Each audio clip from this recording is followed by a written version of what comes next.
Hey, Frankie, what, you have a Until trigger 3 finger or says something? What's going on? there's no electric in the unit or light. No, gotcha. You need to smoke a spliff, bro. Oh, Danny, love the new selfie. Pardon me? What is this guy? Is he Punjabi? What the fuck is Danny, actually, No, really I'm a like that ganja picture smoker, of you. dude. I don't know about Pretty. you, but I like tripping. I like this. I Have think you tried LSD and give me a review? That's too much, man. It's just too much. Lysergic acid diethylamide or something. That's very Jewish. It's Israeli. I want to hear Danny speaking. Mute everybody. Only Danny speak now. I haven't heard her tonight. Hey, Amos. Danny, speak. Peace, Amos. Danny, Shalom, Amos. Go on. Shalom, I want to hear Danny. Danny, speak. Welcome, Daniel. Honor, Daniel. Welcome. Not Hi, Danny, I'm Danny. Daniel. I mean, Daniel is it the... Oh, Danny, the lady. I see. Hey, Danny. Peace. How's it going? Welcome. How's your evening going? It's, Frankie, you gotta keep an eye on Frankie. He's a bit triggered. Right. Amos is Take chill. a break. Right. Take a break, right. Take a break. No, I'm chilling, man. I mean, I didn't even speak for a minute. Frankie kicked me out twice already. I let you speak. I want to hear Danny and then I let you speak. Danny.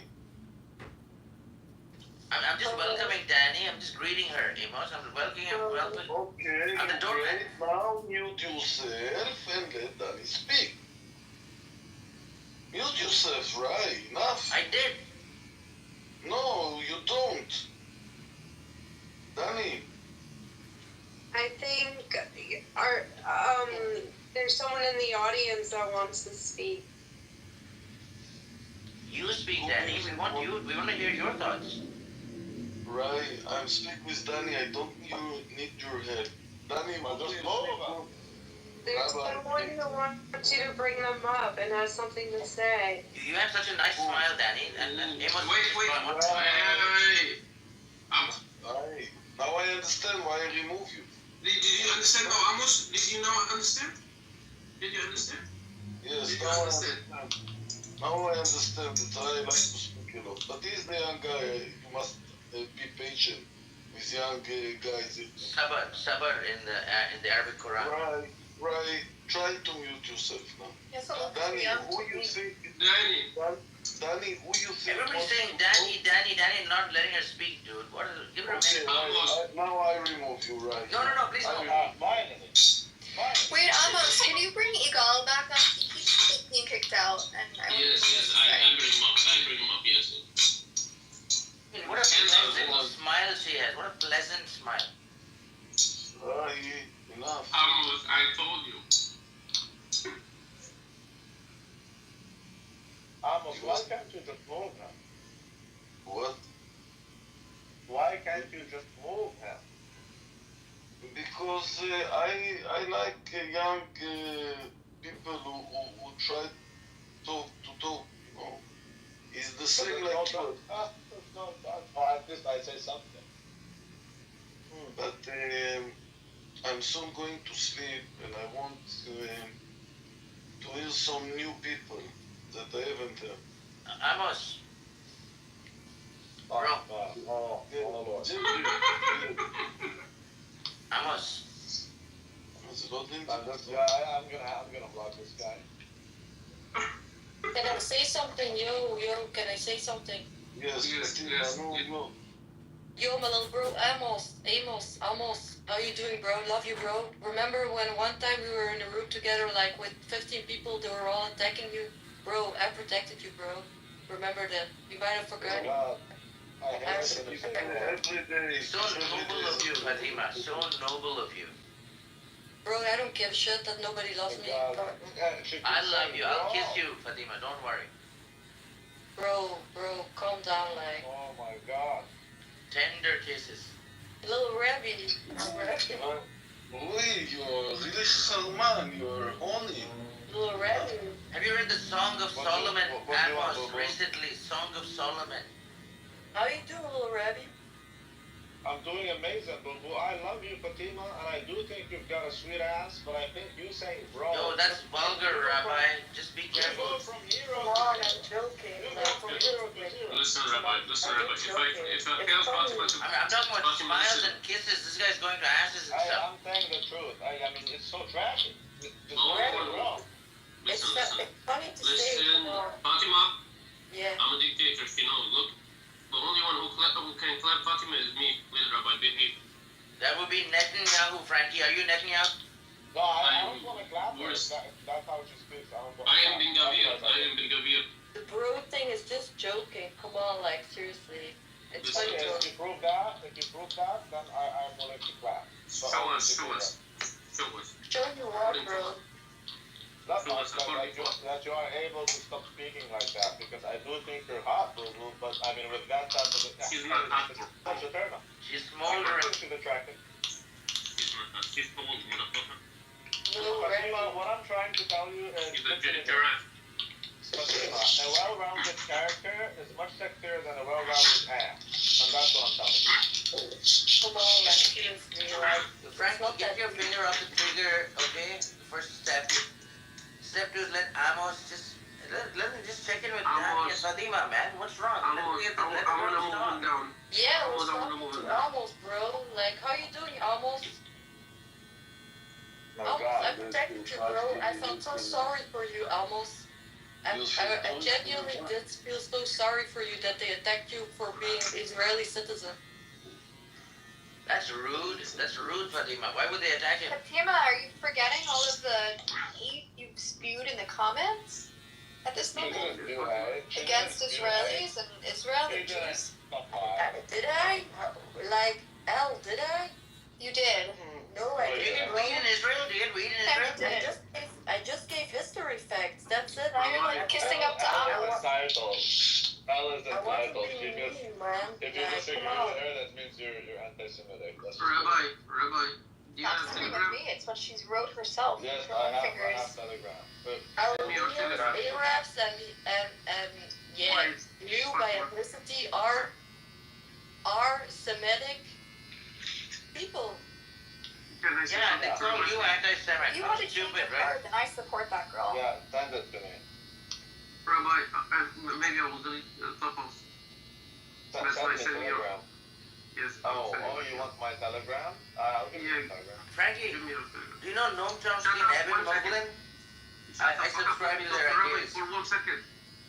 Rabbi, maybe I will delete it. I just sent it to you. Maybe fix it. Yeah, you can talk to me anytime. Oh, my bro, Amos left. Come on now, you made him leave. Come on. Oh, Doesn't maybe matter. I Look, the truth, They I'm want gonna to settle sleep. it between you two. But the truth is, Fatima, you didn't say anything wrong. I agree with you. You're beautiful. Fatima The way looks you like a speak makes me journalist. She wanna looks like bother. one of those hot Yeah. journalists. Al, the way you speak is hot, but your brain, so you have a nice ass, but you have an ass for a brain. Yo, don't talk about Fatima asses and doesn't stuff. have an ass for a Guys, brain. Rabbi, Bro, wait a Okay, minute. can you take this Bro, I pajit? have a Have you brain. seen her on TV or something? What are you talking about? I have Can you move this pajit, please? Right. Can you move pajit? Right, this is my last warning. If you open your microphone, you are down. I would have known all these blocking things this. without having a brain, little rabbi. But what I'm saying you do have a brain, right? But the way you speak is just horrible. That's what I'm saying. Whereas I'm Al, sorry, I'm just Right, maybe trying she. Al to. has a That's horrible rude. brain. Maybe that's I something just- she can't control. I'm just Oh trying my to make God. fun, like, come on, like. Oh, the Wait, trigger what- finger guy's what- gone. Is English Great. your native language? What is your native language? Frankie, can you do It's it? Dutch, it's Dutch, Al. So I don't think we should judge her for the way she speaks. If English is not your native language. I'm judging her. No, you You are a little.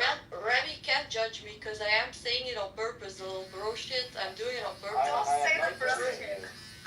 Fatima, are you in Lebanon? Are you a journalist in Lebanon? My God, this guy, dude.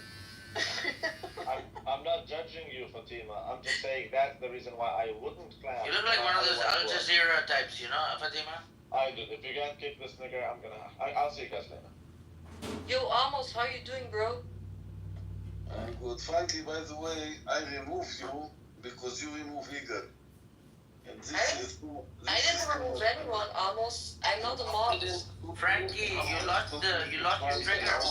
Listen, Amos. I didn't remove Igor. He cannot stop talking. And we were Frankie, talking you're in no about something position else. to argue now. You lost your trigger. Listen, Amos, if you You don't... lost your trigger, but kill Listen, him now. people to come in your room. Eagle is the one who is not talking at all. He was talking, Amos. They like to ask And us if he speaks and he complains that you remove him, that's too much for me. I didn't remove That's too him. much for me. Okay, no problem. I make rooms. People come in. You make rooms. Nobody's gonna come to your room, Frankie. You're a trigger happy thug. Come on now, you made a believe me. Come on. And you see, Amos, how are you doing, bro? We lost the other girl. We lost Danny. We lost Danny, guys. That's sad. I'm Miss you, fine. Amos. And at the first time I hear you, Fatima, and I No, really no, it's enjoy not you. the first time we've met, bro. Like, we were in a room a couple of times, and one time it went so bad, people, the whole room, 15 people were fucking attacking you, bro. I protected you. I was saying, like, bro, come on, like, not to insult you almost, but I was saying, like, come on, he's an old man, like, leave him alone, because you didn't know what TikTok was, remember? And I was saying, come on, bro, this is an older man. Of Did course, this really of happen, course he doesn't Fatima? know what fucking TikTok is. Leave the guy fucking Sounds alone, like it bro. really I happened. protected you. Almost love you, bro. Fatima, thank you. Thank you for the compliments. I must admit it, that you even a little bit embarrassed me. I don't, Why did I embarrass you, bro? because your name is Fatima, that's a Muslim woman. Fatima, bro, I'm not no, a it's a Muslim. movement, bro. Muslims are the way you No. die, Amos. Bro, I feel insulted by you by like trying to Muslims just not the by exit. saying that I'm a Just the exit Muslim, but strategy. like by Right. you're insulting me by saying if I was a Muslim that it would be a bad thing. Come on, bro. I mean, that's a minimum. That's a bare minimum. Everything is Muslim, Amos. You say what you It's feel. just Arabic for everything is submitting to God. It has to. There's no Wait, choice. Rahi, can you shut up, please? Amos. Fatima is an Arabic name. It's an Arab name. It's not a Muslim name. The name Fatima existed before Islam. Okay, come on, bro. It's a name. But Like, still, just as Hebrew names existed before Judaism came, okay, bro? for Israeli, It has nothing to do with, like, Islam. It just, Israel because is the a daughter, place, but the It's just Jews because the are daughter- people. it's just because the most important daughter of Muhammad was named Fatima doesn't mean, like, it's an Islamic name. It's an Arab name, okay, bro? No, Semites, bro, Semites. I'm from Karnataka. I'm from the other side of the world. Rahi, you don't, I don't think you know what I'm talking about, bro. I'm trying to explain almost that Fatima is not a Muslim name. Yeah, it's a an simple Arab concept. name. What's so hard in that? Bro, I'm saying it's not an Islamic name, it's an Arab It's a name. It's a name. Okay, great. Yeah, but I'm trying to explain to him that it's not connected to Islam. In the Yeah, but like, David from is its a name, origin. Solomon is a name, Well, Rachel shut- is a name, Elizabeth is a shut name, it, shut Fatima it, is shut a it. name. Yeah. Solomon is a Hebrew name, okay? Just like Rahi is an Indian name, bro. Traveler. It means traveler. Tripper, really, but traveler. I mean, tripper would be nice. I don't give a shit about the meaning, bro. I'm just saying what, like, it's an Indian name, like an Arab name, like a Hebrew Whatever. name. now you can remove I was if trying he's to bothering explain you too almost. much. Just remove him from the audience if he's bothering you. I was trying to explain to you, bro, almost like my name is connected to Islam because of the daughter of Muhammad, but originally it's just an Arab name, bro. It has nothing to do with Islam, bro. Originally, from its origin, Well, there what was does it Fatima mean, before. Fatima? Do you know what it means? What does it mean?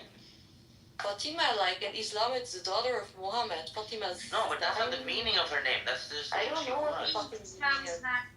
I mean, you gotta know what the meaning of my name means. Traveler. Amos. It What does means Amos mean? something with puredom, purity. Purity.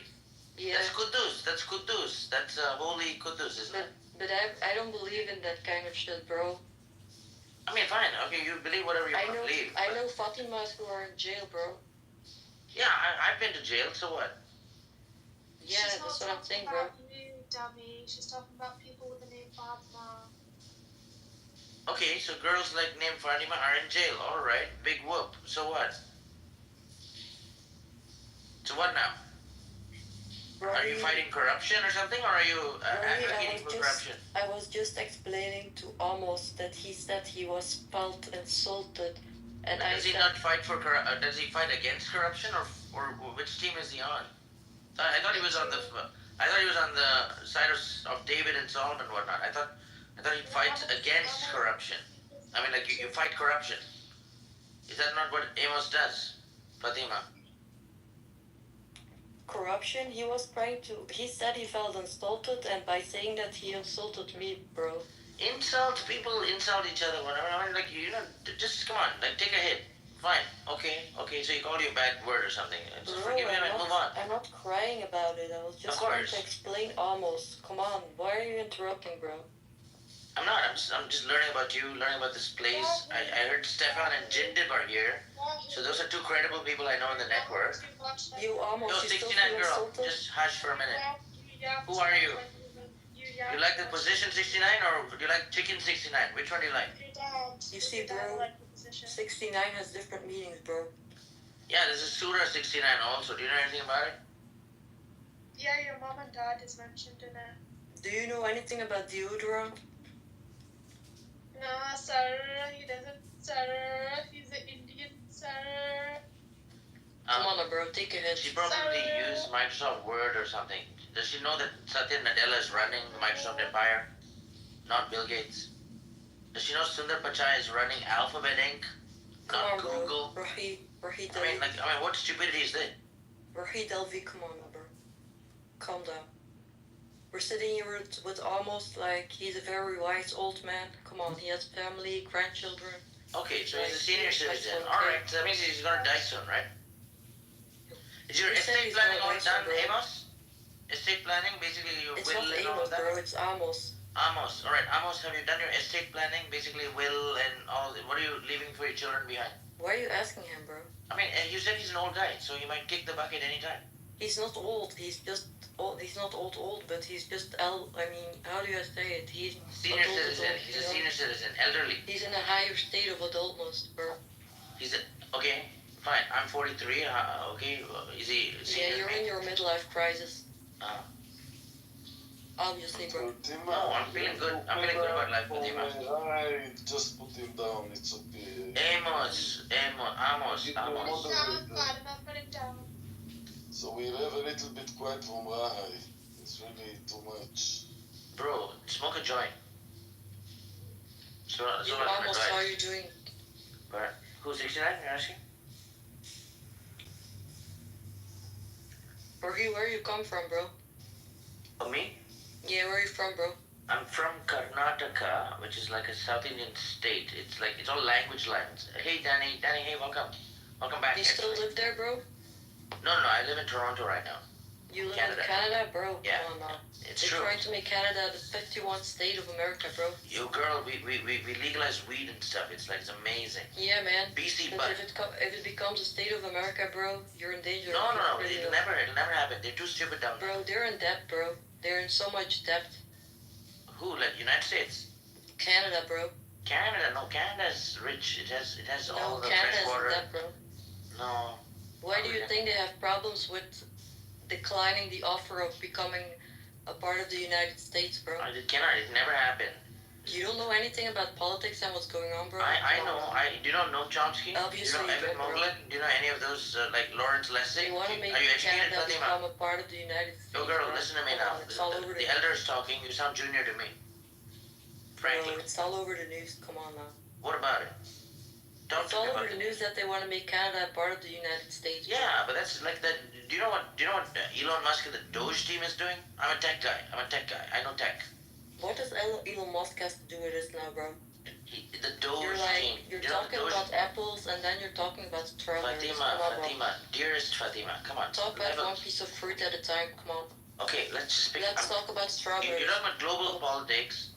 I'm talking to you about Elon Musk. He owns Trump and he owns the Doge team. You know what Doge is? Bro, the Jews own Trump, the Jewish own Trump. No. Musk has got him under his thumb. It's cool. Yeah, bro, you're right. Completely. Believe you. You're right, bro. I mean, he got him. He's so smart, man. Which school did you go to? I went to that school as well. Yeah, York University and then Eben Moglen, Noam Chomsky, that kind of stuff. York University, bro? Come on now. You could do better than that. No, I just got a BA in psychology and just done with it. Which degree do you have, bro? Psychology and philosophy. Psychology and philosophy, bro. Come on now. It's true. Bro.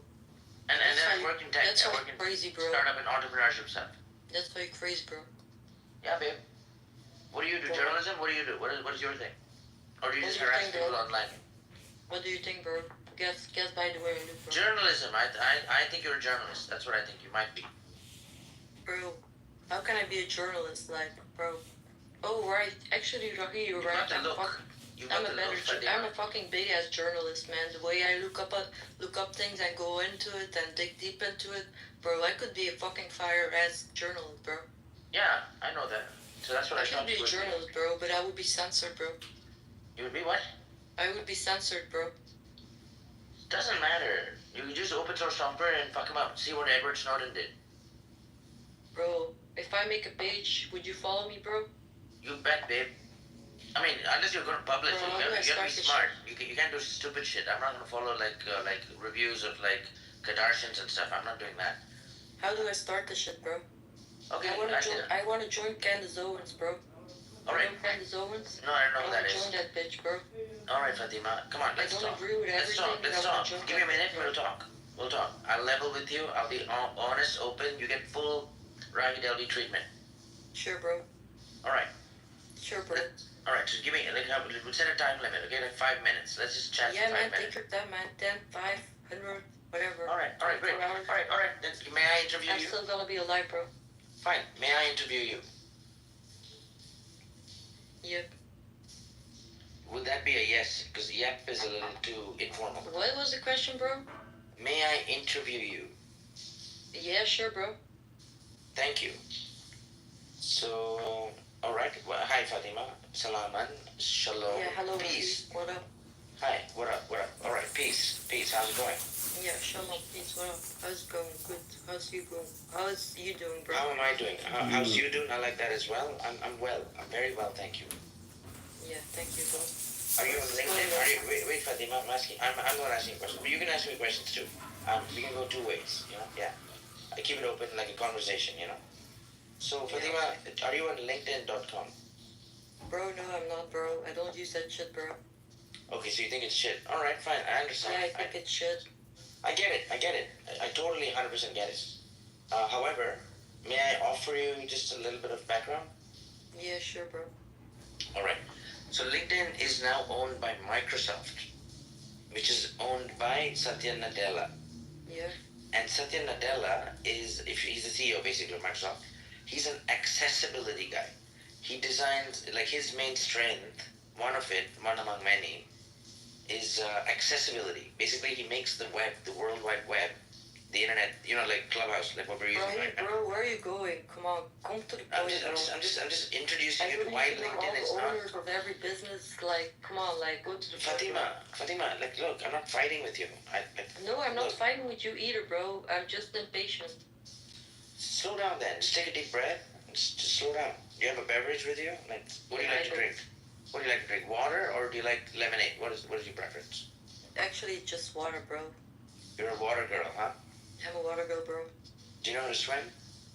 Yeah, I do know how to swim, bro. I even can be a, like, what's it called?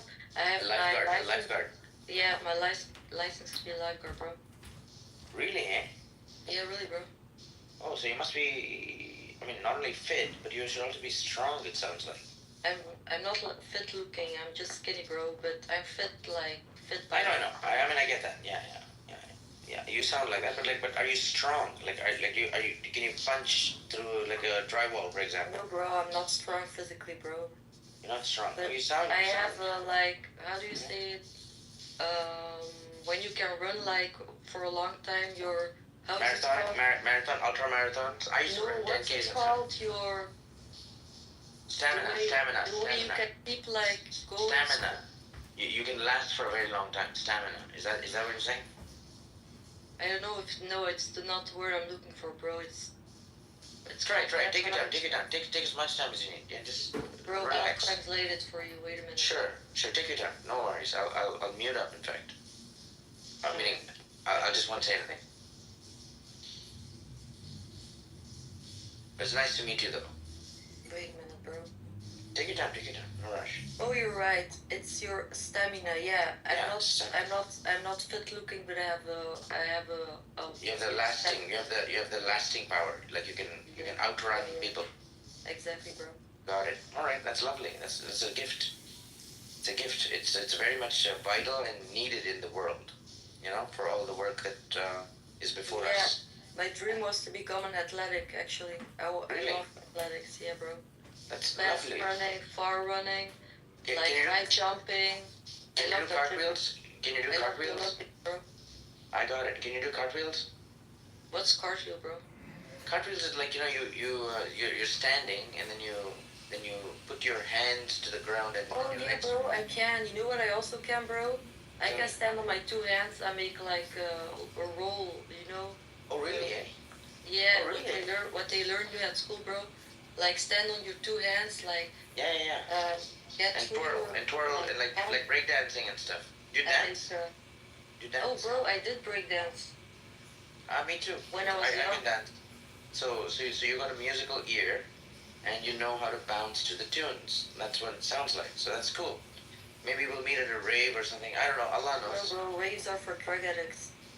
No, not necessarily. My brother met his wife, Spanish wife, at a rave. Yeah. They have two lovely children. They have two lovely children. They live in Spain. They live in India.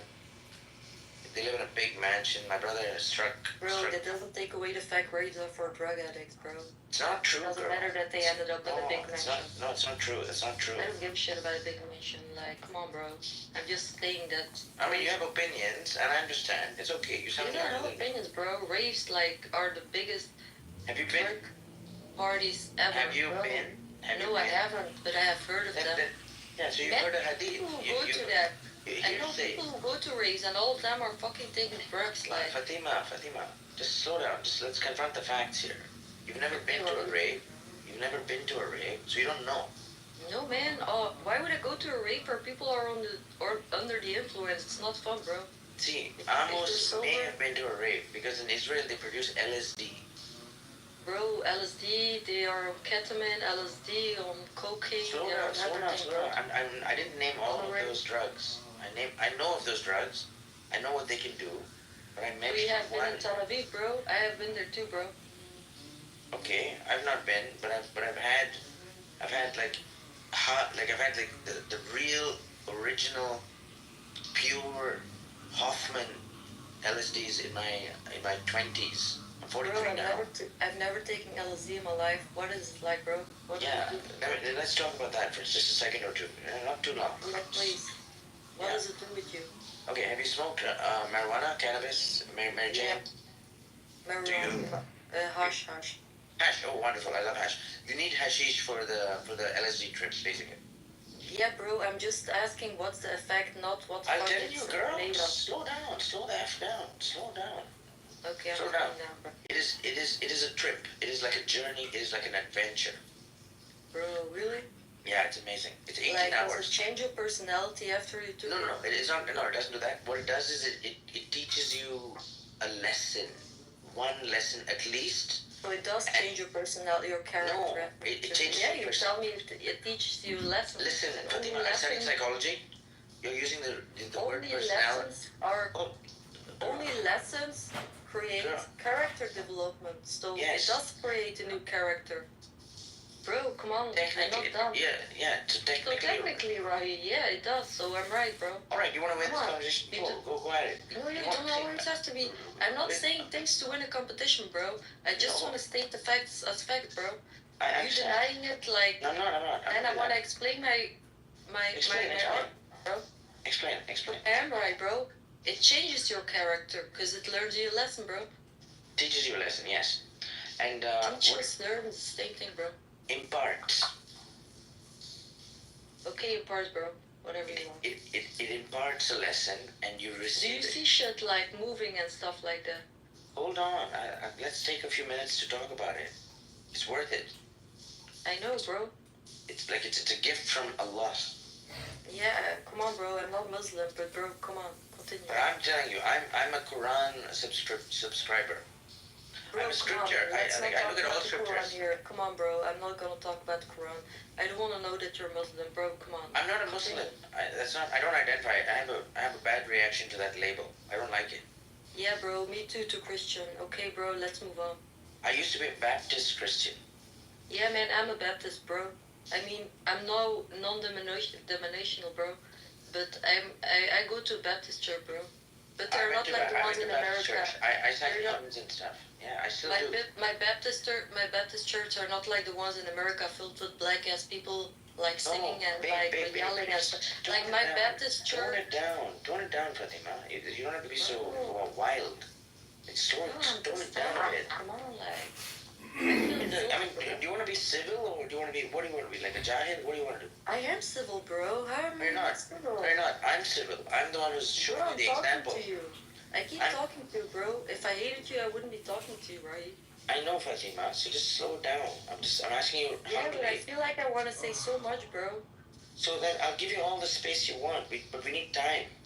Okay, bro. You can't rush this. Okay, go on, bro. I'm listening. Thank you. Ears. Great. I like your hair. It looks nice. The picture, is that you? Yeah, I like your hair. It looks nice. Good. Alright? Cool. So this is great. What the fuck are we talking about my photo now? Like, I thought we were talking about LSD, bro. I'm getting to know you, Fatima. I like to get to know my clients. What client? What client am I? For what business am I fucking applying for? I'm the business person. Yeah, but what? Am I your patient? Because you're a psychologist? Like, the fuck? What am I? I'm not a psychologist. Not yet. Okay, bro, come on. We were talking about LSD now. Come on, let's continue, bro. Fatima, I'm interviewing you. Just relax. Put up your feet. Get a beverage. My feet are down, bro. Okay, so just calm down. So I learned so much about you already, and I'm enjoying this. It's wonderful. Okay, bro. You seem like a nice gal. Yeah, gal. Yeah, pal. Come on, continue, bro. I'm waiting. Okay, why are you in such a rush? I don't get it. I'm not in a rush, bro. You keep yapping. Like, ask me a question, whatever, or talk about the effect of LSD, bro. Slow and steady wins the race. You know that proverb? Come on, bro. You've said it 1,000 times by now. Like, come on, talk about what you want to talk. Oh, Lord. Brother, Bro, my little bro's in the audience, bro. Am I overreacting, or is this guy keep saying the same shit instead of talking about the subject? I want to talk about so much, Fatima, but you're like raise your hands if I'm the problem. No, it doesn't work like this. Raise your hands if I'm the problem. No, raise your hands if he's the problem. See, Amos, we lost Amos. No, Amos is messaging me, bro.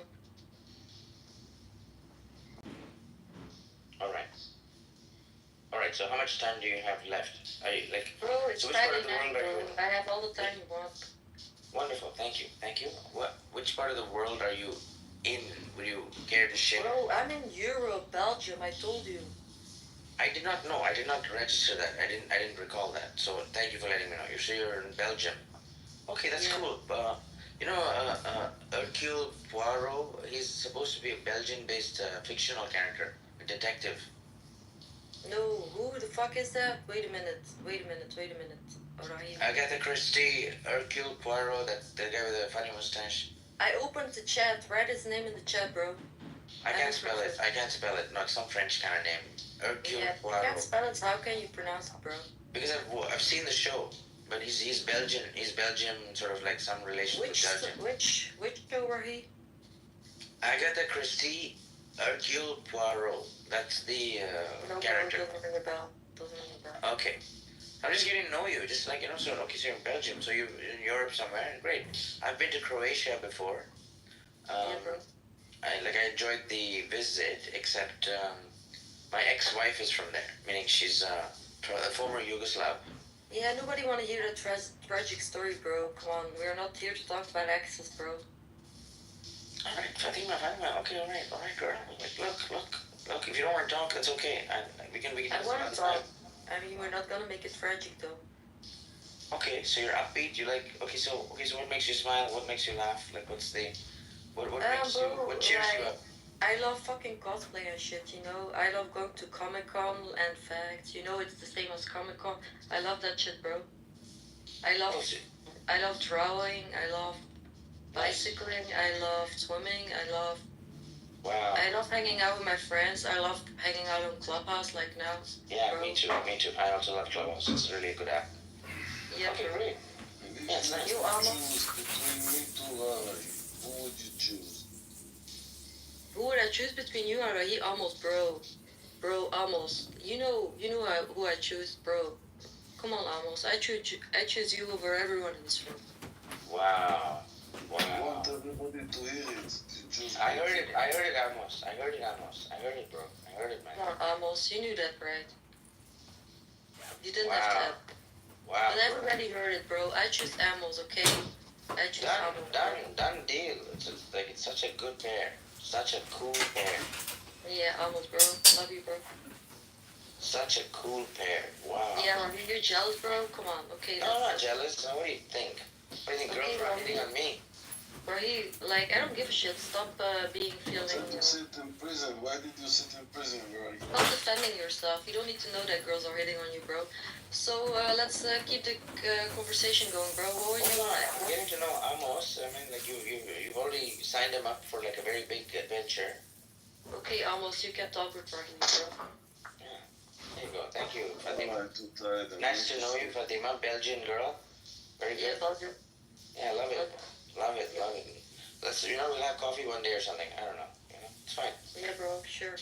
Maybe if you come to Belgium, because I definitely ain't gonna move for you. I'm not, babe, okay, whatever, fine. You don't have to move for me. I'm not saying that in a mean way, bro. I'm just not moving for anyone, bro. I'm sorry. But except for Amos. Amos called you, you're gonna pick up the phone. Bro, not even Amos, bro. I'm not moving for anyone, bro. So you're married to Belgium, eh?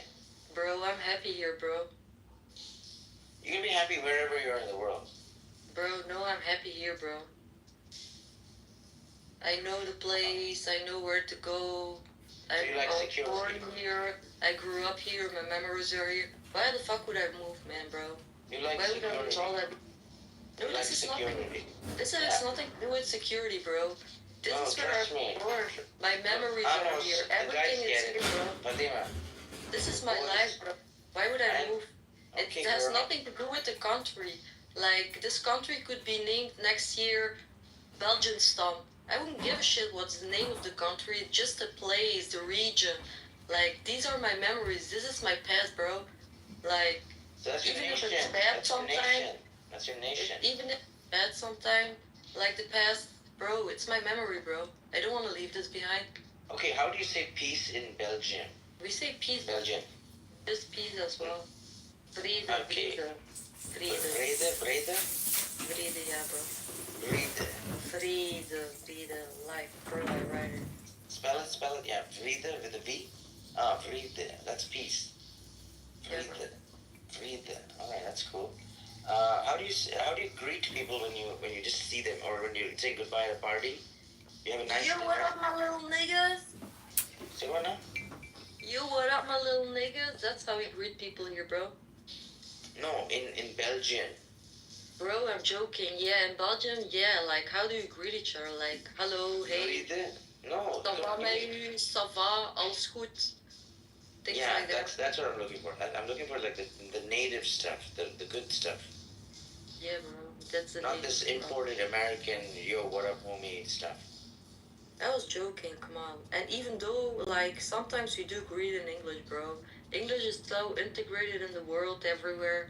People just speak I know, English for everything. Fatima. I know it is. I speak it. Bro. I speak English. Yeah, I know. But are you Buddhist, bro? Namaste? No. Yeah, I do. I dabble in. Basically, I'm a scripture guy, and the scripture of my, like the Which primary, scripture? all scriptures. Anything that has the label scripture, I take it seriously.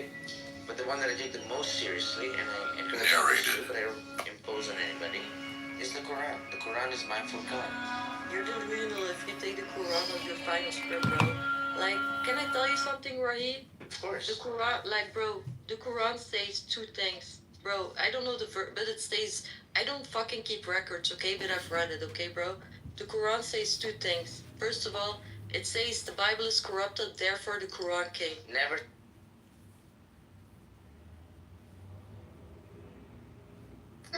Listen. When a white, What do you mean? listen. When Paul Wall from the dirty South from Texas. These two money bags have an important business lesson. When you open them up, you got cash, you got gold, you got crypto, everything you need to survive in this dangerous world. But one of them is with diamonds, and the other one is just plain gold. Yeah, I would say that. This is for people who have money, and this is for people who want to preserve money. You understand? If you have money, you want to shine, you want to show it off, you get yourself fully iced. But when you come back to the jewelry store and you want to cash it in, I can't give you the same price you paid. Just doesn't work like that. If you want to do something like that, just get the plain old gold. Okay? No, this is Want to preserve your money? You get something like this. You're still. Both sides. They've done that in rap. They've done that in rock. Yeah. Well, Paul Wall's he's done music videos and whatnot, right? I mean, he is white, but you can kind of tell he's white. He kind of has, he's got a little bit of that twang, but it's not really. It's not like I never confused it. I wasn't like, oh, this is a black man, but no, you come through loud and clear, right side. But no, what I like is some of the stuff that you've said before. I can't remember. I know people get contentious with you and they want to throw you off, but you're like one of my favorite people. Respectfully, the same way to you. Well, his name is Bobby Caldwell. Okay. If you know what I'm talking about, if you hear that, it's like an old jazz R&B song. He sounds, and his whole energy is what I would call sounds black. It's interesting. Yeah, very good. Well, this whole thing is going around that black people can't be racist, and that's the thing I've been kind of targeting over the last few days. Have you targeted the right way? Because listen, prejudice and racist are different. Because racism is not the same word that it used to be. I know, right? That's the point, though. And I just think that obviously I can understand that usage, but I just think it kind of invalidates people who want to point to crimes that black people are doing, or any kind of aggressions that black people might do towards any other race. To say that it is not racism, I think just invalidates the victim and says you're just basically, because it's like you're going to focus on the word usage rather than what's just happened. And I just think that that's really weird, because there's a lot of people that still view that as racism. It's really, hey, that was racist. And then some will be like, no, it was prejudice. Give me an example that like everybody knows. Like Biden or like George, like give me an example. Well, I pulled up the statistics, but black on white violent crime has certainly been happening on the basis of race. Well, now help me out. Because listen, black on black crime is higher than all that shit. So what is the ratio, and what is like the biggest news? That's a good question. Story. Yeah, it's a good question. I don't have any news stories in particular in mind. I mean, I've seen them before, but they're not. It's not typically like broadly like pushed or advertised. I think, I don't know. There might be something to that as well, but there are definitely cases, right? There's some, I don't know. It's in the thousands as far as the crimes that happen black on white crime. So Negroes killing whitey. For the reason of them being white, right? I literally can't think of one. I'm trying to. I'm in the middle, and I can't think of one off the top of the head. Well, but based on averages, just numbers. I mean, right? Don't you think that it? I mean, certainly it's occurred, right? It's definitely occurred, but I'll say this though: I can think about guys like criminals that killed cops when they got pulled over more than I can think of like a black guy killing a white guy for racism. Like the guy that was doing crime that killed a cop as soon as he like walked up to the car. I can think of that several more times than I can think of like a guy that's black that took the time to say, I'm gonna kill this white person. I know it happens. It does happen. But I can't even think about the story. I think it's more the general sentiment too when we have these conversations. It's just like when we're just talking about whatever race or violence or whatever the thing is. If somebody even alludes to a black person being racist, it's just like, no, that's not possible. And it's like just that invalidating of the usage of racism towards a black person. I think it's a newer usage. That's not the original usage of racism. Racism was just individual discrimination or interpersonal discrimination or against an institution or community or whatever. But it was like your mindset towards, or your, however you viewed yourself or the other. Well, not to cut you off, but it was way more than that, because when I know, I've done some research, I know when it comes down to like the root of it, it has to do with power and control, and it had to do with like a lot of money. It had to do with how you control the people using like money, using resources. Like real racism is how you're controlling a people and giving them no way out by using everything that they can use to get their way out. Like, if you own, go ahead. Well, I'll just put it like this. I understand what you're saying. That's like systemic racism, right? Like oppression plus, or prejudice plus power, is racist. I get that. I get that definition, and I'm not against that. That's fine. There is that. That is a legitimate understanding. That's a way to capture a type of racism. I get that. But I'm just saying, if you just check any dictionary, lexicon. I'm not saying that this is, this isn't how we necessarily solve this, but I think it just shows you the usage. At least that, like first definition usage, it's like prejudice, discrimination, or antagonism by an individual, community, or institution against a person or people on the basis of their membership in a particular racial or ethnic group. Based on that definition, if a black person kills a white person because they are white, that's racism. Right. That's a usage of racism. So that's all I'm saying. Now, I just want to add to that racism is different from tribalism. It's different from colorism. Racism, I almost want to say it starts in America. Once Europeans or all the other people that come from the East, from different countries, they come to America, now they circle the white bubble. But then other ones circle the black bubble. What I'm saying is that it's the same game. It's the caste system. Rich and the poor, colorism, white and black. It's the same tactic in a different something to focus on. But I think that racism actually starts in America because we have a white race and a black race. No other country has that. They have a European, an Italian. They're country based. So it's unique to America's. That's interesting. And also completely. Now prove it. How am I false? Get him, Bob. Give me. How am I false? Are you like suggesting that the U.S. is unique in like having multiple nations and ethnicities? No. I'm saying that you only are considered a white person when you give your allegiance or your citizenship to America. So, because you're not white in Europe and you're not white. And you're not white. White in America. I don't understand. Oh no, John. Hold on. Go. Sorry, you say you're only considered white in America if you pledge allegiance? Well, let me make it easy for you, because you're trying to either gaslight something. Listen, white and black is in listen. Well, listen. White and black is an American concept. Time out. Hold on. I'm gonna say it easier. White and black are an American. Don't tell it to me easier because I really have to get this out. No, but hold on. Let me rephrase. No, you hold on, bro. Listen. How can it be gaslighting if I'm just repeating in a question form what you just said? That's why I wanted to reset and give it to you much easier. White and black. Yeah, but how is it gaslighting? Yo, man, you're wasting time because you know what I'm going to say. Why are you not letting him talk? So listen. Oh my God, listen. White and black is an American concept. Oh, you're so bad. Never mind, I don't want to talk. Oh, you suck. I know you so don't bad. because you suck. You about to No, your moderation is just horrible. You're like just it's actually terrible, the worst. There's never been more Is that Bob? Am I talking to Bob? Yeah, you are, but Sayla's doing her dumb white knight nonsense. Yeah, But listen, dumb white stuff. and black So is an sick of American it. concept. I am. And so but Bob, where are you from? So exhausting. Where are you I'm from, from Bob? Sweden, bro. So Sweden, are you Swedish or are you white? I'm both Swedish and white. Okay, so when you go, I'm trying to give you an easy. When you go get a job, right? Do you have to circle ethnicity? Oh no, I don't. Interesting, but we do. When I go get a job, it says are you Hispanic or not? You don't have to. And then it says race. You don't have to. Yeah, Do you think that means I'm not white? What I'm saying is that white and black is an American concept specifically. And so Americans came on the scene. It's not. It started.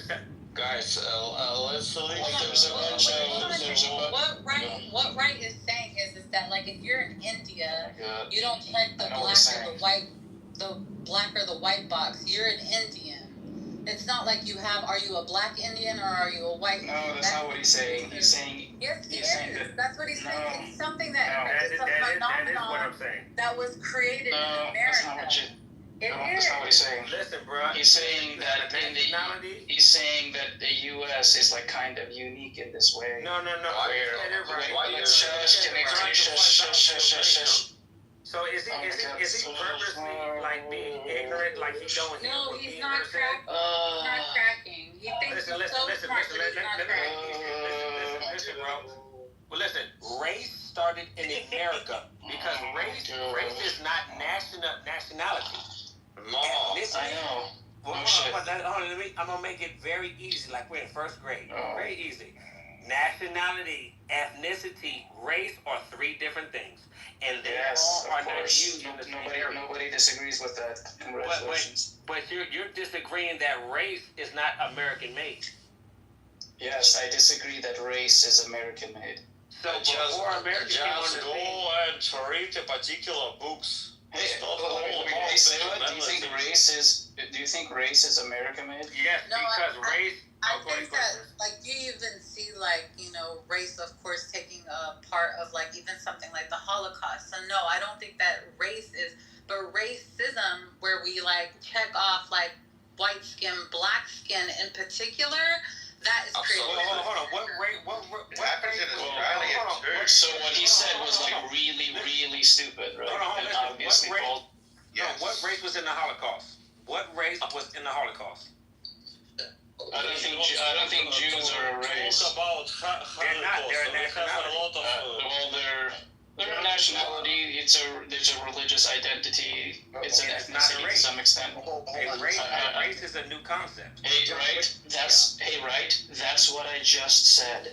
I just said that it's not a race. I think. So nationality, whatnot. So I think. So before Sayla and Wright cut me off, what Wright is trying, the point he's trying to make is that the U.S. is shut up. Is that the U.S. is somewhat unique in that when you interact with government or institutions or in your workplace, shut up. When you interact with institutions, when you interact with your workplace, with healthcare, with government, you interact with race in a way that you don't in other countries. Because in other countries, you typically don't have like a checkbox in a lot of like government forms or workplace forms where they want to know what race you are. On that, I obviously agree. I don't know if the U.S. is unique, but I don't know any other examples. So that's what the point he is trying to make, Sayla, is not the point that you thought he was making.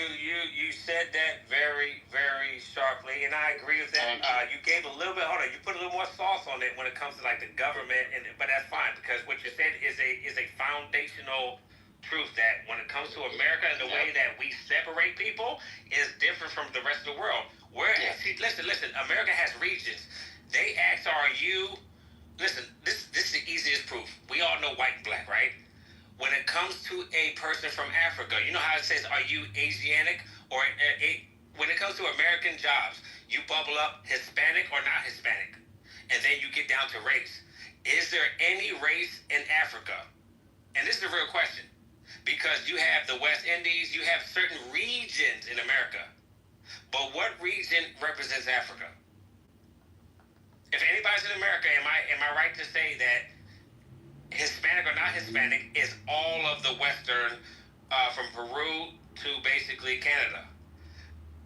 And it's separate from are you white and black, which is separate from the rest of the options. It's regions. It's are you Asian Pacific. Does anybody know what I'm talking about?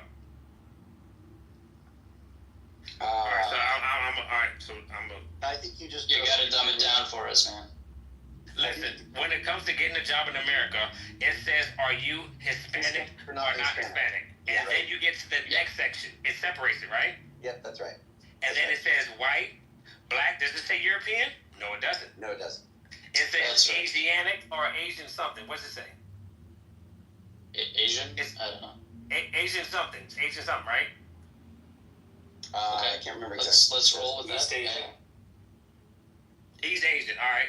And then it says something about the about Alaska, about Hawaii. It says like Caucasian. Right? No, it doesn't. No, it doesn't. We don't have to go through every example. Listen. Nothing says Caucasian. I've seen forms that say Caucasian. I've never listen.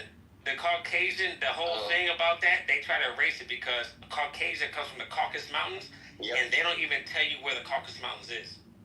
Yeah, that's the etymology of the word, but that's not its. Are we doing religion stuff soon? No, we're doing historical. No, we're doing this. Geographical. Why though? It's so bad. All right, hold on. Are you from the Middle East? Are you from the Middle East? Piper is definitely from the Middle East. And he won't tell you what country he's from, would he? Listen, Piper won't tell you what country he's from, would he? Because they're very prideful. I'm from the Islamic Republic of Iran. No. Hey, bro. Where are your parents from? Because a lot of Middle Easterns, they like to talk a lot of shit, but they will not say I'm Palestinian. I'm like Republic of Iran. So that's where your parents from? Correct. And hold on. What is the language that your parents spoke? What is their original language? Obviously, come on. Okay. Are you sure?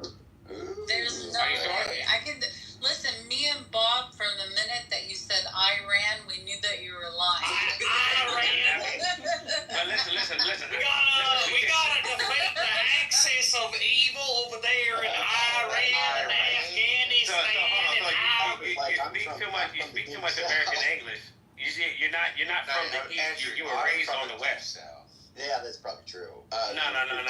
Listen, in America, you can tell where somebody's from, bro.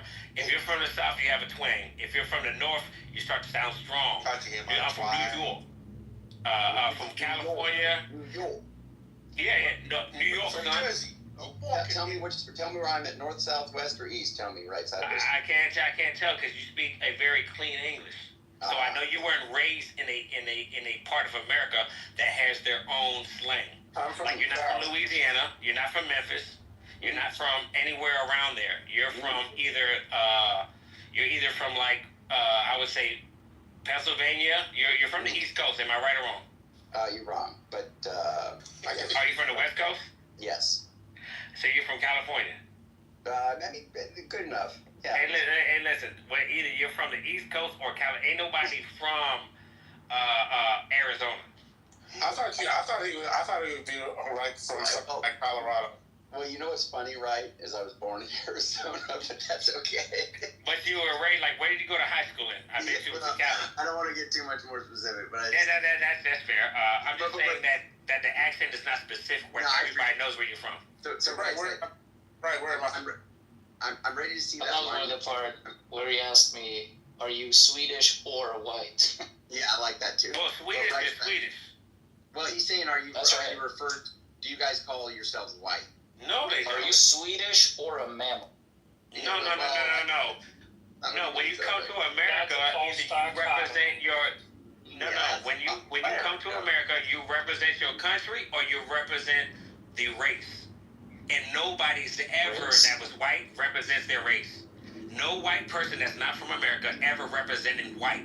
You represent where your parents come from. I'm from Europe. I'm from this place. I'm from, there ain't nobody represents white the same way that nobody represents black.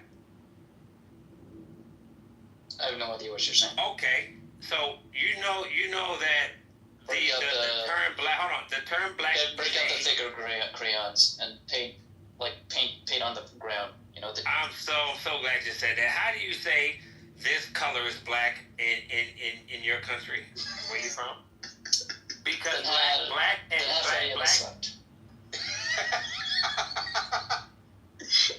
Oh, he said that very fast. He did say it. No, he didn't. Say it again. Den här färgen är svart. That is not how you say black. Black is black. It's a sharp, straight word. That's his language. That's how you say it. What language is that? The word black isn't black in Swedish, right? Yeah, listen. You have black, the color, in every single language. Blanco, listen. His language is wrong. What do you mean? Blanco is white. He's lying. No. What I'm saying is that there is a difference between dark-skinned black. No, there's a difference between dark-skinned people and they color black. And so, if I say, how do you say black in Spanish? You know how it sounds, right? It sounds like negro. It's what? Negro, isn't it? Yeah, I think negro. so.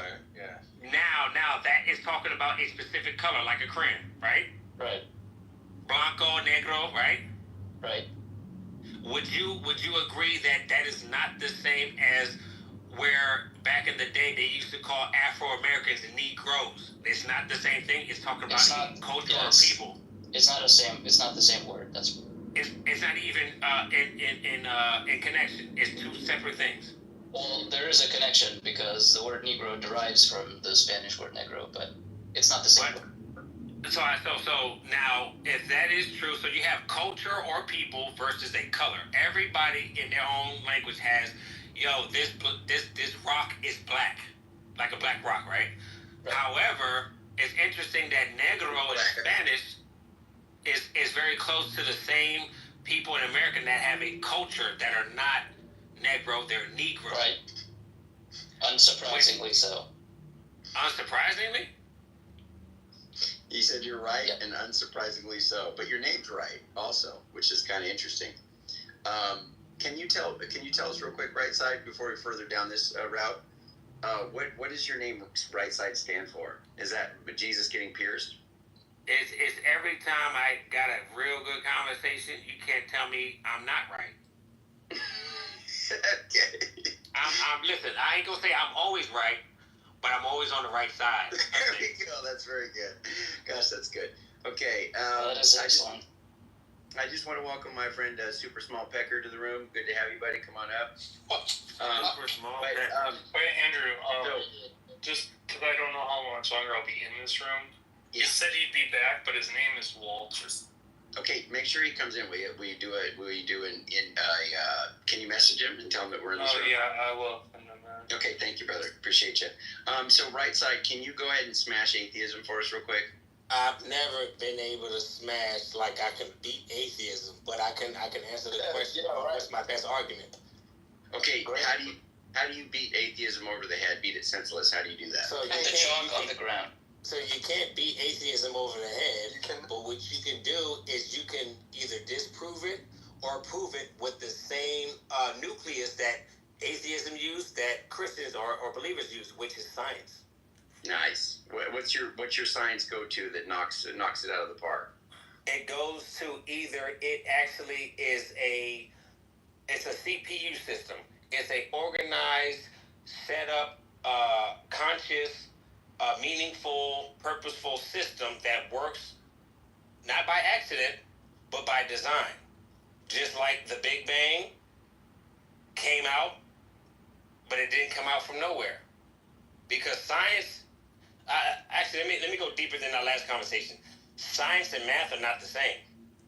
Math is I want to say a permanent construct until you get into like the extra math, like algebra and like all that stuff. But math is a rule or a law. Science is a practice, and you're going to need to between an atheist and a theist. You if you don't have scientific and mathematical proof, you're going to go around in circles. So my best proof is this: the fact that you cannot create something from nothing, going back to the Big Bang, is a scientific and mathematical fact. You don't get one unless zero is already there. You know why? Because what comes after zero? 0.1, 0.2, 0.3, 0.5, and then you actually get 0.1. There is no such number as 0, 0. That is put it in the calculator. It doesn't make sense. Where's this claim that someone? Well, actually, it was 0.01. Now tell me what 0.0 means, because it doesn't make sense. Actually, hold up, hold your phone. Actually, it's 0.0001. But see, you're still adding the 1. So hold on. It's actually 0.00001. There's a lot of actuallys going on. A lot of actuallys. And all I'm saying is this. I'm saying a scientific and a mathematical fact. You cannot get to 1 unless you start with 0. And that's where I like drop the mic and kind of like say, if you want to have that argument, I would love to have it. Because I could show you a scientific computer that you can get from CVS that I could put in an equation that will say error 0, or it's going to mess up the computer because it doesn't make sense. How does that defeat atheism, though? Well, I don't even know what he's saying. So listen, if we're going to talk about God, if we're going to talk about God and not God, we have to bring logic How much? How much crack cocaine do I need to take in order to be on your level? You need to take so much crack cocaine that you even have a stupid ass reason that nobody even does crack cocaine. You're very out of date, old. I'd ask you this: how much meth have you done to even say crack cocaine is an example of like anybody does this shit no more? Like you were so out of you got me. I'm not in tune with what kind of drugs people take in 2025. You got me. I'll say like this. You've never argued with a real nigga like me. Trust me. So why do you think there's a claim that people think something came from nothing? I'm old. You see, I'm old school like that, right? No. I don't get down with whatever the kids are doing right now. I'm old school. You're out of touch. I'm keeping it crisp.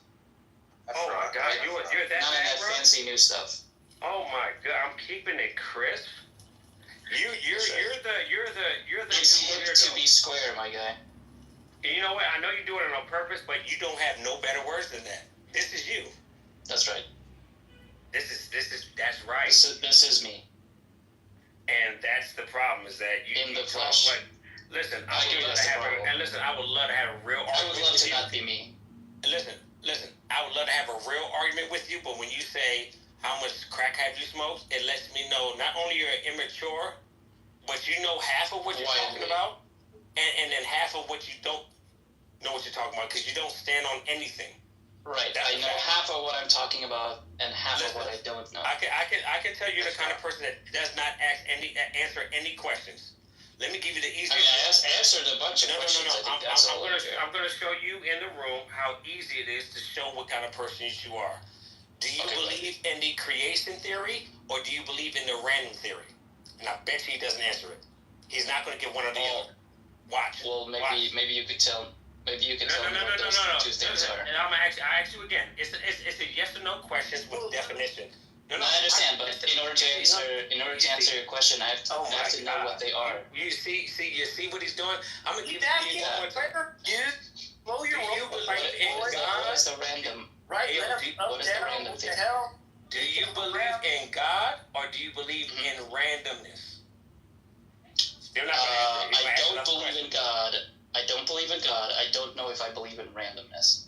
So then, how can you not believe in something? Be questioning something, but you have no leg to stand on. You're just out here just floating around trying to figure shit out. That's right. But then why the hell you have so much shit to say to me? I'm a theist, and I can back my shit up scientific. I'm not perfect, and I'm not gonna disprove a theist. Well, let's get back to you backing your shit up scientifically. You were saying something about a CPU. I'm saying that you're probably a computer guy, but no. I guarantee you've never had a conversation about computers. Are you a computer guy? That's also false. No, I'm not a computer guy. Well, listen. I want to go head to head.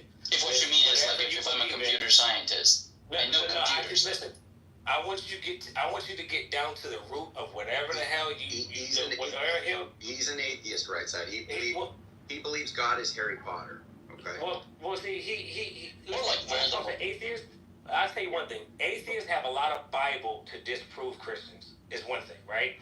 But a person that is a denier with no proof, I'm like, why are you sitting here in this conversation? Like I'm talking. Listen, a lot of atheists know Bible, and they will disprove Christians more than Christians should even talk against this same Bible. So a lot of atheists know Bible. That's for sure. And the whole thing about like the problem of evil, that's something they don't really need the Bible for too much, right side, right? They can just say Hitler and all this stuff, God didn't stop it, bad God, no God. You said evil? Yeah, Hitler, etc. God doesn't stop it. It doesn't lead to no God, it leads to just it can be no God. Well, it can lead to no God. It can be no God, it can be evil God, it can be evil is actually the opposite of what a non-God believer can even make sense of. Because listen, you have good and bad. Speaking of things that make sense, good and evil. What did you just say? No, listen. I'm gonna give you, listen. Watch this. I'm gonna give you science, and I'm gonna give you math. Fuck yeah. Good and evil is different. Is different from good and bad. Evil is different from good and bad. No, yes. And it's the same good, isn't it? I don't know what that means. Isn't that good? It's the same good. Good is good. Positive plus. Good is good. I agree with that. So you have good and evil, which are not opposites, but good and bad that are opposites. No, it's Ike and Mike and plenty. That's a candy. It's different. Well, when you let's think about this. -1 and +1 are they opposites? Yes, because the nucleus is 0. Is that fair? I mean, in one sense, sure. In a mathematical sense. Well, in a mathematical sense, -1 is not the opposite of 1. But they have an even nucleus, and they're on different sides of that nucleus. I'm saying if that's the way you're conceptualizing it, sure. Well, I'm just trying to like. But there's like no formal math definition that speaks about opposites in that sense. Well, now watch this. Is math only linear? It's only from. No, there's non-linear mathematics. Now, can you show me a number system that is outside of linear mathematics? And what I mean is this: plus and minus is the control of the rest of all the stuff that math makes, algebra, chemistry, all that stuff. It still uses the root of +1, 0, and -1. Yeah, those are definitely like operators in math. They're the rules, in a sense. Yeah, they're operators, but yes, in a sense, they're rules. So once you all right, so we're building now. All right, so look, when it comes to math, it's a definite. You can't prove it, you can't disprove it. It's a law. It's permanent. It's what works, right? But now, once you how to say this the right way? Once you add another number that is outside of the 1 and 0, watch this. Once you add a 0, then you put a 2 in the upper corner, 1. That's when you start to get the table of contents. Like H2O. It ain't H2O. It's 2 of one thing and another of another. Am I right? Can you say that when again? It when it comes to the table of contents, it's H2O. What is the 2 focused on? The H or the O? The H. So 2 hydrogens, 1 oxygen, right? That's right. Now watch this. H2O. Did you notice that it only introduces the 2 and it doesn't give you any other number other than that because you don't need it? H2O. Right. 2 hydrogen. It didn't say 1 oxygen. You know what the law says? The law says if the oxygen is there, it's automatically 1. Right. The table of contents does not have, and we're talking about science now. Science does not have the understanding of 0. Math has the understanding of 0. Well, so listen. Is there anything on the table of contents that has 0? On the table of contents of what? So, what's the chart that they taught us in high school? What's the chart? H2O, all the chemistry. So I'm sorry. I'm not. Listen, I had this conversation a long time. Listen. I hate it. So the periodic table. Is there anything on there that has 0? No. Well, not just 0. I agree because there's no element that has no protons. Well, there's no element that is not itself. If you have 2 elements of the same kind, it's going to introduce 2 to it. Right. So it's using science and math combined. That's why we have H. H is what I would call science. The numbers is what I would call math. There's nothing on the periodic table that does not utilize both of those together. Because if it just says H by itself, that means H equals 1. Once it says 2, say it again? That's usually by convention, but in fact, if you look at the periodic table, there is a superscript on the top left of the H that says 1. And what does that mean? I know what you're talking about. I haven't seen it. It means that hydrogen has 1 proton. And it means that would you say that any element by itself with no number equals 1? So 0. Any element by itself. So 0, F. No, there's no element that has atomic number 0 because there's no element that has no protons in its. And that's my point. So that's unless you science. no, you could call neutronium like Zero. element zero because it has no protons. Sometimes people do that. I don't know if that's formally. But that's what I'm talking about. Listen, like an atom, like all these stuff. You see how it says the N, the nucleus, whatever you want to say. The one that's in the middle is separating the one on that side, the one on this side. Listen, I've never had a conversation this deep with being a person that. This is very deep. But it makes sense though, because the periodic table, it utilizes numbers, which is math, which is a law, is permanent, versus science, which is like the hydrogen, the oxygen, and I'll say this one last thing. When it comes to hydrogen is not just hydrogen. Hydrogen is more than that. It's something else coming together to create hydrogen. Right. So the science proton and an electron. Well, and what else? It's more than that. Well, nothing else as far as I know, but they're like the proton is in turn composed of other stuff. Okay, so a proton is positive, is what I would say. Yes, it has a positive charge. The electron, is it nucleus or is it negative? No, it has a negative charge. So is there something in the middle between it? Because you said quartz, which is like the deeper quantum understanding. But there is something in the middle between it that balances it. There's always something in the middle that balances it. If you have protons and there's nothing in the middle that balances. So when it comes to an atom, what is the atom made of? 3 parts. Neutrons, protons, and electrons. And which one are opposing and which one is balancing them? The neutrons are balancing. I don't know what you mean by that. So for that system to systematically work, it's like a forever working system, right? It's which one is not moving and which one do you see the difference of energy being pulled between? I'll give you the easy example that we all know. If you look at a car, right? You have an alternator, a battery, right? And which one regulates? Which is the regulator? That's the word I was looking for. Which one is the regulator? Which one is the regulator? I'm so glad you said that West Coast shit. The regulator is between the 2 charges. The regulator is absorbing. Listen, that's a fact. The regulator is the middleman. The regulator is the nucleus. The regulator is literally making the exchange between these 2 opposite forces to interact. Does that make sense? No. So if you take the alternator out of your car, the battery's going to die.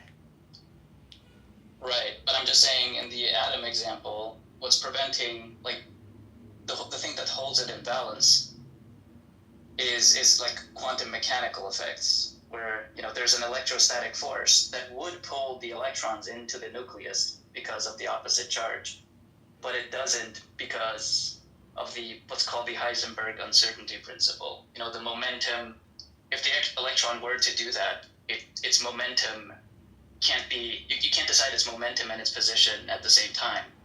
And their momentums and position, the momentum would have to be like giant in order for it to be fixed, which is why it's delocalized around the nucleus instead of falling into it. It can't occupy that sort of energy state. You can pursue if you want, right side. Just wanted to say hello to Stam and Nuha and Walter and Justin and Juan, Yo, Tobias and Geraldine. Hopefully you guys are ready to smash atheism today. That's the goal for all the theists there. Nomad's kind of walking a tightrope. He's neutral. So although he claims theism, but he's I'm gonna say you're neutral, Nomad. But right side, do you want to bring it home? Because I'm not sure where you're going with this. Well, I mean, me and the brother were like doing a beautiful science and math and religion dance. It's gonna go way deeper. So I land my plane. Hope everybody caught something from it. And let's continue the conversation. All right, sounds good. You got Brother Walter in here. Yeah. Oh yeah, Walter. What am I thinking? Walter, are you there, brother? It looks like no phone. When you're ready to talk, it's cool. Yo, are you there? Yo, check it. Yo, check it. Are you there? Yeah, I'm here. Hey, yo. Oh, good. Just real quick, yo, are you a theist? We'll come back to you, but are you a theist? No, I can't remember. No. You're an atheist? No God? Yeah, no, I'm not an atheist. Yeah, okay. I'm just going to call you an agnostic then. Yeah, pretty much. Okay, cool. Good to have you, buddy. Join the house if you would. The link is at the top. Walter, you can join the house too. I know you're new to Clubhouse. I guess I guess you're like a foiled Charizard that I need to be introduced to. Well, I hope I can live up to that expectation. But yeah, great to be. Yeah, thank you. Are you? What's your commitment? Are you Orthodox or Catholic or Protestant? Yeah, I lean Catholic, but I still have yet to go through the RCIA process. Okay. Do you think atheism is the most foolish thing in the world? Walter? Given time, I could probably think of some more foolish things, but I don't believe in it. Okay. What is the best reason you have to believe in God, or the best reason you have to falsify atheism? Yeah, to at least show that, hey, that's not the plausible answer to say there is no God. Or do you want to say, do you have a reason for God? Either way. Those are great questions. Unfortunately, I'll have to mute for a little bit here, but I'll let you know when I'm back. Sorry about that. Okay, it's all good. We'll come back to you, brother. Tobias, are you there, bro? Tobias? Yeah, I'm here, bro. I'm waiting for a takeaway, so I'm a bit distracted. But yeah, I'm here, bro. Okay, I can't remember. Did you tell me you're a theist? Or I'm an atheist. I don't believe in God. Okay, well, we'll deal with you. It's good to have you, buddy. I know when you can participate, let me know. I can participate, but I'm waiting for a delivery, so I'm going to be that's fine. distracted, yeah. Yeah, just let us know. But, so why is there no God, Tobias? I think Justin's not going to... Because I see no good evidence for God. Okay. Do you agree with that, Justin? You see no good evidence for God? He just straight up said it. Wait, but that's not why there's no God. That's just saying you don't see it. No, but absence of evidence is not evidence of absence. Well, you see, Andrew, you remember way back when I told you, when you ask random people if they're atheists, they're not going to understand atheism in the way you understand it. Oh, no, I get that. I'm just trying. I'm with Piper here. We're trying to change the world again. I'm really willing to talk about it. I'm not an aggressive atheist. No, I listen. I use my brain. Hold on. I use my brain. I listen to various copious arguments. Okay. And I try to learn myself. But I so far have seen absolutely no good evidence to support the theory that a God exists. I'm not close to the idea. Yeah. But I don't believe a God exists in accordance to our conception of it. But Tobias, I asked you what the reason is to believe that there is no God, and you said there's no good evidence or whatever for God. But then I said, well, wait, that doesn't mean that there's no God, and you said absence of evidence is not evidence of absence. Yep. That's what you said. That's weird because that works against you. Unless evidence is expected. How so does it work against? Right. Because when you say absence of evidence is evidence of absence, isn't evidence of absence, you're literally just saying, look, just because there's no evidence doesn't mean that God doesn't exist. And so I'm just asking, why are you saying that there's no God? It just brings right back to the same question. I think what you mean to say is that absence of evidence is evidence of absence if it's expected that there should be some evidence, given that if the claim is true or whatever. Right, but you're saying so what? I don't know if you understand what I just said. But why are you saying there is no God, or that the absence of evidence is showing you that there's no God? Is that what you're trying? Not if it's true. If the theory predicts that there be some data that they're not. Well, that's exactly. Yeah, I think if you make a claim, you need the slightest bit of evidence to go on. I've yet to see the slightest bit of evidence. It's as pointless as making a claim of anything that I can make up in my head if I can't back it up with the slightest bit of evidence that scientists can actually focus on and build on. There is nothing to suggest God exists. Nothing. Okay, hold on. You said nothing. So, are you an agnostic? No, because I see agnosticism as a 50-50 observation. It's not taking a stance. I feel obligated to take a stance because I don't approve of believing in something that I believe has no evidence to believe. So I don't like the idea of being agnostic because I think it's kind of backing. Okay, you're saying there's nothing that would count as evidence for God. What about the fact that there's billions of people who believe in God? You don't think that's any evidence? That's not evidence. That's billions of fucking idiots as well. Really? Okay. What do you think about, that's absurd. But what do you think about, have you ever heard of something called testimonial evidence? Yeah, it doesn't mean anything because testimonial evidence is subjective. You can't prove or disprove what somebody claims they have seen or felt. That's subjective. That's not evidence. You can't prove that. You can't demonstrate that. If you can't demonstrate it, it's not evidence. Wait, so when we use testimonial evidence to put people to death, you're saying we're doing the methodology there is flawed? Is that what you're trying to tell me? Tobias? Putting somebody to death, I mean, what's that got to do with God? He killed this person. I saw him do it. Well, I mean, if there's no evidence to support that claim, then no. It's absolutely not a justified way of... No. They may need a camera. If you have a testimony, if you have a testimony from somebody... 800 people saw him kill it in plain daylight. No other evidence. Can we convict? Yeah, but you're comparing something supernatural to something human-related. If somebody kills... You just claimed testimonial evidence is not a form of evidence. Are you going to retract that? Well, I think if 800 people saw somebody kill somebody, the chances are very high that that person did kill them. But I don't think it's a good enough... Hold on. Let me ask the question. I don't think it's a good enough reason to make any decision on taking their lives. I think you need more evidence than that. Even if it seems like the odds are that the person did kill the other person because 800 people saw it, that's not enough. Testimony, the multiple independent attestation is evidence. You grant that. It's a claim. It's not evidence. Evidence is a scientific thing.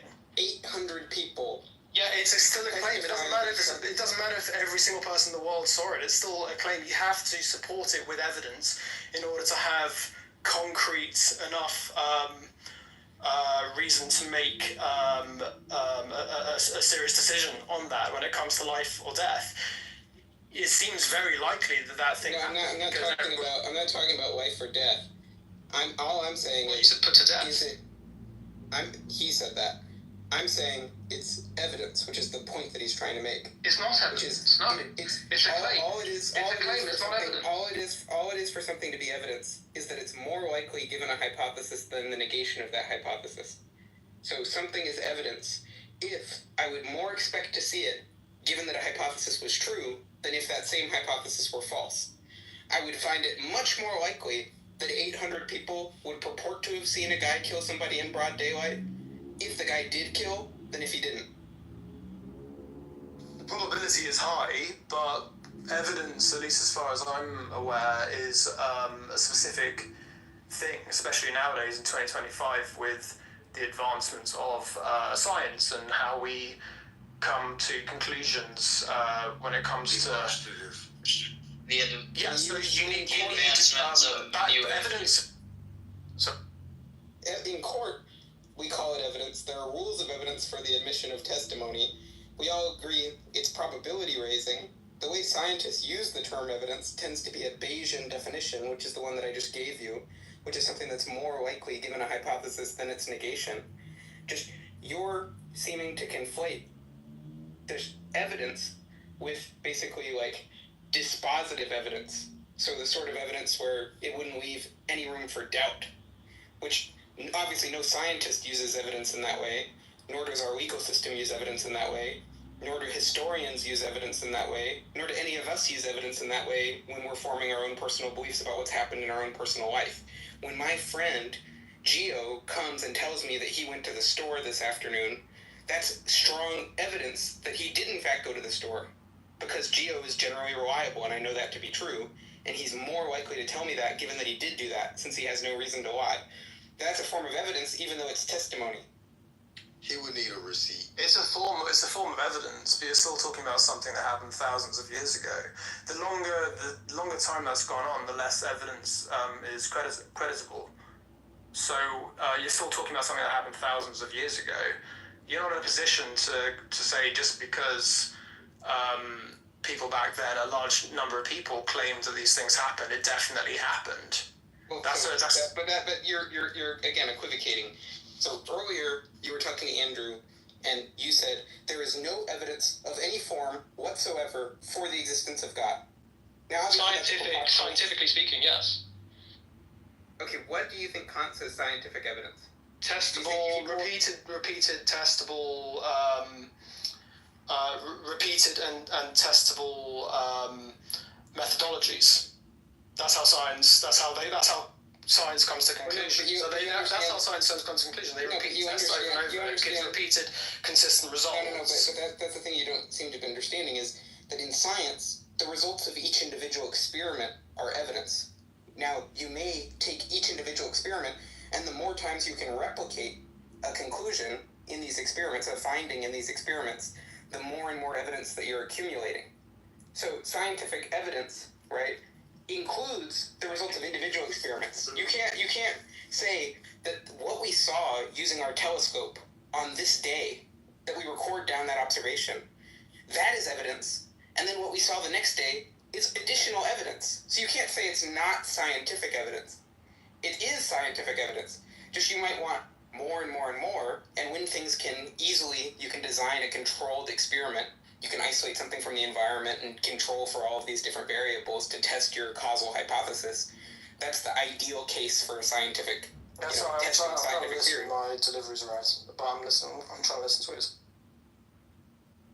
Yeah, so anyways, the claim that there is no scientific evidence, as if the concept of evidence used in science were all that distinct from the concept of evidence used everywhere else in life. No. Scientists have a methodology that they use to collect evidence, right, and to test their theories, and they have certain standards, right, for how the evidence is to be collected, how much evidence they need before they accept a theory.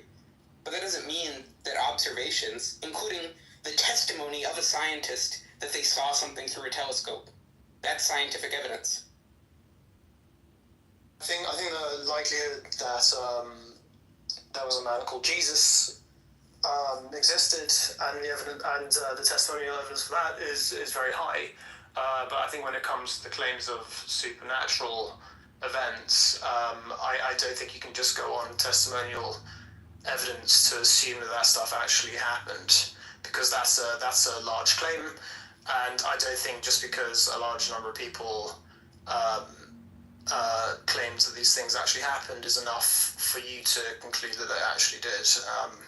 I'm not sure how you would justify believing that simply based on number of people that claim that these things happened from thousands of years ago. That to me seems rather absurd. Well, but we're just having to take one claim at a time. So the first claim I wanted to make sure that we got on the same page about is, what is evidence, and is there any evidence?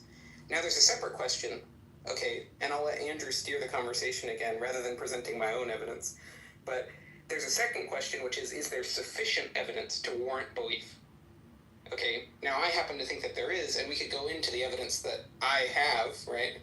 But I think probably Andrew was steering the conversation, but I just wanted to establish that this counts as evidence, and there must be at least I never stated that testimonial evidence isn't a form of evidence. Everyone heard you say that. Yeah, Tobias. I didn't say it isn't a form of evidence. I understand that you don't think that all of us hearing you say it is evidence, but we did all hear you say it. I don't think it's conclusive. No, I don't think it's conclusive evidence. I don't think.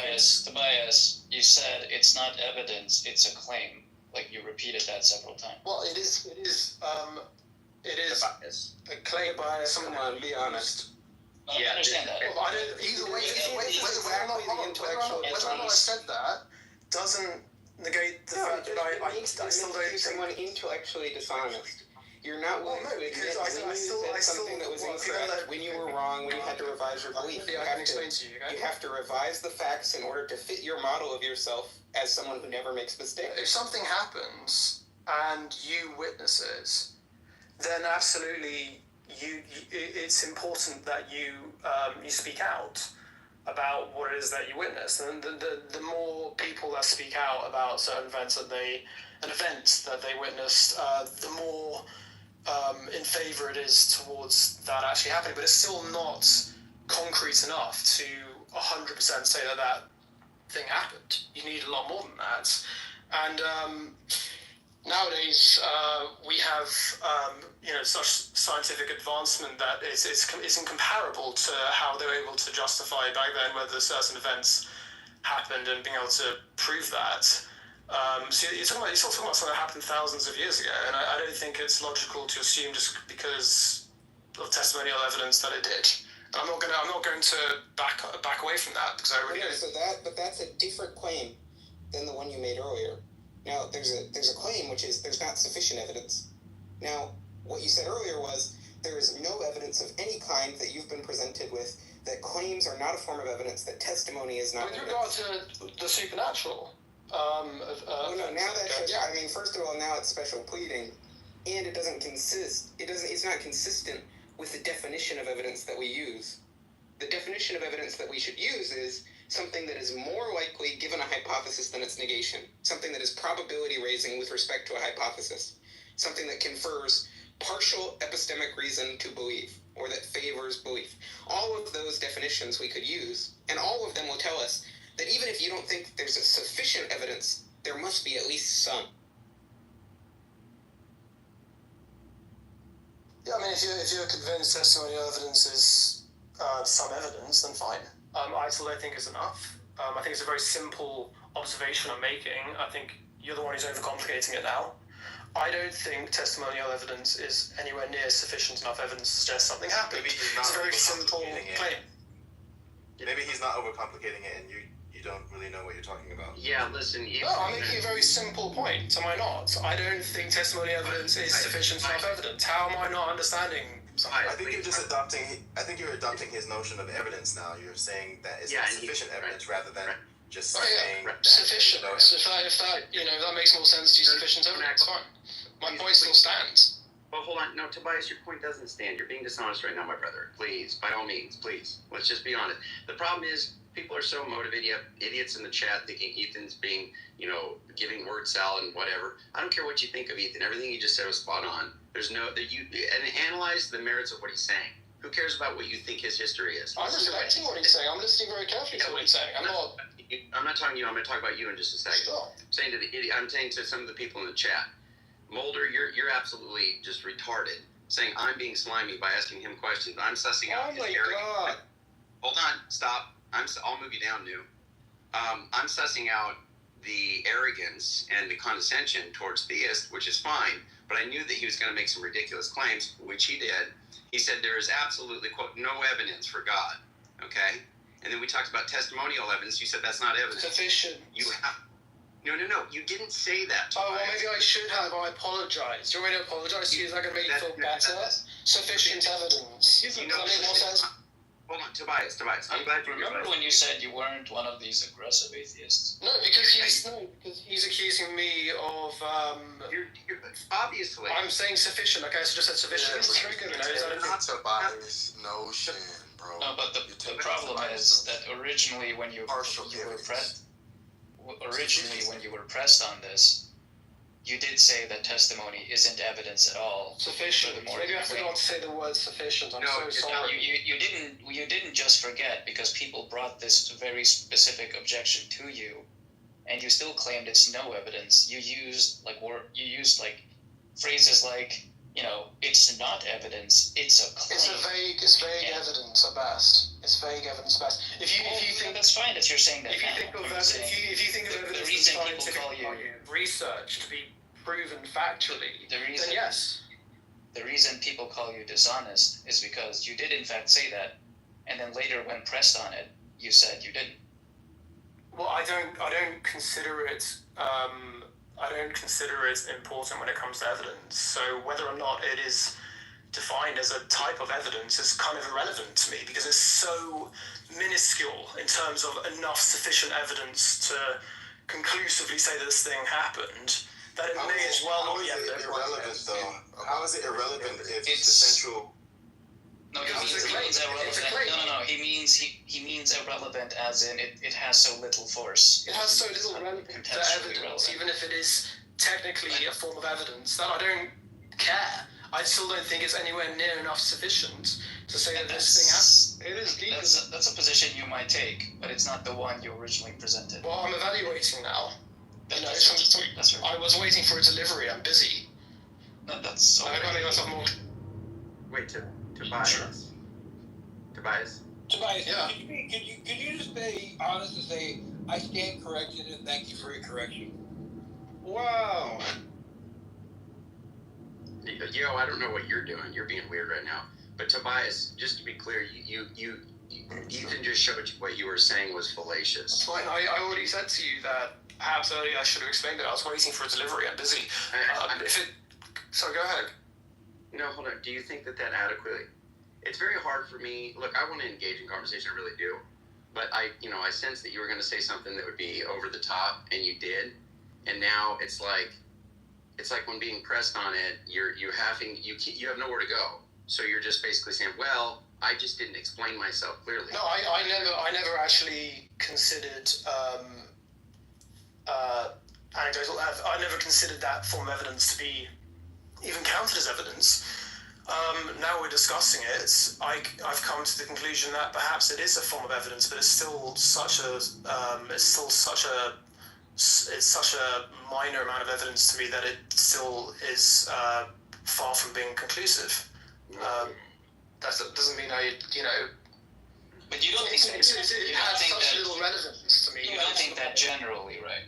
Yeah, but Tobias, would you now say there is evidence, however, this evidence is not convincing to you? Yes, that is what he's saying, Jesus Christ. Tobias, you agree that that's not a general principle you hold, right? If somebody sees something illegal, terrible, and they inform the police about it, the police take it seriously based on what they've seen, because they have to assume that what that person is saying is in fact true, because otherwise, a crime might be committed and they'll do nothing about it. So of course it's important if somebody says they've seen something, it has to be taken seriously, yes. But I don't think it's they're going to take it a lot further than that before they come to any conclusive conclusions. But it's like testimony is generally regarded, it's weighted pretty heavily in like a court setting, for example.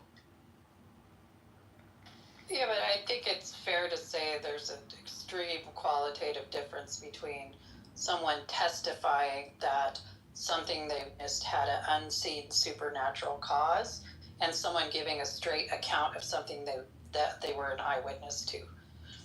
Sure. Because one is talking about something supernatural, the other one's talking about something that could actually happen. So you're talking about one extreme compared to the other.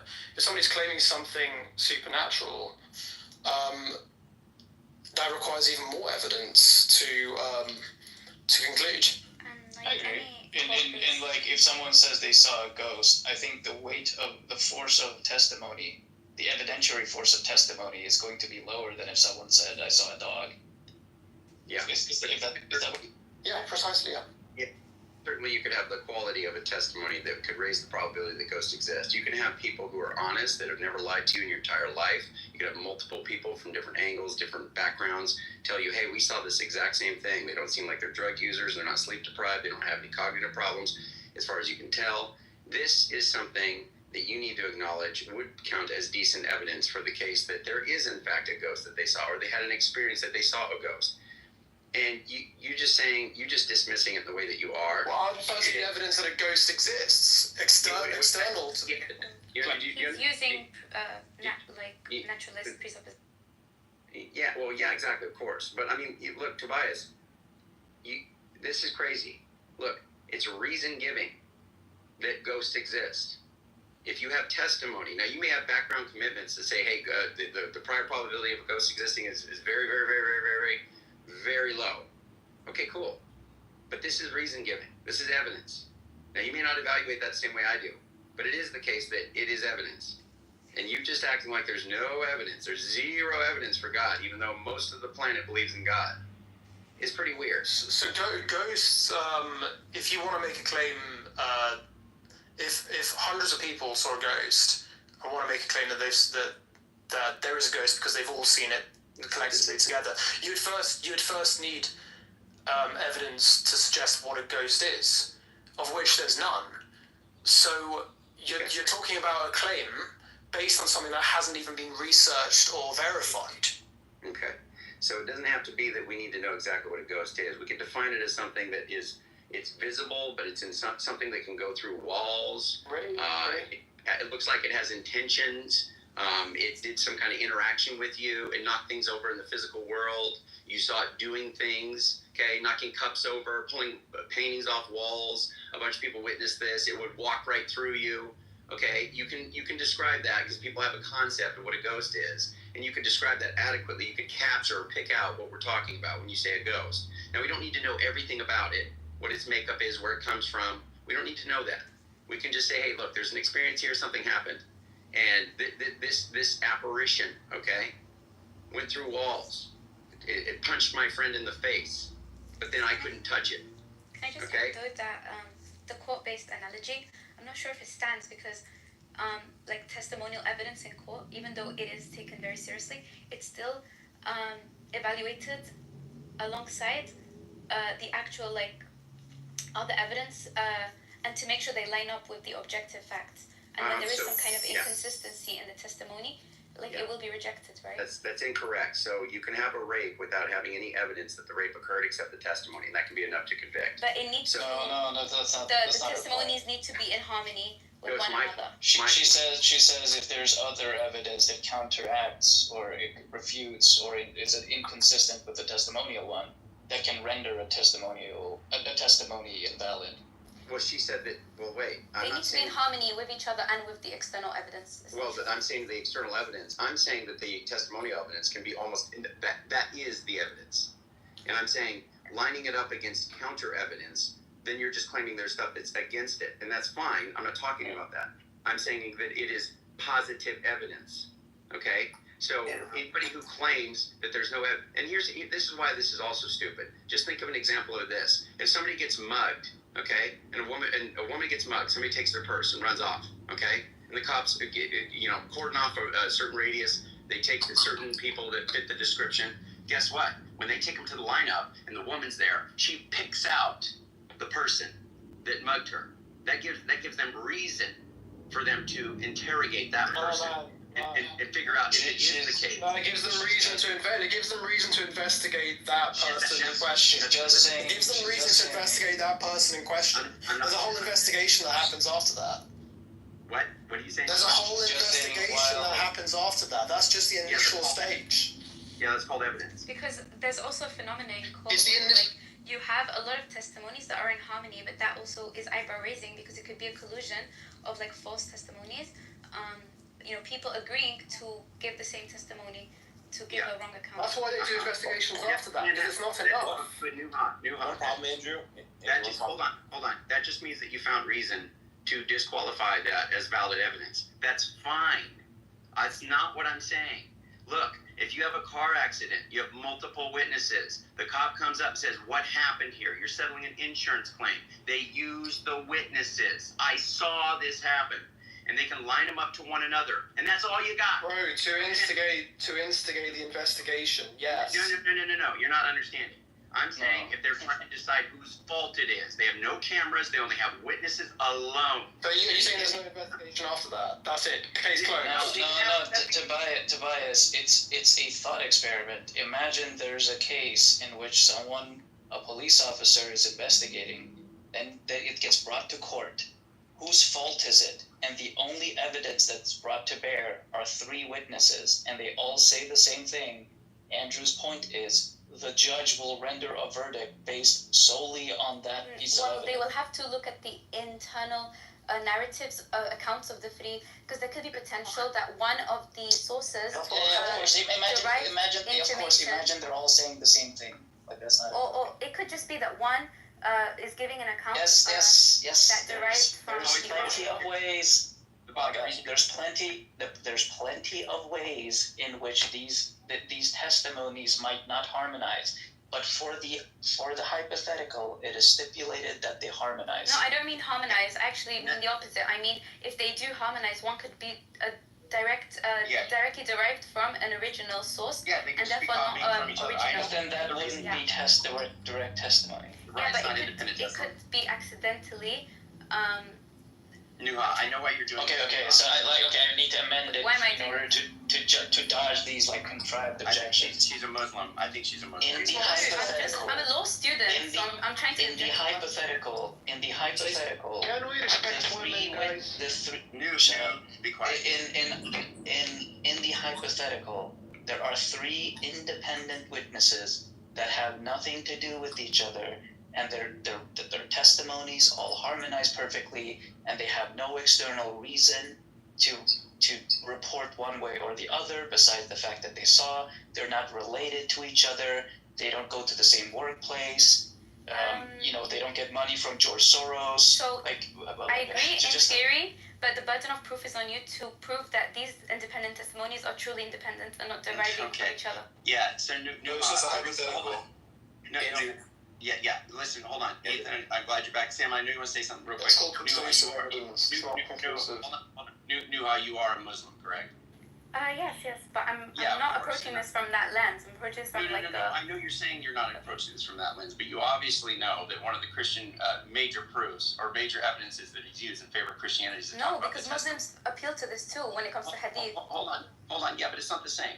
You guys want to appeal to, you want to say that there's collusion, drawing off Mark, drawing off Q, all this other stuff. I wasn't even coming from that, genuinely. I'm a law student, so I was coming from I'm coming from the same perspective as her. I'm not Muslim. I'm not, look, I'm not Muslim, I'm saying the same thing she is. I'm talking about the court analogy, I was clarifying. I can deal with I can deal with what you're saying independently, just in the same way I'm saying people need to do that with Ethan, regardless of his background, right? I can do that. All I'm saying is that most people won't be so motivated to give pushback to what Bob and I just said, to where it still stood, obviously, under scrutiny, because it's true. But people wouldn't be so motivated to do that if they didn't have this background motivator. So I'm just saying that the reason that you're doing this is because you obviously know the implications of saying that you can have multiple independent testimony that can be true. My position undermines my religion, too. Yeah, well, I don't know about that. I was going to say that. No, okay. So to be fair to her, I think all that's being said is we made a clarification on what the nature of evidence is definitionally, and then Ethan was helpful with that. And then I think what she was contributing is that there's different weights that you can apply to different types of evidence, right? That could cause some to be overriding. It's not conclusive. That's what I said a million times. It's not conclusive. No, but Tobias, when it comes to you've been conflating the nature of Tobias, you've been conflating the nature of conclusive evidence with like proofs and 100% certainty. Yeah, we're not talking about that. Tobias, you weren't granting any evidence. None. Zero. Zilch. You said it multiple times. It's on recording. Please don't make a fool of yourself. You didn't grant any evidence, okay? Don't make it seem like it's not conclusive. Well, I think you conceded that already. It's not conclusive. It's not conclusive. Yeah, but he's doing right now. It's like backpedaling. It's weird. In many cultures around the world, the testimony of women is considered less valuable. Like in Islam, it's like half as valuable, and like Andrew doesn't believe that women can reason. So that when the women came to the tomb, you should probably be skeptical of these like women's reasoning capacities because they're like, you shouldn't trust women's testimony. Never believe women, according to Andrew. So brother, Shabbat Shalom. This is what we call Jewish subversion of authority. Thank you for that, Sam. I appreciate you, bro. But no, bro? Are you a ghost believer? What'd you say? Do you believe in Palestine? You believe in ghosts? Is that a view? Respect him. Are you a ghost believer, bro? You fucking Zionist! Shut up! I want you guys to meet our friend Caveman/Warrior/ something. He has another name too. You are a Zionist. You support genocide. Okay. Yeah. Hey, how many wives do you have? New Hampshire. Andrew uses retard word, like he insults people. He's a genocide supporter. You're a retard too. Literally, I'm also Asian. You're a fake guy. You believe your guys is stronger than the Yeah, genocide. You support killing people, Andrew. So let's get back to it. I'm going to move you down, New, if you don't stop. So, Ethan, I'm glad you're back. So Tobias wants to do this thing. He wants to stay conclusive now. No, because I think it's an assumption. If you see if somebody says they've seen something, it's an assumption until there's proven evidence. I actually don't take back what I said. I don't believe it is evidence. You don't see testimony as evidence. Are you? No, I don't. No, I don't. I still believe. Tobias, it's called testimonial evidence. What are you talking about? It's actually called evidence. Well, maybe it shouldn't be. Somebody claims they've seen something. Until you can prove that what they've seen actually happened is not evidence. Right? Wait. Why would an insurance company who has strong interest in determining whose the fault is and how much money they're going to pay out use testimony alone to come to a conclusion? Why? Explain that to me. Because it's an assumption. It's still not evidence. If you view evidence as something scientific, where it's definitively proven that thing happened because they put all the dots together. Wait. Do you think evidence has to be definitive? Well, this is stupid. And your definition of evidence is really loose. It's a very loose definition. JCC, please. No, what's up? Do that though. They don't rely. They don't just take it upon someone's word. No, you're not understanding what I'm saying. They have zero other evidence. It's testimony alone. They obviously have the cars that are messed up. They don't know who did what though. And my point is, when you have testimonies, which is it, they can measure trajectory and say, oh, blah, blah, blah, blah, blah. But the point is that you have testimony that they use to determine what happened. And I'm saying, it's different than the eyewitness testimony, right? That's an eyewitness testimony. They saw it occur. They were at the intersection. They got out of the car. They said, what happened? The cops are like, hey, what happened here? Tell us what happened. They asked the witness. It's crucial. What are you talking about? This is insane. Yes, at the end of the day, it isn't bias. Evidence is just whatever raises the probability of something. So yes, and the fact I say I saw a dog, it should raise your probability that the dog exists. Absolutely. And then even if it's a tiny amount of evidence, even if it's not pure evidence, because it's not 100% proven, is it? That's not 100% proven. No one thinks that evidence means scientific proof. It's all we're talking about is if I say I saw a dog, that raises the probability in your head that I saw a dog. It's just obvious that that's how it works. That raises the probability, fine, but it's still not conclusive evidence. What is that? If you're looking for conclusive evidence to prove something and you haven't reached it. We are just talking about raising probability. We're not talking about dispositive or conclusive evidence. That's all we are talking about. But you want to prove that something 100% You want to prove that something 100% happened. That's not proving that 100% happened. We're not talking about conclusive evidence. We're just talking about probability raising stuff. That's all we're talking about. Okay, hey John, I'm glad you're back, but chill out. Tobias, what do you think evidence means? Prior to this conversation, what's your standard understanding of what evidence means? Define it. Go ahead. It's absolutely simply. Tobias, not you, John. John, is your name Tobias? No, it's your name's not Tobias. Your name isn't Tobias. Please hold on.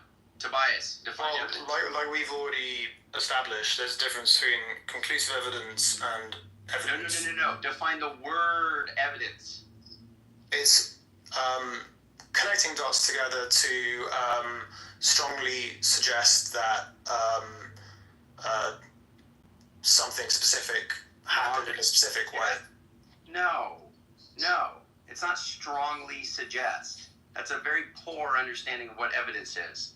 It's not something you don't say, oh, just because your friend comes back and says, No, I have more. Stop, John, I'm moving down. I said, okay, I'll move you down and we'll bring you back up. You don't listen. You got to learn to listen. Tobias, if your roommate comes back, says, hey, I just bought some milk and put it in the fridge. Is that evidence that there's milk in the fridge? Tobias? No, it's a claim. She's claiming she put milk in the fridge. Are you kidding me? So you have do you think it's probability raising that there's milk in the fridge? Somebody alone saying that they did something, it raises the probability. Yeah. But can I say something? Because they've introduced the idea of that happening from that not happening. So And what does that? Why wouldn't you call that evidence? Why does it have to be? I already told you there's a difference between evidence and conclusive evidence. That is. Well, in a legal setting, you would have to be proven beyond reasonable doubt. Well, that's conclusive evidence, right? Well, it would have to be conclusive, but beyond reasonable doubt. But saying somebody saw something happen is not beyond reasonable doubt. I agree. Right. That's what I'm trying to say. But the thing is like, what you guys are asking for is like, what can make a conclusive evidential witness? That's not what we're talking about. It is. It's because that's what he's trying to say. This proves it 100%. I know what he's trying to do. I know why he's doing it. Black, they're not allow you. Yeah, I know it. Thank you. I'll move you down, brother. Peace be upon you. So here's the deal. Look, it is the case that when somebody makes the claim like that, especially if you have this background of them being honest, continually telling you the truth, they buy milk a lot. Every time they've said it in the past, it's happened. They have given you a good inductive case to believe it is true when they say there is milk in the fridge. Nuha, I don't know why you're laughing. Why are you laughing, Nuha? Go ahead. I think that I would not consider this beyond reasonable doubt unless there is another accompanying evidence. I didn't say that, Nuha. Yeah. I didn't say that it's. How are you a law student with this low verbal IQ? Like, it's actually. This is absolutely. Because I'm just very good at law, to be honest. Yeah, but you're not, though, because you just said something that's ridiculous. No, because I'm saying it's an evidence, but it's not something that is going to render a judgment that is just like you're justified to render a judgment where you can say, okay, I have evidence beyond reasonable doubt that this person has bought milk. Nobody's talking about reasonable doubt. We're just saying, hey, does this increase the probability of X? Yeah, it does increase the probability, but it doesn't increase it to the threshold. That's the definition of. Wait, nobody's talking about the threshold. Yes, but I'm jumping ahead, and I'm saying. Don't think ahead. This isn't enough. Well, I'm sorry, I can't help that. I think fast. Thinking ahead is for smart people. Yeah, I can't help it. I can't help it. Where we are. Yeah, but why are you laughing when I'm saying something? So we're just trying to establish. And just really quick, point of moderation, if you get a second, just roll what the chat. evidence is. Yes, Warrior. Is a Warrior. New Zealand. What is he saying? Let's say he doesn't have the right to demand. Okay, are you talking about? Who are you talking about? Okay. Well, go up. It started up a while ago. I'll let you make the call on it, but it's. Who are you talking about? New Zealand or Honest? Because Honest is obviously talking about Sasha cutting her wiener off and all this stuff. Well, okay. Listen, I don't want to get in the middle of it, but this is a response because Sasha is going at Honest for the suicide of his son and stuff. So I mean, I'll let you make the call on it. But oh, that's rough. Okay. Well, Honest is very much does this he does this trauma leverage stuff that he likes to do, and he just tried to do that to me. When I said retard, he's like, are you going to call my daughter retarded? Because I guess he has a special needs daughter. And he's like, are you going to call her? And he tried to keep pressing that, even though I'm like, no, I'm not commenting on that. I'm saying you're a retard. And he's like, are you going to call my daughter a retard? So he's definitely into that kind of, that like, that trauma, like, I'm going to try to leverage this, make you look bad, publicly shame you, moralize. When this man is like one of the most dishonest, disingenuous people in conversation and a very immoral person himself. So I don't really appreciate like, that kind of thing that he's doing. Obviously, Sasha can be extremely rude and, say some things that are very hurtful. But Honest is not honest. He should change his name, and I've already suggested this, to Dishonest Inquiry. And so Sasha trying to point this out is legitimate, but doing it in that way, I don't approve of that. I mean, Sasha, you shouldn't do that. Please don't do this stuff about the suicide and all that stuff. I don't know exactly what all you're saying. I don't really want to track all that. But I will just say, please don't do that, Sasha. You can come up here. If you want to talk to Honest, you guys can hash out whatever. But what he's saying is not cool. What he's saying is not cool, and what you're saying, Sasha, is not cool either. You're going after trans identity stuff right now, Honest. So both of you are obviously... And this is the first I've seen of this, so you guys have already done it back and forth. So both of you need to stop. I can't tell. No, I don't justify that, New Zealand, you numbskull, but you say stuff that's much worse than that, like you want to rape people's wives and do all that kind of stuff, so I'm not going to hear from you either. Sasha, are you there? I can't see you, Sasha, up here. Sasha, come up here. There better be milk in that fridge, I'm about to get a bowl of cereal. Yeah, we're going to talk about that. I want to get right back to that. So, Numa, or Nuha, I don't know why you're saying what you're saying. Like you're trying to jump ahead and you're saying it's not conclusive, or it's not like use the word conclusive. Preponderance of evidence, reasonable doubt. Okay. Yes. Do you know what it proves that your God existed without? Didn't use the word conclusive. What the fuck? Is your mission not to prove that your God existed and the supernatural things happened? Beyond a reasonable doubt. Beyond a reasonable doubt. Is that not your incentive? Tobias, we're not even. Look, don't try to appeal to my motivations or try to say, oh, you think you. Look, you did something that was dishonest. It was clear. Everybody heard it. You're going back half an hour. Okay, man. All right. No, I'm just telling you. Don't try to this is like your retaliation right now. Trying to say, oh, well, you're trying to say that you don't need to prove your God to. But no, that's not. Bro, I told you I was waiting for a fucking delivery, man. I was busy. I'm talking. I know, but that doesn't explain why it is that you doubled down and said there is no evidence, and no, that's not how evidence works, and it must be scientific and all this. Well, when I think of the word evidence, I think of conclusive evidence. I think of stuff that's actually going to contribute towards the justification in believing in that thing, and I think that's far from that. Wait, it's far from contributing to the belief that you should go that you should go and fridge for milk when your roommate says I bought milk today, put it in the fridge. No, we're talking about testimonial evidence for God. That's eyewitness testimony. I did this firsthand. What are you talking about? So okay. So you think that's really jumping the gun in terms of proving that these things actually happen? Sasha, hang on a minute. Andrew, Sasha blamed me for my son's suicide. Yeah, and what'd you say about her identity? And what'd you say about her identity? That was after. Yeah. I didn't say anything about her identity. What? Two wrongs make a right? Andrew. Two wrongs make a right, or what? Andrew. Don't try to moralize with me. It's not going to work. Andrew. With me. Andrew, are you like really just gonna like just? No. Did you just talk about clean her off? Did you say something about that? She did, right? Something about the personal identity? She did, right? Yeah, you did. In response to someone else, to someone else saying that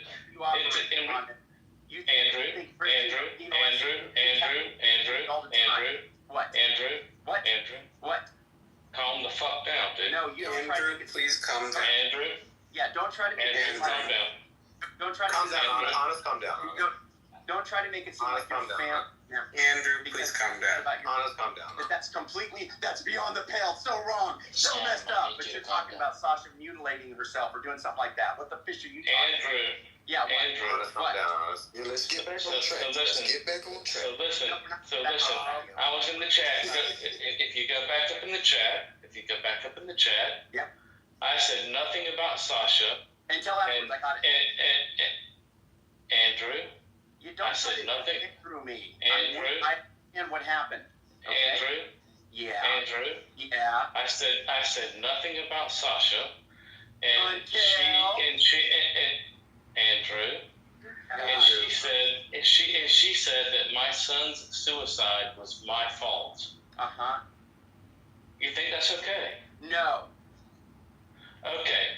And then, in response to another person in the chat saying that Sasha was a man, I said that I would respect her pronouns, and I consistently called her. Can you read out the message where you said that, Ola? Just for everybody, can you read out that message in specific, please? See, that's why you're I'll do it for you if you can. Let's just find it. Let's see. Sasha? I said, Sasha cut off his dick and calls himself a woman. I will respect the pronouns, not the person, because someone previously said that Sasha is a man. Yeah. And I said, that's pretty respectful. Yeah. And notice, Andrew, Sasha started this. Yeah, two wrongs. You don't care that Sasha started this with saying that my son's suicide was my fault. I want to point out that my son's suicide was my fault. Honest. You're going to condone this. You're going to defend this guy. Interrogate Sasha. Hold on, real quick. Wow. Say something. Let me just say something to you real quick, okay? Sure. I'm going to point this out. You can say whatever you want. You're a piece of shit. Sasha can say things that are very mean, and I don't condone it, okay? But Sasha's not dishonest like this. You're dishonest. Really? Just like what my son's suicide. Yeah, point out your dishonesty. Let me point out your dishonesty. Everybody noticed that Andrew was attacking the guy. I'll mute you. Everybody is attacking the guy. When you go give a recount, when you recount what happened, everybody noticed that the guy is attacking I'm going to move you down the guy.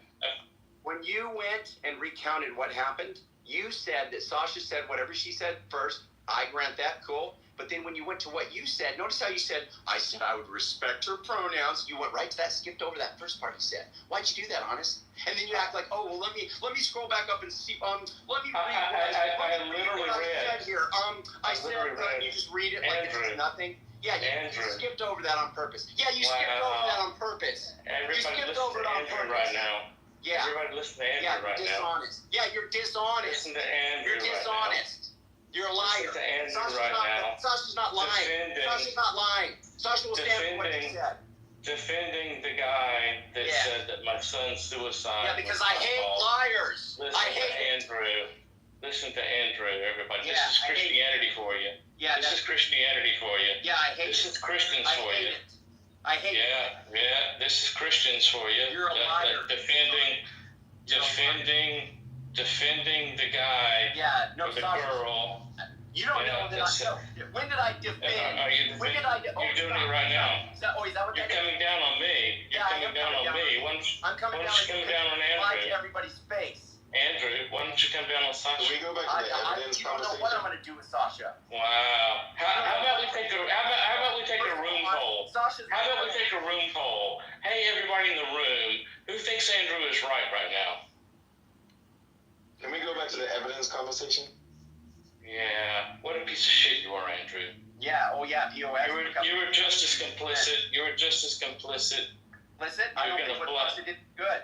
What are you talking about? You want me to kick you both out? No, I'm not going to do that. Sasha's my friend. Oh, no. So she's your friend, and so you're going to just be okay. And I'm not. Look, you're just lying to my face about what occurred. You just tried to recount. How am I lying? Because you left out the crucial element of the nonsense garbage you said, and you did it on purpose. Wow. Yeah. Wow. So you read minds now. And I went back up in the chat, and I literally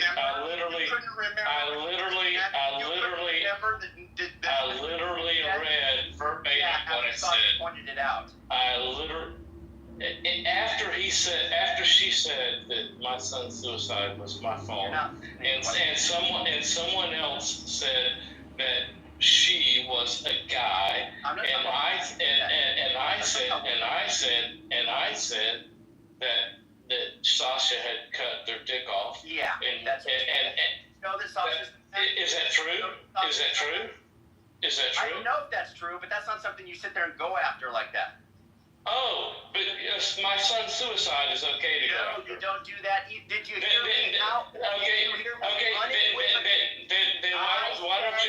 wasn't good. I said it wasn't then go after good. Sasha right now.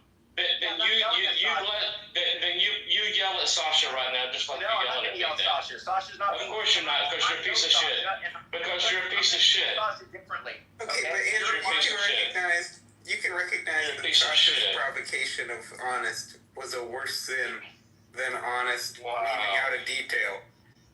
But you can recognize that, right, Andrew? Oh, of course. No, you can't. Like going to a guy, like a father, like I can't even imagine. A father grieving a son, and it provokes someone on that basis. Like, that the person would respond emotionally is totally understandable. Yeah, of course. And to single him out for special approbation is a little... Well, Andrew's a piece of shit, because Andrew's a piece of fucking shit. You've been lying continually, Honest. You're a fucking piece of shit, Andrew. You can say I'm a You're a fucking piece of shit. You can say then yell at Sasha right now. Go ahead. Sasha. Oh, but you're going to yell at me, but you're not going to yell at Sasha for saying my son's suicide was my fault, you piece of shit. Why don't you guys give an account of how the conversation... Everybody see this? Everybody see this fucking piece of shit? Everybody see Andrew? Yeah, thank you. Everybody sees what a piece of shit Andrew is right now? Yeah, thank you. What a POS I am. You know why? That's right. You know why I don't like this, and the reason I don't care as much as you want me to care is because of what you just did before that conversation took place. You dishonest people. Because you're a piece because of of what shit, you did. What you did, because what... In response. Stop dishonest. Can we go back and what did Honest say that caused us to say that? I'll move you down. What caused us to say that? Sam, hold on. I have retarded people. What did you say? Honest. Hey, honest. I have retarded people in my family, and me calling you a retard, which you are, and you trying to bring it down to your daughter and saying, you see this level of morality? Hey, this is Christianity for you. Yeah, this is atheism. This is Christianity for you. 20 minutes ago, what you said is you said, oh, are you going to call Christianity for you? Are you going to say my special needs daughter is a retard? And I said, no. I'm going to call you a retard because you are. And what you said, you keep repeating. Christianity is not listening. I'm going to move you down. Of course you're going to move me down. Yeah, because you can't listen. Because you can't actually take it. Because you can't stand it that I'm calling you out. Because you can't. I'm calling you. Abuse your minds and send me down. Go ahead, Andrew. I'm trying to tell people what actually happened. Everybody knows what happened, Andrew. Hey, don't be a retard. Listen to what I'm telling you. About there you go. Listen to them using pejoratives. Listen to the Christian. About 20 minutes ago. Yeah. You said about my daughter that has special needs. Yeah. Is she a I retard? said nothing about your daughter, numbskull. You brought up your daughter to try to use that. You tried to moralize with it. You tried to use leverage and say, Of course I did. Because that's sick. Of course I did. Yeah. You're sick. You're sick for using the word, and you're sick for not. You called. It's okay for Sasha. It's okay for Sasha to say that I'm involved. Did I ever say it's okay, numbskull? Then why don't you call him out? Her out. I'm dealing with you right now. I'm dealing with you right now. Yeah. You're a piece of shit, Andrew. Yeah, you're a POS. What you're saying is garbage. You're a piece of shit, man. Everybody here sees what's going on. Everybody here. I called you a retard. Everybody here knows what's happening. Moral outrage. I will call out every time. Everybody here. In the way you do that. Everybody here. You tried to leverage your daughter as a. Everybody here sees. Can we go back to talking about evidence? Yeah. As soon as I get my point out, you tried to leverage your daughter. Yeah, everybody here sees what you're doing. All right, so I'll put you down in the audience. Hold on. Okay. Yeah. You tried to leverage your daughter to make me look like I'm a monster because I use the retard word, even though you say all kinds of stuff like that, and you've said it about Christians broadly, and you have selective outrage when other people that are in your camp say all kinds of mad He's not here. And it's not hard to show that. Andrew, also, why didn't you bring up the fact that just like black people can use the N-word, like you're allowed to use the R-word, you know? Thank you. I'm sorry, that was a bad joke. I'm horrible. I actually kind of like that, actually. That was actually pretty good. That was actually, look, Sasha, I mean, obviously that wasn't good. Can you tell what happened there? I didn't even see the exchange. Why'd that happen? Dishonest is extremely dishonest. I can understand wanting to come after him, but you shouldn't. Like the kid stuff, obviously, is not cool. I mean, can you hear me? Yeah. Yeah, I mean, just he wants to use like his fucking children to virtues, like not about shit. Like, why is this like okay? You use the R word. Well, my daughter is disabled. While also saying like you're speaking out on it's completely ridiculous. It's like if you think it's fine to trauma dump about this and to weaponize your personal trauma, I don't think it's on the table for people. I'm very sympathetic to that, Sasha, and that's why, like, I thought about this and I was like, wait, this isn't in isolation. This is on the heels of him just now, just a little bit before this whole. It's like I remember St. Paul was like, overcome evil with evil. No, look, I'm not. Ethan, look, I don't mind you doing that. You know how I appreciate you coming after me, and that's fine.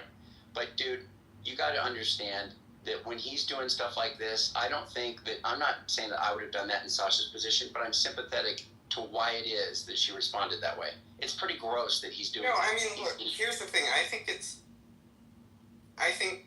if you've gone through that in your personal life, to bring up and to instrumentalize the death of your child in an internet debate, or the disability of your child in an internet debate, like, it's very gross.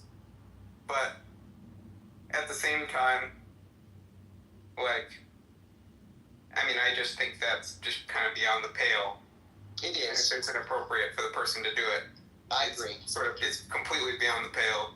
I agree. And like, if I was gonna get morally outraged at somebody in that context, it wouldn't be honest.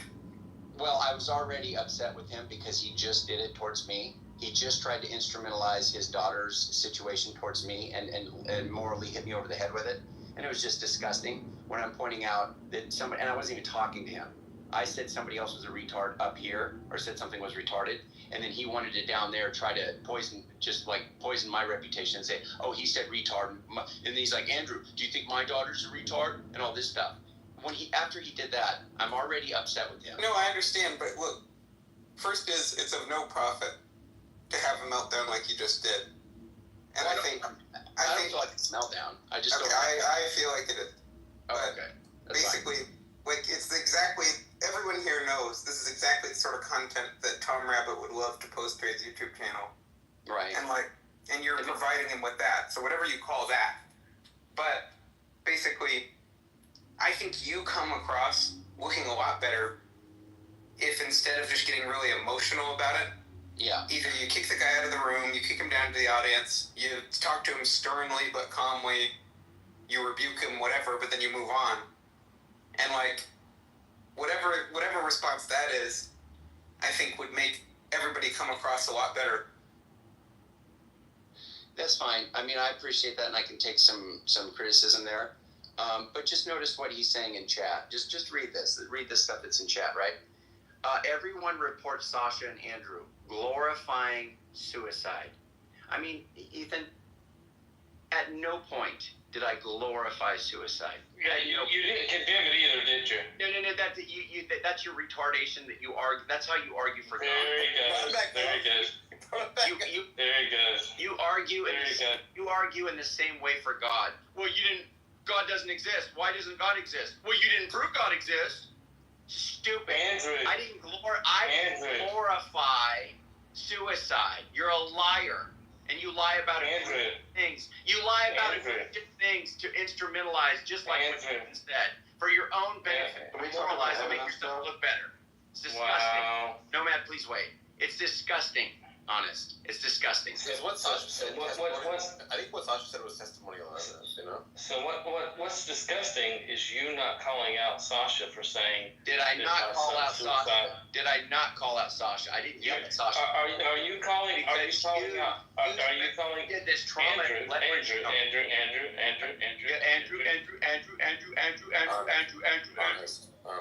Wow. So, are you calling out me more, or are you calling out Sasha more? I think what Sasha did was more egregious, but I think what you did. Then why are you calling out? Why are you focusing on me? You personally did it to me, and I have an emotional reaction towards it. That's why. You personally did it to me first, and then you lied to my face. That's why. I tell you what. How about I mute up and you go off for the next 10 minutes? Not gonna go off on me on Sasha. Go off. Well, go off on Sasha. Not gonna go off. Do you understand? I had a reaction to what you did to me. How about you go off on Sasha? Did you hear what I just said? Sasha just made a point, which I agree with. I can understand the sympathy. I'm sympathizing with her. How about you go off on Sasha for saying that my son's suicide was my fault? Right. I'm waiting. I'm waiting for your moral outrage. Your Christian moral outrage. No, Ethan, do you not see what he's doing right now? Can you? I mean, dude. The Christian moral outrage. I'm waiting for the Christian moral outrage. Doing this to attack Christianity, obviously. It's not like, oh, you hurt me so bad. But are you making Christianity look better by reacting this way? No, he's not. Yeah, he doesn't care. Because Andrew's not. Andrew's you are a representative of Christianity on the platform, so you should think about how you reflect. I am, Ethan, but I have a personal. I'm very indignant towards this kind of stuff. I can't handle. This kind of stuff has been going on routinely. This selective outrage. This absolute selective outrage about Sasha saying that my son's. Yeah. Like the problem is just look, I think we all get the picture with this guy, right? And it's very annoying. But basically, people are going to be hypocritical. They're going to be mockers. That's standard fare. You know, and we just have to be long-suffering and patient, and that's going to reflect way better on you than being super irascible. Because everyone here has enough sense about them to see what's happening, to where if you just said it calmly and then moved on, and if the guy was being obstinate or being uncooperative, like, you would look way better. You'd be a huge winner in the situation. But when you stoop down to that level, then both of you just look bad. I hear you, bro, and I'll take that. I'll take it on board. I'm just so sick of people lying to my face, Ethan, and doing this kind of stuff. It's so gross. The Discord people that come over here and comment on, and Sasha is targeted of, like, because she says things that are edgy, and some of it I think is hilarious, and I make no bones about it. But she says stuff that is offensive to people, for sure, right? And so, but they do that. Meanwhile, they're advocating for a pedophile to be their ringleader, and they don't say anything about it. And I just find that kind of selective stuff, and the stuff that I know, I promise you, I just go back and look. Honest has been around people who've used the retard word. He said things like, you know, spurg out and stuff like that. He doesn't care. That's not the issue. It is it's a moral trick that he's doing right now. It has to do with attacking my credibility. It has to do with attacking Christianity, and it has to do with Yeah, but just think about it from a different perspective. Yeah.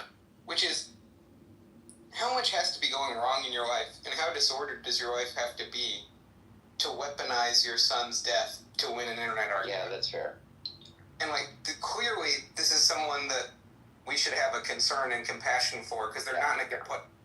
Yeah. I mean, that's fair. Honest, you can be here. I'm not kicking you out. You can come up here. Sasha, please don't do that anymore. Honest, don't say any stuff like that about the trans stuff or whatever. Please don't do that. Yeah, anyway, we can carry on. Andrew, like, you're just going to brush it all aside, say it's okay when Sasha attacks me. Honest. Like unprovoked attacks me. Not unprovoked. Unprovoked. I'm friends with Sasha. Dude, what are you doing? Andrew, what are you doing? It's not going to be good. Okay, this is not going to go good. Okay. Look, honest, if can you just let me talk, Andrew? No, if you're gonna, I'm not gonna respond to you. We're gonna go to the conference. Okay. Don't respond, but allow me to redress the room because Sasha said that my son's suicide was my fault. Right? So you chose not to do anything, and you've chosen to attack me as the bad guy here because I responded in the way that I did, right? And so, like, everybody sees what's on display here. Everybody sees your morality. And, you know, yeah. So my son's suicide was my fault, according to Sasha. And you're okay with her saying that. And you're not going to, you dig into me, not her, but you dig into me. So I want everybody to see Christianity on display here, right? Justifying Sasha's coming at me for my son's suicide and Andrew attacking me. Wow. So this is Christianity for you. So you can just fuck yourself, Andrew. Okay. And Sasha, you can go fuck yourself. Go fuck you all. If you think my son's suicide was my fault, Andrew, you're a piece of shit. Fuck you. Okay, thank you. Thank you for all that. Yeah, thank you, you fucking piece of shit. Yeah. I mean, I could target you and obviously show what you're doing that's disgusting, but I'm not going to do that. Yeah, go ahead and target me for my son's suicide. I'm talking about my son's suicide to strangers on the internet. It's a very personal matter. Stop bringing it up as if it's like a casual thing. Sasha is the fucking one that brought it up, not me. Why? But in general, why are you fucking talking about your son? Because fucking Sasha is the one that fucking brought it up. Sasha is the one that brought up my son's suicide. You fucking dumbass. Daughter, Sasha is the one that Sasha is the one that brought up my son's see how suicide. you're dishonest. Dumbass. This is what actually occurred, which I am done. your special needs daughter. You brought up your special needs daughter. We're not talking about my special needs daughter. To try to use that as a. Listen to Andrew. Listen to Andrew. Listen to Andrew. You're a dishonest person, bro. Listen to Andrew. Listen to Andrew. The Christian. Hey, you're gonna be Christian. He's so Christian. He loves everybody. He just wants you to love everybody. You're talking this. You didn't bring it up in this conversation. But the only reason why Sasha knows about it is because you brought it up. You told. This is years ago. This is years ago. Look, my son has been dead for 10 fucking years. Fuck you guys, right? And of course I have said at some point to people on this fucking app that my son committed suicide. It's no fucking, like it's not a secret. But for her to use it as a fucking weapon is fucking, if you don't find it disgusting, then fuck you, Sam. You fucking piece of shit. You too. Do you think that I would just tell all of you guys, like, the worst things that ever happened to me as if it's a casual thing? Dude, my son fucking committed suicide. What the fuck, dude? It's something that fucking happened. I don't expect it to be weaponized by a piece of shit human being like fucking Sasha. Right? It is not moral to weaponize it against you. That's right. Then shut the fuck up, Sam. Go the fuck away and shut the fuck up. It's not a thing. That's right. On this internet with strangers, it's not a thing to be like, oh, I'm just gonna talk. Because the people know that my son committed suicide, that I've shared that I can't be honest, that people should be able to weaponize that. I mean, suicide is not something that we should hide. It's not something we should not talk about. It's not something to be ashamed of. Of course it's something I'm going to share. It's part of my life. Like, even Christians have family members that commit suicide, you fucking dumb piece of shit. See the way he's dealing with you in vlog, Sam, it just shows you that. Exactly the way I'm doing. Right. I'll give it an exactly. No, but this is just malicious. Like, we can't keep him up here. Yeah, well, here's the thing. He just tried to make it. He's like, y'all are glorifying suicide, said a bunch of stuff like that. How are you holding him accountable? Just let's move him down. To move him down, Andrew. Stop this. Okay, honest. Do you want to engage in the conversation, or do you want to? You gonna say any more? No. He doesn't get to decide. Just remove him and stop this conversation now. I wanted to give him a chance to participate reasonably, but if no, there is no participating reasonably in this convo. Jesus Christ. No. I'm talking about something different, like a different conversation. Do you want to talk about the topic or not, honestly? Yeah, I'll talk about the topic as long as you say that Sasha was a piece of shit. Sasha should not have done that, and that was a POS move. There you go. Thank you. Now, but why did you dig into me and yell at me, but you didn't do that to her, right? I mean, what the? We're moving on.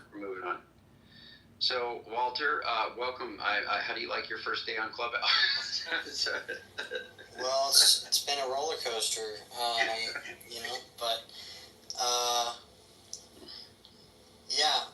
so is this I'm mostly used to Discord, so is this I guess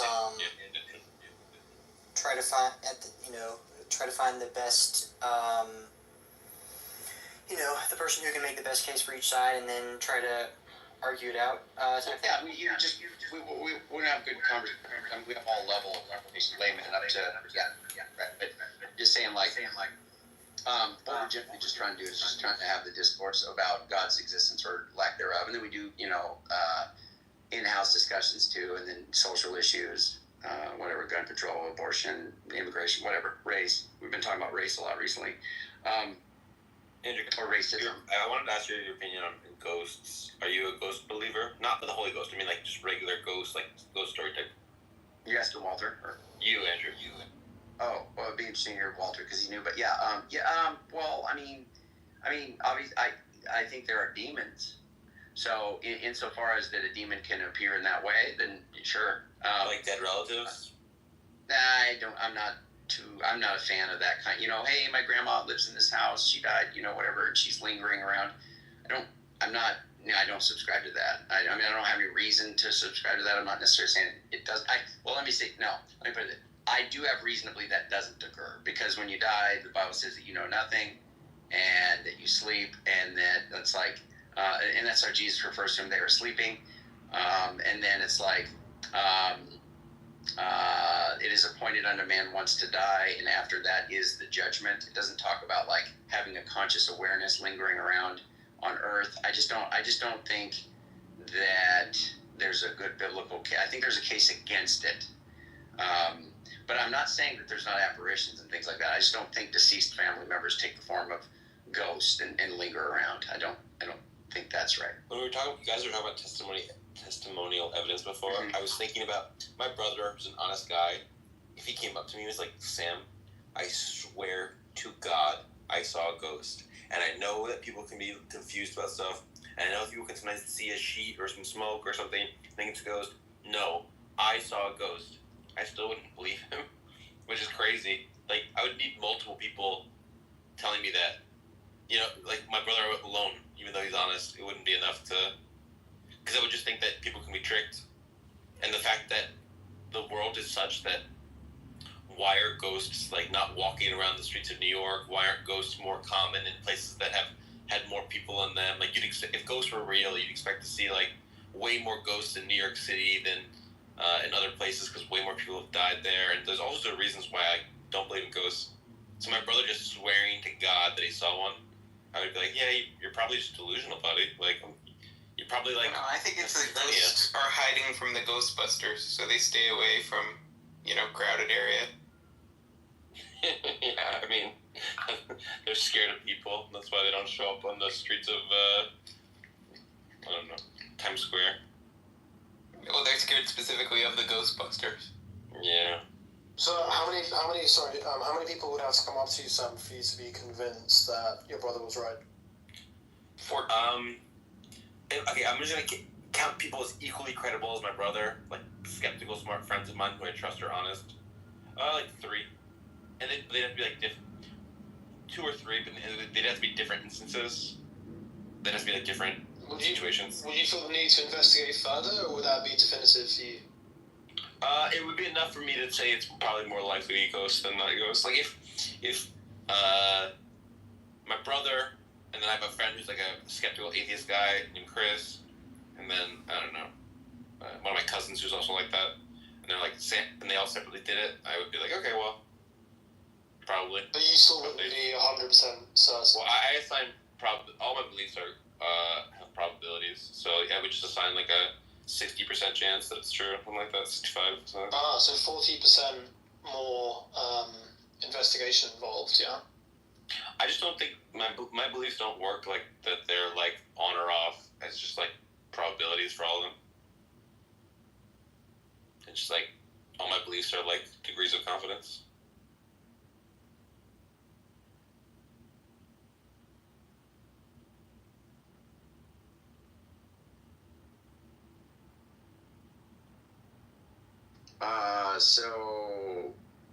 Honest, you said you were going to engage in the conversation. You're still taking attacks on me. If you don't stop, I'll just remove you from the room. You said you were willing to have a dialogue topic. No, you asked me. You asked me to dialogue? Stop. You asked me for one submission. I already gave it to you. I said what she did was a POS, and you said thank you, and then you tried to go into other stuff. I'm not doing that. And quit attacking me in the chat. I already got Mirna saying dumb stuff. So we don't need you. We don't need to double up on the nonsense. Let's try to keep it on topic. Yeah. Okay, so you don't want to be called out for your hypocrisy. I got it. Andrew, why did you bring him back up, dude? What? I can call you. It was inevitable. You wanted this to happen. No, he's already been here. He's been here. I told you this wouldn't go well. Okay, well you. No, but you're just getting baited into having another repetitive, just terrible dialogue. Yeah, but he didn't keep his word. He didn't keep his word. What a shock! The person that you rebuked 18 times in a row for dishonesty was not honest? Yeah, that's fair. All right, honest. I'm going to have to move you down. And if you say anything, I'll just remove you from the room. If you do any more of that stuff. Just remove him from the room, dude. What is this like? whatever. Ethan, what do you think about beliefs having credences? Do you like all your beliefs have credences? No. I mean, because a lot of my beliefs are just like commitments, you know? Like, the way that I think about it more is like when I provide like intellectual assent to some proposition, I'm basically cataloging for myself, I'm committed to the truth of this, so I'm sort of answerable for the truth of it, you know, and I can proceed an inquiry on the assumption that this is true. So I think a lot of my beliefs are like that, and I don't really associate graded credences to them when I catalog them in memory that way. But I feel like psychologically that feels true for me as well, but if you asked me to, I'd be like, oh yeah, I just assigned like a 99.9 or some shit like that. Well, I think that's a separate thing, which is like, so basically, for psychologically as a description of me, you know, I have these commitments, and I just basically am saying, like, I am a person who takes this to be true, and I'm answerable for that, and I'm going to proceed on the assumption that it's true when I'm making inferences or when I'm, you know, framing or interpreting evidence. And, like, there's a separate thing, which is, like, if I were asked to reflect on it, would I say that I was certain that it was true? And I would say, no, I wasn't certain. So it's merely probable for most of the commitments that I hold. But then I wouldn't actually have a specific probability in mind that I would assign to them. And if you demanded a specific probability from me, either the circumstances did or another person did, there would be arbitrariness in the specific number that I gave them. Yeah. There's a great thing about science, things like fingerprinting, the idea of identical having identical fingerprints estimates to be less than 1 in 64 billion. Now that is evidence, because the chances are so minuscule, it's almost impossible for it not to be the case. That's what I consider. Well, but, so first is, it seems like you're just using evidence the way most people would use extremely strong evidence. But there's nothing really... Yeah, but until it's extremely... For sure, but until it's extremely strong, why would you assume anything? Well, because when I go through life, like for instance, when my friend says, hey, I left your keys out on the counter. Okay, obviously I don't have a consensus of all the world scientists and photographic evidence and the spectroscopy and the but I still need to act on the assumption that's true, because it's more probably true than not, and I need to plan, right? And I need to act in the world. And so I sometimes need to believe on evidence that isn't certain. Ethan, besides like frequencies and like principles of difference, what are some other things we can use to like assign probabilities in reasonable ways to things? Like if I said, my friend says, I put the milk in the fridge, I can say something like, oh, like 99% of the time when he tells me there's something's true about something like that, he's right. And then I can use that as like a frequency. Are there other things I should use besides frequencies and principles of a difference? I mean, basically, one way to think about it is, imagine I had a statistical model that was very reliable at making predictions, you know? So when I input a question, it outputs basically its credences as to the answers, the probabilities as to the answers.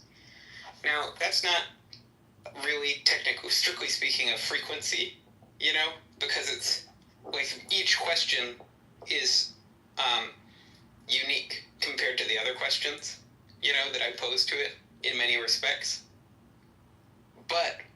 And so it's not just talking about the frequency with which the answer to this particular question, but because of the general reliability of the predictor, basically the system of assigning credences that track the probabilities assigned by the predictor seems like a strategy that's meaningfully distinct from a frequency strategy that seems like it's pretty good.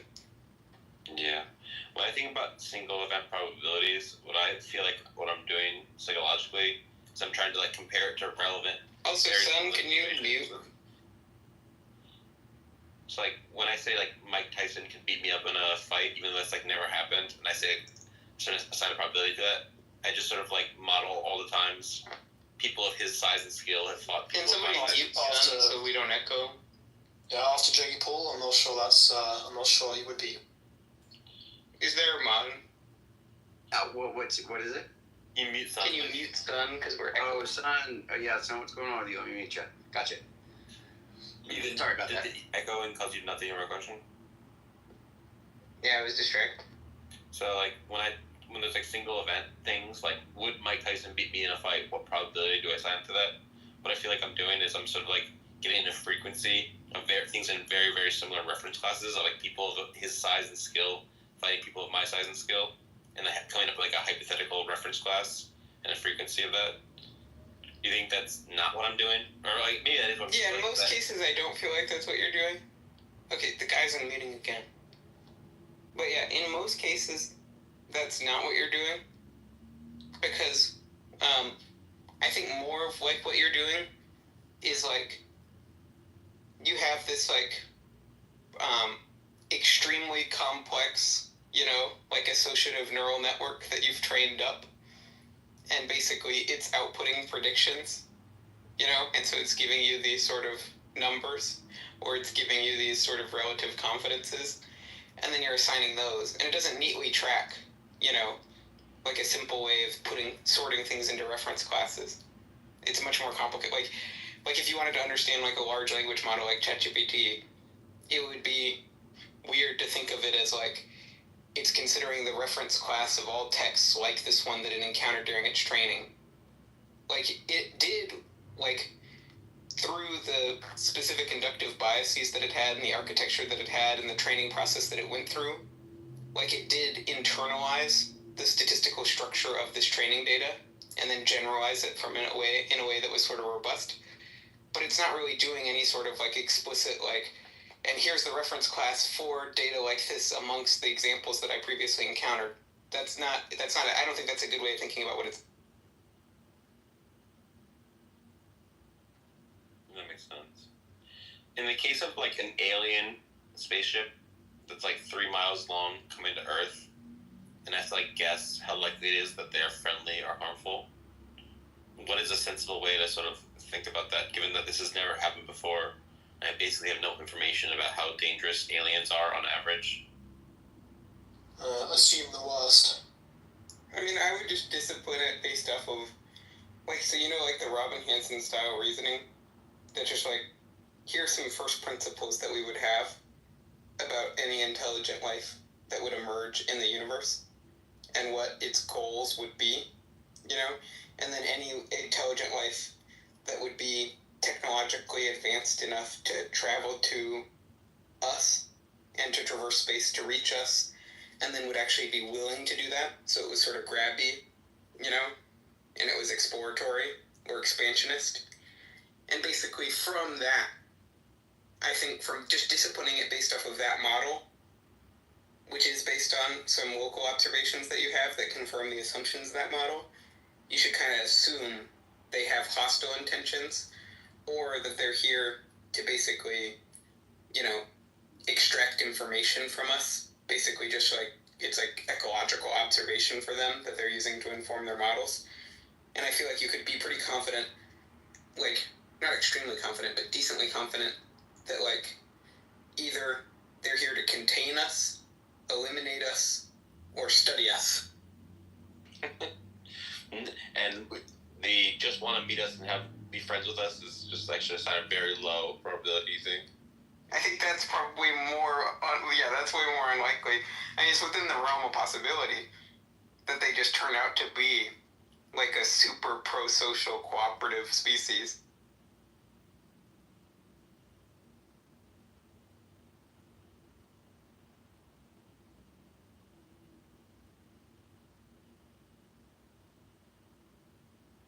Son, are you trying to say something verbally? Son? Or is this, Yes, how are you doing? what's up with your profile, my friend? Yeah, my brother, she's not here. They just know you're not fine in Uganda. Oh, is this one of those, I don't know what to do about this. What do you do with this, Ethan? I mean, I don't know. Can you read his profile, Ethan? tell me what you think about that. It's kind of rough because I get hoodwinked here. You never know, you know.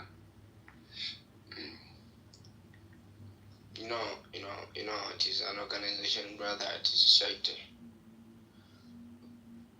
Ethan,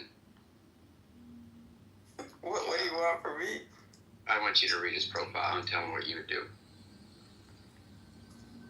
Yeah, my profile. I mean, I don't think it's. I don't think this is the right forum to have that conversation.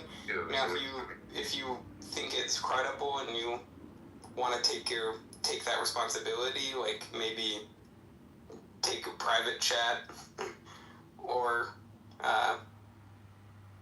send them a hotline or something. I don't know. Well, But I mean, I just don't. I really think this environment in particular is probably the worst place to have.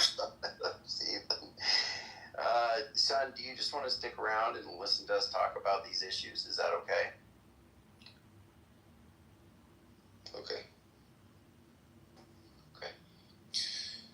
Ethan, you were saying the other day about context, emphasis, and framing. Was that a you invention, or is that something you heard from someone else?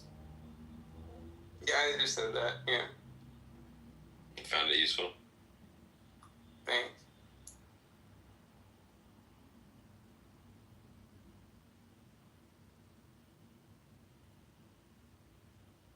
So let's get back to it, Walter, Tobias.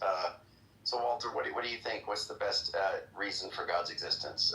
Cloud Albedo sent you to us, and I'm glad you came over here, man. I really appreciate it. Sorry about the I don't know. I guess people would call it a crashing out that I did there. But that being said, what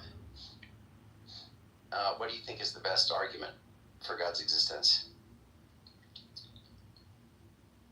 Walter. Yeah, I'm not sure what the one that I like to give, though,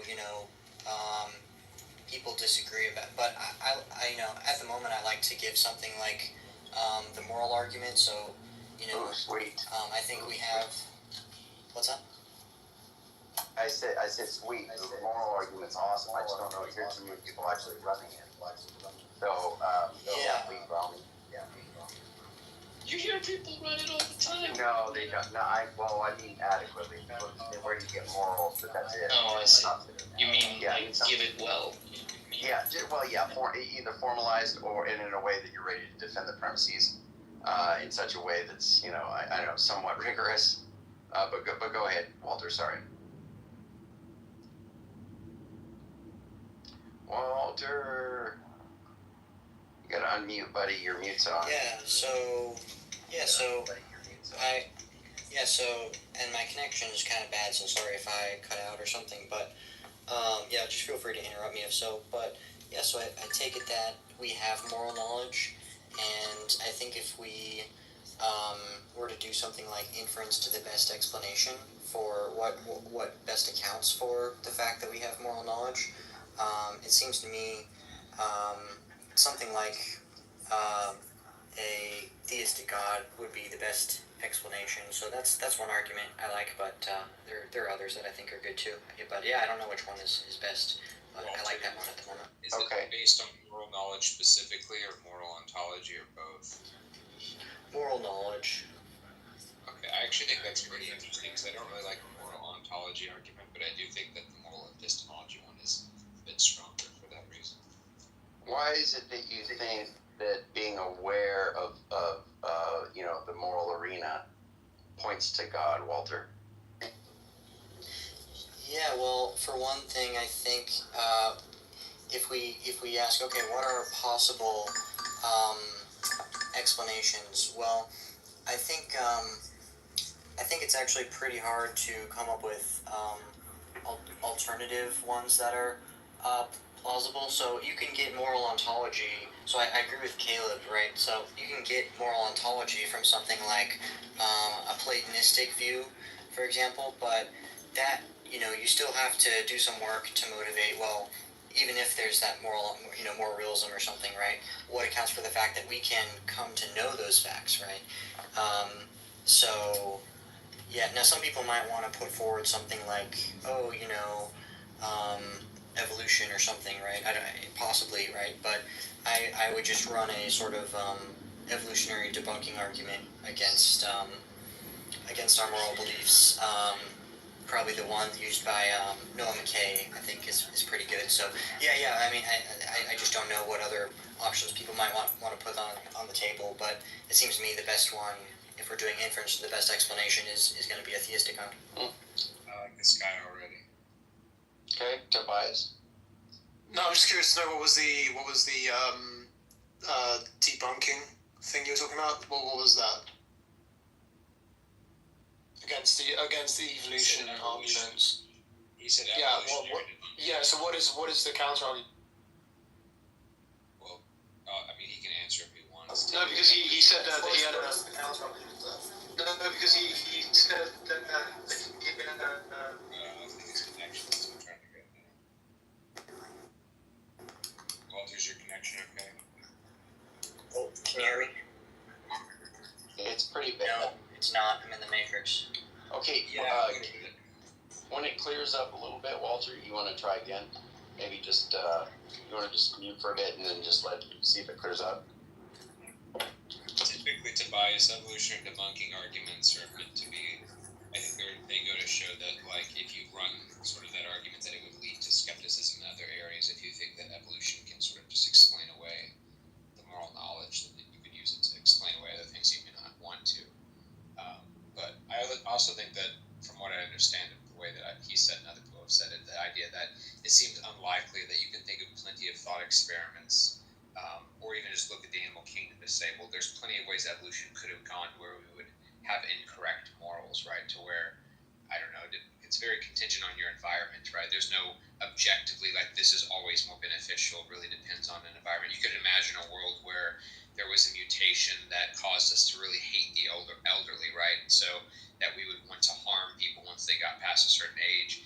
And it seems like, at least in some environments, this might not be detrimental because elderly people already can't reproduce, so it wouldn't be, obviously detrimental to fitness. If anything, it could actually be beneficial because there would be less of a strain on resources, right? And yet, that would still be morally egregious, and it seems obvious that we know that would be really terrible to have that kind of eugenics. So, because that world is possible under sort of this blind evolution model, it seems like that's not necessarily the best way we want to view of coming up with our moral epistemology.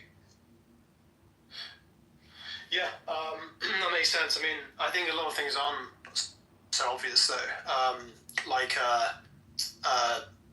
When we abolished slavery, that was relatively recently. I don't think these things are so obvious. In fact, I think we're constantly evolving morally. Yeah. So that's what I would. Well, that's true with any belief, though, right? Science also evolves. I don't mean that the truth evolves, but we know, slavery was mostly abolished in the 1860s and 70s around the world, Western world at least. And you can look at the scientific discoveries from the 1870s till today and say, wow, we've learned a lot since then. It's like, yeah, we have, but you could just say that moral truths are just like scientific truths in the sense that we learn more as we grow wiser and develop, better cognition and social awareness. It doesn't really do anything about the beliefs itself.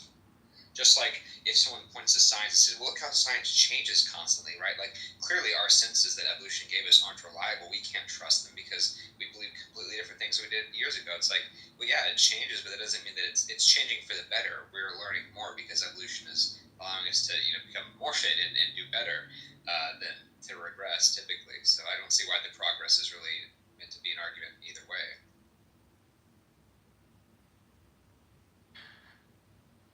Yeah, I think it changes in accordance to what sustains the human race. I think it's literally as simple as that. I think every single animal, every creature on the planet has the same. They adapt and they become stronger. They reproduce more. They grow as a race, and whatever definition that is to us as human beings is completely unique to us, as it isn't unique to any other creature on the planet, or most other creatures. They all have different uniqueness about them, but either way it's benefiting them in terms of growth and evolving. Yeah, but I think at that point you might be sort of denying one of the other premises. It seems like you're sort of just suggesting that evolution itself is the cause, and that morality is sort of you're taking almost an anti-realist approach, right? Which is what Walter was saying, is that his argument presupposes that there is an objective moral truth, like a Platonic view or whatever, like almost like a law of logic, like murder is bad, stealing is wrong, like these unchangeable just truths that are always true. And if those are the case, then it seems like, how do we come to learn that these things are true?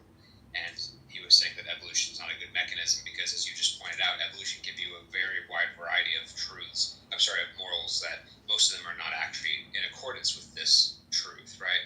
I think you were denying the first part where you said, well, maybe there isn't this objective truth at all that's related to morals, and that would be a different argument at that point.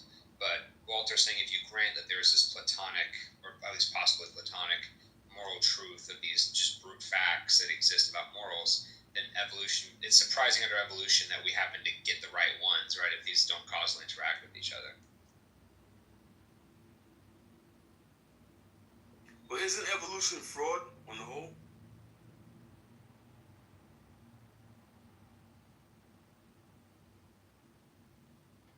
Caleb. I'm sorry, I didn't hear that last part. He said, isn't evolution fraud on the whole? That's hilarious. Yeah, I think that's a separate. I mean, no, but that's also not really relevant to the. We're assuming evolution for the sake of argument. You don't have to accept. You don't have to. What's it called? To accept it for the sake of argument. Evolution is true, guys. I agree. You have a dog as your profile picture. Yeah. Literally, not a single dog existed more than 15,000 years ago. Yeah, I agree. Evolution. We bred them and completely bred them, used through artificial evolution. Give me nuts. Now look at how many dogs and all the different breeds we have. Yeah. But that happened in the blink of an eye. Just to be clear, and I appreciate that, Sam, but they're not talking about evolution right now. Midas made the point about it being fraud.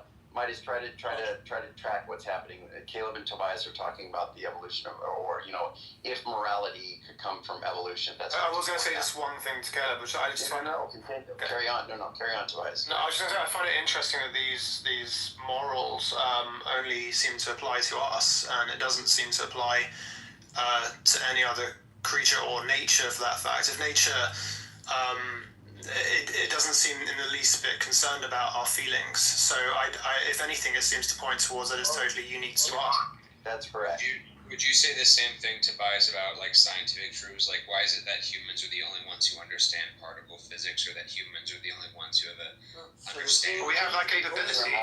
We have that capability, but it doesn't affect other creatures on the planet whether they understand it or not. They're still surviving. Even if we didn't understand it, we'd still be breathing in oxygen and surviving in the same way. We just have that capability.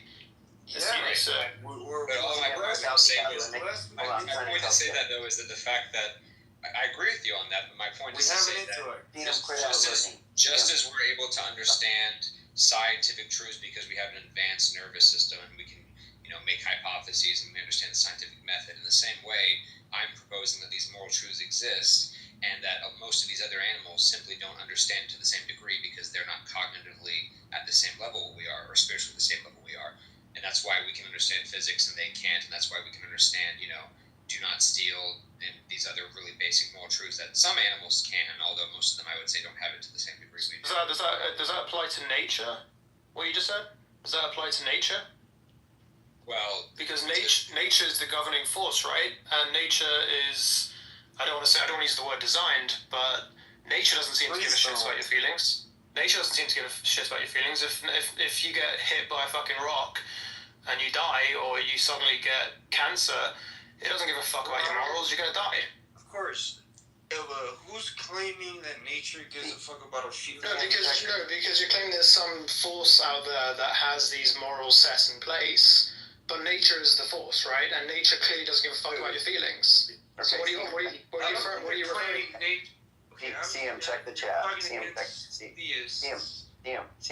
check the chat. Okay, buddy, they're talking. Just let them talk. Yeah, Tobias, I think that well, I understand what you're saying, but that would sort of be a separate issue. That would be like a problem of evil, which is a valid objection for theism, but that's, I think, besides the point, right?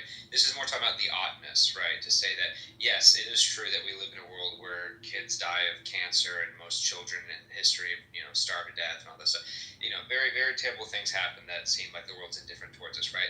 But we also seem to recognize that that's not a good thing. We recognize that it should be different. So is nature immoral? Is nature immoral? Is that what you're saying? It would be amoral. Probably would be immoral. I don't think it actively hates us. Nature is amoral. Okay.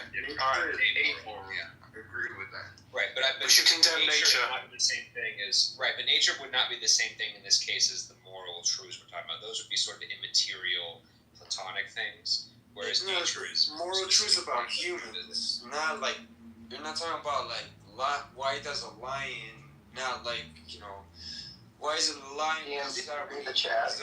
CM, did you read the chat? They're trying to have a dialogue. I'm trying to let the two of them talk. I don't know why you keep doing this. It kind of derails a little bit because they have like a linear kind of line going. Do you mind waiting, my friend? Do you mind waiting, my friend? We can come back to you. Okay, just let the two of them talk, bro. Andrew trying to reason with an NPC. And if they just clarify their terms. Okay, no, that's fine. No, I know you have 1,000 interjections, but please hold them until they're done, please. Look in the chat and make your arguments in the chat, but let the two of them talk. It's a good dialogue, please. Oh, yeah, they did. Okay, go ahead, guys. Thanks, CM. I appreciate it. Also, Walter, if you're there, you can chime in. I know this was originally your argument. I don't want to take the wheel, but I just know your connection was really bad earlier. So, if you're still there, join in. Sure. No, I think it is better, hopefully. But no, it's been, I've been listening. I think it's been great. I'll certainly chime in if I have something to add, but I'm on the same page with you so far. Well, this is kind of why the evolution was brought earlier as well, too. Oh, look, and people thought I wasn't tracking. Because of the fact that none of this evolved. Midas, you know I love you. Midas, maybe you and CM can have that conversation, but let's wait.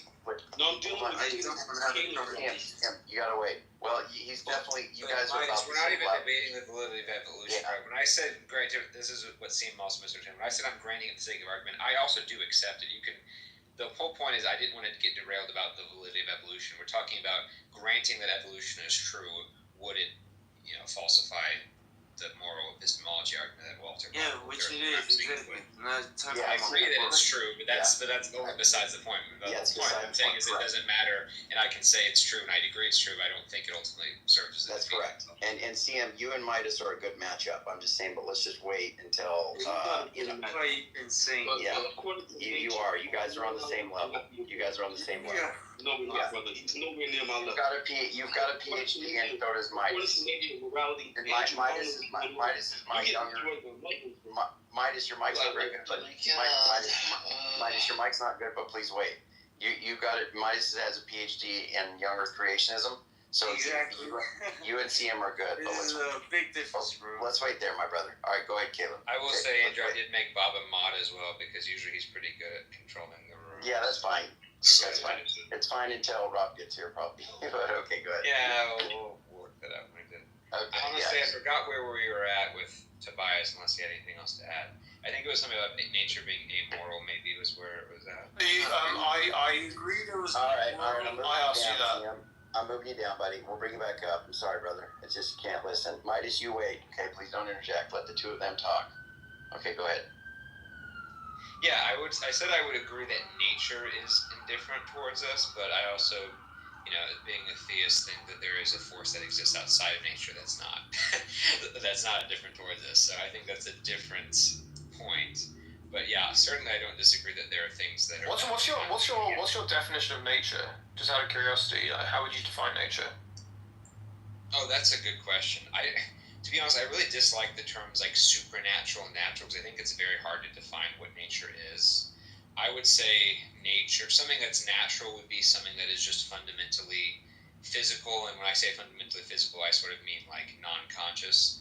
And for me, something that's supernatural would be something that's like fundamentally conscious. That's not really something you can deconstruct into further parts, right? That's sort of and both of these have causal power, right?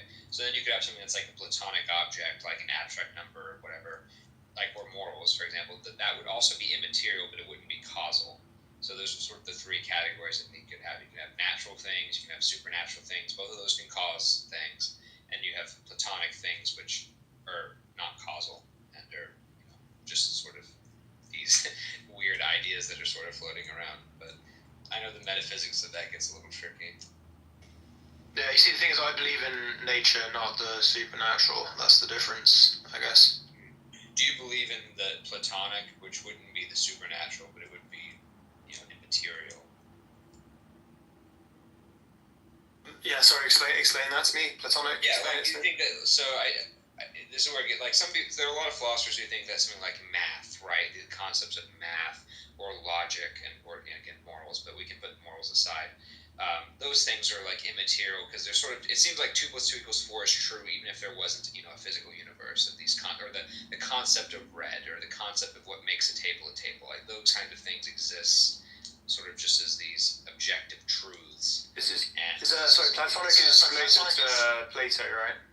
If I'm not mistaken. Yeah, exactly. The philosopher Plato, who came up with that idea, he basically was asking, like, if you have a table, what makes it a table? People always use furniture in this example, but I think it's funny. So, like, you'd look at a table and say, well, what makes it a table, right? Because obviously it's wood, it has 4 legs. And if we took a leg off of it, well, it would still be a table, right? But then if you started to change it more and more, or maybe it's less of it now, and then eventually you can cut up into 100 pieces, and now it's obviously not a table. So at what point does it stop being a table, right? Now, there are some people who think that these are just words that people make up just for convenience, and there's not actually this property that makes something, a table or whatever.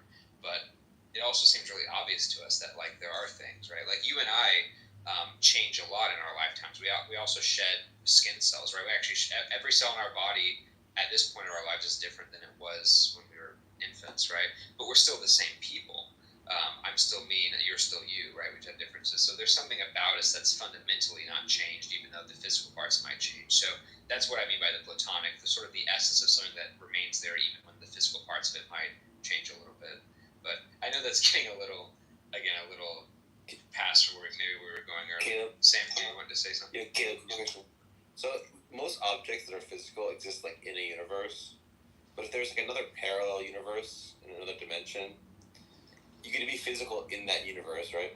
But then there'd be the question of where do the universes exist? Because they're not in a universe, you know what I mean? They kind of exist in another way. Where would the other universe exist? Like a multiverse kind of thing? Yeah, like if there was a multiverse, do you think that would have to be kind of like a physical universe like we have? Like, couldn't there be like another way of existing that's like a fourth thing, which is like the way universes exist? Which is like separate from the way like chairs exist, you know what I mean? It's kind of supernatural, I guess, is what that implies. But the multiverse would be because when you're talking about things that are physical and like spatial, right? That's within location. So if there was a multiverse, in theory, I'm guessing you could map out here's where universe 1 is, and here's where universe 2 is, and if you move down this many lights, you could get to universe 5, right? You could actually measure the distance between universes, I would assume. Right? Well, what if you couldn't? What if it wasn't spatial? You know what I mean? Well, then I don't think it would. I don't know what the term universe would mean in that case. I think you would have a different kind of plane of existence at that point. Well, so this is a very interesting question to me. So, Caleb, what would you say? Imagine there is not a multiverse, but in fact there's just the one universe. Still, it seems we could ask the question, like, the space, right, in which we're situated, is that space in a space, or, I mean, is it only if there's another universe that we can say it is, or... You're saying that the universe itself, like, what is it floating in, basically? Like, what's the darkness? That's just where is the universe? Is it somewhere, or does it not have to be somewhere? I think I don't think that question makes sense, because I think the way that we locate, I think it would almost be like it's like asking, what's more north than North Pole or something. Like, by definition, space is just like the distance between two physical objects. So if you're saying the universe, in theory, was every physical object that exists, and nothing exists outside of it, then to ask, well, where is it, or something, is just, you're implying that there's another physical thing to relate it to, which there wouldn't be. Is there any boundary? Is there any boundary to the universe? Yeah. I think that there is I think from what I understand, I'm not a physicist, so someone correct me on this, I think there is a finite, like, space. It is expanding, but I do think that's true. It's not, like, infinitely large, right? Right, so if that's true, then what's past the boundary? Hi. I think I know the answer, even though I agree with the Andrew that the question is wrong. Okay. So there is a huge difference between multiverse and parallel universes. First, we need to know that. So we cannot say that we cannot categorize both of them in the same level. So there is a huge difference between multiverses and parallel universes. But we're bracketing. First, I need to know the question. Did he say multiverse or did he say parallel universes? Are we looking into neither. Neither. So we're saying, imagine there's just the one universe, right? But the question is, sometimes one question here is, many physicists and others talk about that it's expanding, and so we might ask, oh well, expanding into what? How could we make sense of that? And assuming it's just the one. Right? Is there space that it's expanding into? I don't think it would even be space at that point. I think you're just. That's what I mean. I think the language at that point would be kind of. It's like if I asked, like, where does God exist, Andrew, and you're like, well, right. Yeah. But when we talk about like space, and that's another thing with like I can't talk today. Omnipresence is that I think that we often think because we are embodying things, we think of things like in space or in a location, right? But I think when we talk about that, we really are just talking about causality. We're saying that the atoms that make up my body can interact with things within this certain distance, right? And it happens to be where my body is. But if someone could have superpowers or they could like cause something to happen miles away, then that would be within their causal. It's same like with a radio or with a detonator, right? Like the physical detonator in your hands might, be only within a certain feet long. But if you hit the button and the radio signals go over and set up the bomb off, well, it has causal power from much larger distance than just where you can hold it. Yeah. So I think in the same way, when we talk about something where it's located, you have to take into account its causal abilities, and with God, it would be everywhere. Yeah, so I just wanted to, before the door fly off the hinges here, there's like a whole different tangent going on, but before, I wanted to get a better understanding when it comes to the moral epistemology. So is there a presumption that it is, that we have moral knowledge, I should say? Yeah, that's right. That's right. Before we move on to the universe question, I really wanted to say, I think it's very plausible. You know that physicists don't believe in God, right? Hold on. Some do. So before, when it comes to the universes, like, I don't think the universe as a whole exists in the same way objects do. Like, maybe it does. Maybe there's a meta-universe where this universe is just an object in it. But it could also be that it exists in a mind. That, like, ultimately this universe exists in the mind of God or something. It could also just be that it exists in a totally different way. That there's, like, it's just a different mode of being that universes exist in that's, like, separate from the way objects exist that we just don't understand. Like, I feel like those are all, like, live options, you know? I think a lot of it comes down to what you just said, which is we just don't understand. In the same way that there's this suggesting that there's this there are these morals that occur objectively that we have access to. There might be zillions of other things far more complicated we don't have access to likewise.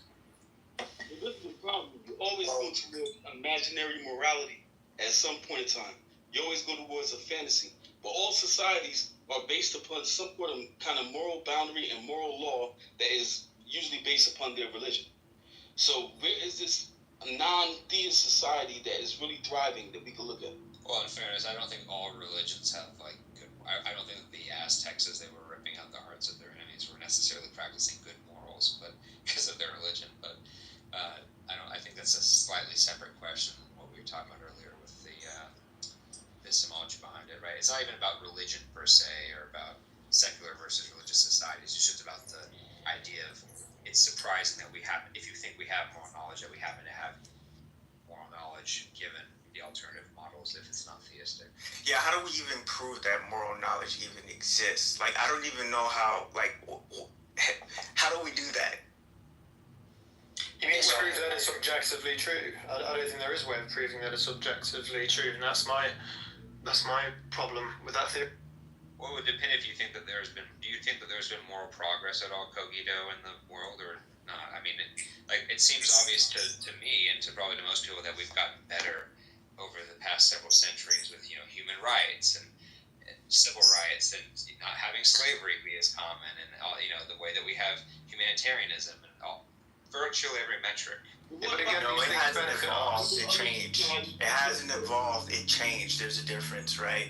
And I think that is in correlation to how we treat each other in a negative way. So therefore, we have to, in return, we have to produce a positive to it, right? To offset that negative. So therefore, we create different moral codes, right? And doesn't even necessarily tie to religion. It doesn't even necessarily tie to just like our specific values as human beings. But I think that most of like this outlook of morality died off by the ideal of free will and freedom. And specifically in America, what overcame that was law, and I'll leave it there. But law is based specifically upon religion. Well, so I do have an argument for moral realism, but if you have one as well, Caleb, I'd be more interested to hear that than to repeat my own. I mean, I'm kind of curious what yours is. Usually when I think to argue for moral realism, you would have to just show that there are that you would have to get the person to agree that it seems like there are some moral facts that are just fundamentally true that are not really reducible, right? Because we could talk about how, it's bad to harm people, and for societies we ought not do this because it would have social consequences. And I think if you could come up with thought experiments that control for all that, it's like, okay, fine, let's imagine a world where there wasn't evolution, let's imagine a world where there wasn't all the things we control for, and if you still agree that there are moral obligations and moral facts even in that world, and you couldn't explain them further than just it seems like there are, then I think that you would have moral realism, right? If you couldn't explain them through those other metrics because you've controlled for them. So, and then I usually give an example. It's like if you have two people who are on an island who are fighting over resources, but then one of them decides to sacrifice himself. Let's say there's a leopard or something that tries to kill one of them, and he jumps in the way and saves the life of the other one. So this man could live, right? That seems like a very virtuous and loving thing to do, and it seems like that man did a really good thing. But there really isn't a reason in that case, because these are two men. They're not going to have any offspring. They don't really have much to benefit from, right? He's losing his life, so there's no immediate selfish gain. And you could look at all these other reasons, and it'd be very difficult in my mind to explain why this would be a good thing. But that's a very accurate kind of thing. Right, but hey guys, just real quick. Cecily's not going to force in. She was trying to give an answer to the last question to her, and she didn't quite get it out. And I would like to hear. She's been part of the room. She actually is kind of familiar with this kind of stuff. So it'd be cool to let her finish, and then we can carry on. Cecily, you want to go ahead and if you can remember what you were saying. Still, I can't remember what Caleb asked about the universes, so I need to hear it again. Okay. Did he say that are we living inside another universe, or I think I heard something like that. I didn't make that claim. I said it would. They asked me where the universe was location-wise, and I said it would depend if you think the universe is the only physical thing that exists, or if there would be a multiverse which you could draw locationality from. It would just really depend on the circumstances. Well, there's a huge difference between universes. When we say universe or universes or multiverse, first we need to know the difference. When we say universes, technically we are talking about parallel universes, which comes from this law of physics of Heisenberg's uncertainty, which says we cannot detect an electron particle with the exact momentum and with the exact location. So based on this fact, physicists now say that there are two interpretations for Schrödinger's cat. I think all of the audiences in this room know about Schrödinger's cat. It's actually a technique of thought. It's actually a mental examination. Considering Schrödinger's cat theory and Schrödinger's cat test, we can say that parallel universes exist based on this physics fact that electron particles cannot be detected in exact location. And we also know that Young's light test also confirms this theory. So far physicists say that parallel universes exist based on this fact. But when we talk about multiverses, we talk about the possibility of existing other universes with different laws of physics based on the string theory. So string theory tells us that all the particles are created based on some string energies that they vibe in 11 dimensions or maybe 12 dimensions. Each and every of these dimensions can be curled up inside some manifolds called Calabi-Yau manifolds. And based on the movement and shape of these Calabi-Yau manifolds, we can say that other universes with different laws of physics exist. Hold on, so just let her finish. when we talk about multiverses, we mean something like that. Y'all let her deflect. But Midas, Midas, let her finish. Hold on. You have double standards. You cucks have double standards. Let her finish. So when somebody says that we don't know where the exact time and location of the universe was when it was created, again, physicists do not have a very exact answer because time, space, and location of the universe was not. It did not exist before the Big Bang. So that's a question of mystery. So any creature, anything beyond that exists beyond time and space, the time and space of the Big Bang of this universe that exists already, we can claim that that being, that creature, might be God, according to physicists that believe in God.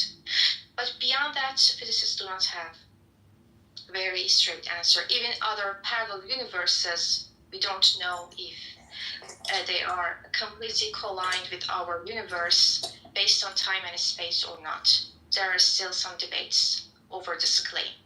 I appreciate that, Cecily. Thank you for that. I'm sorry that was originally brought up by Sam. I think asked that question, so it's more his fault that we're in that tangent. But I do appreciate that very precise answer on that physics lesson. That I'm sure we all appreciate it. I know that's based primarily on the Copenhagen interpretation, right? Because there are, as you pointed out, different interpretations of quantum mechanics. Yes. Not that I understand them at all, right? I know that's the prevailing theory.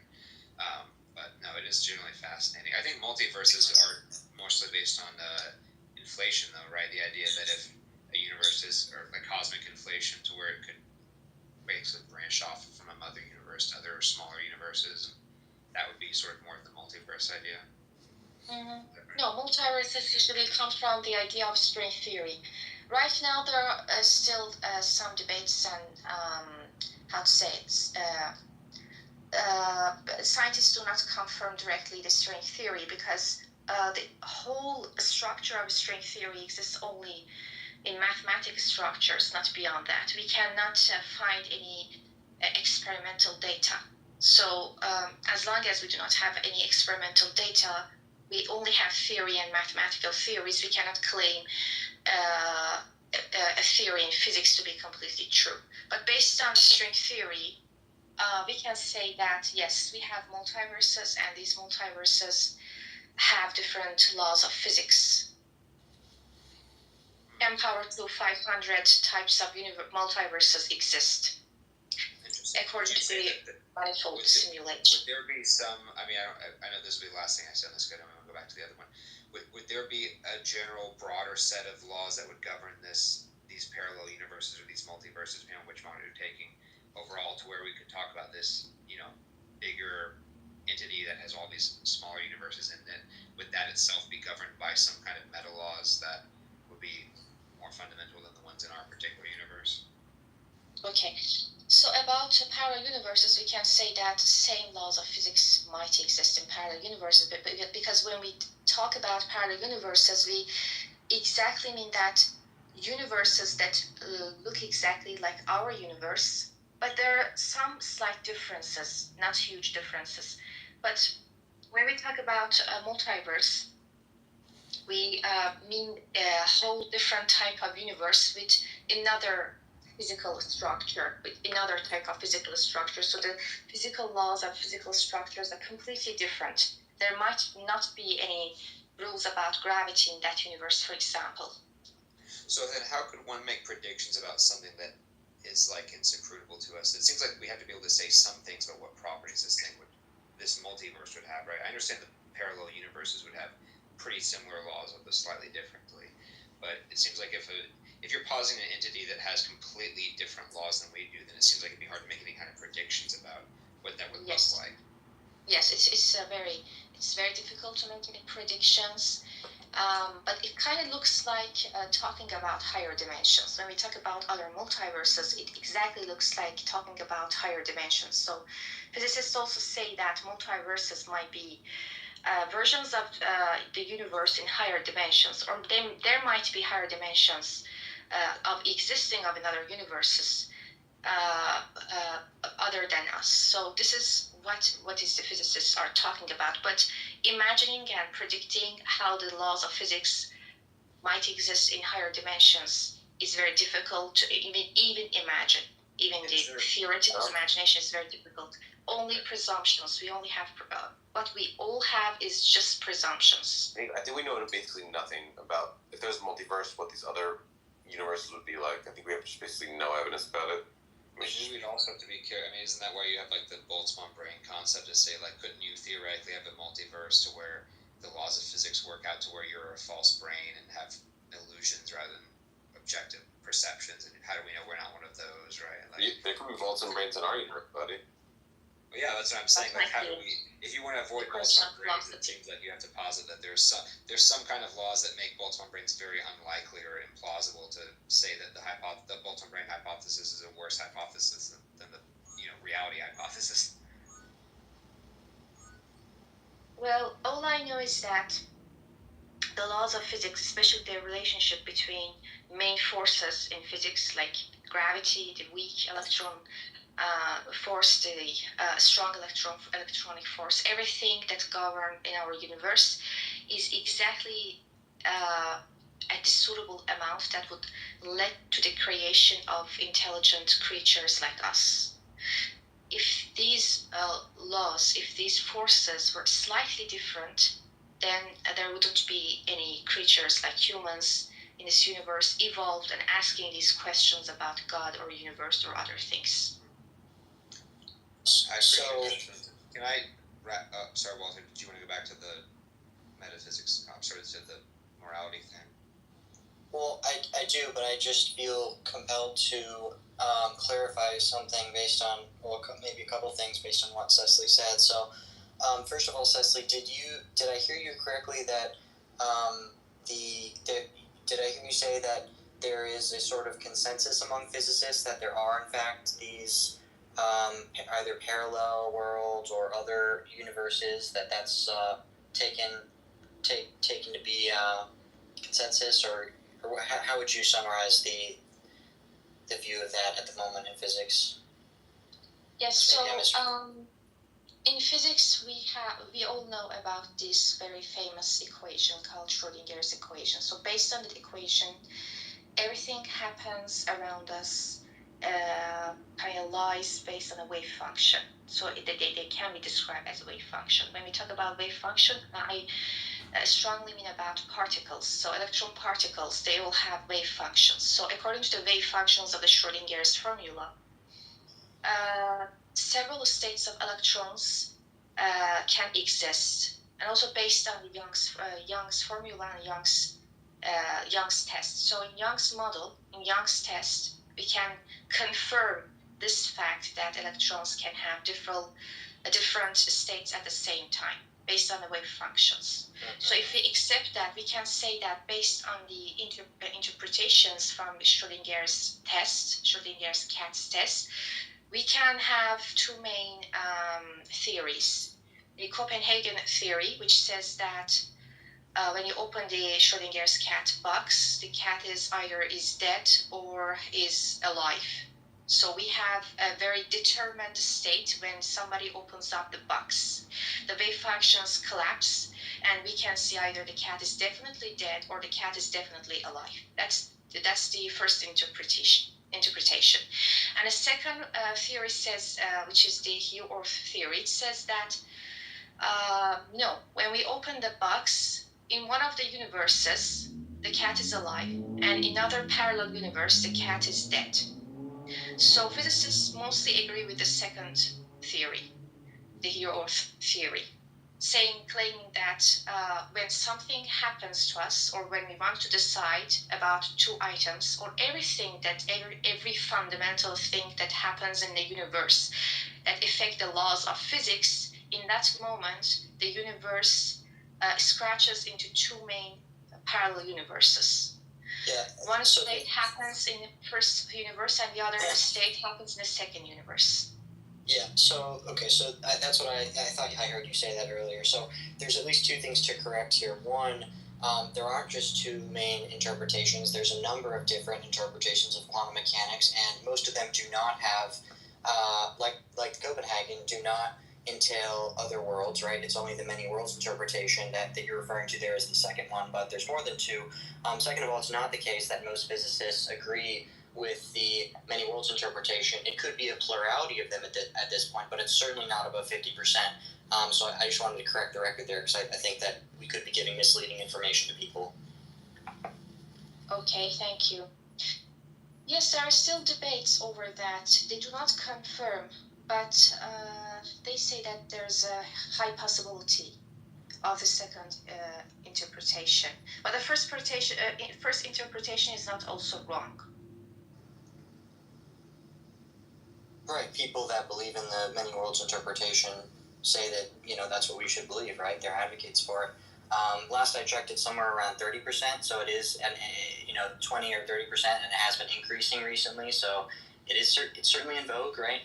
But it's not close to 50% last I checked, and as I said, it's because it's not just two options on the table here, it's a number of different, you also have the hidden variables, so the Bohmian, or maybe Bohmian-like, right, models. You have cubism, right, quantum Bayesianism, and so basically every one of these interpretations, except for many worlds, doesn't have the many worlds. So just to clarify that.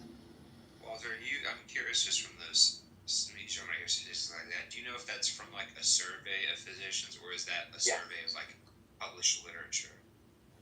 I think it was of physicists who have terminal degrees, and I don't remember exactly, but it was of experts. Yeah.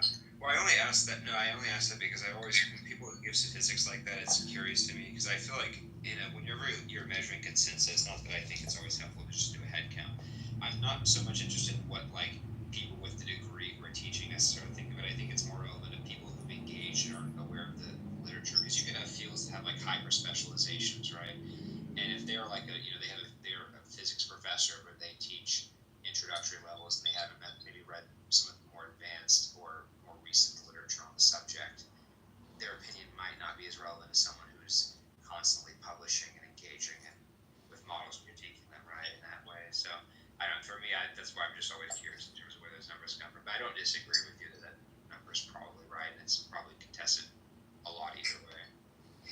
Yeah, well, I think it's a great point that, who should we consider the relevant experts to look to here for, well, supposing there are experts in this area, like, I think it's good, because you could think, well, even the people who, publish a lot and really care about the arguments and such, you could think that, oh, well, they're not aware of this one argument that is relatively unknown, but if they were, right, they would see it's totally defeats their position, or there's just this really big issue with it. Like, for example, on many worlds, I don't know how well known this is, but there is a major issue with probability, of how it seems like our understanding of probability breaks down in the many worlds, which we don't have to, I do want to get back to the, I think, more consequential topic, but it's a good point, I agree.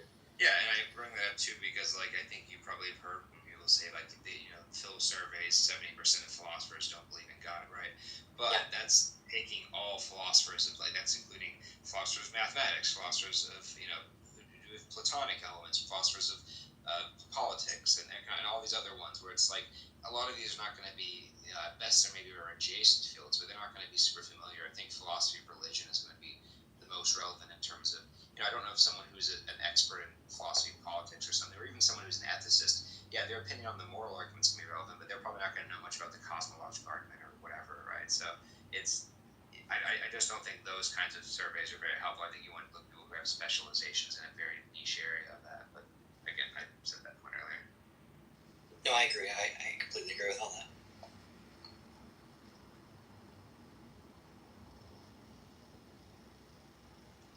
Anyway, did you have some of the moral realism point earlier that we were getting at? I think that Tobias was maybe pushing back on.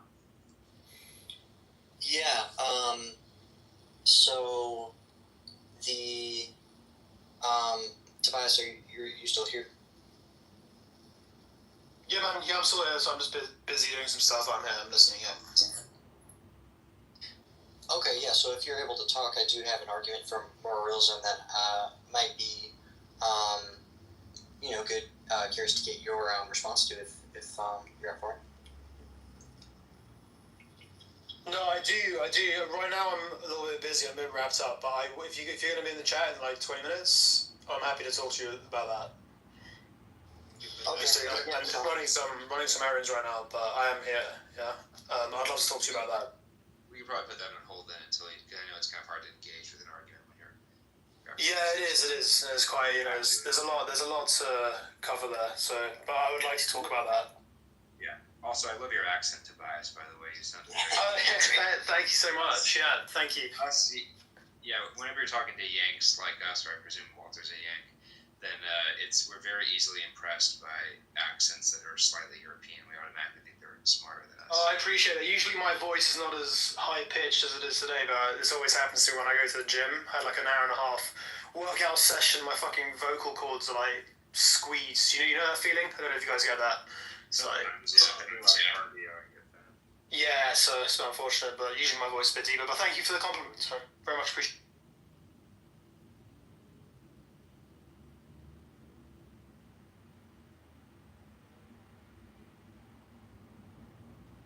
Walter, I'm guessing. I know you're presumably a theist, right? Are you like a Christian or anything in particular, or what's sort of your background? Yeah, I am a Christian and relatively recent convert, probably within the last year or two, maybe about 2 years really? now. Wow. Yeah, and so I lean Catholic, but have yet to. I'm soon to be catechumen, hopefully, so soon, have yet to go through RCIA, but yeah. Well, I'm not a Catholic, but my condolences for the loss of Pope Francis. So. Oh yeah. So my Catholic friends, yeah. Yeah, it's crazy. I was talking to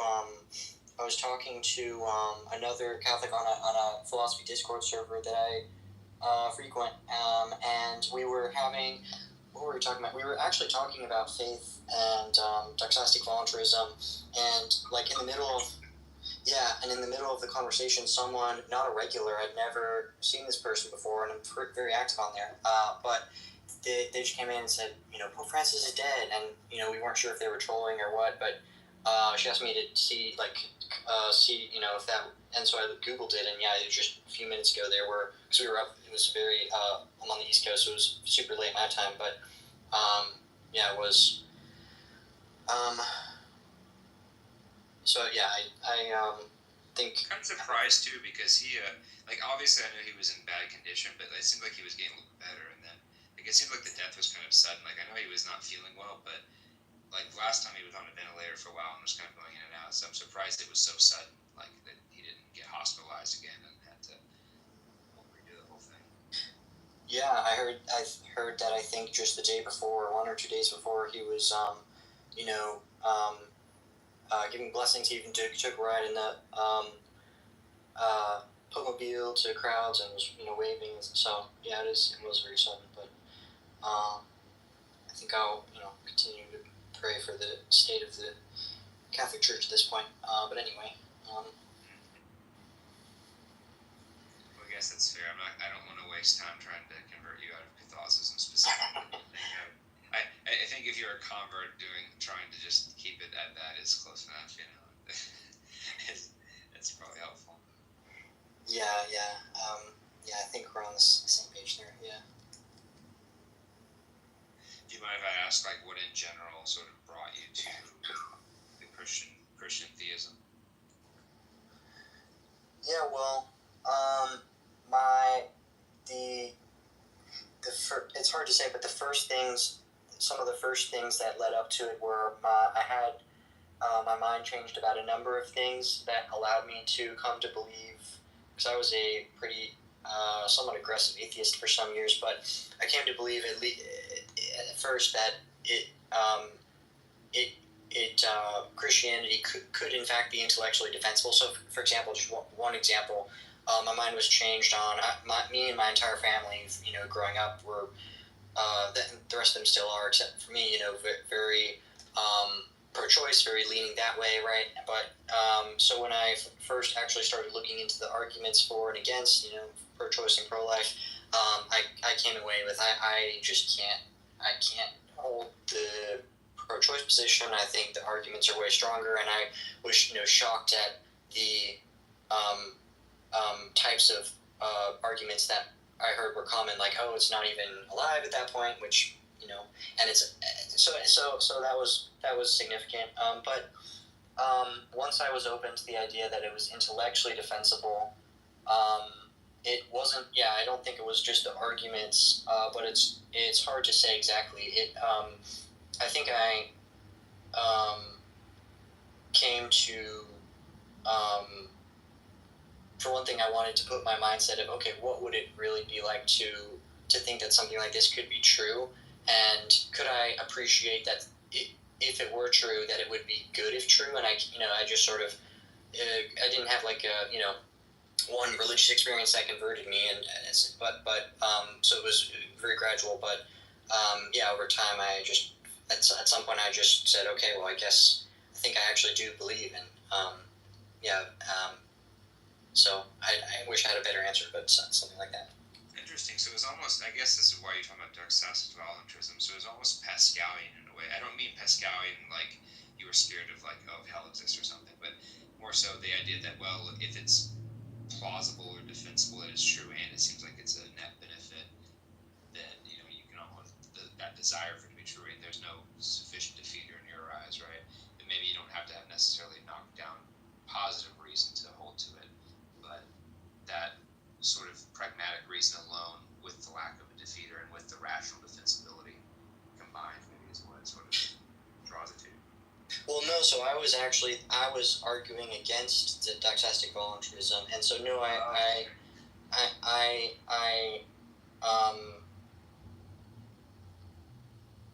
a certain, and it's hard for me to pinpoint what it was, but at a certain point I found that I actually can't doubt it. I actually can't, at this point, I don't think I could go back. Like, I don't think my mind could, I feel something like certainty about it, and it is hard for me to say. Yeah. Wow, that's sufficient. I don't know, I feel like I've been a Christian in different sort of stripes my whole life, and I don't think I've ever felt like maybe the certainty that you feel like you have, or that Andrew feels like he has. I don't know if that's something that's wrong with me or not, maybe. I don't think every Christian is guaranteed that, but regardless, I'm very happy to hear it that way. I don't really have a position on doxastic voluntarism. I also haven't read much of the literature on it, but I kind of go back and forth. I feel like there's some days I wake up and it's like, yeah, obviously, people can't choose their beliefs. Like, on the other hand, there are also days where I feel like people have epistemic obligations where, like, if I was debating with, like, a flat earther or something, right, it's almost like if they were just telling me, look, Caleb, like, you make some points, but I just can't be convinced of it. It just, like, no matter what, it just doesn't persuade me. It doesn't seem true.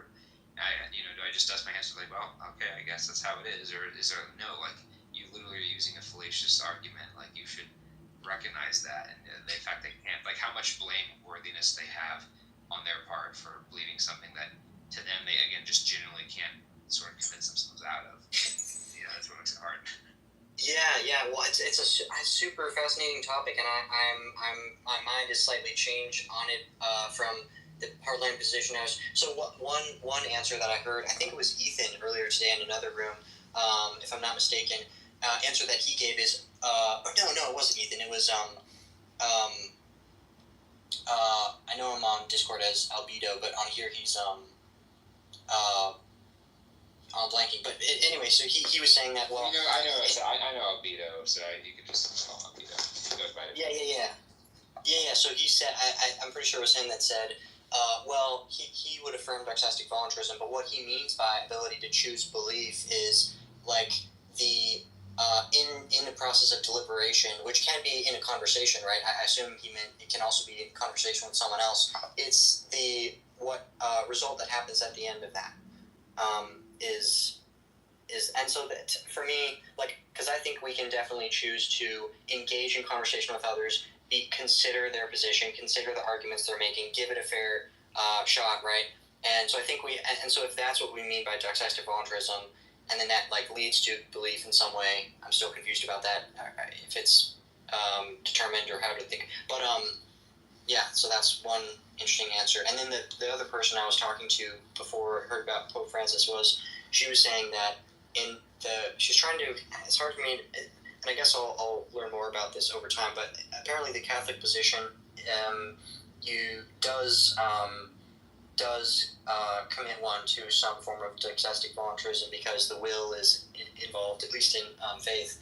So, at least there's one example where coming to believe something, right, is requires the will, then, that would be doxastic voluntarism, I guess. So, but yeah, I'm just the still concept of like, I think when they view like mortal sins, they do have to throw in the will and sort of that responsibility in there. So maybe that's what it would come down to. I don't know, but I don't agree with everything in Catholic metaphysics because some of it just is very strange to me. But I guess you could say that with any kind of Christian faith to some extent. But I think Catholics have a lot more specificity that makes it a little bit more difficult to defend, in my opinion. But we don't have to go down that route. Yeah, well, for another time. Yeah, for sure. I'm curious if there's going to be any canonization costs for Francis. I know they have to wait like 5 years, I think, is typically it's the normal standard, but with John Paul II, they expedited that really quickly, only a few months after his death, so curious to see how that goes. It's funny to say that you're a Catholic inquirer, Walter, because I've actually been making the claims, I'm letting people know as of late, I might be cutting out, I've been letting people know as of late that I'm kind of Don't say you're considering Catholicism. I'm appreciative. Don't say that. Well, I'm just going to tell you, look, just got to call spade a spade. But Andrew, Catholics do not hold to universalism. They will be burning. Some of them cheat and like they go up to the line. They don't like jump over it, but they are like very much basically the same thing. They're like, well, yeah, I can't say it because the dogma says I'm not allowed to affirm it is absolutely true, but it's plausible. Like I personally think they can do that. They just can't declare this dogma. Oh, so it's like you're allowed to believe it if so inclined, like evolution. Well, look, the Catholics. I believe under Catholic dogma, you have to be open to the idea that some people could, in theory, be damned forever in hell, right? But they don't have to affirm that any one person is. So you could say, like, hell in principle is possible, but yet I don't think anyone is in hell. Like, you could say that. Well, the thing is that could be a conflict, but I'll just tell you, I really, really like their social stances. Like, I'm talking about, like, their hyper-social conservatism that you know. Yeah, I love it. They also don't like the death penalty, though, so that wouldn't... Well, I'm not in favor of the death penalty. Well, you've defended it in other cases. It's like... Well, of course, I know I defend what God did historically, but I'm not saying I defend us do. Caleb, how can I know you so long, brother, and you still don't know that? No, I'm pretty sure you've given examples like in modern day, where like if we brought back like public executions, that it would be a deterrent to crime. Oh, I think it would. Yeah, I think that's not the same as saying. But yeah. But don't conflate that with me being in favor of the death penalty. We don't have. First, a couple things is, the one huge thing is that our government is incompetent on certain things related to that, and I don't think we should be putting. True. Yeah. That's very true. Yeah, and then secondly, the biggest thing is that I'm not sure that we're permitted to put people to death.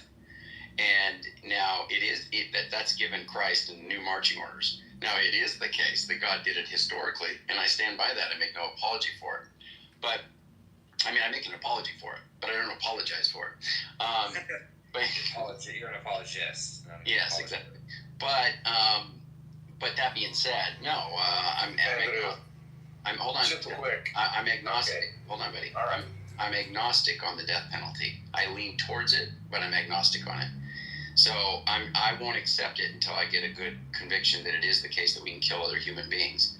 Now, that being said, if somebody wanted to put the death penalty in place for certain things, if they make a good case biblically, if I think that they're being led by the Spirit, and even if I'm not convinced biblically, I might be, I probably wouldn't resist that law coming in. I wouldn't vote for it, but I wouldn't resist it. I'd resist it actively.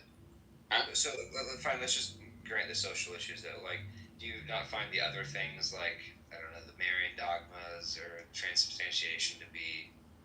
I think they're tenuous. They're speculative. But I mean, so I had problems with like the praying to the saints and stuff. But given certain apologetics that have been done, I'm like, okay. I mean, ironically, that's the one that I have the least problem with. Like, okay, right. I don't like this co-redemptrix. Eve is Mary is the Eve 2.0. Mary's Ark of the Covenant. Mary's Ark of the Covenant. She's co-redeemer in that way because she housed God. And, I don't know. She didn't have any other kids either. She was a perpetual virgin. That's kind of a problem. Cousin, and I do find that problematic because I think didn't it say he's got siblings, right? Jesus had one. Well, they don't. Well, they take that as being either half siblings from like spiritual brother.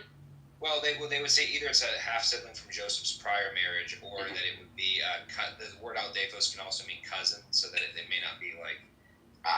Again, the interpretations there are kind of tenuous, but that's typically how it goes about. But I'm not a fan of that. But what I am a fan of is their Trinitarian stance.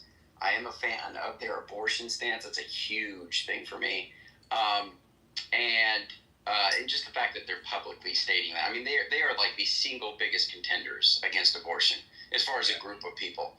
And I don't know. I think that's such a big thing. I'd have to think about, there's some other stuff that they're into as well. It's funny because they're actually the only ones who are consistent on that, because in the early 20th century, most Protestants weren't against it. They had no issue with the other side. The Catholics were the only ones who were like, well, I don't say the only ones, they were consistently like always, against that stuff. Yeah. You had plenty of Protestants in the early 1900s who were like the modern sort of evangelical opposition, conservative opposition towards abortion really comes from the 1970s with I'm blanking on the name, like Pat Robertson and the basically the way that it evolved or whatever was, originally in the United States there were very little prohibitions against that. Then during the era of like eugenics and race science, Christian conservative, Americans wanted white women to be chaste, so they would make laws against white women having abortions while they were sterilizing black women. And then, you have the passage of Roe in the 70s, and then when Roe is passed, the sort of, you have the development of the modern day anti-abortion movement where they make this argument that like the fetus is a person, and they tend to see themselves as like akin to like slave abolitionists and that kind of. Yeah. What's interesting too is you go back into like the first century. I think I quoted it the other day. I think it was Justin Martyr, or some declaration, but it's first century. I think it's first century, right around there, just the turn of the first century, or turn into the second. It is. There's just a clear declaration that not to abort your child. That it was just like and I wonder where that would play a role as far as the lineage, like the apostolic lineage, like what tradition they would be part of. I can't remember who it was. It might have been Justin Martyr. It is true that it was pretty good. So go ahead, Mark. Sorry. From what I've been able to glean, reading a little bit about Abrahamic texts on the issue, it doesn't seem like those texts had provisions for allowing it under certain circumstances, and then people on here will come back, no, you're not interpreting that right. So I mean, You can have an interpretation. I haven't been persuaded of that, but I don't know. Well, I think in Islam and Judaism that is true. I think he's talking about like the post New Testament tradition. Well, yeah, I don't know about post New Testament, but I was talking about like Old Testament actual traditions. text. Right, Yeah, I think that the strongest text, Piper, is in Genesis. The one that I've been pointing to for a lot of people is that when it says, if a human sheds human blood, his blood shall be on his hands, and his blood shall be shed. Well, but when you read that, right, the interpretation you're doing is, okay, well, then since I think that principle extends to a pro-life position, that must be what the authors had in mind. I don't think that's like the right way of interpreting. At least what the author's intent was. Your broader theological commitments aside again. Well, also, doesn't the Old Testament say that, like you've quoted before, Andrew, that the life is in the blood, right? But fetuses, depending on what stage of development, they don't always have a circulatory system. Sure, I guess I would just. Right, I just would go more basic than that. I mean, they certainly knew, embryos and whatnot. They saw the insides of a womb and stuff like that. That happened, right? People would get eviscerated and cut up and killed, and all this stuff would happen. So, I would just say that my reasoning on that would just be, it's simply put, it's a human, and they know that it's a human. So I don't think that when that kind of prohibition is being made, I don't think that they think what's in the womb is not human.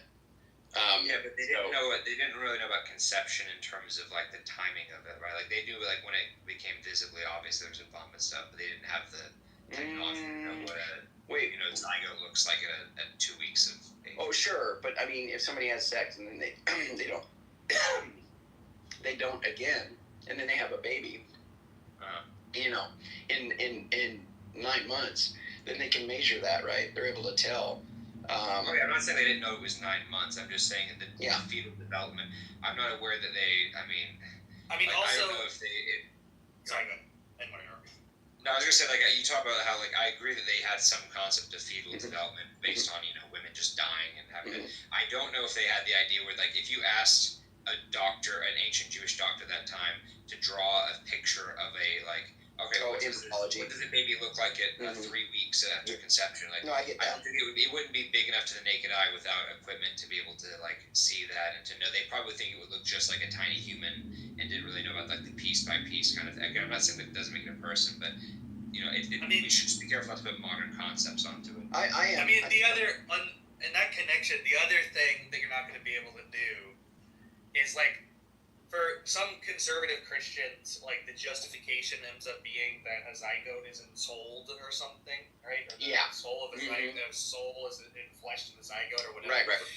And that's not going to apply to the people writing the Bible and the people, maintaining the tradition until the development of Christianity and Western philosophy, because the way that, ancient Abrahamics tended to view that issue was they were animalists about human persons. So they thought your personhood was the same thing as your animal body, and that basically when people die, they don't have a soul that leaves their body. They're just. So you mean a hylomorphism?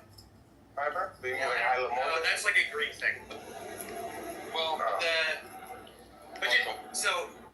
So instead of thinking that there was a soul that leaves the body upon death, they thought, okay, you died once your body died, and then on the day of judgment, there's a resurrection where your animal body is spiritually glorified and brought back to life. So they didn't really believe in souls the way modern religions. Well, it's interesting. Walter wants to come in here, but I'll just say the Old Testament actually teaches. A lot of people don't know this, but the Old Testament actually teaches judgment, right? Post-death judgment. So there is some. Yeah, the judgment happens when the bodies are resurrected.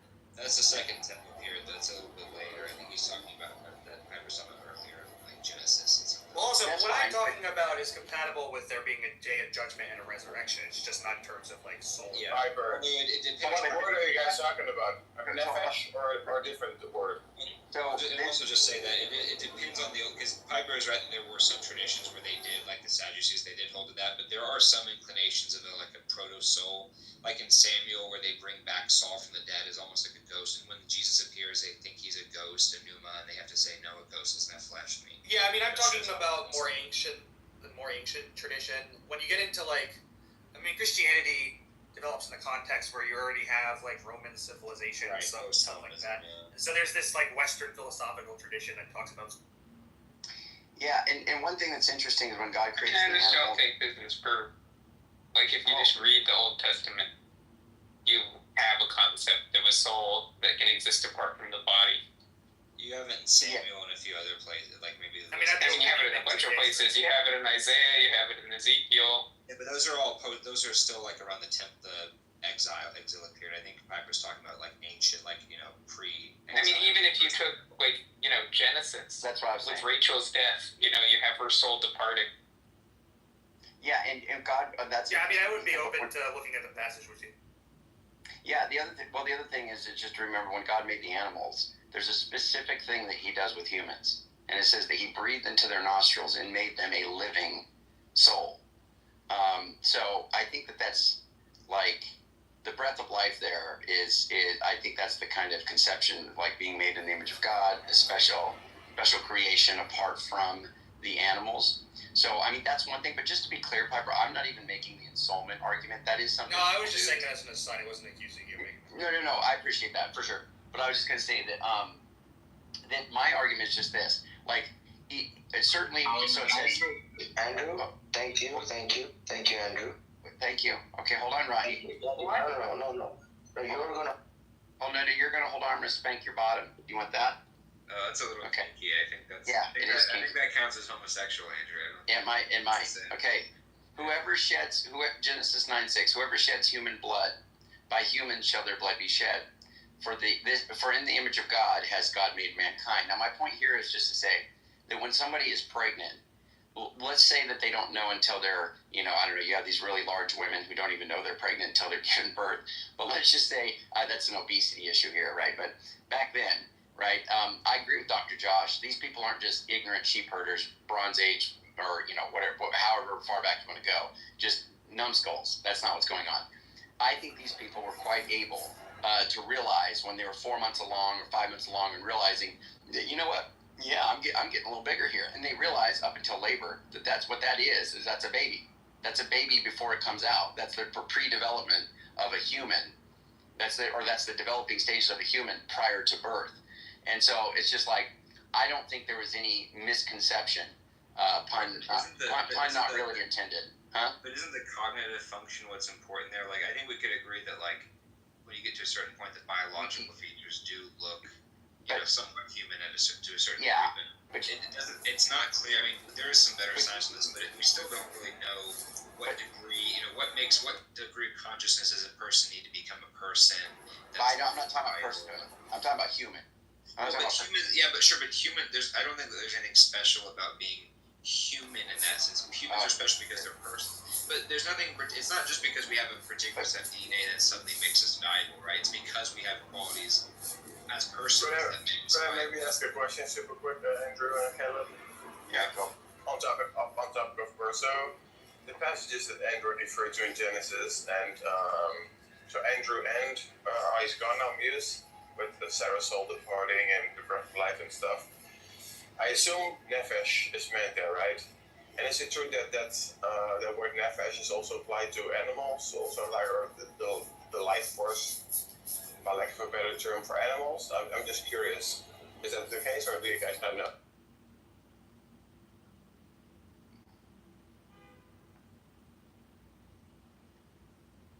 What are you saying? Oh, I'm simply saying. So, okay. So, Ethan Muse talked about a verse about, before the temple time in Genesis about Sarah's soul departing, and I think you also mentioned a verse in Genesis, Andrew, and my question was, the word used there for a soul or life, is it nefesh? And if so, is it also applied to animals, like Piper said, right? Or not? Or you guys just want to not talk about that? That's fine too. Caleb, do you understand what he's saying? He's saying is the word nefesh that's used to describe human life, is that also used for animals? Yeah. I think we can look. I'll just say that in the New Testament it makes it clear that there's a spirit, soul, and a body. So I think that for sure, yeah. New Testament for sure, yeah. Yeah, so I think we have a spirit in. Well, I don't think it changed. I think that obviously that's always been the nature of man. But the spirit, the spirit is what's in the human. But I think animals do have souls. I think animals have souls because I think that's just the seat of their awareness, whatever degree they have it. And then humans have a more advanced version of that, but we also have a spirit. So I mean that's how I understand it. You know, yeah. But I just wanted to say this. So there are babies that are born with like no cognitive function. Okay. Right. So and they don't die right away. Right. They can be alive, like living, functioning, not functioning. Well, like you mean like they're on like a respirator, right? Like they're like. Well, I mean, I don't. So I think we can find cases to show that there's no measurable brain function, and brain activity, no cognitive ability, no cognitive function, and you would say, but yet you and I would want to grant them right to life, and I think that that's a problem because. Well, I would say it depends. No, I agree with you. Like, it would depend on the prognosis. If it was like, hey, if we insulate this and take care of it for a few more weeks, it's pretty good likely chance of recovery. If it's the idea that this is brain dead, like it's basically just a corpse and it's like right. At that point, I think you could say take it off the ventilator. But see what happens there though, Caleb, is when you say as long as it'll pull through, we'll keep it. Well, in a pregnancy, they'll pull through. So the point. No, sure, no, I that's true, but. Yes. That's where the analogy would break down. But the point is to say that this is where it gets complicated, right? Because it's at a certain point. It's kind of like if you're building a computer, right? And it's like at what point when you get the pieces together does it become a computer? And that's where it gets difficult to say, right? But what I'm saying is, Caleb, is that if it's the case that a baby's born with no cognitive function, and you're like, well, they're going to continue to live for another 10 years. And they're fine, right? They're not like in pain or anything like that. I don't think it's moral to kill them. And as long as you agree with that, then are you saying live without like cognitive function? Yeah, no cognitive. No, but if you don't have cognitive function, you can't survive outside of like a respirator or like medical intervention. Well, you can't have literally a child who has no brain function because like that would mean that they can't breathe, they can't digest, like they wouldn't even have like a circulatory system. So for the hypothetical, and we can probably pull the medical stuff to confirm this, but that you could have people, or you could have a person that would have latent cognitive ability, or they'd be in some kind of coma or some kind of thing where but they do still have cognitive ability. It would just be. It's just hasn't come out yet. It has the capacity. Right. But there's a difference. Well, okay, but there's a difference between someone who has. I think this also gets difficult because if I like get hit into a coma, right? Yeah. We know that I was conscious, and the consciousness might still be in there, but it just is basically like. Again, this is sort of like the computer analogy, right? You can have a computer that has a virus that's not functioning. Yeah. Maybe you could repair it and it could work again, right? But that's different than the pieces that haven't yet become a computer, right? You could say that yes, this person has consciousness. They slipped out of consciousness, and they may or may not come back. But they already had that property, where someone may not have yet possessed that property at all. I understand. I'm saying it's a bit difficult to. It's hard to draw a good analogy. Having it to losing it, and then maybe gaining it back or whatever from not having it at all. And I understand what you're saying. I'll make a further point, but go ahead, Dutch. Go ahead. Yeah, I was wondering. There seems to be like this huge symmetry breaker in this analogy, where if you talk about the parts of the computer, whether it's hardware or software, like I assume that's a metaphor for the physical substratum, right? That is needed for these functions, and these cognitive abilities, right? But I think Andrew holds to the view that the soul is not made of parts, right? It's immaterial, invisible, and that's at conception, correct, Andrew? So life begins at conception. I'm going to say it's a human. Well, this is a biological fact. It's a human at conception. Real quick, Jana, I invited you up in 2 legs. D. Noel, you should be up here. ATM and Unfriendly, I invited you all up here. But yeah, go ahead.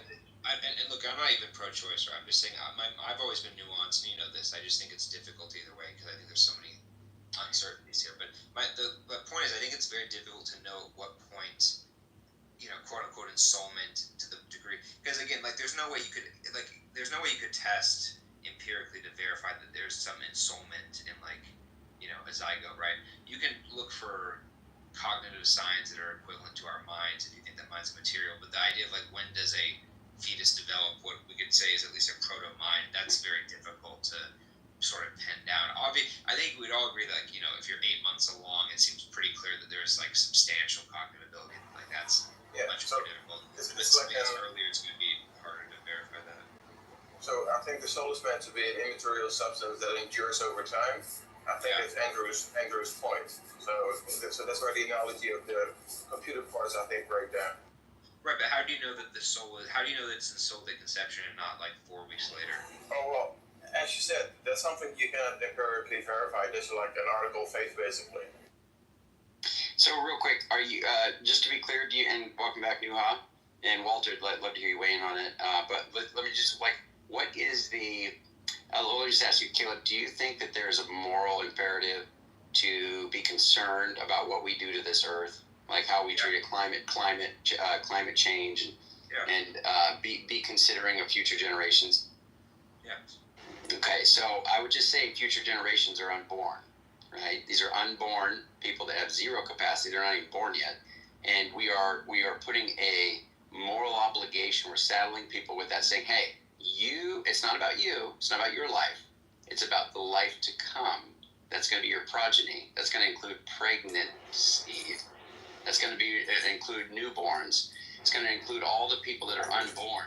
And if you have a moral obligation to care about climate in that way because you care about the life of these unborn children, these children that don't even have any capacity, that's showing that you can have a moral obligation to completely, not even conceived of, not just pregnancy-wise, but even you haven't even thought of having sex, right? You can have an obligation to those generations. And that's future generations are done. You're talking about children who are born, though, who have, you know, fully functional or mostly functional cognitive systems, right? And that's in the generational system we have. That's not really the same thing as, like, okay, do you think that I don't think you would agree that we have obligations to children who aren't born yet, though. You have one, so do you think that if someone chooses to not have children, that's immoral? Not necessarily. I mean, it could be, depending on the circumstance, but no. Right, but like it might. But would you say, like, Caleb? I don't know. Like, let's say that I don't have kids, or I don't have as many as I could. Right.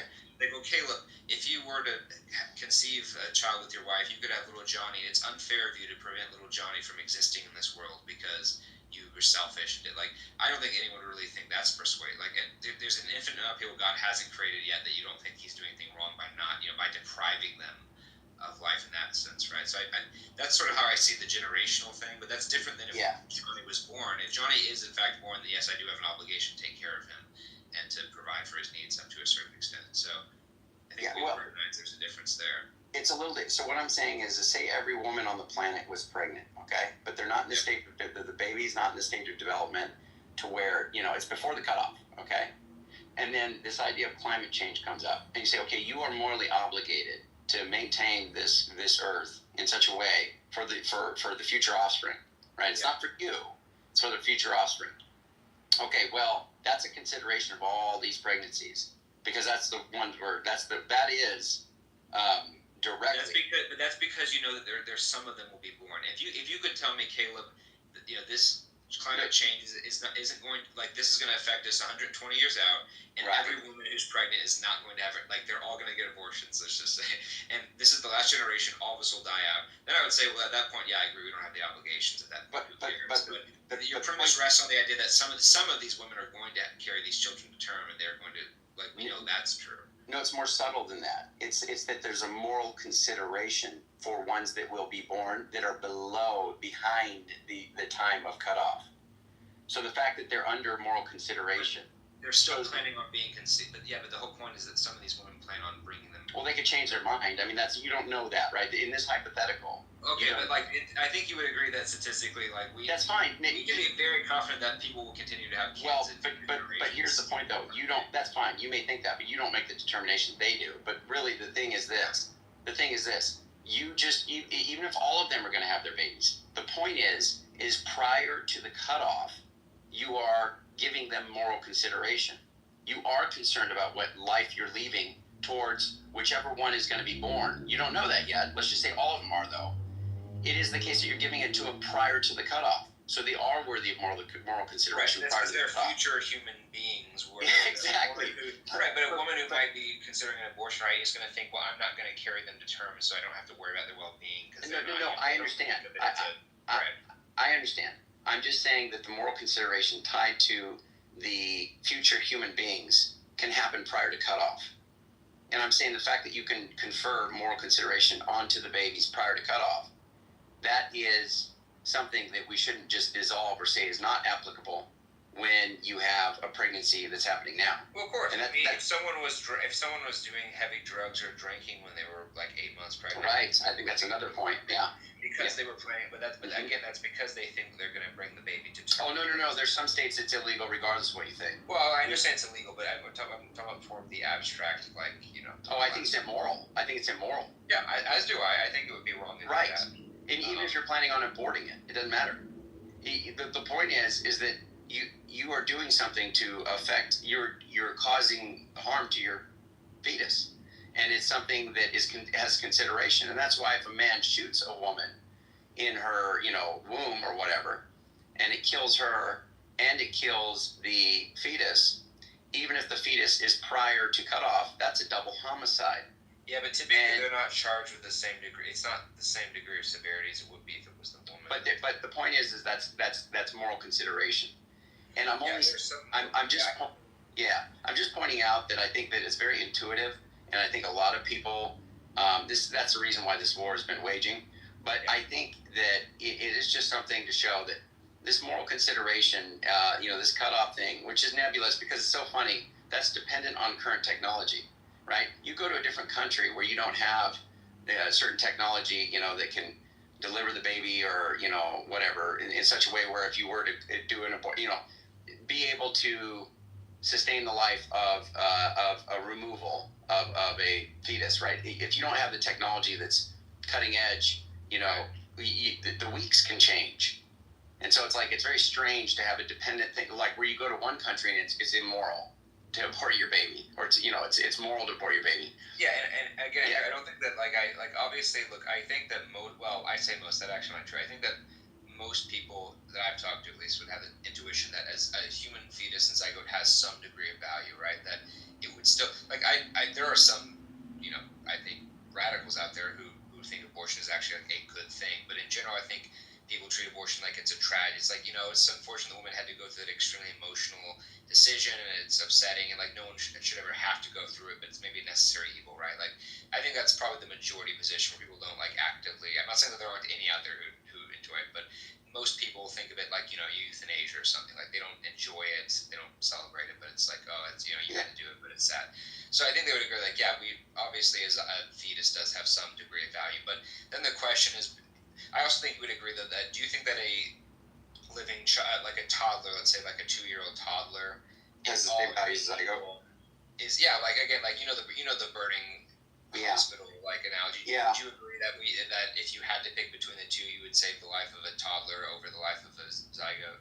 Well, if I had to, I mean, I'd be killing anybody, right? I understand that, but if it comes down to conceding that there is some, you would still agree that the toddler is slightly, maybe not by a big degree, but that they can both be valuable, but I get here that the toddler's slightly more. So then it gets the question, okay, now that we know that there's degrees of value, right, where but that's not based on But I don't think so if there's degrees of value, then the question is, okay, we also have the woman's autonomy, and that's also important. So then how important, even if we grant the fetus has some value, is it more important than her value? And that's where the debate goes, and that's where a very difficult question, what degree of autonomy is more important or less important than the life of a fetus or something. So that's where it gets very difficult, and that's where I think these are tough conversations, and I'm not really sure where I sort of fall in it, because I can see the arguments on both sides. Yeah, I just don't ever find the elective abortion arguments to be superseding that of preserving the life. I mean, I do think the baby has more value, only in that they have equal value in the sense they're both human. But the reason I would make a pragmatic choice to save the babies rather than the zygotes in this situation is because of the connections that the baby has made and the experiences that have been built up with family members, etc., and the effect that would have. I think that's something to be considered. That's just doing the least amount of harm. That's not. Well, suppose it's a baby that was abandoned immediately after it was born. I think it still does harm to the society. I think that's still a bad thing to do. So I think just given the fact there's going to be consideration of something that's alive, that has that kind of visual experience. Now, this does not devalue it. Just because the zygote is internal, not visible, that kind of thing, that is not saying that there is a value that is there's still a base value of life there. But I'm saying... Yeah, there's a base value, but there's still degrees. Okay, like, do you think that saving... If you had to pick between the fire and there's a guy in a coma versus a doctor who's fully awake, you would save the guy who's fully awake over the one in the coma, even though, yes, they, like, ideally you'd want to save both of them, right? But again, if you had to pick... you would probably agree that the guy who's not in a coma is more, I don't want to say, maybe valuable is a little bit of a tricky term. Well, yeah. I mean, because look, you have the suffering, you have the emotional attachment, you have also the suffering of the baby. So like, or the man that's in a coma or whoever, right? If there's somebody that has the capability of suffering, it is something that you do need to consider, because we're not going to be heartless here, right? But that doesn't mean that there's not equal moral value in their life. It doesn't mean that, right? It just means there's other considerations that are pragmatic or that are going to be you're going to need to have consideration of those. So that's why you would preserve a baby or a conscious man versus an unconscious, or somebody in a coma versus somebody not in a coma. You are going to have considerations of that. So I'm not saying that, right? But it's just the intrinsic value is still going to be equal, and that's why I'm saying these other factors are just, they're going to all be about just the pragmatic nature of it. The visibility of it's a big deal. You can see it. It's like that's not to say that just because you can't see defeat it, that it's devalued. It's not to say that the emotional attachment's one, right? And then the other one is just going to be the suffering, the ability to suffer. Because I agree, nobody's arguing, or at least they shouldn't argue, that a fetus, depending on the stage of development, is not going to suffer very much if you were to kill it. That's not the argument, right? That's not the issue. Sorry, excuse me, Andrew. I know, like, you love to read the chat, so there's like a comment.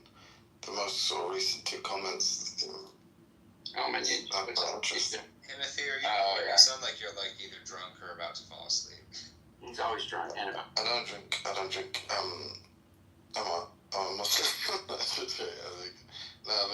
check the chat, Andrew. You should read that. Yeah, I don't understand. I'm not sure. I think he's unfortunately stayed. Usually you read the comments out loud. Well, I'm in the middle of talking. I don't usually read while I'm talking, but No, but you're not talking like right now. No, the argument is just Christians did bad things in the past, therefore they're hypocrites. The weird thing is he's a Christian. I mean, professor. He asks you a question initially. She's like, why are you obsessed with baby killing? Then he goes on to say that, like, your people, your tribe, your group, have habitually slaughtered millions of babies over the last 500 years while they were raping, stealing, and killing brown peoples while spreading the message of Jesus' love for them. Wouldn't all these death issues be put into proper perspective? I don't know that, the proclamation from the very Christian Spanish, you'll recognize our God, or we'll dash your babies' heads against the rocks. I don't know that that's very pro-life. Well, that's just a weird thing that I'm saying. So, obviously, why this obsession with baby killing? Well, hopefully you have some concerns for babies. I'm not sure why you're asking that. Can I ask a question? So this is completely... Timothy, what would be your honest, non-frame lordy question you would like to ask? This is completely related to what you guys were discussing. Which is, our Christian brother, well, I say Christian brother, I mean our Christ-following brother, Yawael. Yes. I think I'm pronouncing it. Yes, good brother in Christ. It seemed like the kind of smoking gun in the case that was being presented against him was the fact that he himself admitted he was a racist.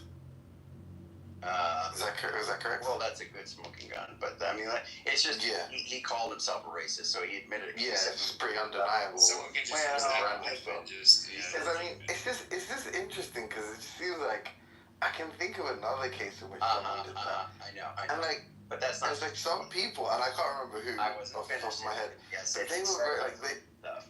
And that, okay.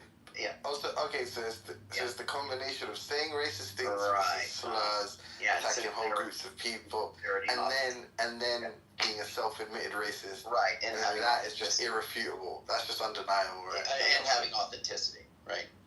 And the authenticity. So presumably the authenticity is that which is gleaned from the admission, as well as the fact that you say the racist things. Presumably, No, it's not like you know the person. It's not like you've hung out in real life. You've been to a lecture. So I know Cool Man, and I know the stuff that he has said, and he's consistently said the same thing. And it's going to be. No, I mean, that's not like that's okay. But like, I just want to because this isn't really. Yeah, white people are devils. They're yeah, I can't actually even remember. Like, I'm just saying, I can think. I'm trying to, because I want to get your evaluation of this individual. The asymmetry would be you have a troll. I know, we're talking about symmetry.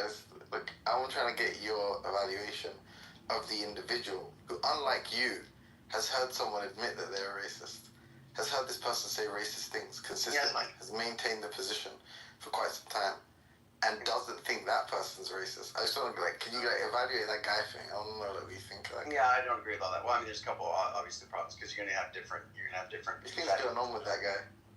You're gonna have different confessions from him that are gonna tell you. Okay, so who are you talking about? I'm talking about Shamos. You're gonna have different confessions. Oh, you've done that as well. Now that I think about it, that's right. That wasn't what I was thinking about, but that's a good. That's a good. I see the connection you made. That's good. Well done. I actually didn't think about that going into this. You knocked it out of the park. It wasn't me that. Like I just, Yeah, you're just thinking. I guess I just stumbled upon that coincidence. Yeah, somebody who wasn't. Your friend Dishonest was here earlier. Timothy. I'm not speaking. I will speak about that in private. We go. You were what? What'd you say? Oh, so we could talk about that in private. Yeah. Oh yeah. Well, you missed quite the. Welcome back, Cecily. You missed quite the. Let's not do that. Display of dishonesty. Well, Sully just got upset about it down in the chat, and I was just. Yeah, it was. So I just want to be clear though. So like the thing that differentiates the two cases is that one is authentic, and how we determine one's authenticity presumably isn't by the aforementioned methods. It's like some separate quality or something like Well, you're going to infer it on your own. I mean, I give you what I inferred off.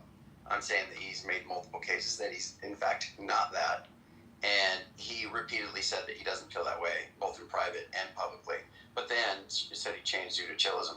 That's going to be a difference. Second, he's an edgelord, maxed out continually. This guy's actually espousing his doctrines publicly and defending them rigorously from Scripture and making an authentic case, right? Whereas it's going to be much more. Based on what I heard, he denied it. From what I'm not even trolling now. I'm being serious. He denied it. Like from how you described the guy, I thought it was going to be an easy case to make. But what I saw is he denied it, and he went on to say Christians like you. He kept saying Christians, people like you. And every time he slipped up, like he definitely did slip up. There was like one time he said these animals, and this he said something I'll tell you exactly what he said. He said, yeah. Do you think I have time to differentiate between the guilty, differentiate like these animals between guilty and innocent or something like that? And when you pointed that out to him, he said, that's not what I meant, and if you give me time on it. So basically, every time you've charged him with racism, he said, you're wrong, and I'll clarify. Versus, in the other case, the guy said, no, literally, I'm a racist. You're exactly right. This is not on topic at all.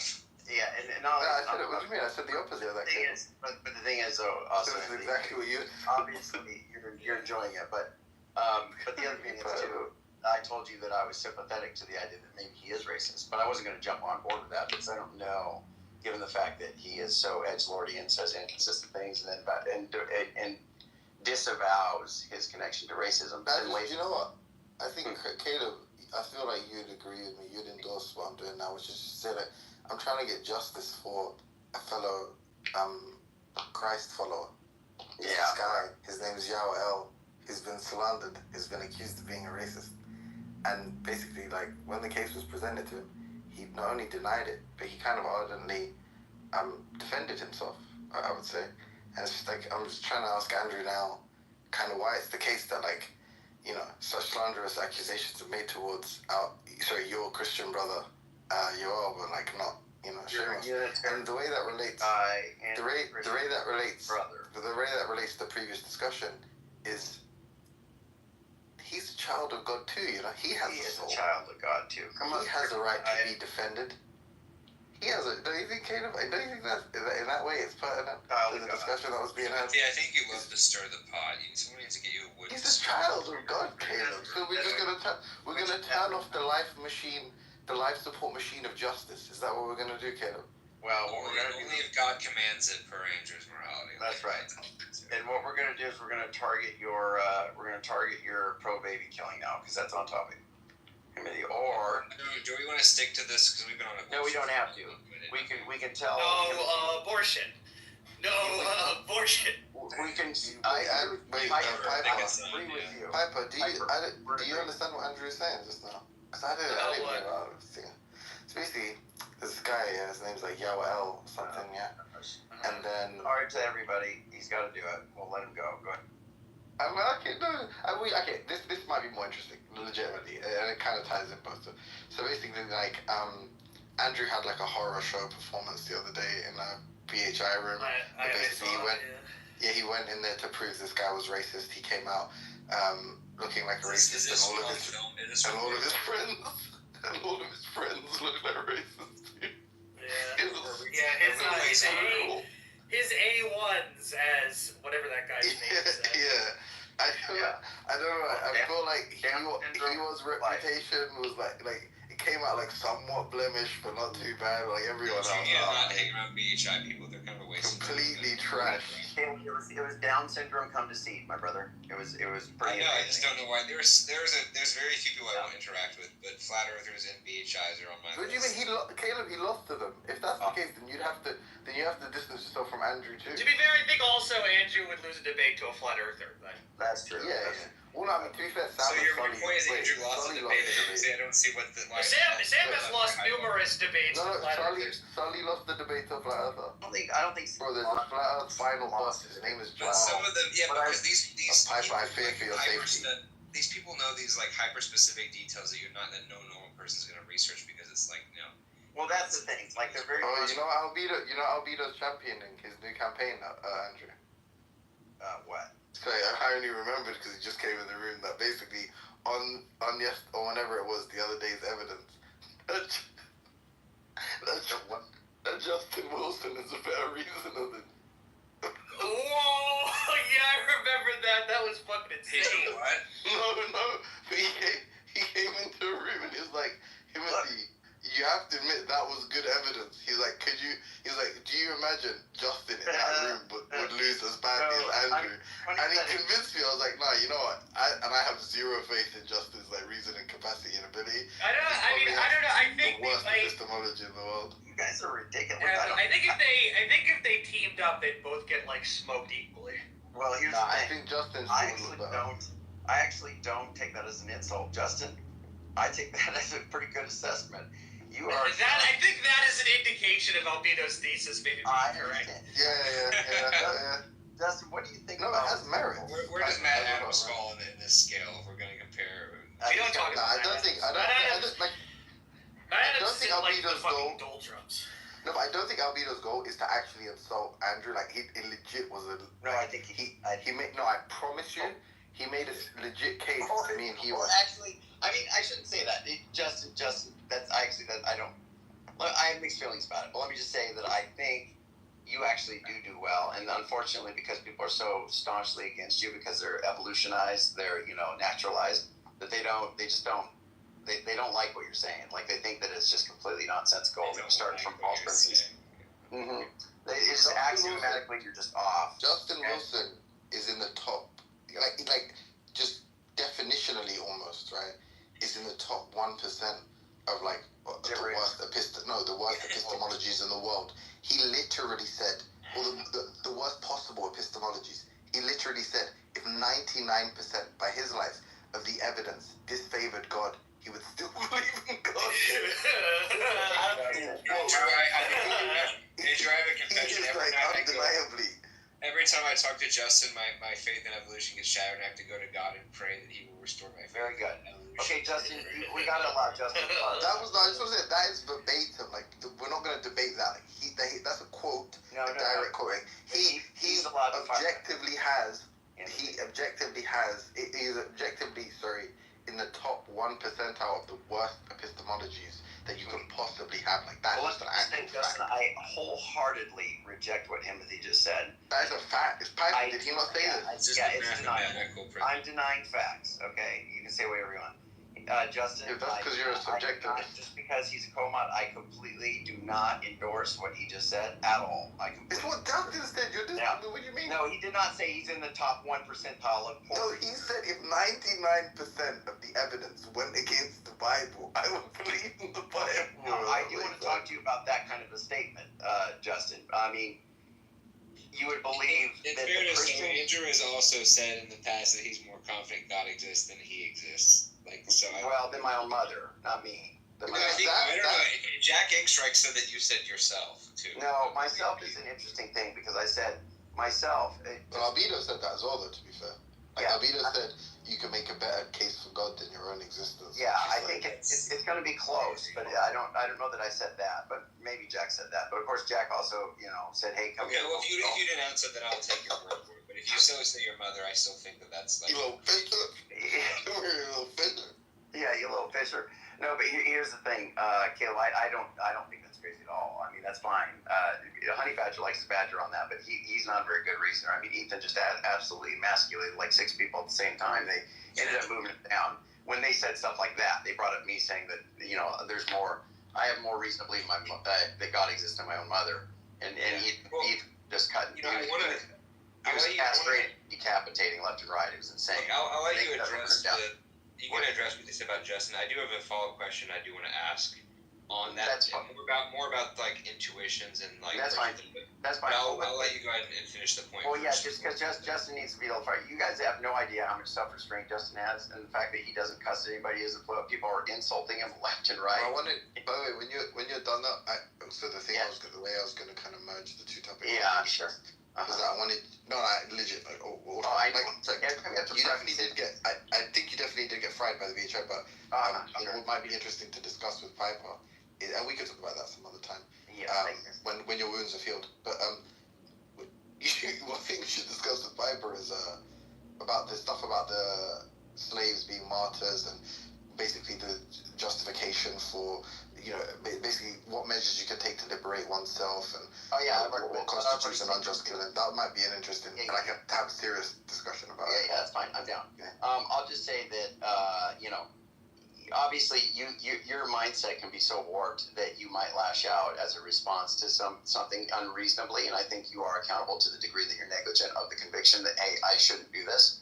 That's understandable, right? You've been enslaved. Whatever, right? They've been beating you and they've just made you traumatized and you're like freaking just totally disoriented as far as what reality is anymore, and you're not able to make moral judgments properly. I can have understanding of that, and I can see that. God knows where they're at, and and that's fine. Pragmatically, we might still say, like, if we were to come into a society where the slaves are like killing all of the daughters and sons of the slave owners, and they're just like, we might stop it and be like, hey, no, don't do, you don't get to do this, and none of that, we're gonna like restrain you and wait until you like restored presence of mind. I don't know what kind of penalties or punishment we might put on them, but I would just say this: you can't go. I don't know why you're doing that, Selah. Look, you can't just go and kill innocent people that are mentally. You know something that you missed, I think. And when we were summarizing your crushing defeat, I brought up many times, which is like this. There is a distinction to be made between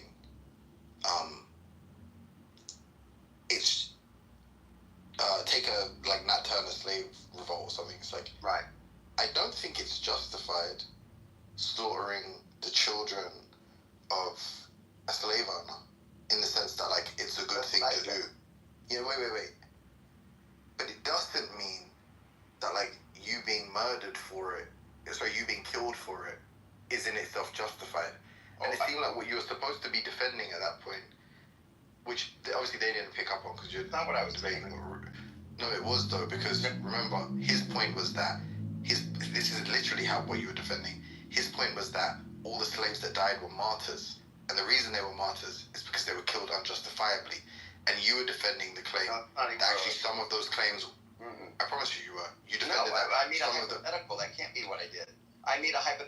completely unrelated with none of that stuff involved at all. Wait, what are you talking about? Yeah, what are you responding to? I need to be clear. You're saying that the whole thing is supposed to be a response to the martyrs, not trying to make it seem like, the clip he played that you guys ended up debating was you saying what he said was retarded because of course there could have been some black African slaves that were murdered justifiably by their slave owners, and one of the cases that you presented was if they had murdered. No. Okay. I was arguing that it was immoral. I didn't talk about what should happen to them. I said, you do not. This was we can go listen to it. I recorded. You do not get to go in there and just think of what I'm saying. Just slow down and think of the what? So how would someone be martyred? How would they be a martyr? What would need to happen to someone for them to be a martyr? That are all on board with all the stuff he's reasoning. They're so horrible with their reasoning. You're doing so much, but not answering my question. Just think of what I'm asking. How do you become a martyr? Oh my gosh, dude. How do you become a martyr? For a cause. No, but what needs to happen to you? For a cause. Persecution. But in this particular context, we're not talking about the enslavement. We're talking about what happens to those people. Okay. Right. And the question and the point he made was the justification he's giving for why you should accept they're all martyrs is because they were killed unjustifiably. And you push back on that. What do you think? What's the antithetical claim there? No, I didn't. I wasn't saying you can't. That wasn't what I was pushing back on. I was pushing back on what. So your hypothetical wasn't in service of the proposition that some slaves were killed. When I joined the conversation to help you, that isn't what that's not the question I posed to you. If you're enslaved, you can kill anybody that stands in the way to your freedom. And that was all subsequent to you saying your thing is retarded, and the justification you gave was because you can think of at least one case where it's justified in killing the slave. That's what you argued for. I talked about killing the slave. I don't know why you're saying that. I didn't talk about that. Then maybe part of the reason you just look so terrible in that exchange was because you didn't even know what you were talking about. No, it's not that I look terrible. You're the only one that's saying that. So obviously I'm not. You are. Apart from actual racists, they were saying their stupid stuff. I'm not gonna name any names, but if you have a conversation about it, you'll see that anyone that isn't solely focused on insulting the people you're debating and is just actually evaluating your performance would obviously say you look crazy. Yeah, that's you can say whatever you want, but I mean that's why I can explain how, but that's besides the point anyway. It's not because right now it seems like there's a real confusion you have about what you were even talking to the guy about. No, there's confusion. Your confusion to track what points I was responding to. I wasn't responding to everything he said. We were over talking each other. There was a ton of stupidity said. I wasn't trying to respond to everything he was saying. I was just latching on to specific points that he made that were absolutely ridiculous, such as someone who's a slave owner can just do whatever they want to get free. No, you can't. Period.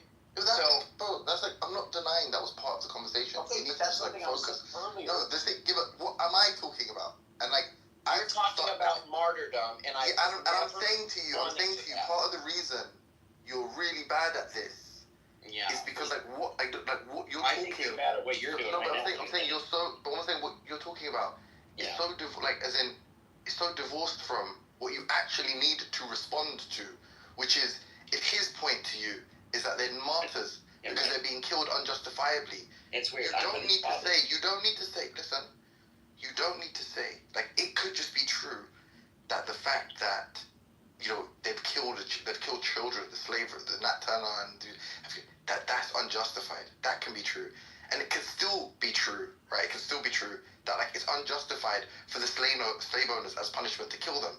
That was what you needed to defend in that moment. I already said Nat Turner. I already said that was justified. I wasn't really arguing about the point. What was justified? I said the Nat Turner case. He said, but that he tried to explain. No, they killed children. What do you mean? They killed women and children. I wasn't saying I can understand that, depending on what we're saying. But if he's saying that involves killing innocents who are dispositioned against having the slave even be there, then it's not okay. And I was just pointing out that his point that you can do whatever to get free, which he did say prior to you coming in. This is something he said, well, if you go down and enslave us, we'll do what we have to do, and we will overtake you, and we'll do this, and we'll get free. That's absolutely a stupid position. It's a retarded. No. What? Yeah, it's a retarded position. You can't just do whatever you want. Are you kidding me? It's absolutely stupid. No, but he's being God! He's being Before you get. He's being autistic. He's saying, fucking raped No, someone. don't do that. Don't do that, Anthony. Obviously, He's certainly made broad claims. a lot hinges on anything for Andrew in this, like, insane, No, like, and that's way you. he converses with these people. That's your framework. I'm sorry, but How's that Andrew, framing? like, So you're what saying you're comedy proposing. Because he's making a categorical. I hate this. This stuff's so dishonest. He is How making is it a dishonest? Do you think categorical. everybody talks in like autistic Philbro speak? He Do you think that's like literally how said- normal conversations are conducted in the Listen world? to what I'm telling you. He literally said you can kill anybody. I don't care who it is. He said anybody that's even part of the society. Yeah, so That is not- Andrew, there's That is something. not disposition. That is Yeah. not actually trying to get you free. You can kill them, and that doesn't Okay. follow. All right, hold on.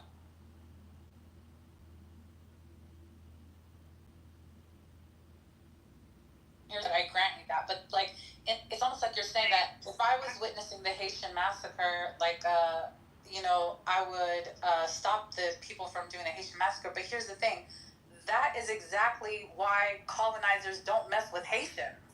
Like that, like literally, like if you come over here, any of you can get it. Like if you come over here setting up shop, trying to rule us and oppress us, anyone you can get it for trying to do that. Being like that is one of the reasons why people deem you uncolonizable. Being like that is one of the reasons why they say, well, maybe we should just go on and, we just can't get this area. It's because they're like, you will not oppress us. If you come here with you and your family and you make us unsafe, you are unsafe as well. I'm confused, like, so just to be clear then, the relevance of the martyr stuff, because maybe it's true, I just wasn't paying attention. I mean, I didn't listen to the whole conversation from the start, I was in and out the whole time, right? So, what it means to be a martyr is to be like Jesus? That you, like, never sinned? I think that you can be a martyr, and I told him, I said, that's one of the greatest achievements. No, I was saying, well, does it mean that you never sinned? No. Okay, so you can do things that are unjust and still be martyr, right? Yeah, while being martyred. So what were you denying then? What were you denying about martyr? While you're being martyred. That's what I'm confused as to, like, what is, because I think there's probably a recording. I can ask Brother Yoel. We're good friends right now. The recording. I think somebody has the full recording. Daniel. Okay. So I want to be clear what you're saying. Maybe I'm wrong. You're pretty much undefeated when it comes to replays. So I mean, it's probably kind of folly for me to like challenge you on this, but I'll try. So you're saying that you never said that some black people, some African slaves were killed justly. That's not what you said. No, I am saying that some black person could be killed justly. Absolutely. Okay, and the example you gave was the reason it's just to kill them is because they killed the daughter of a slave owner, right? I was saying there's certainly a case where. Did you like at least one scenario like that? Did you? Yes, I created a scenario that I said. What you argue with me about like 5 minutes ago? Yeah, because I was saying what I was saying was wrong. Why did you do that? Because I wasn't saying that was a response to just martyrdom. Okay, but that's what I said. So I beg you. Don't just use me as a platform for you to, or a soapbox, for you to make some fucking separate point. If I'm the one who's talking to you, if I'm making a point to you, and it is coherent, and you understand it, and it does relate to something you said, can you just engage me on what I'm saying, and then make a separate point about whatever it is you want to say? It's kind of rude. Yeah, but to be fair, you're coming into conversations in and out. You're coming in here. You're kind of. I was right though. But hold on, you came in this kind of disingenuously, obviously, kind of sarcastically, and then now you're trying to be serious, and it's a little frustrating. It's like whiplash. Wait, what's that to do with what you're lying about what I said? I'm explaining to you. You don't listen to the conversation, so you don't know actually what's happening, and then you hear bits and pieces, and then you come and press me on it, and you do it in a way that's framey. Okay, you come in and you're just like, I don't actually know what that means. That you completely like devalued the term. I don't know. I'm not devaluing. No. I'm okay. I don't know what you mean. I mean, I'm going for breakfast today. It's going to be framey. I don't know. No, I'm saying that you are definitely not trying to be fair to what it is that I'm doing in that discussion. You're framing it as your I'm not really into. That's what I'm interested in. Here's what I'm saying. I don't need to be. I don't need to be faithful to random discussions you have with dickheads on the internet to have heard one point you made and said, do you know what? You know what? You shouldn't conflate. If I make the point to you, you know what? You shouldn't conflate these two things. And it is true you conflated them. And it is true it confused the discussion and made the points you're making sound absolutely atrocious. Then you should just take those things at face value. Maybe it's true that I don't have the complete transcript of the discussion you had, but just the point I made, which was accurate, right? It did accurately describe what you had said, and it is a direct response to something you had said. And I think what I'm giving you is like something that's pretty informative. You should just address that on its own, regardless of whether I was trolled in 5 minutes ago. It's like not really relevant. Murders are immoral. I'm saying they can be. Okay? Yeah, no, I know. Remember, I came up on the stage and actually tried to help you there. Like I tried to use my framing powers for good for a moment, but they didn't allow me to.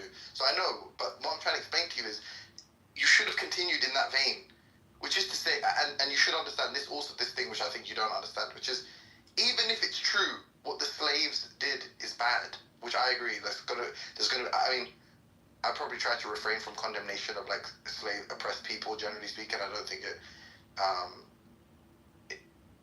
it reflects well on the individual, you know. Yeah, maybe not condemning them. But nevertheless, I don't think it's like completely like untoward for someone to say, okay, yeah, killing a child bad, Nat Turner killing children. They're saying what they think is acceptable by saying all this oppression happened. Therefore, just don't worry about narrative. We're just like, don't worry, bro. Don't worry. They're not here. No one can hurt you. I promise you. No, thank you, Anthony. Yeah, I'll protect you. Don't worry. I'll talk to them. And I speak their language. You see, we're from the same country. Thank you. I wonder what that is. But I'm saying to you that it doesn't mean that their subsequent killing is justified because of the bad thing that they did. Of course. Does that make sense? Of course. Okay, cool. And it seemed like what you were committing yourself to, whether intentional or otherwise, is that black people, or like at least some black people, couldn't be like martyrs and thus, you know, were killed justly because they did bad things. Does that make sense? Like, it sounds like you're saying that if you deny their martyrs, and someone says, why are you denying their martyrs? And the definition he's given for or the justification he's given for them being martyrs is that they were killed unjustly. If you push back on that and say, I don't think all of them were martyrs, then it seems like what you're saying there is, okay, some of them were killed justly. And when they ask, how could you say that, when everyone's all incredulous and outraged, and you say, oh, they could have done this bad thing, even in the case where they've done this bad thing, it still doesn't justify as retribution the martyrs killing them. I agree with that. Does that make sense? Yeah, I understand what you're saying. Okay, look, if somebody says that, look, they're all martyrs, okay, and then you're like, you think it's okay for a martyr to be killed? Well, yeah, I do. I think there are martyrs that have potentially did something that led to, you could see, I wouldn't even call it martyrdom at that point. They were putting themselves outside of martyrdom, because dying for a cause is like out of being a zealot for some particular ideology or some kind of thing that you're willing to die for. It's very strange to say you're a martyr for slavery. I don't even know what to be honest, I didn't even get, like, I don't know what commitments you had made leading up to that. It seemed like that was part of, it seemed like he was trying to catch you, like you'd already agreed to something. Yeah, he was being an absolute moron. He was saying so much stupid stuff that I didn't agree with, the way he would frame stuff, the way he would completely mischaracterize what I would say, overtalk me, not listen to what I was saying, not hear my connecting point, do absolute rhetorical flourishes all throughout. Disgusting. MJ got a taste of it. I did it for hours with him. This guy's ridiculous. The thing that he said about the freaking martyr thing, which is a stupid way to frame it anyway, I'm saying, look. But you didn't address that. Like, why didn't because I can't only address so much. Why didn't you talking? There's No. You had like 10 minutes to speak. There was like I'm not talking about that. I'm talking about that. You maxed out your talk time. Why didn't you instead? No, but why didn't you instead focusing on the the black bad apples? Why didn't you focus on? What is this definition of martyrdom? I don't even agree with this. Well, I could have, but I didn't. In virtue of what are we calling people martyrs? Like, instead you went straight to like, oh, here's this really autistic logical point about it being possible that some slaves raped people. Like, what the fuck? Like, why do you think like that? Thinks that's true, and he's got all these people thinking it's completely acceptable to the point where they think they can oppress us and kill us now. No, it is, but like, bro, like, with the greatest of respect, like, what, like, it's like, are you out here like fucking making eggs with a hammer or something? It's like, yes, autistic Philbro bullshit for autistic Philbro conversations. Talking to people that are simpletons, use simple, like, think simply and try to convey the points in as simple terms as possible. Like, you're talking about, like, broad logical possibility and stuff with a fucking moron. Like, obviously you're not gonna look good. Like, you can't go, like, super technical about, like, it's at least logically possible that a black guy, like, a black slave rapes a white woman, and then also, like, you know, like, what the fuck are you doing? Look, I hear what you're saying, Timothy, but look, hindsight hindsight 2020 if it's even that, right? I don't even know, but it's not easy, dude. You're dealing with some people that are absolutely It frustrated. really is. They're stupid. That's the whole But point. it's When not people are easy. dumb, You it's don't really, even do really the easy. you don't even want to do the conversation. You're not even there for it. I'm That's back. how easy it is. Yeah, they're dumb. I don't. Yeah, that's how easy it is. You just don't do it. But I'm doing it, and I'm saying in the middle of it, it's not easy to dialogue with people who are saying such horrendous It nonsense. is. You had like 10 minutes to speak. Yeah, no, I'm saying it's not easy to dialogue with somebody who's saying. You're not going to dialogue. It's 10 minutes for 10 minutes. Of course, Yeah, it's you're not. not It's not understanding what dialogue. I'm telling you. Not understand what I'm telling you. When somebody says stuff that's that stupid, it's hard to maintain composure and think. I don't think it's like I don't. And you I don't. Look, you're not. You don't like have the luxury of like being able to completely. Like it's not that stupid. Like clearly, if it's that stupid, then it reflects really poorly on you. What are you If it's talking? that stupid, if it's that stupid, then you're the idiot who's responding to it. No, because I told you before, Timothy. Just because somebody has a position that is it's worthy of a response clearly because you dedicate like 5 hours of your life. Absolutely, and okay, so then you can't just outright dismiss it as like it's the most stupid thing in the world. Clearly, it's not that. No, it is stupid, but it deserves attention. There's a huge contingent of people who think it makes sense, and it doesn't. And I think it makes perfect sense. He's saying that he thinks you're a white racist and that your brand of Christianity is oppressive to black people. Yeah, and he's going to demonstrate that by the dialogue. Your position was that he is in fact a racist, and your evidence for it was that he had said it. You ended up debating slavery. You ended up debating slavery. One witness you called black people apes. Yeah, that's not. Yeah. You admitted that a significant number of slaves were killed justly. Black African slaves were treated totally. That's exactly right. Okay, tell me what's frame-loading about these three. Because you're undoing, dude. I mean, I don't know if this is a nod to the crowd or whatever to their crowd, but that was stupid, dude. That was their crowd. Their crowd's not here.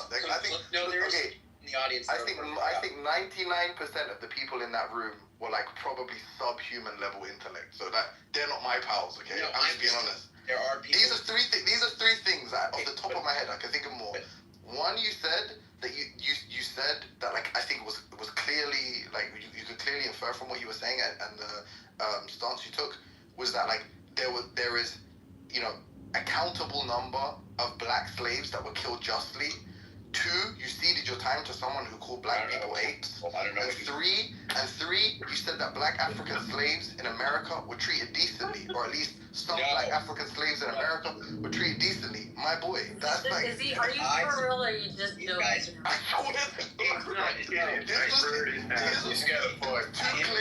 You're being dishonest right now, or you don't. Andrew calls Sasha to the stand. Andrew calls Sasha to the stand, and Sasha proceeds to call them apes. To call someone a gorilla. That's one of the charges. Alright, that's evidence for one. The second one is Andrew said that he just admitted that as much. That he said that some slaves were killed justly. And the third one is that he said, I think Sully quoted it in my DMs. And the third one was that Andrew said, that African slaves were treated some African slaves were treated decently during fucking That's absolutely true comparatively to the other people. Yeah, so what the fuck am I framing? Listen, by not saying that I said relative to the this is stupid. You guys are just being absolutely ridiculous right now. Yes, Sasha said something stupid. Dumb Sasha. Cool. Secondly, I said there were. Hold on. Let me respond, Timothy. Second, there were people who were killed that were black and did stupid stuff and got themselves killed that they shouldn't have done. Yes. Thirdly, hold on. Can I finish? Is it okay if I respond now? Thirdly, there were people who were treated decently relative to the other slaves. I am not saying it's good, and I made it quite clear. Slavery bad. Bad. Hold on. The problem is that he said some slavery was justified. Yes. When you're talking about that's 4 points. When you're talking about slavery, like any comment for you to be like it's better relative to, that's fine. Is like so insensitive. Yeah, no, it's so insensitive. I get it. You're like a bull in a china shop to be like. It's easy to target that rather than the nonsense and garbage he was saying. I'm not gonna stand for that. There's no doubt about it. The guy was a slime. Was just absolutely. The stuff he was doing was so dishonest. It was horrible. But that's not what's being discussed. So disgustingly. Yeah, we're talking about follies that you. about your Yeah, we're blunders. talking about, like, no one's I'm dealing with the one that you guys He was I'm telling you my response to it. You take it or leave it. I'm telling you what that guy did. Your ace in the hole, Sasha, right, proceeded to call them apes and gorillas. Bad. For heaven's sake, you don't see that as a fucking blunder. But this is really important, okay? And I see it. Wait. That guy You is know an what? obnoxious It's nice retard. that Victor was actually there, a black man down in the audience. He's not necessarily in favor of anything that I say, but he's not against me either. But he said, they're like, you at least, Charles, brother Charles, he's like, or brother Charles and cool man, they're like, if you're gonna have somebody speak on your behalf or in your stead, and the way they were phrasing it was like, this is my spokesperson. It was really weird. But anyway, he's like, if you're gonna do that, asked for her to speak. no, hold on. He said, if you're going to do that, you should at least give some qualification and say, hey, look, this person's a little unstable or whatever. And I did exactly that. And Victor pointed it out in the chat prior to me having you said, don't get yourself kicked. That's what you said. I said, this person, they say some wild stuff. They say some stuff. I worded it however I did. But it was something to the effect of, no, there is something that Sasha's unpredictable and might say some stuff that I don't agree with. There's something that I said to that effect. And Victor pointed it out. And I was like, yeah, that's right. I did say that. And it's just a complete... No, but you're not. But Andrew, look, brother, look. The point is, what's the point here? What's the point you can't appeal. I'm trying to explain to you, but this, because in all of I don't have to debate about my question when we're talking about. Because you're so. Look, I'm not. I don't make I've been pretty clear. I'm always clear about what I'm saying. It seems like you're always in this manic frenzied state with so many points that you want to respond to, half of which have not been proposed by me. You're talking when I'm talking now. You ask me a question. You're talking when I'm talking now. So this is evidence of the mania. All this frantic.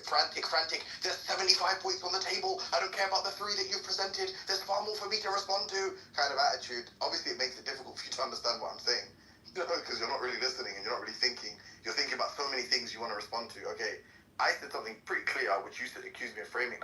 You said I was framing in service of it, which is, okay, it seemed like the debate from where I stood. Because I remember I messaged you and told you to go into the room initially. I said, he's talking to Truthy about racism. You came in and accused him of being a racist. He countered with white Christians like you, and the kind of Christianity that you kind of, propound or whatever, the kind of Christianity that you're responsible for or adhere to is oppressive towards black people. So it's basically you're calling him a racist and he's calling you a racist back, right? Pretty much. It seemed like that was what was at stake in that debate. And I'm saying that, yes, he's an obnoxious retard, super, Dunning-Kruger, kind of character, 100%, no problem.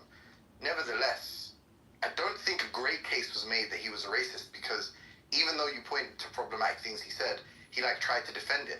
Versus, you came to the discussion, right, and things he wasn't accusing you of. Evidence of you being racist that he wasn't accusing you of, you presented on your own behalf. It almost seemed like you were making the case. Not at all. You were making his case. And I gave you 3 instances where at least in terms of optics, I 100% understand there's subtlety and nuance that you want applied to all 3 of these points. I'm not even denying that, there's, I'm not even saying there's kind of exculpatory, there's exculpatory context. I'm not denying that. Listen, I'm not denying that. Listen to what I'm saying. I'm just saying there's 3 instances of, in a room full of 250 people, all of whom are black people baying for blood, who think you're this white racist Christian guy who's trying to okay, cool. You said slaves killed justly. You said slaves treated decently. You said let this person speak for me, and this person proceeds to call them apes. Okay, do you think you looked good or bad in that? I think those 3 points looked good, but I think the majority of what happened there, he looked absolutely comically bad. Obviously not, bro. Anybody who had crazy. What do you mean, obviously not? I'm talking to a rational, neutral observer. If we're talking about he's just jibbing bullshit. That's what he was doing. If we're talking about his acolytes, of course not. I could say this guy could literally stab me in the face. Oh, I hate you because and they wouldn't care. They wouldn't say that there's anything wrong with it. They'd be like, he got what's coming to him. He wasn't saying things like that, though. That's the point. He was saying things like that. You weren't there. I'll explain. No, but I'll explain. Look, in this, I've already made this case. Historically, there are people. I think abolitionists. Norman Finkelstein often quotes them when he basically says that refraining or being reticent to condemn the acts of oppressed people is almost like a political strategy, where it's okay, clearly, it's why people like Norman Finkelstein, only refer to October 7th as like an atrocity and don't call like Hamas evil and blah blah blah blah blah because they say it's an inevitability, blah blah blah. Like that's not to say clearly they think they don't think it's wrong. It's just to basically be like a quietist, to like withhold judgment on it because it's like it obviously doesn't serve their political end. And clearly he's someone like a black activist, blah blah blah blah blah. So he wants to kind of like basically refrain from condemning black people in that context. But what's interesting, and what I was telling you, what you should have been doing is going like the condemnation of the black people doesn't justify their mistreatment and their killing. And that's how it was being framed. It was being framed like, Andrew, if you deny they're martyrs, then you're saying they're being killed justly. And you just weren't even focusing on the implication. You were just like focusing on these weird fucking thought experiments like you were talking to Sam or something. Like you were talking to Ethan about like hypotheticals. You talked to them fucking Andrew, more. I do think that you're being honest. Like, I think that you're giving the information that you know and the information that you think is right. But you have a lot to learn, especially particularly about other cultures and how they frame things. Saying that, Taylor, but you're taking up for the position that they were espousing, and I think it's disgusting. I think their position is disgusting. What I think position all are of they that is espousing? disgusting. Give us empirical data. White people can be trusted. Shut the fish up. That is some dumb stuff. And the fact that he did that and tried to employ that, and we had to sit there and entertain that for so long, that's disgusting. That's a disgusting statement. That's disgusting. Based off of some of the things you said, I wouldn't doubt that people got triggered. No, I'm not talking about that, Sailor. You don't get to do that. I'm saying that's his position prior to him meeting me, okay? His position is white people can't be trusted. And he maybe the very reason is that you're blaming them for the... No, not you. Did you hear what I just said? Prior to me meeting them. But maybe white because people they're white can't be people, trusted. maybe because every time he has a conversation with a white person, they prove themselves to be a threat. Is Sailor for real right now? Is Sailor for real? Yeah. Damn, you were really fair. No, I'm gonna be honest though. Like, I'm gonna be real. Like, from what I heard, he was hard to listen to because he goes on for like ages and it's like all gibberish. But from what I heard, when you said that he doesn't differentiate between innocent white people and guilty white people, he denied that and said, "That's not the only thing." No, I know. Just wait. I'm trying to my best to try to stillman him. Right. It seemed like what he was saying there is that like collectively versus individually. I could be wrong. He could just be. But I never heard him say when you said you're a racist. And he said no. He denied it. When you said he thinks all white people are guilty, essentially, I'm paraphrasing, but that was like the kind of the summary of the exchange. He said, "I don't think all white people are guilty." He said you're taking me out of context or something like that. No. And then, so I think an inference from those two statements could be completely wrong here. Could be doing him a massive favor. I think what he's saying is like a collective distrust versus individual instances of like white people being good. Because I think he said, oh sorry, Anna, you also said this. You said white people, you hate white people, and he said, no, I hate. So you said you hate white Christians or white people, and he said, no, I hate white Christians like you. Yeah, so he definitely did say that. Yeah. That's like a verbatim quote. And I think a fair implication of that is that he's saying that like your kind of Christianity. Obviously, he thinks you're a racist. He's saying your kind of Christianity. It's grotesque. What did you say? This is grotesque. This is grotesque. What's grotesque? I'm saying what though? I think the and Walter, I know you guys are talking about opening a room because maybe you don't want to talk about this or hear about this, and that's fine. We can switch the topic because obviously it's very frustrating to me. I find what he says to be the fact that you're making this case, you're cobbling together some statements, you don't understand what happened with that conversation, you don't understand how sick this guy is and how sick it is that there are people that agree with this, and the fact that you're putting this together to try to critique me right now, and Sayla's over here banging her drum, this is crazy, that's disgusting to me. It's disgusting. It's absolutely wrong. What did I just say that was wrong? What did I just say that was wrong? It's the fact that you're trying to make this case like. What did I just say that was wrong, man? It's not a matter of what you're saying. It's the framing of way you're putting this. It's like you're trying to go after the nuance and say you didn't look good and optically didn't good, and then the white people statements that he said where he put this together and if I was to infer and give him be real charitable. Is that wrong though? I'm telling you. I could be wrong. He said, I'm telling you the statements. I already gave you them. Okay, you apparently forgot the statements I said. He said white people can't be trusted. We need to get away from you all. You guys are just being white. You're a demon. What? I How is it even possible to be upset by the words of an obvious low IQ grandstanding buffoon like Joel? Do you see me going around creating rooms, being all huffy and puffy about the latest caveman thing Cynic Mikhail said, and then litigate that for 10 hours? Oh, that's a great example. I'm glad that you brought. Hold on. I'm so glad that you brought. I can't wrap my head around actually being upset at the words of these cockroaches. I don't get it. These cockroaches. Listen, even with people like Cynic, or even like people like yeah, he's a cockroach. Yeah, no. Excuse me. This is the thing. Listen, can y'all please let me finish my sentence? May I please finish my sentence? You have sentiments that people feel and think, and you have them from level 1 to level 10. You're gonna meet people that vocalize a sentiment on 10. They exaggerate something that is very true. Cynic's a cockroach. Hold on, no. Cynic is a cockroach. 69 members of his family have been killed. So how what? mad would you be? No, hold on. Bro, it makes you racist the bigger. No, but at some point. He doesn't get that. He doesn't get that out there. At some point, listen, how mad does somebody get to be when up to 70 members of their people have been eradicated? This is legitimately October 7th logic.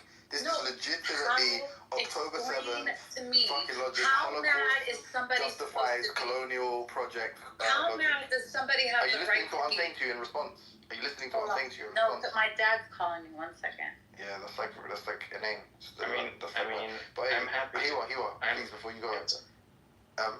Do you think, no prompting, straight, focus.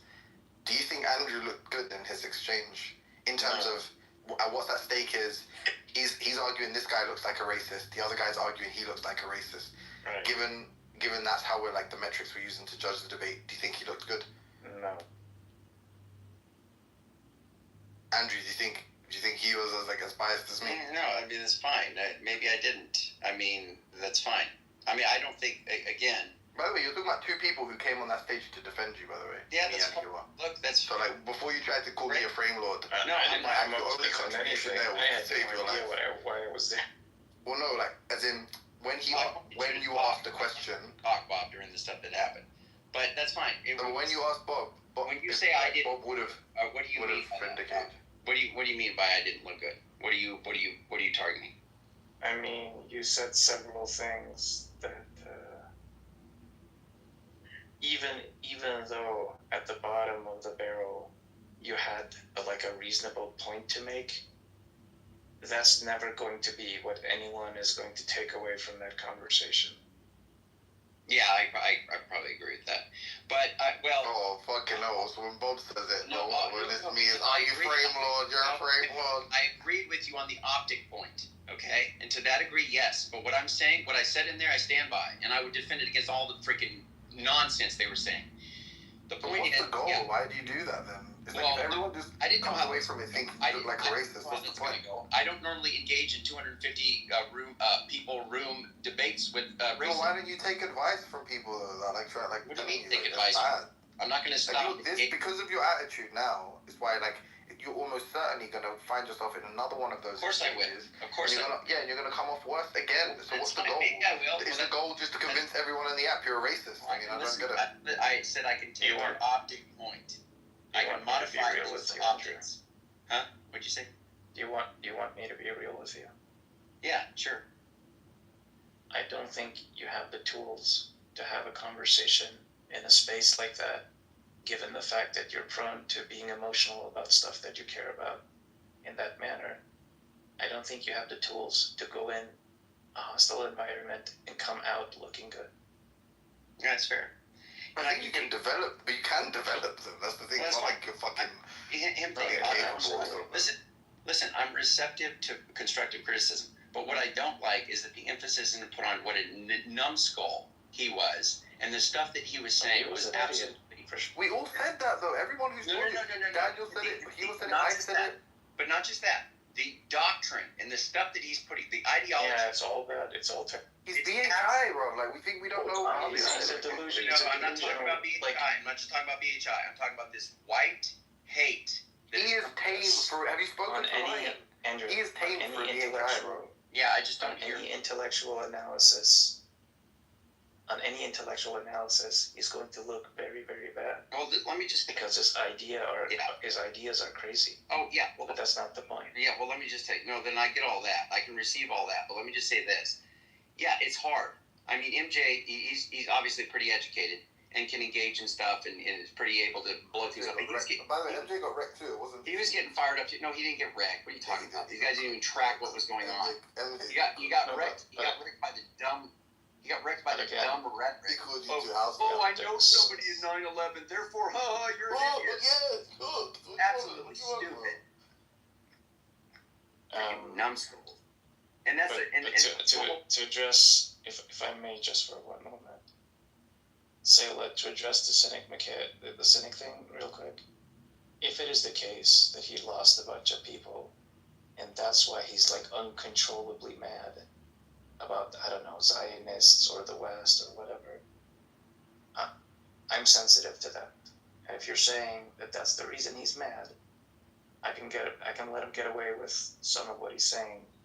And I'll freely admit, maybe he's a bad example of the kind of person I mean. But just take like Warrior of Freedom or just whoever. He hasn't lost people. I appreciate that, and I think that it is something to think about. What in the world makes somebody so cynical? And I know a lot about the reason why I don't hate him and I don't cancel him out is because I do understand where a lot of the pain comes from. Well, no, just condemn Israel.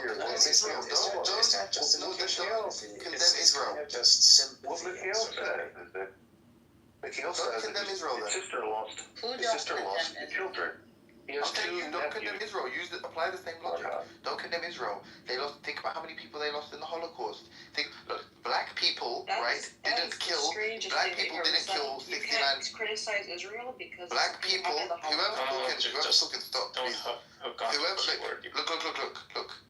Black people didn't kill 69 of Cynic's family members. I'm assuming it was the Israelis. Okay. He's still happy to call people the N-word freely because they disagree with him about fucking the B theory of time. So presumably then, the Israelis can justifiably use your logic and say, well, look how we were mistreated by the Europeans. That's why we're punishing the Palestinians. Sorry. Hurt people hurt people. I do believe that part, hurt people. And I'm not arguing that Mikhail is a mess. I'm not saying that Mikhail, arguing that Mikhail is not a mess. But I even actually, like you say, do understand why Israel is a mess. I do understand why all of that is a mess. Just like that, as humanity, knowing that the anti-Semitism of Europe pushed the European Jews into Palestine. Like, here, we don't want these people. This is our anti-Semitism, and now let us put that on top of the heads of the Palestinian people. Please don't use this as a random platform to preach about it. He's a piece of shit person. That's the point. All I'm saying is that we can understand what causes people to do things out of fear, out of pain, out of anger. We can understand that, but we have to rectify it. I don't think if my family died, if all the members of my family died tomorrow, I don't think that would make me hate Indian people. But it might make you a grumpy person. It might make you an all-around grumpy person. Not a racist. I don't know. It's not specifically justifying it, Timothy. It's kind of like if you go into a coffee shop, if you go into Starbucks or something, and there's some Karen there that's like yelling at some poor 19-year-old trying to serve her coffee, acting like a complete asshole, whatever, making a whole ruckus, treating the employee really disrespectfully. I mean, we're all gonna look at it like, what the fuck? This person is like, this and that. But if like, if I found out later, if I found out later, like, oh, she lost a child the other day, like, okay, that's not going to justify her actions, but it's certainly going to deflect some of the indignation I have. No, but this is so random anyway, because you're not even talking about like immediate family. Like, he's talking about relatives that live in a country that he doesn't live in, right? which is sad. It's terrible. It's happening. It's very sad. It's sad for. I feel sorry for his family members. I feel a little sympathy for him. You're pulling at Andrew I feel right very, now. but like, You're about to pull at Andrew. yeah, that's fine. I don't mind because I'll stand by everything I'll say. No problem. Right. That's what he's. The fact that 69 members of your family have been killed. I mean, presumably, most people from third world countries have family members that have been the victims of atrocities. Do you think that fucking justifies racism towards groups that weren't You're responsible literally making for the the war of your argument. family? Like, the fuck are you talking about? Like, You're retarded. literally making the argument that you were giving to Andrew. No, it doesn't justify. No, I'm not. I'm literally not. Like, the fact you can't see is very sad. If a group of people when you lose a lot of members of your family, you're going to be prone to depression and anxiety. And Yeah, you're a piece of shit. Yeah, look. The death of your family made you a piece of shit. That's fine. Telling Andrew that it's not like we're not saying it's a good thing. It's a thumbs up. These things are a byproduct of what happens from dysfunction. He's not the victim. He's not enslaved. If I were to give my personal guess, listen, I don't think. You're kind of hello. Please. I've been trying to speak for a while. My blood is boiling on the screen. It's actually disgusting that you want. I almost guarantee that what the fuck is being spoken about. I can almost guarantee it. It is disgusting that you want Palestinians to be well-behaved victims. It's actually. I told you. It is so disgusting. You know, almost guarantee. Let her speak. Stop being disrespectful. Why? No, I don't like to let her speak. Why can she not speak? Because she doesn't know what's being spoken about. It doesn't matter. It's her opportunity. In the middle of a conversation. No. It wasn't random. There was nothing random about it. It was random. She doesn't know what's being spoken about. Who's cynic? Wait. Who's cynic? What's cynic? She knows exactly who cynic is. Who's cynic? Can you flash on my profile and see who I was talking to? You can see his profile on my. You're gonna just say his name then. I'll save time.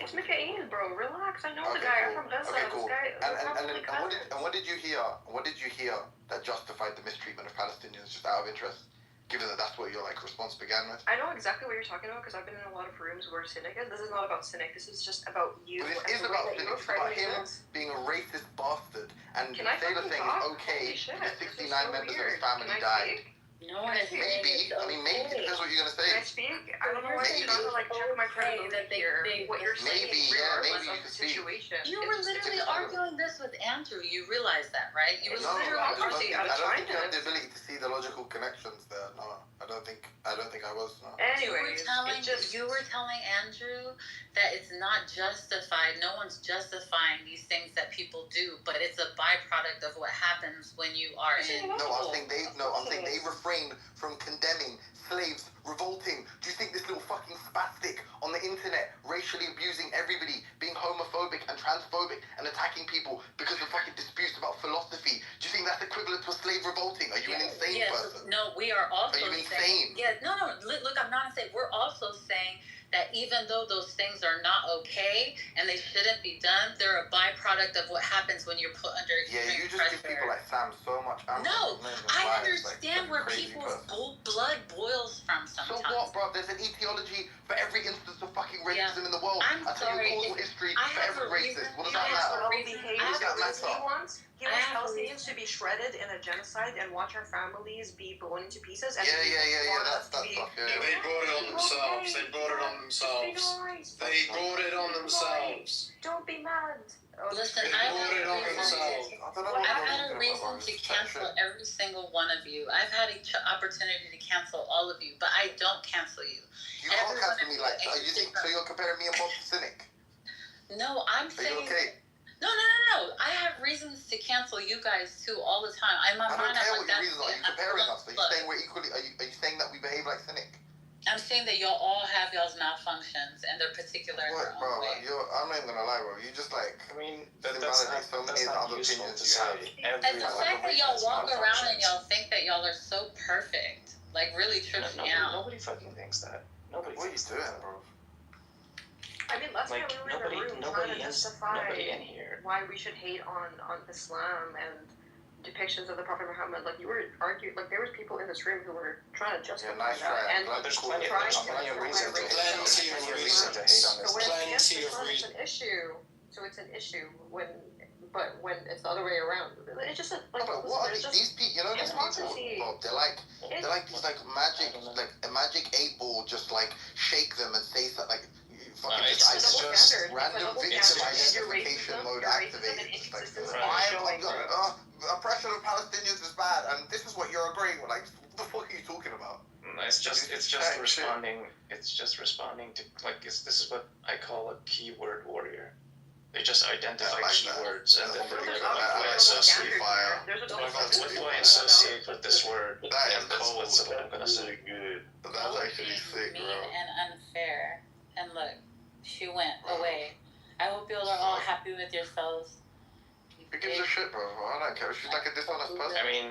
I mean, say this is kind of ridiculous. She interjects in a conversation the context for which she's oblivious to, and she just starts spouting off about, oh, do you think that killing Palestinians is okay? That wasn't even in the remote ballpark what the conversation is about. And instead of telling her, hey, new person, you're kind of interjecting and you're interrupting the convo to ask questions. To ask questions. That have nothing to do with the current topic. And instead of doing that, you empower this person to further kind of disrupt the convo. It's Timothy's sitting there going oh, I mean, they're not even, they're living somewhere else, and those family members, I mean, it's not even that big of a deal, they're over there. I don't agree with that. To her, she's like, you don't care about Palestine. Of course, but well, that's what she was asking. We care about Jews too, Salah, we care about Jews too. I'll tell you why, that just see why you should, because he's growing up in the West. That just reinforces my point that she wasn't in the know about what the conversation was. So instead of letting her further embarrass herself by asking these inflammatory questions that don't address what's in contention, you empower these people. I think you were making assumptions that she didn't know what she was bringing. It's fine. She clearly didn't. It was obvious from her questions. He's lived in the West his whole life. Let's not do this. Lots of us have lost family members. I've lost people close to me. Okay, that's not a justification for me to be a racist bigot. No. Sorry, it's not a justification. Clearly, and no, but in the case that you gave, the reason I pointed to that was because you're talking about someone who's dealing with it kind of immediate bereavement, is in kind of immediate grief, right? It's very close. I agree. And because of that, I'd say in the case. If the Karen did have a racist outburst, and I found out immediately after that her child had just died, I probably would I probably would be very forgiving and very compassionate in that case, right? And I'd be very tolerant of what occurred. But in his case, what you're trying to do is appeal, right? You're trying to appeal to this thing which I admit it's horrible, right? And it's horrible in my case. I imagine you've lost people too who are old enough where it's very likely. I don't think if Cynic Mikhail didn't lose anyone, I don't think that means that, in this counterfactual, he would have been a virtuous, upstanding person. No, I think even if that were the case, I'm still just gonna call you a piece of shit. The fact that you haven't learned to cope and deal with it, and you represent so much of a harm to other people. I just can't appeal to the fact that you were at some point a victim. It's just that's gonna be trivially the case. And just to be honest, if we're gonna try to do some for comparison in the case of the woman, I don't even think you have that immediate appeal. I don't think there's kind of I think immediacy is somewhat exculpatory or the kind of distance from the event in terms of the people who have died, your relation to them, and how long ago they died, and where they died. I think all of that does kind of play a part in how we evaluate whether or not someone is responsible for kind of misbehaving or something, right? And I think in his case, a lot of those things go against him, so I'll happily point that out. But ultimately, anyway, that sounds like Andrew's saying slaves. Yeah, that's fine. You are more like Andrew here than me. You are literally someone who's going, the guy that called you the N-word the other day, he's okay with me. Why? Oh, because he lost family members. It's okay, I don't agree with that. And my family members, there may be a case for you saying, whenever he says things that are perceivably anti-Semitic, it's just in response to, the people who are Jewish that killed his family. And even then, I'm kind of I kind of, the argument against, the argument for the argument for why it's the case that those killings are unjustified is because the people are killing, based on bigotry, right? they are bigoted. These are hate crimes essentially. But if you just justify his anti-Semitism, virulent anti-Semitism towards them, then I think that kind of just like negates the justification you have for outrage, right? But even then, I'll be a little bit more sympathetic to that because it's literally the people who killed his family member. But he's just racist to like mad different people. He's homophobic. He's transphobic. He's just a piece of shit. He's homophobic. He's transphobic. Like, do you don't realize the allegations that we have against our house right now? Let's see. Andrew has all the black people mad at us. The Muslims have been slapped around by offensive content. You just silenced the woman from the room. Like, what's next, folks? What's next? Well, those are obviously not all equal. No, obviously not. No. Like this isn't frame boarding. Like you're the frame dude. Or in your case, not just. Andrew, are you there? Yeah, what's up? I finally came to a verdict in the Sasha case against the Muslims versus the Muslim people. Muslim versus Sasha. Sasha wins. So I came to a verdict on it. Yeah, I deliberated. It took me some time, but I made a final decision. Yeah, what's the jury's decision? Okay, so Sasha should have the right to wear.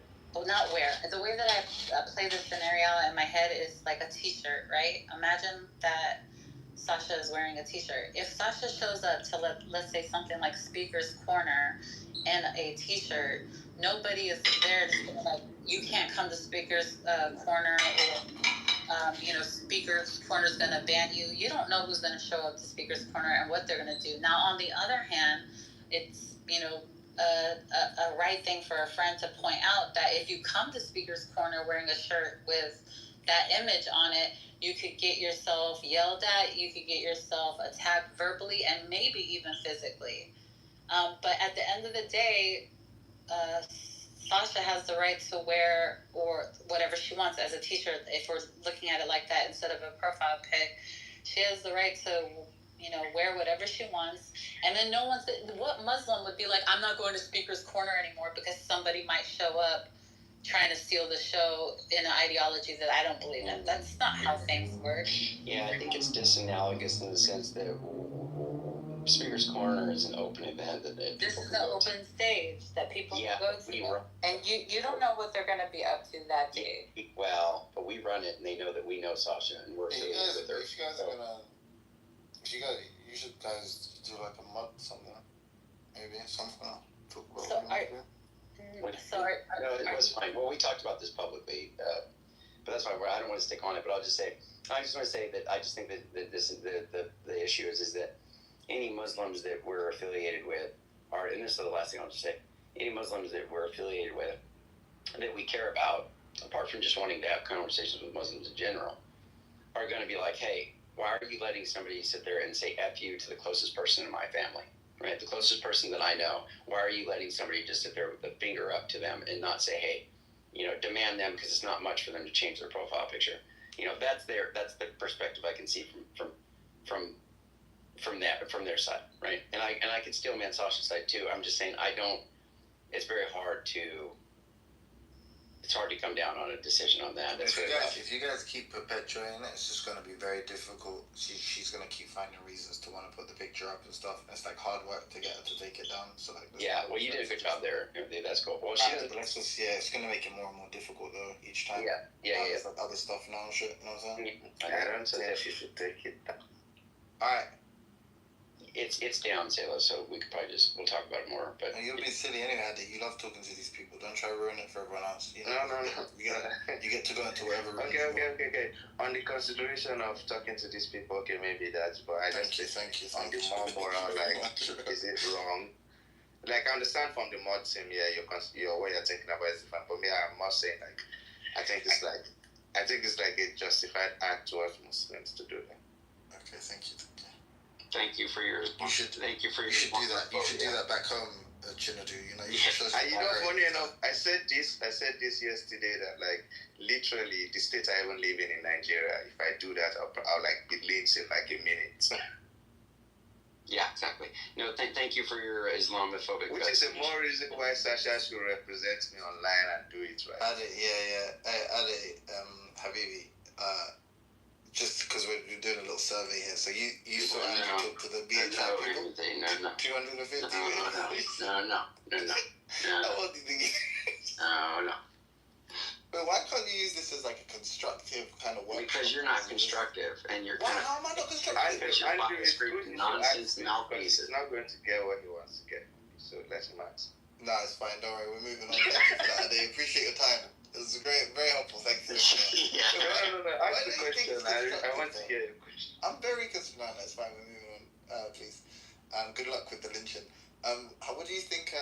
Why do you think it's not constructive, though, bro? Because of the way you approach it, and the fact that you are too quick to just bypass Joel, and you want to try to make it seem like there's some comparable case that I was making versus his. It's just ridiculous. His case doesn't work from the outset, and it's just like I just don't. Like you can both lose. Like, look, if the case is like optically, that's fine. No. But I'm saying like, look, let's say there's a judge, and it's like the plaintiff, the defendant. I think that's how it works. And then it's like you're suing, counter suing. It could be the case that both of your cases fail. Yeah, that's fine. Similarly, both of your cases are granted. So, like, actually, you know what? He owes you money and you owe him money. It's like Joel like is the fire and you are the logs. Yeah, but I think it was a double KO. But I think it's like even though like personally, just to be clear, I do think Andrew is racist personally. But that being said, right? that being said, like in the conversation, right? I don't think it's like comparable to like talk about who lost or who won, because that Joel guy is just like a babbling retard or something. No, who said he won? Who said that? Like, I'm it sound like no, I'm not saying if I say like he cooked you, like it's too right. He cooked MJ. Sorry, he cooked and he did cook MJ though. Come on. Okay, I didn't hear the conversation with MJ, but I heard some of what him and Andrew were talking about, right? And it seemed like Andrew might have said some things that could have been construed or made it sound bad, and some things I even think were racist or had like racist like tendencies, or like they came from like some racist part of Andrew. But you don't think he's really like is he racist like on accident? No. I think racist, it's like racist. That's why. I think that the ideas that he has, because he has. Why are you shutting down Ade? One perspective, he doesn't realize that those perspectives are kind of rooted. He's not a woman of color. Why are you shutting down Ade? He has things to say. He's actually tracking. Who? Ade, you just interrupted him. Chinadu. Oh, Chinadu. No, I'm agreeing and with I'm a poor African kid, so like you should actually. To some extent. Yeah, but you're not from Western Asia. You see, if you're from Western Asia, then Seda would be far more sympathetic. If you were from Western Asia, you could racially abuse all of us. No, I'm asking if you really think that make completely fucking just tangential, non-tracking points, and Seda would defend your right to speak. Seda would defend your right to abuse me Chinadu is saying that Andrew is racist, and I'm saying, do you think it's on purpose? Racist is just like not knowing that some views are from a racist perspective. Like, no, I think he's doing it on purpose. Let me be clear, right? I feel like terms like racist, misogyny, all those type of terms, I think people like use them like too broadly a lot of the time. And maybe I'm doing that now too. But like I think Andrew has like some views that I think will be like reasonably called racist views, or like maybe he's like blinded by like some of his like white privilege, or like, and I don't even know if it ever has to be privilege. It's just like, you know, we all have like biases to like, you have blind spots depending on what position you are in life, right? And the same might even apply to like a black person. Those are the type of racism I think Andrew has. But it's not like, I like Andrew, I think he's a good person. So if you think racist means the person is a bad person, then I don't mean that type of Andrew is racist in that sense.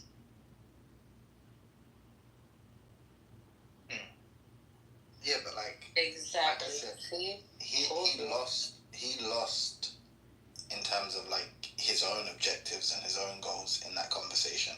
Like his goal was to prove this geezer was a racist, and it was. I don't think that's the main thing. Like I don't think people's takeaway was like, oh, that like this strong case was made.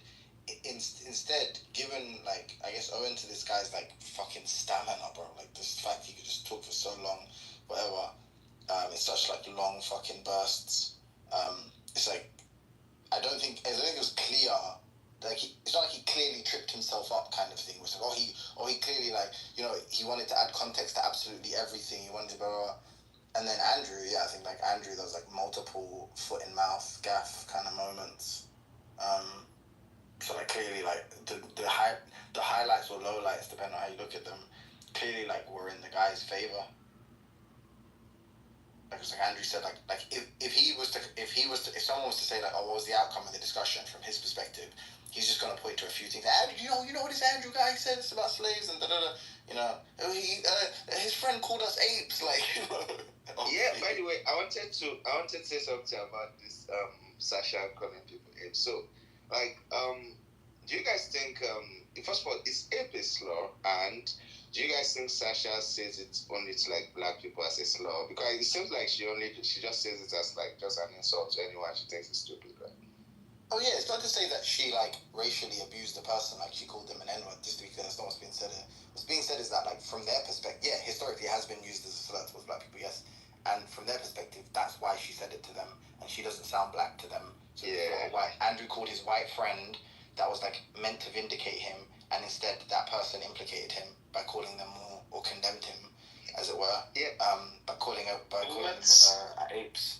Let's be clear, though. She said it specifically to get that reaction. I'm not sure about that. Because of how often. I'm not sure about that. Because of how often Sasha said it. All over the facts. Go on. Yeah, I'm just saying, I'm not sure Sasha said it to get a reaction particularly, because how often Sasha just says it too. Like, I can predict the people Sasha would say that to, and I don't think it would like matter what race they are. And even if that room was not like of black people or whatever, and they were like that level of crazy, I assume Sasha would call whoever that is. But yeah, to Himoti's point, I do agree that like in terms of the optics, right? Yeah, he might be able to point. And by the optics here, I just mean like to most people that I think probably don't like know the context of who Andrew is, who Sasha is, and you know maybe it might seem that way, but at least from my perspective, it was clear to me what was going on. But I don't even get what Andrew.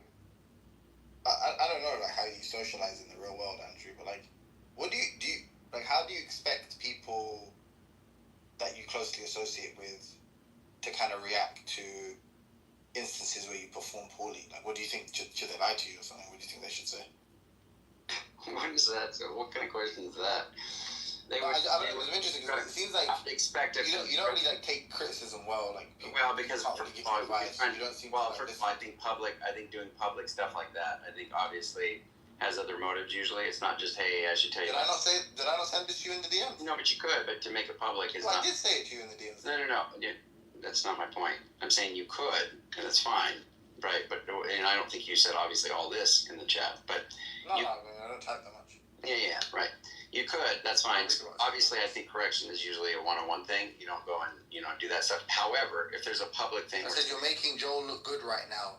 This is what happens when you want something too much, and then I wrote R.I.P. Yeah, but that's not what I mean. So I'm just saying, and then that obviously because you don't listen to conversations all the way through and you just pounce in and out, you cobble together these kind of strange. I mean, Bob was there longer than me. That's fine. Daniel was there the whole time. I think he had more context, and I think MJ was there for quite some time. We've been asking. Albedo was there for a long time. Sure. Yeah, but MJ's a victim. Like, you two are both victims, obviously. Sure, victims, that's fine. But the point is like, when you don't know how people are going to react. What if in the infirmary together, like, locking hands, like, I'll tell you what, several people. His face is all bandaged up, you can only see one eye looking at you. Yeah, exactly. He squeezes your hand, like, be strong. Andrew, I want to make note to you that your favorite senior Catholic conservative is very tired of talk of racism. So, just putting that. Well, can you bring him here? Are you able to tell him? We'll talk about some other things. I would actually be curious on his take on it. No, not him. What are you talking about? It's her. Walter? No. I said senior. Oh, wait, who are you talking about? Oh, Michaela. Yeah. Oh, thank you. I'm sorry. I misunderstood what you were saying. Sorry, Michaela. We're almost done. I just wanted to say that, but him and I don't need to make my case for him, but several people from that crowd actually have come and said, actually, you were right on that. And Joel. Like who? Huh? Like who? And multiple people I didn't even know. Well, like who ranks higher than me and you? No. Look, I'm not talking about the critique you're giving me. You probably have nuanced critique, and that's fine. Bob might have, and that's fine. Or Shannon, or whoever. I think me and Bob think the same thing. Well, that's fine. Look, the points you made. It's not really nuanced. I mean, anybody who has half a brain would realize what I said there is correct. If they don't, that's fine. It is the case that there's going to be a decent. Like, that's obviously not true, though. It is. There's a spectrum of treatment for slaves, dude. One can be treated decent versus the other comparatively. A guy can be like obviously, that's just not the point. Like. No. It is. If I went into a debate, like a public debate, and my goal was to prove was to like exonerate myself, absolve myself of accusations of racism, and I went in there and I called someone the N-word, right? But I explained it was like I was trying to explain to them the subtleties of the use mentioned distinction. What do you think? Do you think it's fair for both of you? You fucking folded. You fucking threw that debate, or you fucking lost. Like, do you think it's fair for people to say that? Yeah, maybe. The use mentioned distinction is something. Yeah, man. If you don't, I think you have like a good grasp of like. Well, listen to what I'm saying. I think that undermines the purported motivations you have. You don't know what all my motivations are. I've explained. I'm saying that when you try to bullshit us and you say this isn't you flogging yourself or some self-flagellating indulgence of your masochism. When you say like I'm actually going there to convert people. Way off. When you say that, like, it's obviously wrong if you're absolutely happy. Right? If you're absolutely happy to completely cede ground on I didn't say I'm absolutely happy. Okay, so then you should care then. What being said is you shouldn't think you won. You should think you lost.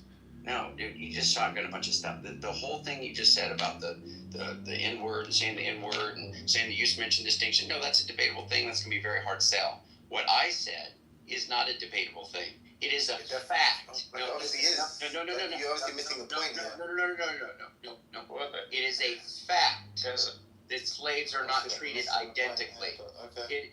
Listen, can you listen? It is a fact. I mean, you're just not getting the point here, though. I get the point. I'm not talking about Timothy. I said if you had a fact, like the use mentioned distinction might just be a fact. Like we might just agree for the sake, you didn't let me finish. Insofar as that's a good analogy, we might just agree. We might just agree that it's a case where actually your statement is a fact. However, in terms of the optics, I'm not talking about optics. It's like really bad. And I'm saying in the case where that's your actual goal, can you just concede that you failed there then? Timothy, I fail in the points that you're making about the optics. I already conceded that. That is not my point that we were just arguing. I said anybody with half a brain could see that what I was actually saying was factually true. So why do you think you're losing ground on the optics if everyone with half a brain? Because most people are so entrenched and don't think very well. That's not my fault. If you can have somebody who actually is able to reason. They can be motivated. Pardon? Because they can be motivated. Extremely motivated. It's ridiculous. Bro, maybe that's not the point. Andrew is saying. We're just gonna make the same. Andrew is saying on an intellectual analysis, you should come up favoring his view, and that might be true. While at the same time, he lost out. That's fine. What I'm saying is, I think the reason that that's not the kind of strategy to employ is because even if, in a sense, like I'll give you a perfect example. Like I think Sasha once had a discussion with me, and she was like, you asked us to have the discussion about age of consent and whether or not age in and of itself was like some kind of like necessary condition or something for consent. And there's a portion of the discussion. So there was a point in the discussion where she said, She said, I don't want to talk about this anymore because it just reflects poorly on me. Kind of trying to drive a specific point home or commit myself to this point just doesn't look good for me. Now, like this, is she saying that no one in this room has a brain? No, I think her point is that like actually, an inference can be made from the kind of people that defend this, that they're using this as a means of justifying some more pernicious beliefs they have, right? And because of that, she's saying, I don't even want to be in that conversation. So I'm not like, I'm just so smart. I'm the smartest person here and everyone else is a retard and they don't get this really simple point. No, more that the proximity I have to a point like this or to a conclusion like this just doesn't reflect well on me. It opens the door for these other kind of inferences. And I think like that's just going to be true for like a lot of things where like people are going to pretend that they're making this super nuanced point. I'm not saying this is you, just to be clear. I don't want anyone to think that's what I'm saying. I don't think that's what you're doing. I think there's a real naivety you display when you discuss these things with these people. But I think other people use these kind of super like technical kind of almost like autistic pedantic points to really try to smuggle in some kind of more like kind of nefarious belief, right? Or to justify, I should say, sorry, some kind of nefarious belief. Yeah. And I'm saying that's why I'm not defending that. What Timothy is trying to say is basically like, you, Andrew, want to discuss and argue on the intellectual merit of your view. I think Timothy's saying that's not the battlefield where the war is going to be won. Yeah, I can agree with that, and I can learn from that, and I'm fine. I already said criticism taken. I understand that, and I'd probably do it differently. I'm still going to combat that stuff because I think it's absolutely disgusting. And whatever the route is that I take to speak to these people, it's fine. But I will tell you, several people have responded, and they said, yeah, actually, it is the case that you did find there. Joel was disgusting. The way he was treating it was wrong. And look, I'm even a BHI, and I actually agree with what you were saying. I actually have had some responses like that. Not too many, but some. And it's enough for me to say, you know what? Who's someone like legitimately, I'm not even bullshitting that. There's people in the chat that I didn't even know. Like, they came in and they said, hey, I just want to tell you. But there was a guy that was on the stage that was defending you that literally called someone the N-word with the hard R. Like, clearly you don't value his opinion, right? I don't, look, I'm just saying. There's a black Christian guy that was like, Joel kept saying, why are you people like this? And then he called him the N-word with the hard R. And then Joel was like, can you get him moved off the stage? The hard R No, I'm saying like the fact that there's some like morons there that have a personal issue with Joel. Whatever. Guys don't obviously good evidence. What you should be more focused on is that like what people are telling you. Like you've asked me multiple times. I've told you here's these 3 instances. Yeah, I don't think Chinadu saw it the same way. I certainly know MJ didn't think you see it the same way. I don't see it the same way. Other people don't see it the same way. Sorry, the last point Timothy made, I absolutely agree. Well, that's fine. That's fine. On the battleground point, I agree. But you don't see that what I'm saying is, if somebody is able to understand what I'm saying, which there were people who did. Yeah, but Timothy also agrees with that, right? So I think what Timothy said last made it clear, and I tell you I agree. Like, with no one is saying, like, the point is, like, although it's not necessarily, like, he's not really addressing whether the point is correct or not. He's just saying that, like, the way you are approaching it, if you're saying, oh, I find it disgusting, I want to, like, address it to try and fix it, the way you're going about it is, like, counterproductive. You know, can I tell you, like, say this is a bit vain, but I'll do it anyway because it kind of is illustrative as well, yeah. Like, see, earlier when I was speaking, I was trying to make the point to you, and I actually wasn't even intending to be this contentious. I thought it was going to be kind of jovial, like I was just going to take the piss or whatever, right? But then obviously you dug your heels in, so did I. Yeah, because you know that stuff, and so for you to come in and just I think it's fine. I mean, look, I think if you talk to retards, then I mean, this is like what should come with it. Like you should get ridiculed if you fail epically. I don't know. This is how I treat my friends. This is how I treat people. People troll me. I troll them back. I think your desire to say that I failed epically is just a little bit too motivated because you're not understanding. Why? Look, it can be the case that optically it didn't go well, whatever. But it's still the case that what I said was correct. I was writing all this in the chat. Yeah, but I think I would agree with Joel. Me and Sully were trolling you and shit. Like, I hope you don't think this is like something contrived. Like, well, it's contrived, but in the sense that like, oh, this is something I feel like you knew what I was gonna be saying. Even though I tried to help you when I was there, I was gonna troll you regardless. What I don't understand is why aren't you targeting what Noel's saying? Or Joel's saying. He's spastic. Like, what do you want? He's a no. Like, do you think I even argue? I tried for 2 seconds. He overtalked me, and I tapped out. And that was it. I'm done. I'm not. Yeah, like because there are people here nobody has any expectations on a guy like that. That's fine. So as soon as there's some resistance, like you're going to very, very quickly listen to what he says for like 30 seconds, and you're going to immediately be able to diagnose him as a complete moron, not worth your time. Like, he comes across immediately as this completely intractable person, intellectually and rhetorically.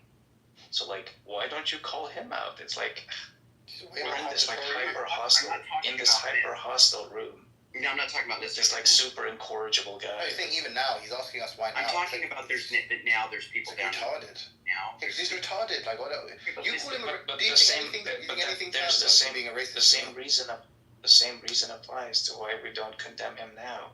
Like, do you genuinely think any of us need to explain to you that what he said was retarded? Not me. Like, to whom? To whom? To his. I think all his friends are dumb too. Like, what do you don't care? Optically, Is there anyone in this room who's like under the impression like, that some PHI retard is making valid points? You have this like. You have this burden, like none of us feel like we have this fucking malediction where we must go and like, you know, convert the minds of the fucking the BHI addled minds of fucking Black America. Like, we don't believe that. We don't think that. It's your burden. The same reason I don't. It's basically the same reason why I don't feel compelled to like go and argue with flat earthers or explain to people that just so you know, flat earthers are fucking retarded. Well, that's not quite what I'm saying. That being said, right, in English, please. I agree that you shouldn't like. There's no point. I've always said it that like I find it really weird when Andrew talks to many people. But yeah, that's point. But I still think there's a way Timothy is like saying, "Oh, Andrew looked bad" and all that. I think is, even though I agree with the main point he's making, there's an energy that I'm not sure I get where that is coming from. The way he's addressing Andrew about the topic. Yeah. Like I said, can you like try to elaborate? Or like expound. Yeah, like it seems like you are saying, okay, he went about it the wrong way, but like, as I said, right, when it comes to like the exact points you are making, I agree and it's correct. I think it's correct. No, we expect the energy. Yeah, like it's almost like even in one breath, it almost sounds like you are saying he didn't make good points, although it's not like you are saying that. I'm saying that. You are saying that? Yeah, 100% I'm saying that, yeah. Okay, so you're saying, wait. So you're not just saying the approach was wrong, right? Mm-hmm. Because you know you gave the example, the analogy with like Sasha not making that point, right? And in that, I think that's consistent with that not being a good point to make. Like, obviously, like, okay, yeah. There could be some kind of opinion and argument that like, is correct, but it's not a good point to make in the point. It's like, that's not a good way of approaching this argument. Right, you can obviously make bad points while still having the facts on your side. Yeah, like I'll give you a perfect. Let me give you a perfect example. Look, I'm an atheist, and I think atheists make bad points. But this is a perfect example that's going to directly reference the incident, right? Which is when he was talking to the guy, and I think this is further evidence for like Andrew, like this kind of frantic way he discusses with people, undertalks them. Even when he gets a moment to speak, his thoughts are not clear and organized, because the central contention there, the thing he should have been focused on, was that this guy somehow, I don't know, tacitly or otherwise, he's agreed to this this kind of definition that this guy was proposing of martyrdom being people who are killed unjustly, which seems strange to me. It seems like a really threadbare definition, but I don't know. That was the definition they were operating on. Okay. He's agreed to that for some reason. Now the guy's saying, okay, that should definitely apply to all slaves because they were enslaved, and as a result, if they were killed in captivity, and therefore trying to liberate themselves. And because of that, then they're martyrs. They all died as martyrs, right? This is his point. And Andrew says no. And the case he gives, the counterexample he gives to that, is a black person killing a white slave master's innocent by his lights in quotes child, and then being killed. Now, clearly, that's just really contentious. That's contentious amongst abolitionists, historians, the ethicists that think about this kind of thing. Like, this is not like it's not like pretty simple. Now, what would have been kind of interesting if he had said something like, well, I mean, clearly it's the case that, like, black people could have committed crimes against one another. Like, one slave could have raped a slave woman, right? And if, let's say, the husband of the slave woman killed that man defending his wife's honor, or maybe killed that man in self-defense because the man attacked him afterwards, I mean, was that a justified killing? Now, that would have proposed a serious issue for the guy, right? Because now he has to say, no, like, black slaves are allowed to, black women can be raped by black men. That would have been, like, really problem. And he would have put the ball firmly back in that guy's court.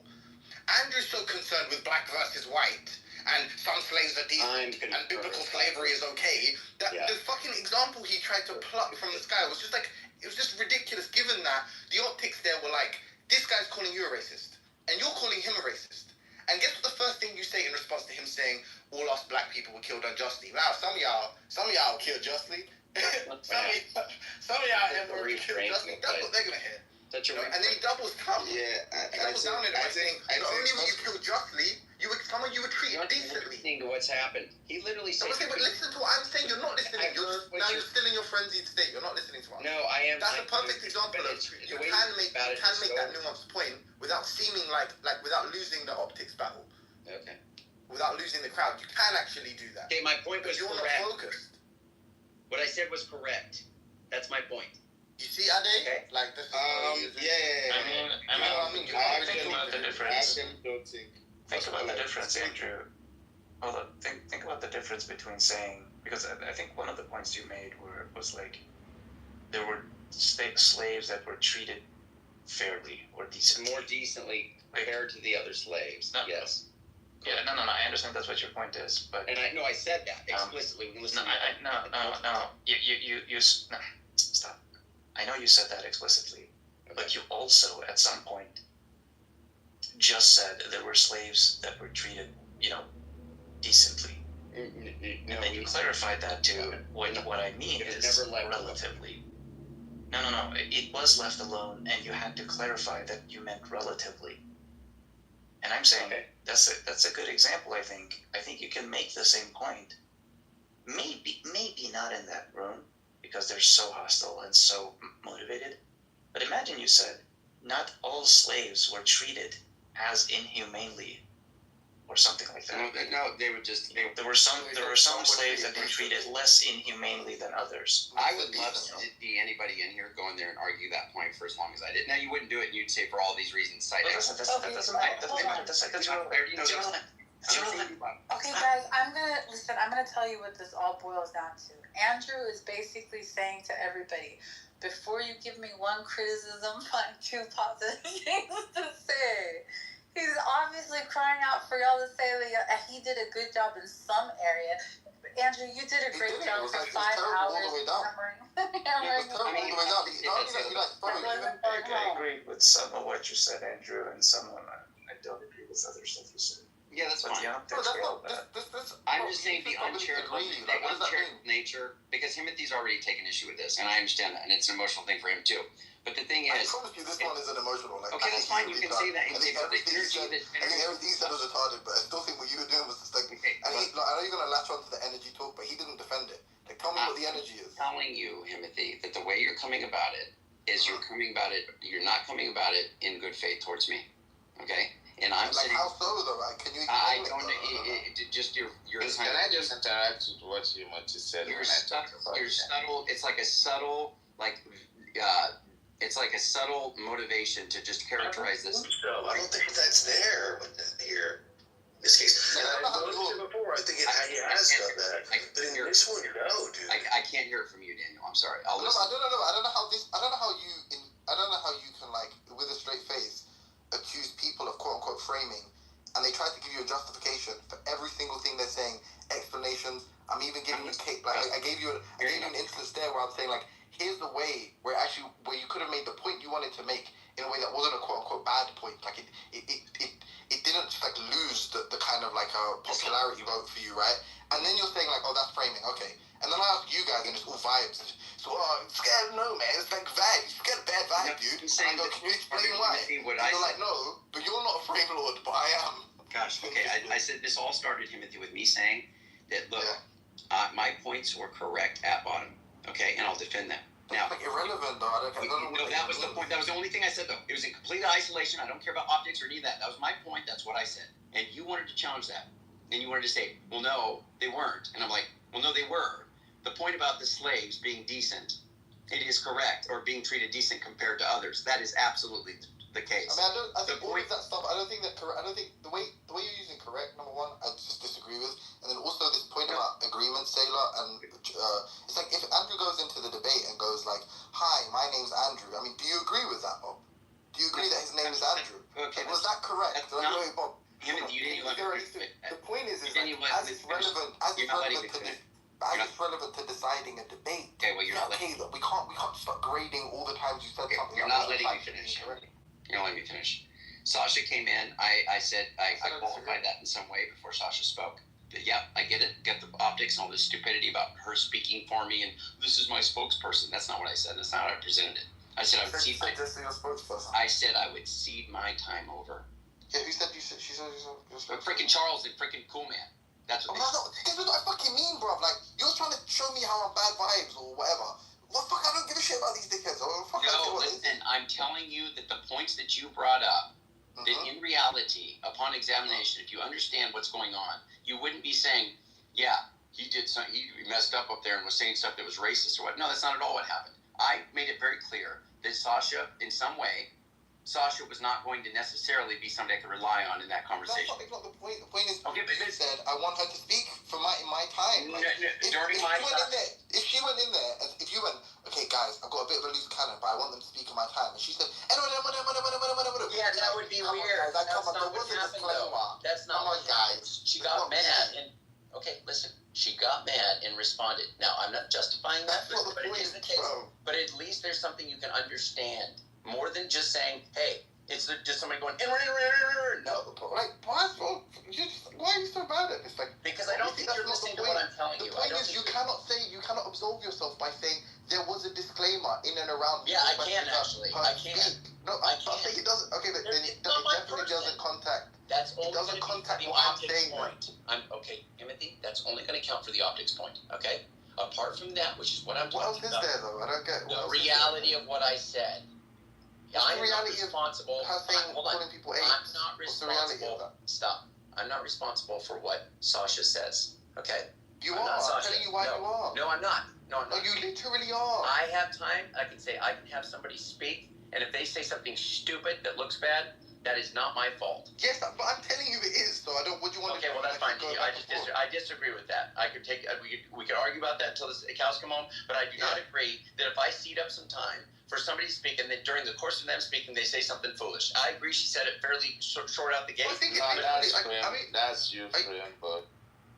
Yeah, are you fucking like that's like one of the most inane things about. Why would it be my fault? No one wants to hear respectfully. Obviously, Sasha's my friend. No one wants to hear from Sasha in that debate. They don't know who she is. I think it was actually a humorous. Doesn't matter if they don't want to hear from her. No, but listen.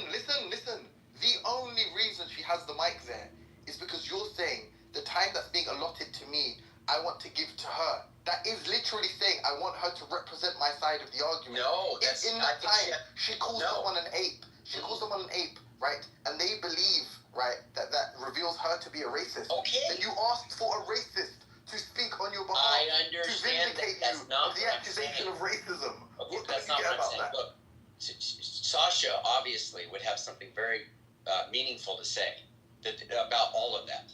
Okay, there would be a lot that Sasha could say that would be meaningful. The point is I wanted her to have a chance to say it. Now, I did qualify it. I said it was a gamble or whatever I said. Some kind of thing I said. I can't remember exactly. I don't want to misquote myself. But it is the case that I said something to qualify it.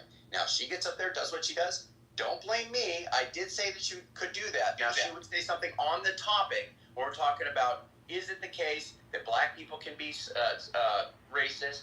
And all of this stuff about these slavery points, all this stuff, at the time that I wanted her to come in was to a specific point that I wanted her to speak on, and it would have been good. But she wasn't able to control herself. So that happened. But that's not me being accountable. It's like not me being like, okay, you are the one who said it. Look, you can say that I should have. But you can be accountable in different ways. If I quit here today, does it still look like bad energy? When someone says, but Andrew, when someone says you're accountable, you don't think what they mean is you said it. No, that's not what I'm saying. You obviously think that you're accountable in some indirect different sense. Yeah, but I think the oomph that's being put into it is like I'm the one that is accountable for what she says in that way, in the way that it's like I said it. Obviously, but I'm not endorsing what she said. I don't think it was good. I repudiate what she said. I said as much. It's like if I have a dog that's prone to biting people, and I take off the leash, and then my dog goes and bites someone. You're like, well, I wasn't the one who bit that kid. If I warn people, I say, look, this dog might bite you. This dog might bite you. Then people need to take the necessary precautions to prepare themselves. If they don't, that's fine. Look, if it's not the case, look. It's not the case that I'm going to – I mean, I don't think that's quite analogous. I'd have to fix that up a little bit. But the point is I'm saying it isn't something like these that they didn't have any understanding of what was potentially ready to take place. Now, I don't think, I've already seeded the optics point. No, I've but already Andrew, seeded the why optics can't you point. just when you say something concede? Why can't you just concede so that like that whole day could use a redo? Like just be like, yeah. No, I concede to the optics Andrew, point. The point You of think when it's not substantive, but like you don't realize hold that on. actually. it's not substantive. When you say, when you tell, when See, you look, that's why you conceded. don't make me yell. I can't raise my voice, please. When you say to that crowd, hey, this is Sasha, she's smart, but she's, she says some edgy stuff. Yeah. You did put a disclaimer like that. Yeah. What they have in mind when you say that is not going to be, what she's prone to do is like calling black people apes. Like that's not going to be what they have. That's not going to be what they have in mind when you call her edgy. I got you. And didn't you? I actually just realized. Didn't you end up calling them apes or something too? Didn't that happen at some point? Or what did you say to them? I plead the fifth. When it got to the point, Bob, where you were like so frustrated, what was the outbreak? Because you said something, but I can't remember exactly what it was. These people are so human. I think you said that, actually, Bob, I think you might have said they were so human, or I think you might have said I didn't call them. Okay, you might have said they were barely sentient. You said something. I could be wrong. We'll have to listen to the audio. I said something like that, but that was directed towards the Joel person. But what? Why is that? The reason it's like relevant here though is just because ultimately, in fact, I think the dog analogy was favorable because it's not just that you took her off the leash, so to speak. It's kind of that you literally put her in, you put her around children, while exclaiming the disclaimer. Yeah. But nevertheless, you took a dog. The point there is that implicitly she's speaking on your behalf. Yeah. Because you're saying she's going to forward back. So if she just to be clear, it's not even. Obviously, I think she says it to everyone. I don't think it's specifically to black people. But of course, anybody knows. Yeah, I'm saying she, by their lights, has revealed herself to be a racist. I get it. Yeah, so it's almost like you're saying the person who's going to defend me now, the witness I bring to the stand, Your Honor, is a racist. Yeah, I got it. Right now, that obviously reflects poorly on you, regardless of whether. I got that. Okay, fair. Okay. Sorry, you seem like you were disagreeing. Please quit fighting for the optics, okay? Because to me, that's not all that matters. To me, what matters is that way. It was. No, it isn't, because if anybody's in that community that has half a brain and can understand what's being said, and there are some people that are, and I don't want to talk about that right now, but there are some. I guarantee every single person that thought you did well is a fucking spastic. Show me them. I guarantee you, we'll go through the list of them. Why would you say that? Why would you say that? That's a weird thing. All the smart people I've spoken to that were witnesses there think all the smart people should understand the points I said were correct. No. What Andrew means is, if anyone has half a brain, they will intellectually assent to the merit of his argument. No, that's not what we're disputing. That's what I'm talking about. That's what he means. Just stop. That's what he means. No, he doesn't, Bob. That is what I mean. Just stop. What he just said is that he received all these well wishes and people that said he actually did well, and he said some of them were BHI, and I just said let's find each one of those people. That's not what I guarantee you. That's what I just said. So if I misheard you, and that's what I responded to, just to be clear, when you responded to me, this is the point you were responding to. No, and I just said I guarantee you all of those people are spastics. I wasn't. That's what I just said. You didn't make the BHI point just now. I said, listen, I have a reason for. Look, if there's people in there, even a few, they can understand what I was saying in the intellectual merit, as Bob put it, which is correctly what I was pointing out. I don't think it has it. I think you're very confused about what it means for something to be a good point. Well, I'm glad I'm very point. I think even this idea about optics, if you lose, if 5 debate judges say you lost, I'm about to debate this with you, Mark, because you're not even listening to what I'm saying. I was saying if 5 debate judges say you lost, and you maintain, if you had got the opportunity, you would have made your point clearer and they're correct. Does that mean, I don't know, what does that mean? Does that mean you were again, I'm just going to go over the points again. Yes, the Sasha thing, I think that wasn't something that was the best for optics. Agreed. I don't think I am ultimately the one that's accountable for what she says. I think she has a lot of good stuff. Why are you repeating this? If people don't understand her character and don't Why are you repeating this? Because I'm not. Can I just get it out and then you can say whatever you want? Is that okay? Why? Because I want to. Is that all right? Hey, can we go a little easy on Andrew, please? For God's sake. Okay. So, secondly, I just want to say that it is the case that the point I said about decency relative to other slaves is a fact. I don't care about any of the other stuff. If somebody, I don't know if that's a fact. I'll just give you the. What do you mean by decent? I'll just give you decent seems to compared to other slaves. Like Bob. So better than. Does decent mean better hard than? for Bob to understand the inverse of that. Does decent mean better than? I mean, yes. This is so stupid. I swear to God, look, the problem is if you want to be super anal about what it means to be correct, that like you fail, you capitulate epically, like you're but really... what we're supposed to accept is that there's a kernel of truth in every single thing. It's not a kernel of truth. I don't know. Like, should we be as precise? Should we be as precise? Should we be as precise? Should we be as precise as you are desperate for the crowd to be? I mean, dude, you're not. Okay, I'm just. It's unreal what you're doing. I mean, what am I doing? I don't know you what you're said, writing look, against. Bob, here you go. Look, I'll give it to you. I'll explain it to you, Bob. If somebody says this statement, okay, yes, I think some slaves were treated decently. I wasn't saying it like that. They want you to do a lot. Wait. They want you to do. That is what you said. Like, Sonny's quoted it. It's in my DMs. If he's lying, we'll listen back to the replay, and then we definitely will. Yeah, we can listen back to the replay. Yeah, we'll cross-examine him, no problem. But I've got that in my replay. I think he even said like Black American slaves. Some Black American slaves were treated decently, and usually Sonny quotes pretty well. He could be wrong, of course, right? I could be wrong, no problem. I'll show you the quote if you don't believe me. But he said that, and I think he did say something problematic like that because we were all in the chat laughing our asses off. So clearly, like it was something kind of egregious. Hold on, just wait. Now he wants us to do a lot of the heavy lifting there, which is this is a relative analysis, blah blah blah blah blah. Okay, clearly, like these. It doesn't have to be relative analysis. Right on. Yeah. It could be a better lifestyle for a slave than it would have been had they not been a slave. Just you're also talking about relative. Wait, but you're also talking about relatively.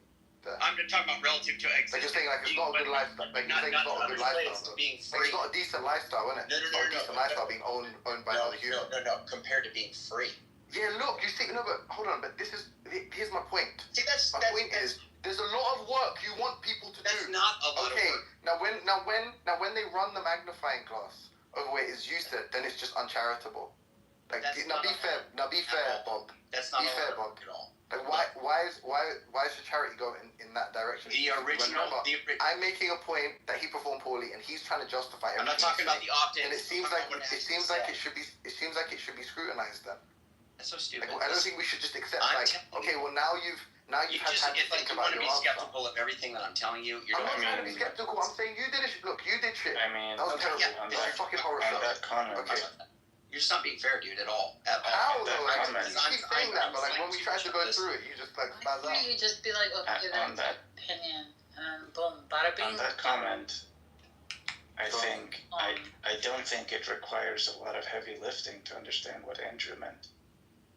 You don't think it requires a lot of heavy lifting for a white guy who's being accused of being a racist? Or a white. And says, I think some black American slaves had a decent life.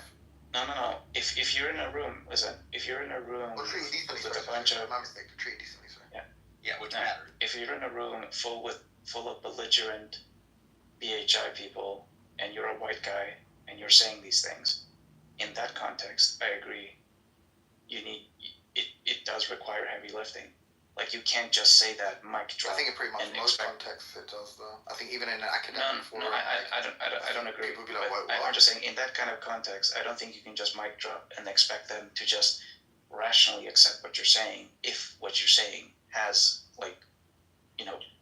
some rational basis. Just to be clear, this is on the back of saying that you think some of them were killed justly. Oh, that's the next point. Right. You're just, But you're just trying to. I'm just telling you a sentence like that. In a vacuum wouldn't require much heavy lifting to understand properly. Individual points, and anybody can understand what I was saying. What Andrew hold up, Anthony. What Andrew is trying to tell you now is that hey, remove the context I was in and just analyze what I'm saying rationally. How much heavy lifting is required if you, I, and Andrew were in a room just discussing slavery, and he just said. I mean, I'm answering. And he just said something like. I get the point. Yeah. I'm saying still a lot. I don't think so. Maybe you do, but I'm just saying I don't agree. Yeah, I don't know. We can go around the room. I think even when he said it in that room, I immediately understood what he meant. I didn't. If someone said calmly, that's crazy. That's crazy. I don't know. Like, are you trolling or something? Someone says, I think black American slaves were treated decently. You understand immediately what they're saying. No, if he said some American slaves were treated decently, I immediately know with like a 97% confidence that what he means is, compared to other slaves, some slaves were treated well. What's the point of making that point? Wait, that's like not. I just don't think that's like. I don't think that's normally how people would infer. Like, who makes that kind of? Just to be clear, on the back of saying. You leverage it coupled with something else, which I agree with. On the back of. Look, you always want these fucking champions, and one has emerged. So it's not. I want. All right, but it's allowed. Other people are going to reason through this too. They're already not going to agree with what you're saying. But what's going to happen? Okay, wait. There's a huge difference by just saying that, and then allow me to speak. There's a huge. No. I'm just saying. No, I'm talking to Andrew. I'm saying, do you want to just make that point one more time more clearly? That other people are going to agree with you, and then I can go. Because I didn't see why that was like relevant to say. If I was going to respond to Bob, presumably I was going to fail. Reiterating the point. Cool. So if his point, people are going to see it. People aren't going to agree. People, it's hard work. And I'm saying no. People are not going to agree. And I think the point you're making is being extremely uncharitable to what I'm saying. But that's fine. Go ahead. Okay, thank you. No, it's me. Thanks. Wait. Bob, sorry. So no, it was me that was meant to speak. No, I was going to respond to and Bob. Okay. Before you go, Timothy, I'll just add. What changes the equation for me completely is that there's a giant distinction between saying African slaves were treated decently and some African slaves were treated decently. Yeah, that completely changes the emphasis. I get it. You fucking think I don't fucking understand what you're saying. Okay, because you keep responding when you use the word like decently, I don't think that's what's being said there. I think it's fair to say that they're saying, hey, some people held in captivity and held in bondage were treated all right. It wasn't that bad. Yeah. That's what decently means to me.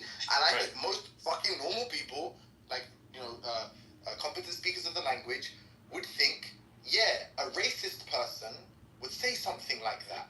A racist person might have a tough time denying that people that were fucking held captive and in breeding farms and stuff were not treated decently by any kind of standard.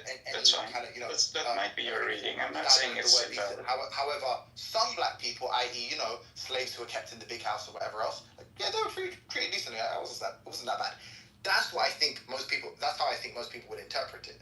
And then if you want now, it seems like what you want to say is like, no, just completely relatively. Like, you can literally say that, like, the best slave was treated abjectly immorally, but relative to the slave on the breeding farm, the aforementioned breeding farm, okay, he was treated better than that guy. I don't think you really get there by just going like, nah, come on, I mean like decently compared to other people. Because the word decently kind of just implies all right, like implies that in and of itself it's kind of good. Like, I don't know, it seems to connote that for me. Maybe I'm using English differently to you guys. So I think like, yeah, you'd have to ask, especially when someone wants to fucking autistically and pedantically say, like, correctness is all I care about, correct. What do we mean correct then? Because if we mean correct by the way I'm interpreting it, then I think it's false. Like, I think it's false that they were treated decently. In that, right? Now, all this like relative, comparative, better than, worse than, contrast with X and Y and others, it's like, yeah, maybe some of those statements, if we formulate them correctly or precisely, maybe I'll say yes to that, no to that, yes to that, no to that. But the problem is like, what you want to do is say like, you want to do this kind of like, almost like this mathematical operation on the conversation you had that you like, most people think you perform poorly in, and say like, well, if we just reduce it to symbols, I was correct. Well, all right, then if we're going to do that arduous process, then we have to be very precise then, don't we? We can't just say, nah, decent relatively, come on, man. You know, man, it's vibes, man. You get the vibes. Like, no, like, obviously, we can't do that if you want to be anal. Or, if you want to do the vibes thing, let's just do the vibe check. And it was just like an epic blunder. That's it. I don't know, like, how... Wow, epic blunder. I love it. So, listen... Wait, remember his name, Bob? Bob, do you get that or not? Yeah. Like, do you get how decently there is a bit of a confusing term? How it definitely can denote all rightness, or like it's good. It's good. It's bad.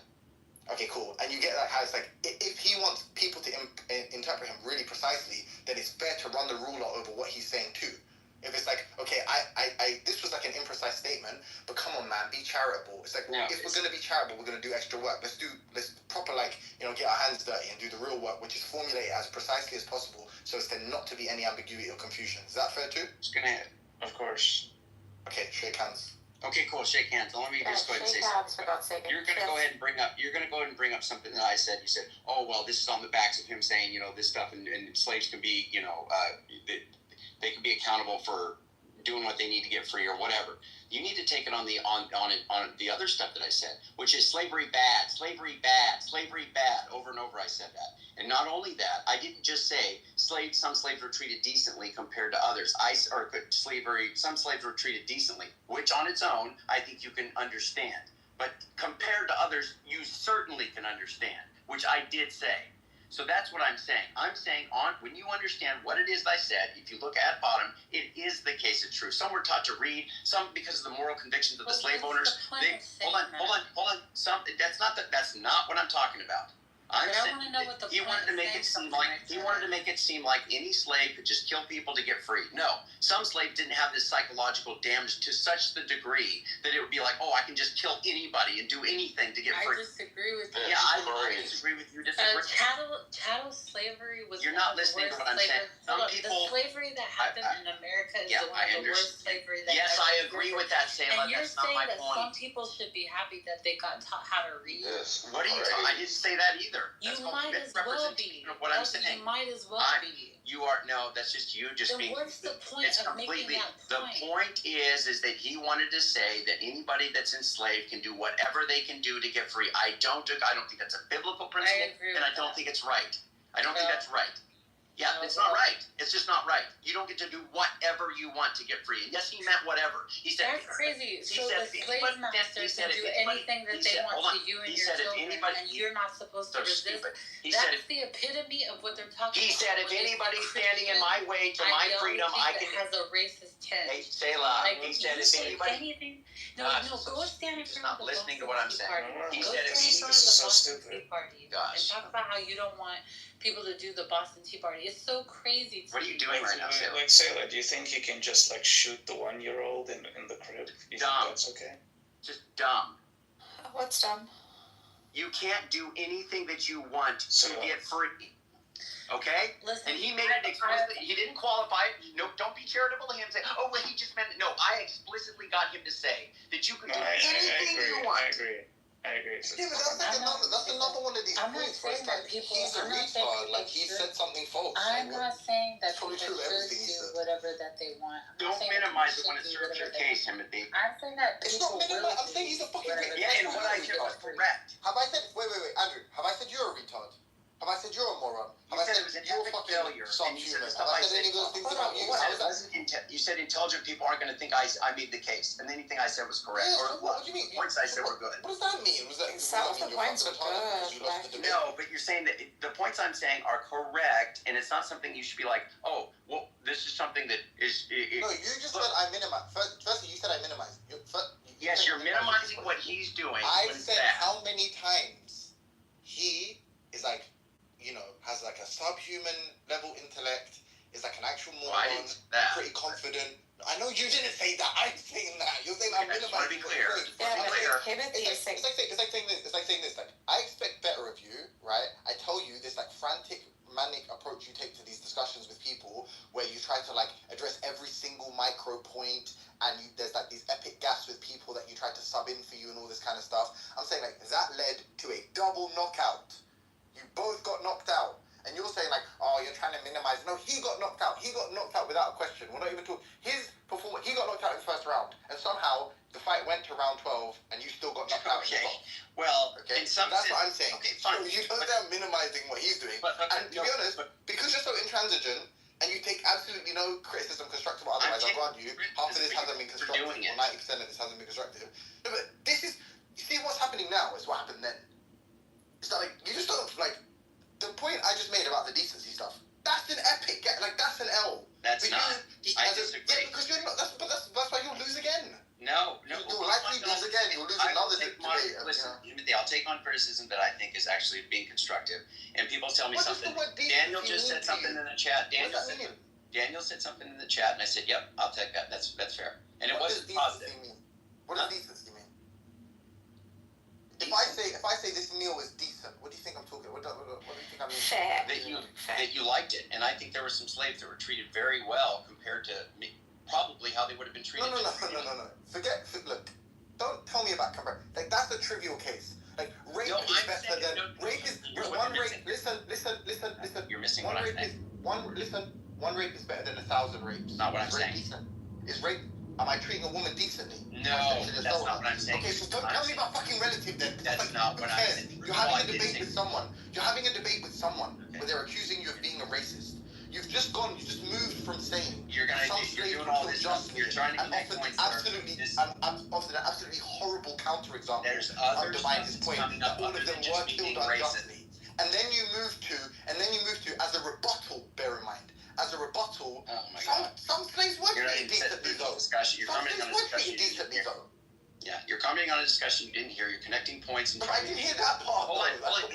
Listen, here's what you're doing. It's like I come in there, he says, you're a racist. I say, yeah, no, you're a racist. We're going to try to prove it. And then you jump straight to these points to where you think it looks bad, and you think, okay, well, this is showing how this is not good for your case. Brother, I brought you into that room, did I not? I heard the first exchange. And then remember that then Coolman said you have to let someone else speak and then you two will get your time after. Right? Yeah, that's fine. The whole way. Yeah. And the opening was this.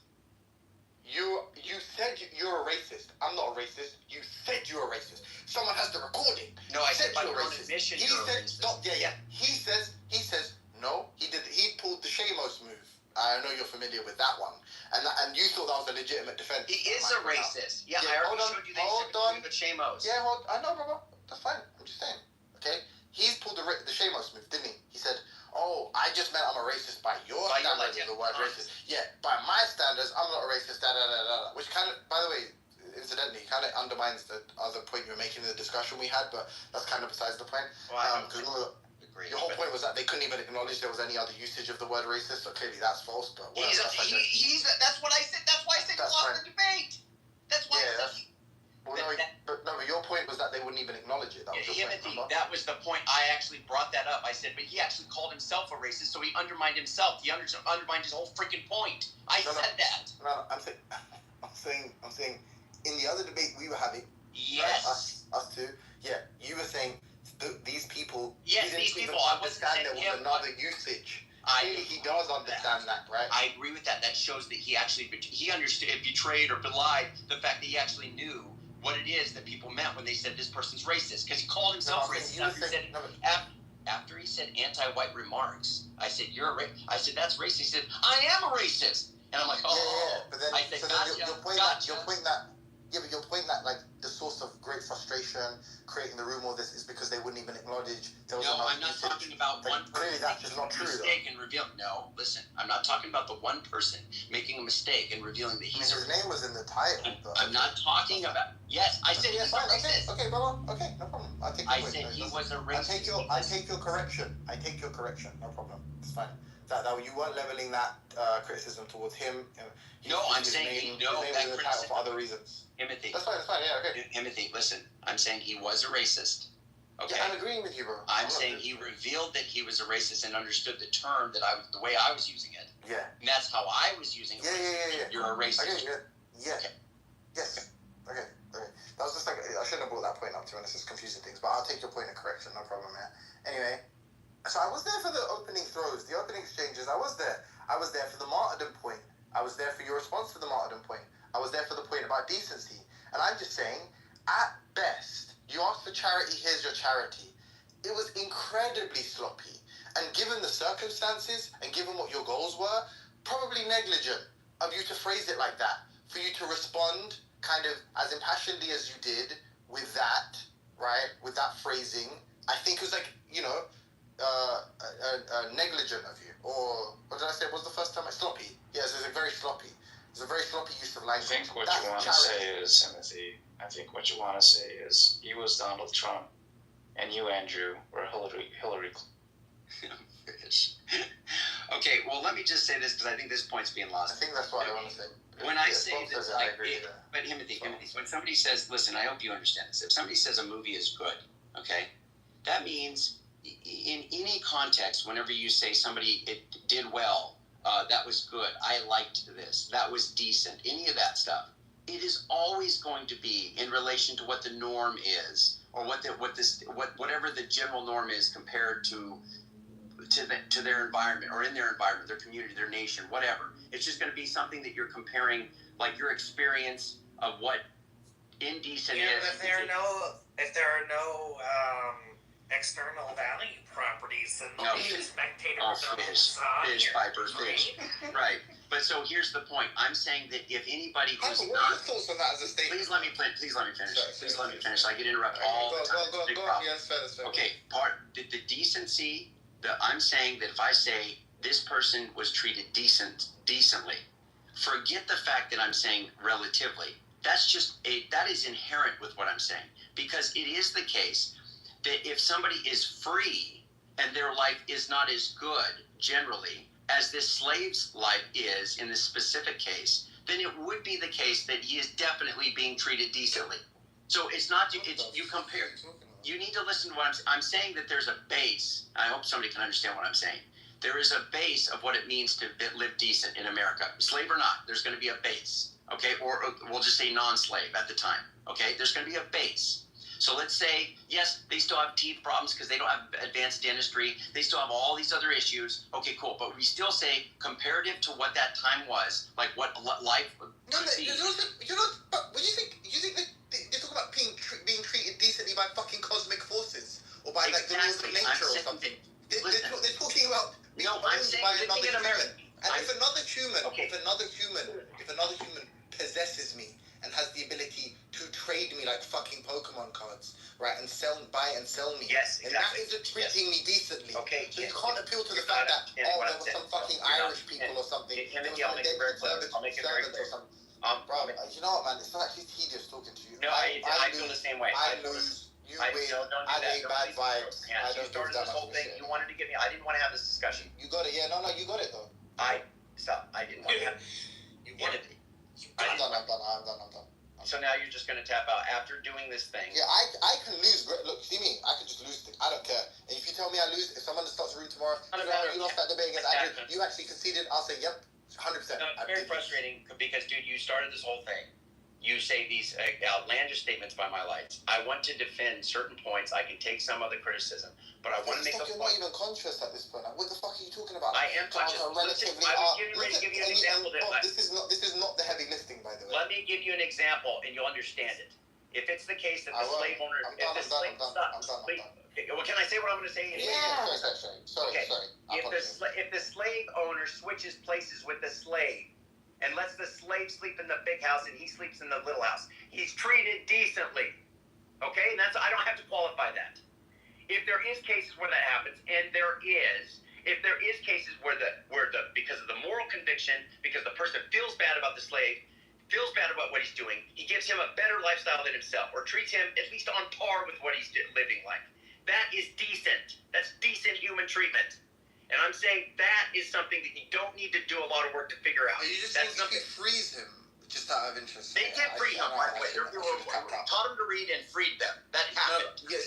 So then, obviously he's not fucking a slave anymore, is he? Yeah. No, but he was a slave. No, but that's the whole point. They're talking about people. The whole point was people in captivity. If you free the person, if you fight for the persons, if you fucking jump in a time machine today, go back in time and grab a slave and bring them into 2025. Obviously, you treated the That's not what I'm saying. I'm saying you treated them okay, didn't you? Yeah, okay. That's obviously not what we're talking about. We're talking about the people who are maintaining the practice. Those people, even if they are like teaching their slaves to read, are not treating them decently. They can be borderline. Because they own them. That's the whole point. Okay. Hey, Andrew, I think hold on, Nargis. They can build up moral conviction and feel like that it is the case they should free them, but in that interim point, while they're still enslaved, they can treat them with compassion. I'm saying that did happen. So you're saying it must be either free or slave, and everything that's slave is terrible, and everything that's free. Okay, well then there's not slave. There is no compassion in any action unless you yourself power to do it. There is no compassion in owning a human being and not releasing them. I don't get it. No, you're telling me somebody who doesn't treat. Wait. You're saying somebody who's intending on freeing somebody or getting convicted towards freeing somebody. Yeah, but obviously, I'm not going to regard that. I'm not going to regard that. Like, I just think of that person as the person who's freeing the slave. As in, if it's just like, the only day we can get the paper signed is on Tuesday. Like, I'm not going to be a fucking idiot about it and go like, it's Monday morning, he still hasn't freed a slave, he's not a decent person.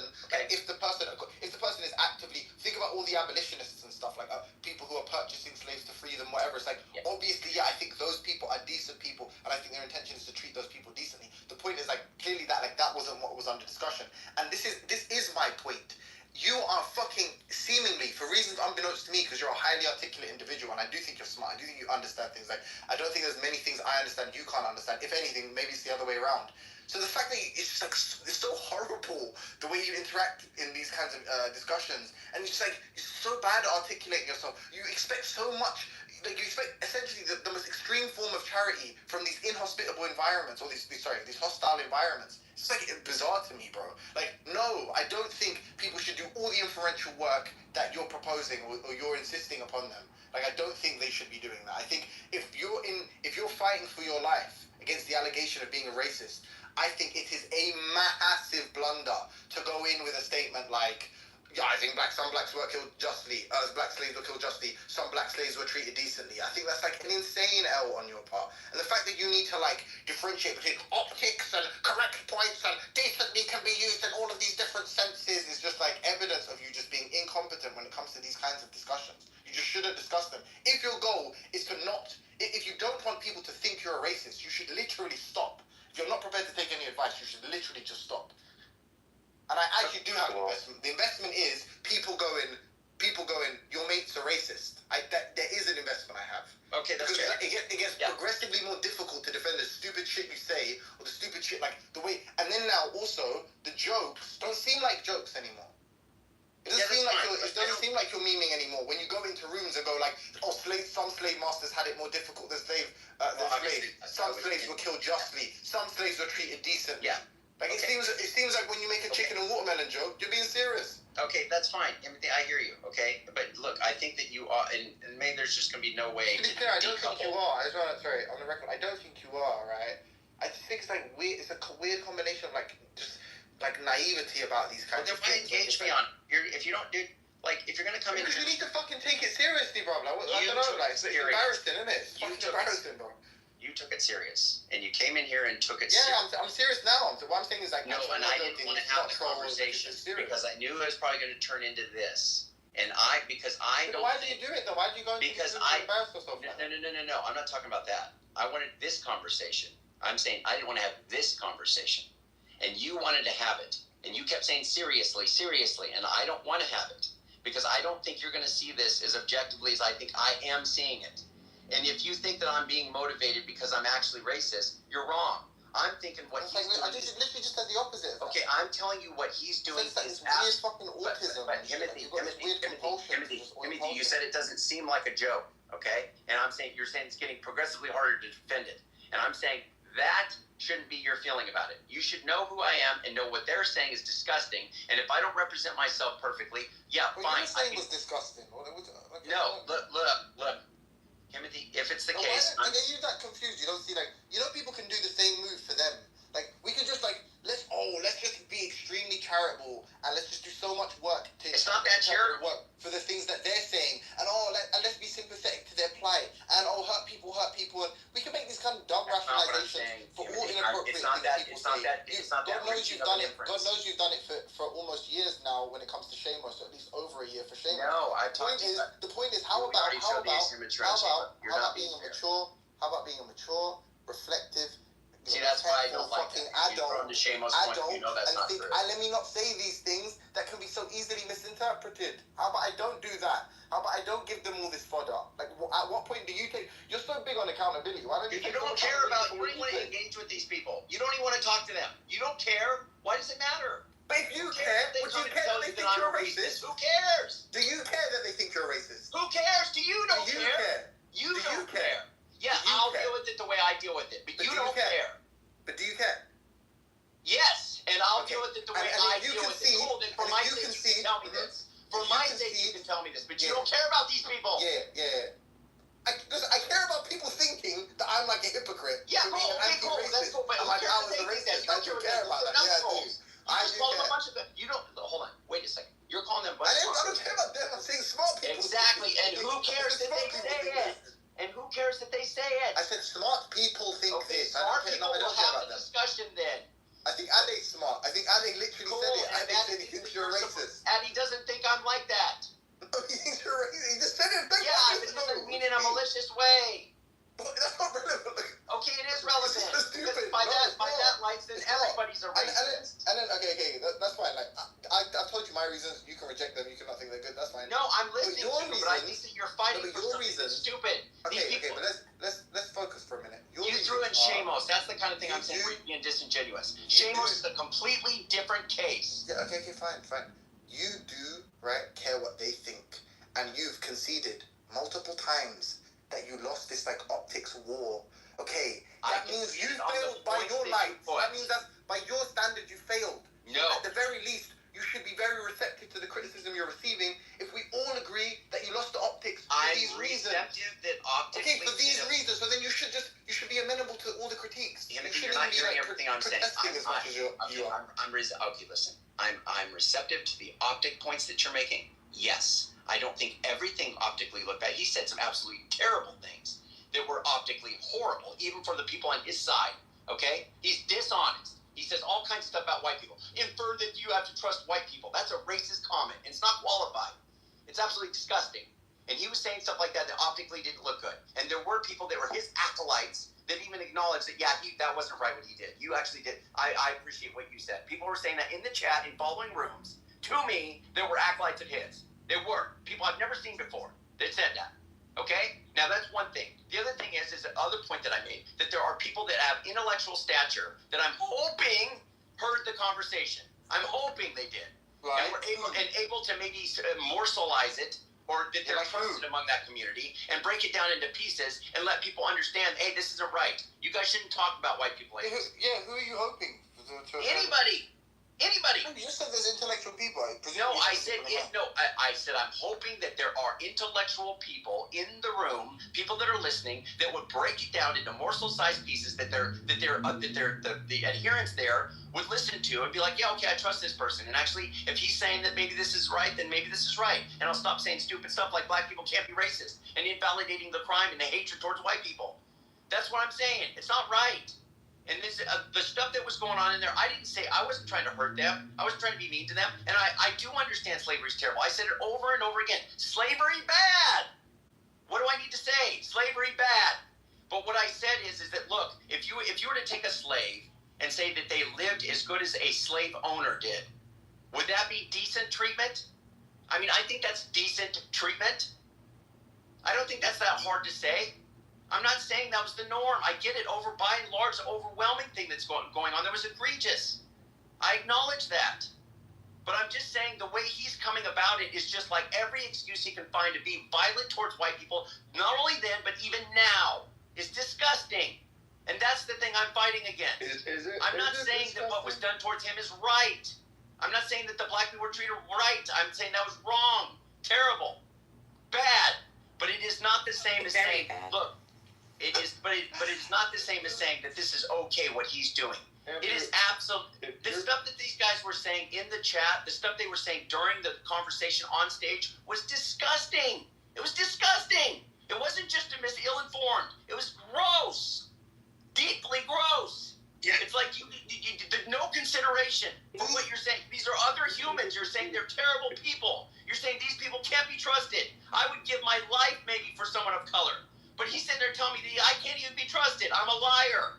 He's treating me like garbage. That's not right, dude. I don't know what to say. It's not right. Alright, enough now. Alright. Go ahead. I'm done. Are you done, Timothy? Are you satisfied? Yeah. Andrew, is it that insane that... And just to be clear, it's like, just so you don't feel like it. I agree. I mean, they probably are all racists. I mean, but I have to be consistent. Like, you did kind of lose that, but like, I hear what you're saying. and I appreciate your criticism, man. You know, I'm not trying to be offensive to people. Okay, I'm not trying to hurt people to hurt people. I don't think you're. Just because no one ever said. I don't think anyone. Well, I just want to be clear because it's poorly thinks these you're trying to discussions hurt people will be racist. Yeah, but you're not. You're not like. It seems like you're not appreciative of like a combination of the like kind of manic approach you take in like debating honey badger and stuff, and then talking about really sensitive issues. I think you're smart enough. I think I'm confident that you're like smart enough and mature enough and receptive enough to hear me say that like that almost constitutes negligence to treat a debate about these kinds of topics in rooms full of people that like, you know, are somewhat aggrieved with respect to this kind of history, or suffer the kind of trauma of this kind of a history, this kind of a past, right? I think it's kind of almost negligent, right, to treat a conversation of that kind of sensitivity. Granted, some people will agree, some people think it's good to be inflammatory and antagonistic and stuff, but I'm just saying, I think you're like more reasonable than that. I think it's like almost like kind of negligent to almost treat it like you're talking to a honey badger. I think you also need to exercise a little bit of discretion going forward, where you're just like, I probably shouldn't talk to these kinds of people. Like, they're not capable of having the kind of discussion where they can observe subtlety and nuance and stuff, and they can understand the points that I'm going to make. Like, I think you need, like, genuinely, I feel like you need to do that just generally, not just with conversations about race, but you need to start being a little bit more selective with who you talk to and what you talk to these people about. Because it's just like legit, bro. As a friend, it's just like a bad look. It's just like looks bad. And I get it, it's like fun for you. No, but it's like ultimately it just does look bad. Well, listen, I wouldn't qualify for it to just say it's fun. There is some element of it that can be fun. That was not a fun conversation. That was not fun. And my motivation there is like, look, I think the guy's wrong. He's attacked me. He's made me look bad and tried to attack my reputation. That's part of the problem because I know what he's saying is false. He's also saying stuff that's absolutely vitriolic towards white people. And the way this racist doctrine of BHI mixed with this stuff about slavery and systemic racism, the way all that works together is really, it's a toxic potion that makes people feel like, you know what, these people actually would kill us if they could. They would kill us. And I am absolutely the opposite towards them.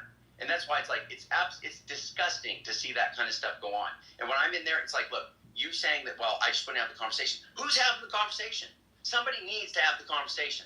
I don't want this stuff to go unchecked. I can't see that stuff being happening and not say something. I can't watch that happen and not say something. I'm going to say something. But then let's just be reasonable. Yeah, let's be mature adults about it. Clearly, what you did there wasn't a good approach. I think clearly the people that agreed with you, I think, will probably already have been people that were sympathetic to the points you were making. Versus, I think there's a lot of people that use that think that your performance there almost like serviced their distrust of white people and so on and so forth. I think it confirmed a lot of their criticisms of white people. Whether or not that's due to their own ignorance or otherwise is kind of irrelevant. It's very hard to show you that that approach isn't good. Isn't necessarily to say that the point is difficult. I hear you. And then we agree shake hands, no problem. Yes, absolutely. And it's all up. I just say this. Yeah, 100%. Yeah, for sure. I don't think it is on the record. I don't think you're a racist. I don't think that's evidence of you being a racist or anything like that. I just think it's like I said, and I am charitable in these cases, right? Where I think it is this kind of naivety. Like you think you can just like appeal to like logic and reason and what you've learned. It's like obviously it's just not going to be the case that like people like have the capacity to be able to think abstractly in these like super kind of like on these super emotional topics and things they're really sensitive about. That's fair, and I agree with that. I'll just say this. Last thing I'll say, I'm going to leave here. I know that you wouldn't, and I get it, and you might say for these very reasons or whatever, you're just not interested, you don't have the same desire or crusade or passion or whatever to do what I'm doing. That's fine. But I'm saying, like, if you guys were to sit there and talk with him for 2 hours or 3 hours and just deal with it, it's very hard. When you have multiple people that are chiming in, that everybody's saying stuff, it's like, just shut up. I just want the other people to shut up because most of them are on his side saying stuff that's absolutely ridiculous and very vitriolic towards them. Absolute, just pure racism on stage. Pure racism. And then when you have some of the mods kind of agreeing with it, it's very difficult. It feels very, the environment is rough. And I'm saying, yeah, my mistake for doing it, maybe you might say, but I'm not going to not stop talking to them. I'm going to find a different method. That's fine. But I'll just say this. If you were there, I think I'm just trying to be fair to myself on that if you were in that kind of conversation, it's very difficult. I think MJ only talked to him for a little bit, and MJ's just like, I'm matching his energy. I mean, I don't know what MJ would have looked like after 2 hours. You talk about him being crippled, you can only see his eyeball. I mean, he might have been like a sliced potato by the end of it because of the way he would have felt. It's so difficult to freaking engage with that when you have multiple people just literally are seething towards you. They're seething towards you. And it's like their logic is horrific. It's horrendous. Wait, Andrew, it's just like Andrew, well, you keep making this comment of like they would be violent on us if they had the They were saying that they would. What so are you Andrew, about? but is this fundamentally interesting, Andrew? Like, what do you mean about? I'm not talking about interesting. This isn't about Timothy is being very kind to you, but I think you're making like insane blunders. In that, if someone is if you're making a statement like, if black people had the opportunity, if they had the societal power to harm me, they would.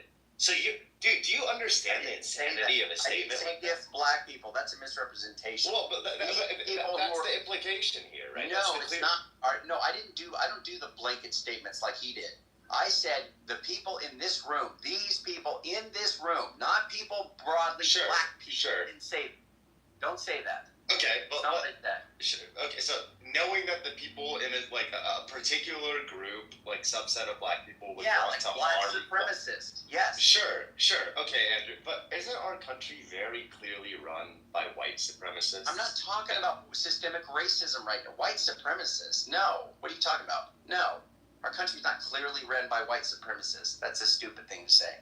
You think the people who hold power in our nation see races equally and see the white and black race equally? Not ran by white supremacists. That's just a weird thing to say. No, that's not what we have going on in America. Do you think the people that hold power in America, like the main judicial branch, like federal judges, the executive, Donald J. Trump, the vice president, do you think these people see the black and white race as the same thing? Do you think they would be completely okay with their daughters marrying black men as if it was a white woman? Are we delusional? I don't know about that. I don't know. Well, Andrew, I think you do know, because I think you know how you would feel. No, actually, I don't know. I don't think they. I think you know how you would feel about Donald J. Trump. Yeah, I'm not having Barron Trump marry a black woman. I think cool. You know exactly. Just because somebody marries somebody that's of the similar color doesn't mean that they're racist. Okay, I don't know. I'm not going to make an inference based on that. Will I say that there's residual from all of this, Jim Crow, all this stuff that's happened in the past? Yes, certainly. But it is not the case that I'm going to infer that the people in power now are racist. I'm not going to slander them in that way. Sure. No. Okay, but these consequences of Jim Crow, I think, should allow you, Andrew, to be morally okay with like anger and violence towards white. Angry about what's happened, but you don't correct that by two rights don't make a wrong. Simply put. Sure, but you can understand where the anger comes from. So why get so surprised at the anger, or even angry at it? I'm not surprised about the thing that's shocking to me is that people are actually going to act like that we don't have a use of racism that has been in play and in dictionaries broadly understood for a very long time. That's the thing that bothers me. Sure. You don't like that. Yeah, sure. A lot of people are concerned with the new structural definition of racism. Yeah, because it's just language updates, Andrew. This is more precise. It's not. This is why I always use the word interesting, because it is not interesting to discuss white racism. So we might as well update the language and just have racism be equivalent to racism against like people of color, because white racism is this academic, non-emotional topic of like, well, technically, if you don't hire a white man at your sandwich shop, you just instituted racism against a white man. That's white racism. Sure, it's not interesting because there aren't many instances of it, Andrew. It's not happening in our country. It's the lower probability thing. It's not interesting. That's not the point. If we have usages in circulation and somebody sees something that they find to be an injustice towards a white person, and somebody says, hey, that was racist, and instead of the person saying, yeah, that was terrible, that shouldn't have happened, they're going to be like, well, no. They can't be racist. I'm like, what are you talking about? Why do you do that? You know what's being meant. Sure, it's being meant that the person killed the person based on the color of their skin. No one serious on the left disagrees with you here, Andrew.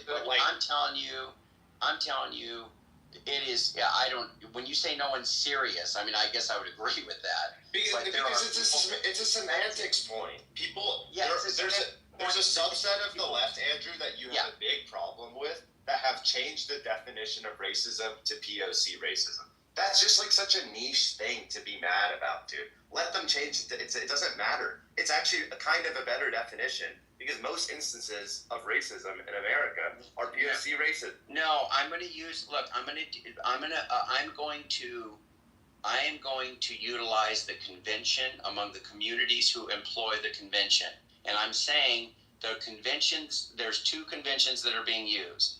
One is systemic. One is interpersonal. Okay. And I'm saying I'm going to use both. Both are valid. Both are legitimate. Both are fair. Okay? And when I see something happen, I'm not going to do this in unequal weights and measures. This is not to say that there has not been oppression towards people of color or various minorities. There certainly has. No. Not there certainly has. The vast majority of existing oppression in America today is towards people of color. Andrew, do you agree with that point? The vast majority if I could measure oppression, like being murdered is minus 1 million, being not hired at a job is minus 4,000, and we agree on numbers, that if you add up the numbers, controlling for population, against POC versus against white, which do you think are going to have more? So you mean by way of the fact that a majority of the United States is white, you mean controlling the oppression?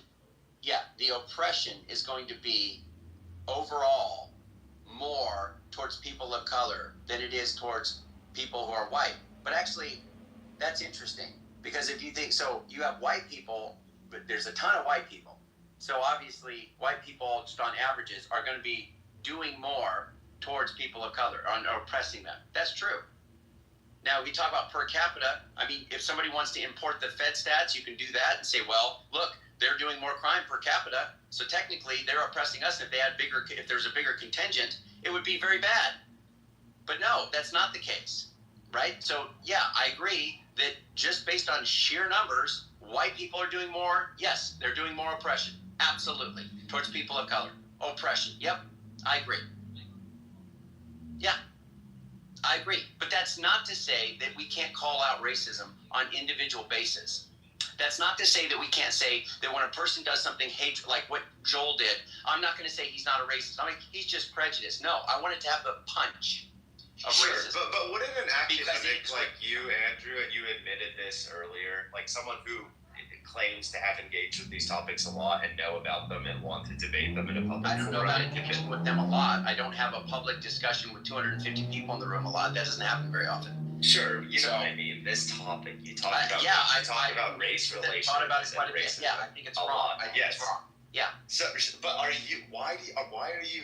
Back to this question. Why are you surprised at his anger? If you actually understand this topic, you're going back to a point I already answered. It's not that I'm necessarily surprised. I'm just offended. You use the word disgusting. Doesn't disgusting? Yeah, it is disgusting. That's not disgusting. Disgusting doesn't connote surprise. Okay, you can be disgusted. What? Yeah, sure. I agree. Actually, it doesn't. Okay, thank you. You said okay. So even at the same, a very tangential point holds for disgusting. Like, why are you using such intense language when it's very understandable? And you understand that. It's understandable. Look, understanding that someone is outraged is different than saying it's understandable to say white people can't be trusted. They are demons, and we need to get away from them. No, we don't even talk to them. Get away from them. That's not acceptable. If we're going to have a multicultural United States and people are going to have to live in harmony and work together and vote for common interests, we can't have that kind of mentality. I agree, Andrew. As an Egyptian brown man, I agree. However, I am not surprised that a black American is making that statement because of the history of this country. It's still, and I feel like you should hold the same perspective. Dude, it is not disgusting. Okay, stop. He has not been enslaved. Okay, he's not been enslaved. It's not happening to him. He is not enslaved. That's not how society. You can have ancestry. If you want to say there's some trauma gene or something, I don't agree with that. But I do agree that you can say, hey, my ancestors went through horrific oppression. Yes, But you don't look at me and blame me. You don't look at me and blame me for what my great-great-great-grandfather potentially did. I don't even know my ancestry. You are discriminating against me based on a terrible inference. It is not correct. You don't get to say that because there's been historic oppression by people of my skin color, therefore I'm guilty. You don't get to do that. Doesn't work like that.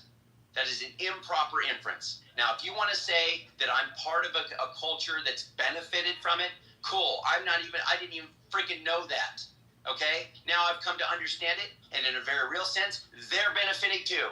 To whatever degree there's some stuff that's been passed down that is just generally good for society, they're benefiting too. If you want to talk about individual wealth that's been passed down, generational wealth that's been, taken off the backs of minorities, okay, yeah, maybe. I don't know all the different ways that's affected me. I don't know all the stuff that's come from that towards me. I don't know.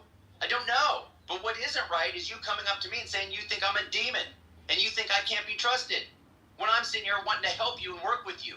What are you doing? Sure, and we're gonna just go in a circle here. I don't personally think that white people are demons, but I'm not surprised that certain Americans would make that statement. Well, I appreciate the ambiguity of your Yeah, I appreciate your ambivalence, right? Well, I'm not exactly saying I don't exactly agree. Yeah, white people aren't demons. Okay. Dude, Andrew, your population group, your profile picture, when I see as a brown man someone that looks like you, your profile picture, I very quickly understand these are the people that currently hold power, societal wealth, capital, means of production. Why are you intimidated as the powerful group in America? I'm outraged. Why are you using why are you outraged? Because this isn't harmony. This isn't peace. Sure, this isn't love. But you have harmony. You probably don't live in a neighborhood with high rates of violence. Like you don't have a chance of applying for a job and just getting turned down. Look, I'm not you. It's not Operation Me. Okay, that's not what it's about. I'm saying there are people out there who are being oppressed. They're being absolutely discriminated against, and it's just it is based on the fact that there's been horrific oppression, and based on the fact that there's still systemic oppression towards certain groups in the United States. They think it's acceptable to retaliate towards us like two wrongs make a right. It doesn't work like that. And all I'm saying is I understand being outraged, but let's work together. It's not going to make things better. You're not going to make things better. It's not going to fix anything. Just coming at me and say, kill Whitey.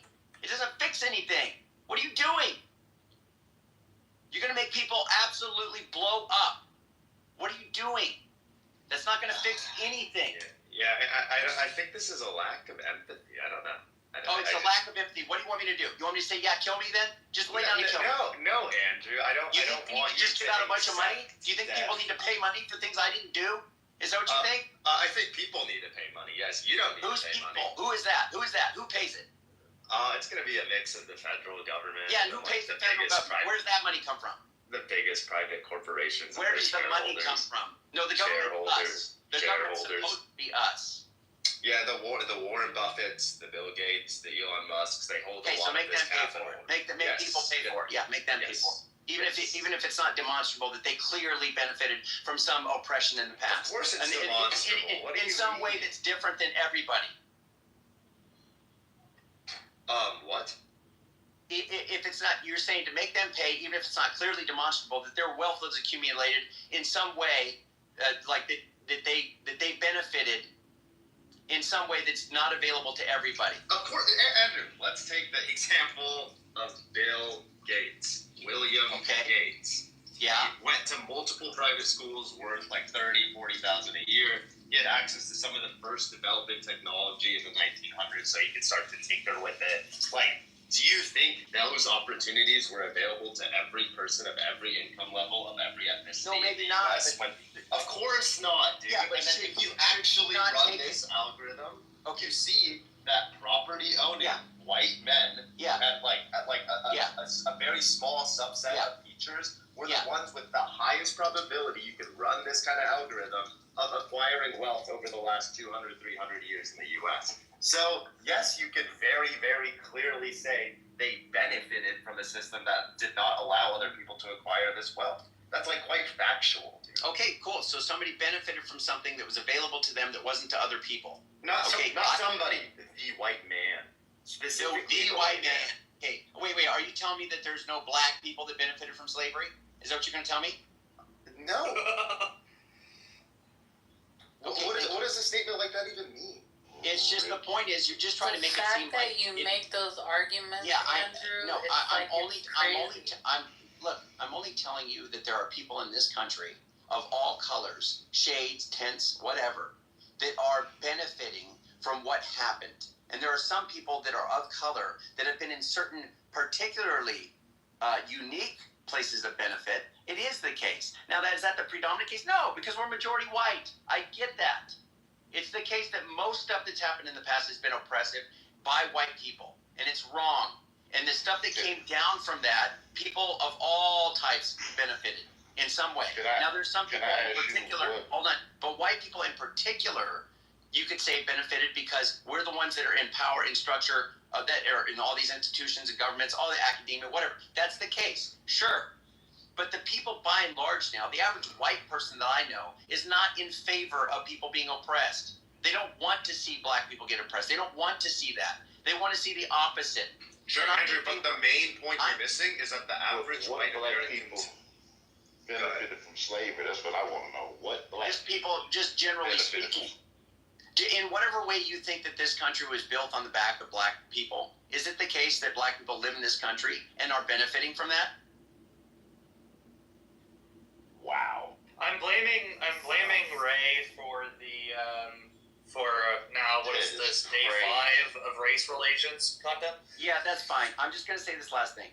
Look, yeah, I hear you, Charles, and that's fine. If you don't think that there's been in whatever way that people want to point to, and they point to various things to say that this country has been built on the backs of black people, then insofar as you live in this country with the freedoms and the resources that we have, that on the books are supposed to be available to everybody, even if they aren't in practice actually done that way, it is still the case that there is benefit from that.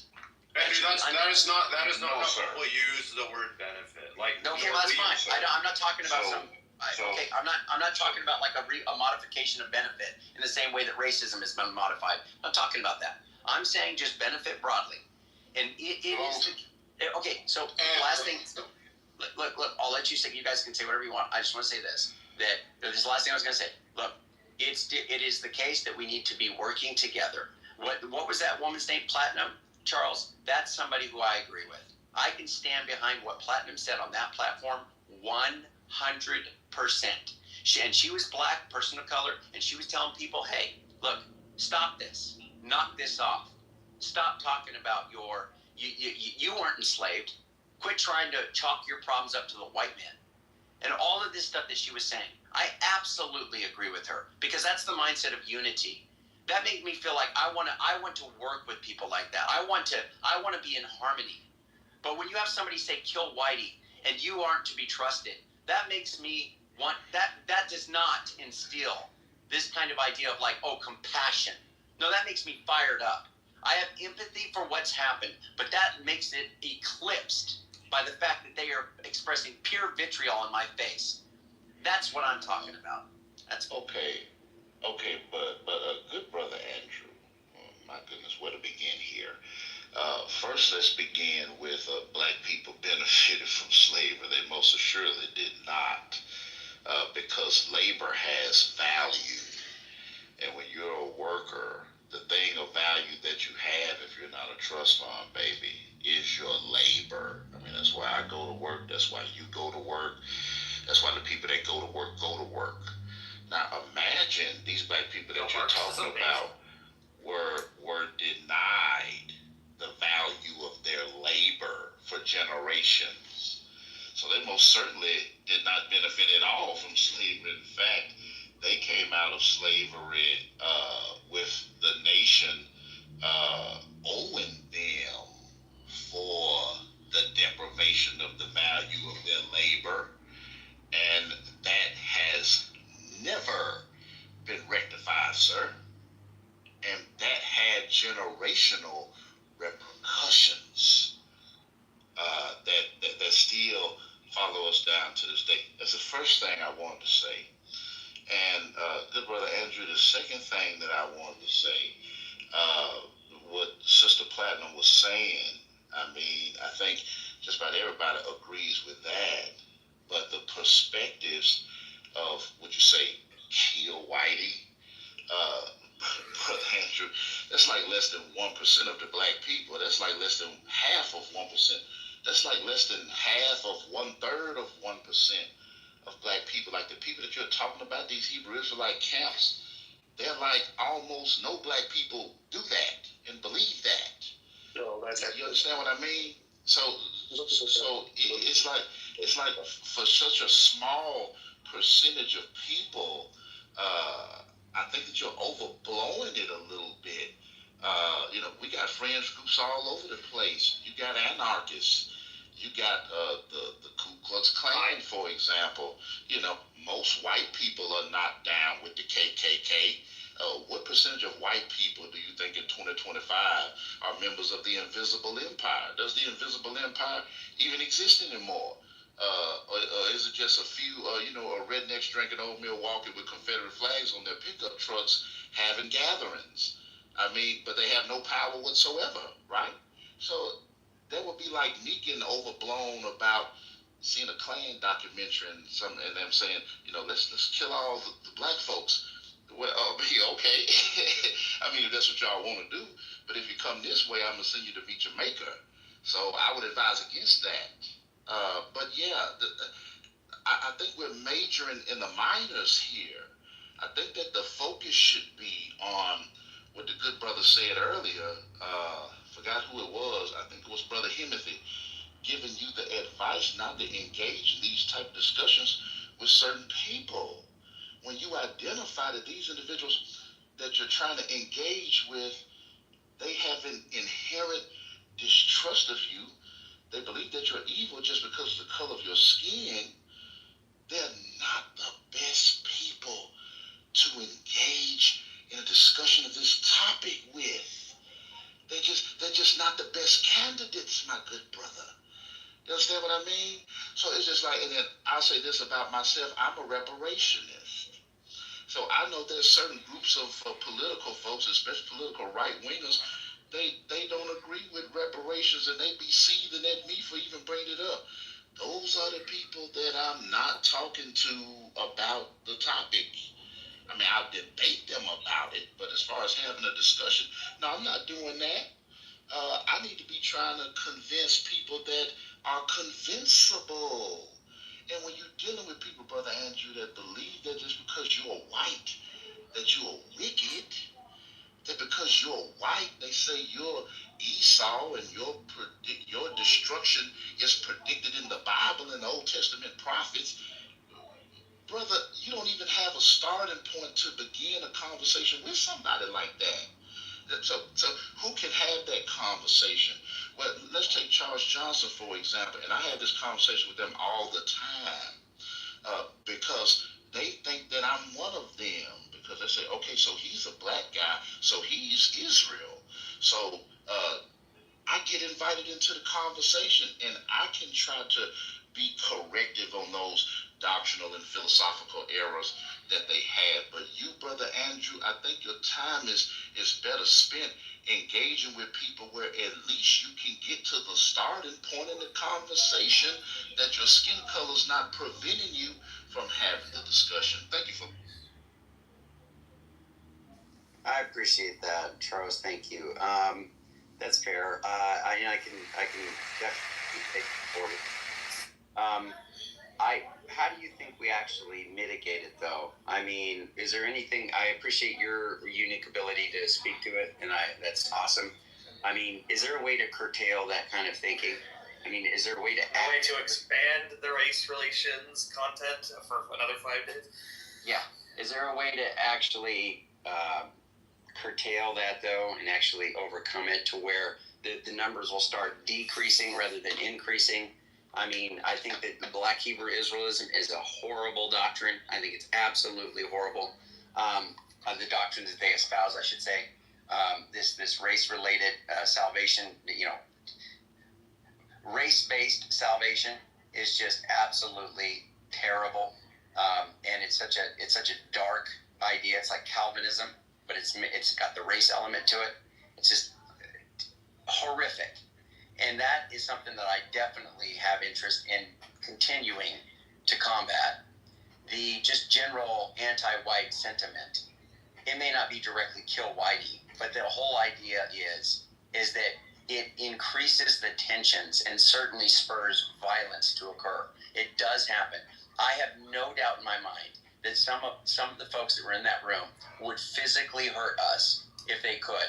If they knew that where I was, or at the time of speaking, if it was in some kind of public arena, that I would be physically attacked. I have no doubt about that.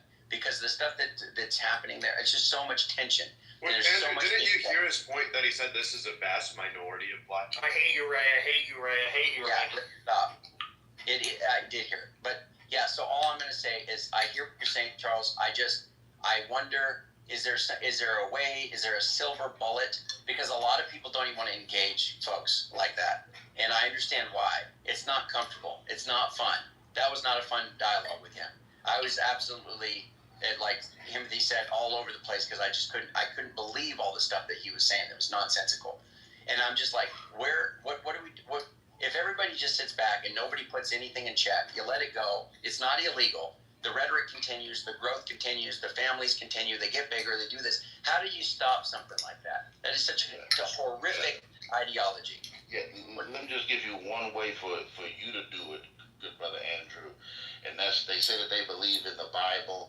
Have a Bible conversation with them. Just one quick example. They say that you're Esau, you're the white man, and we hate you. And then just take them to Deuteronomy chapter 23, verse 7, where Moses tells the Israelites, you shall not hate an Edomite, for he is your brother. See how it goes?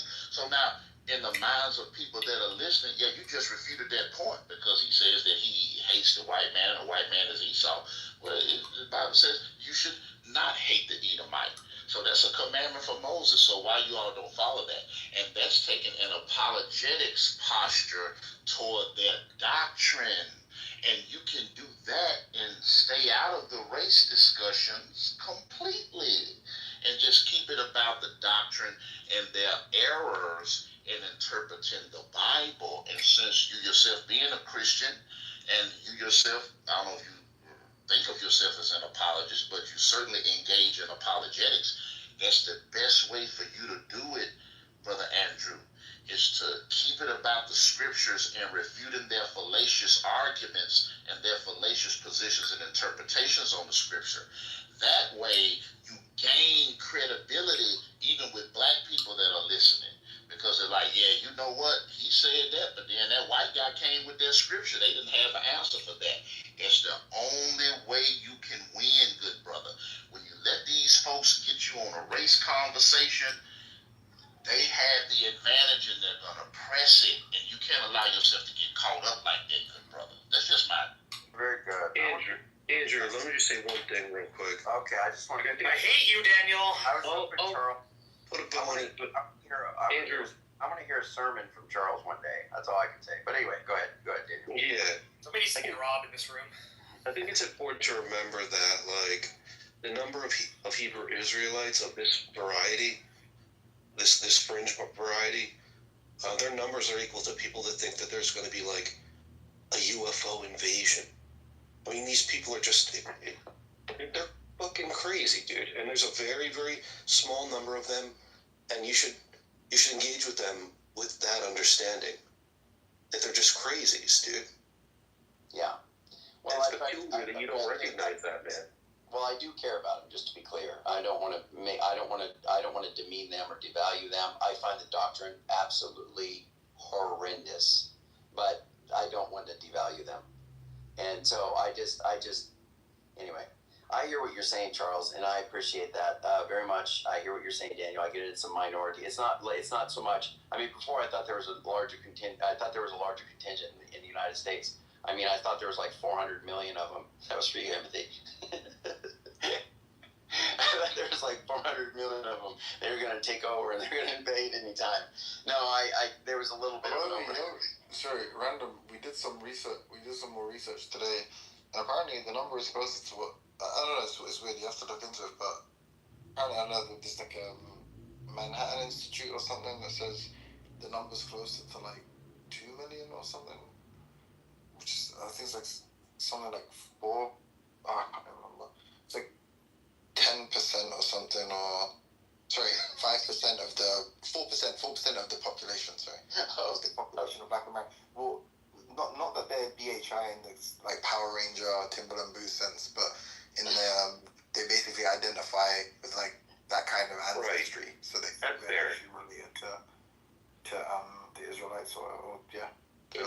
There's a diversity. There's a spectrum of belief within even that. I mean, with that Hebrew Israelite movement, there's a spectrum of belief, and so you're talking to the most radical element within it, which is an extraordinary minority. But Timothy is right that the numbers do reflect what he says. But remember that there's a spectrum in there. I understand. I just know that if you're part of the crowd, you might be susceptible to it. I'm not saying I don't think that necessarily.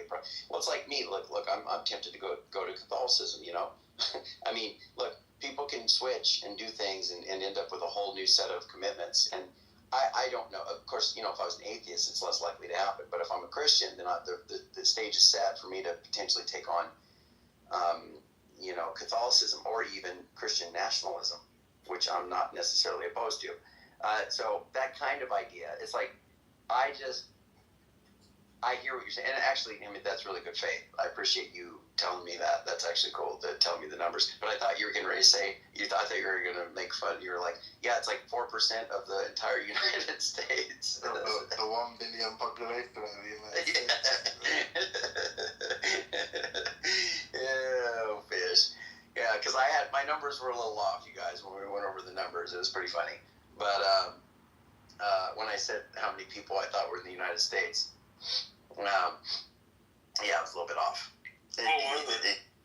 Well, I said either like 5 or 7 million or 5 million. What? You way off, Andrew. Holy shit. How many do you How many people are in my state? Don't look it up. How many? No, he's saying no, like 300. No, he's saying he said 700 million or 500 million. Oh. Sorry. 500 million or 700 million. Yeah. That's what I meant. Did you hear my answer? You'll be crowded as fuck. Yeah, I think your answer is actually really close. You reckon if you had 700 million? No. The answer is. No, it wouldn't be. Oh, no, that would. Hell no. Oh, crowded? Not even close. We have a lot of. You have no idea how much of like America is not even populated. Okay. Yeah, I mean, I don't know about that point, but I'm sure we have. Well, I know we have a lot of open range, like just miles and miles of unpopulated. Just think of the Pacific Northwest. Yeah. All right. So Piper's been really agitated. Doesn't like all this race nonsense, as Piper would put it. Oh, what do you like to speak about? Yeah, what is it, Piper? What is it? Yeah, I know, right? Do share. I think Piper always wants. What? I think Piper wants to talk about that. I mean, actually, I would vastly prefer listening to like Bob or someone screaming at Agamemnon. Then listening. Just to be clear, then listening to 5 consecutive days of like empty-headed race. So just to be clear. So what you're saying, Piper, is that listening to Agamemnon is decent. Is that what you're saying? Is decent? Yeah. I'll make the move. Look, I'll make the move that Andrew did. I'll say relatively. Yeah. Lava, what do you like though? Like, what's the thing that you? Yeah, like what interests you, Piper? I mean, I like more watch on the beach. She's here to talk on She's here to talk in the theater. She likes skating. She likes skating with PhD philosophy. Yeah, that's true. In New Jersey skate parks. Nice. The content I come on here to like. The content I've always come on here for is like people like screaming at each other about theism. That's why I like to have one in the background. We were screaming at each other, just not about theism. Yeah, but about something that like annoys me when people get it wrong. Look, Rick. I Alright, let's not rehash. mean, Also, Andrew. some did get it wrong in this case. But you know, Wait, but can I say one thing quickly, Piper? Sorry. Yeah, Justin Wilson started a God Talk room, and he pinged me into it. It's like him and that guy David Wee. I'm not sure that one could pay me to go in there, but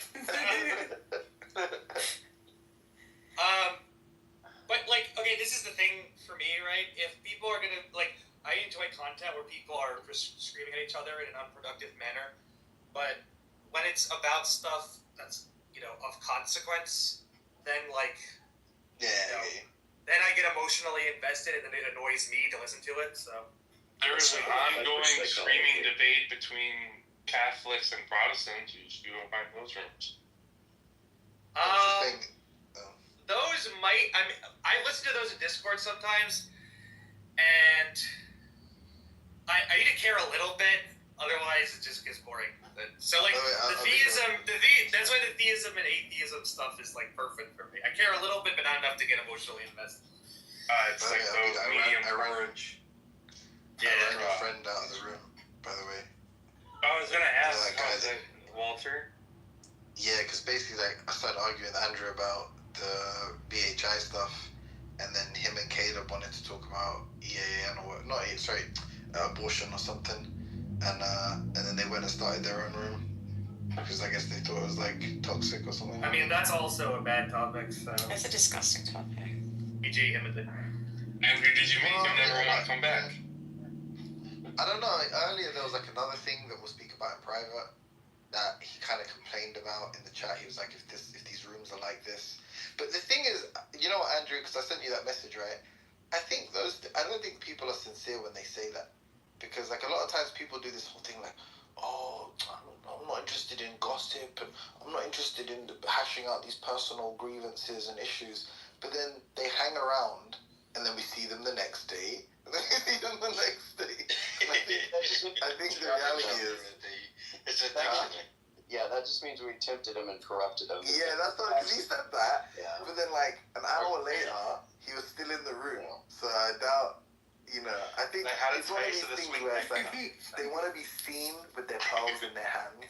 Like, that's what they care about. Like, they want everybody to know, listen, okay, I'm above all of this. But nevertheless, could you pass me the popcorn? Andrew's like, I got some Twizzlers. I know, it's so funny. What'd you say, Buster? I said, Andrew's like, I got some Twizzlers. Have some.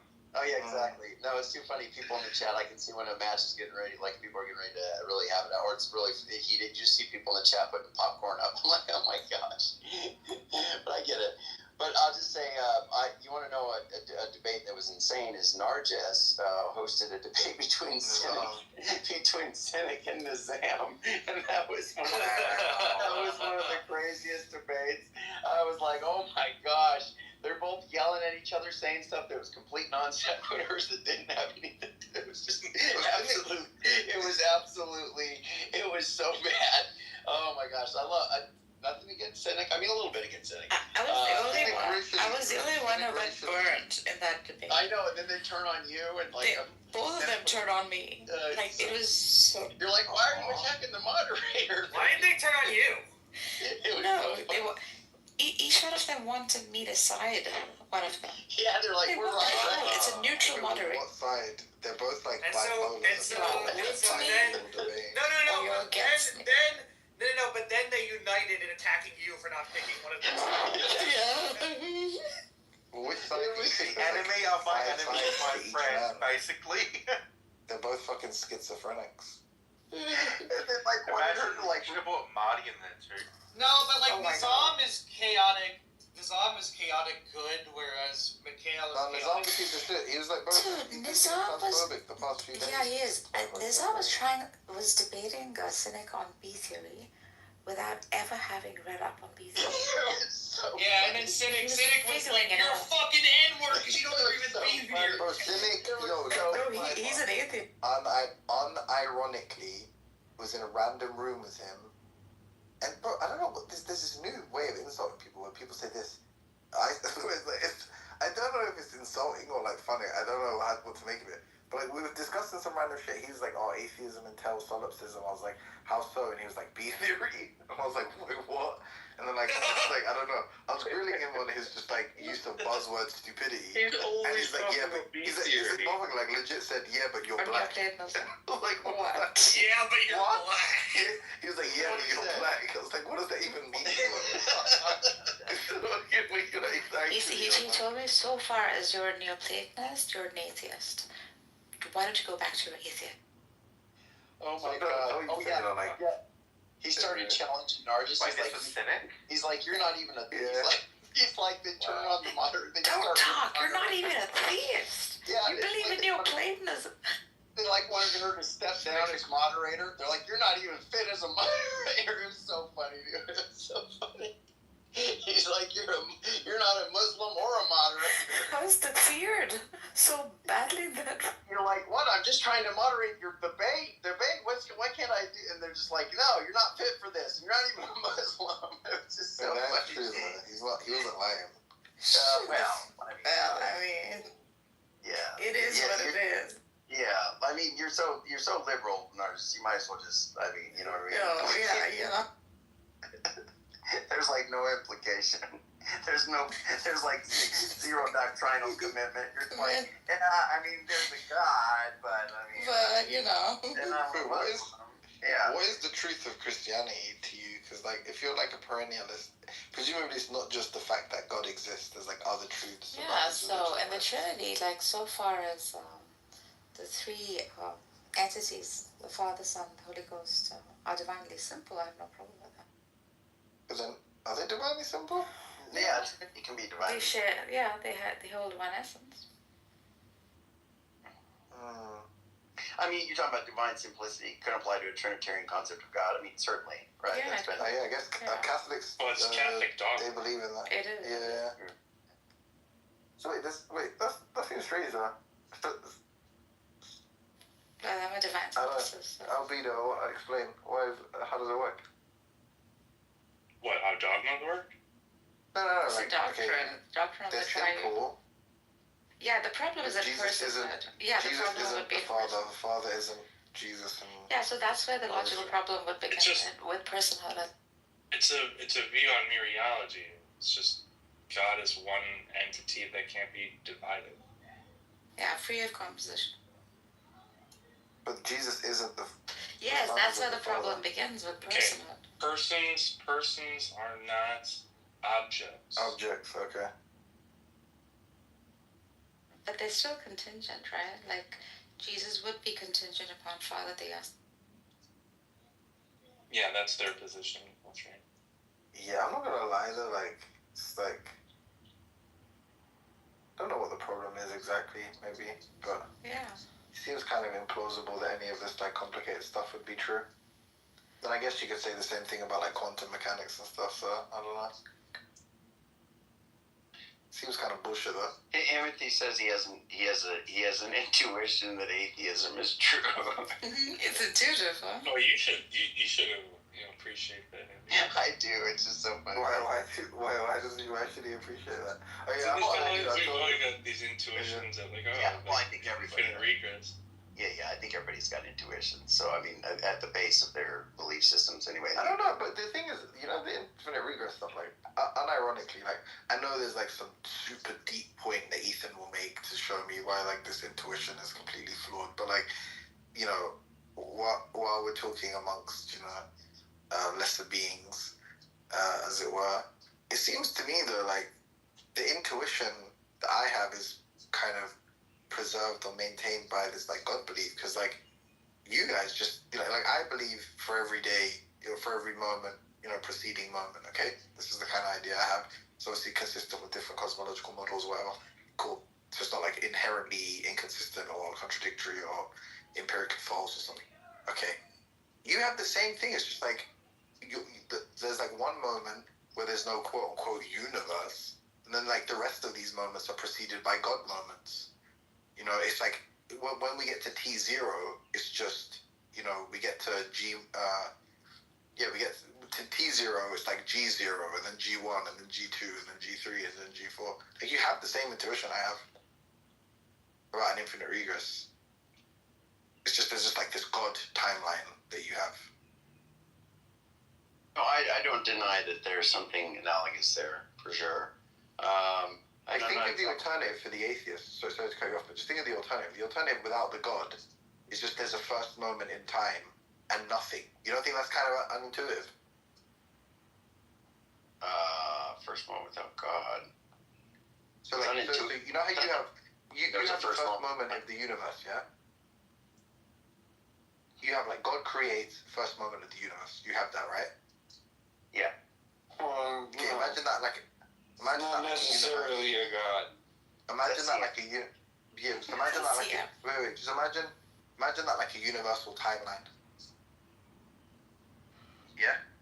Yeah. So universe T0, that's like the universe begins, okay?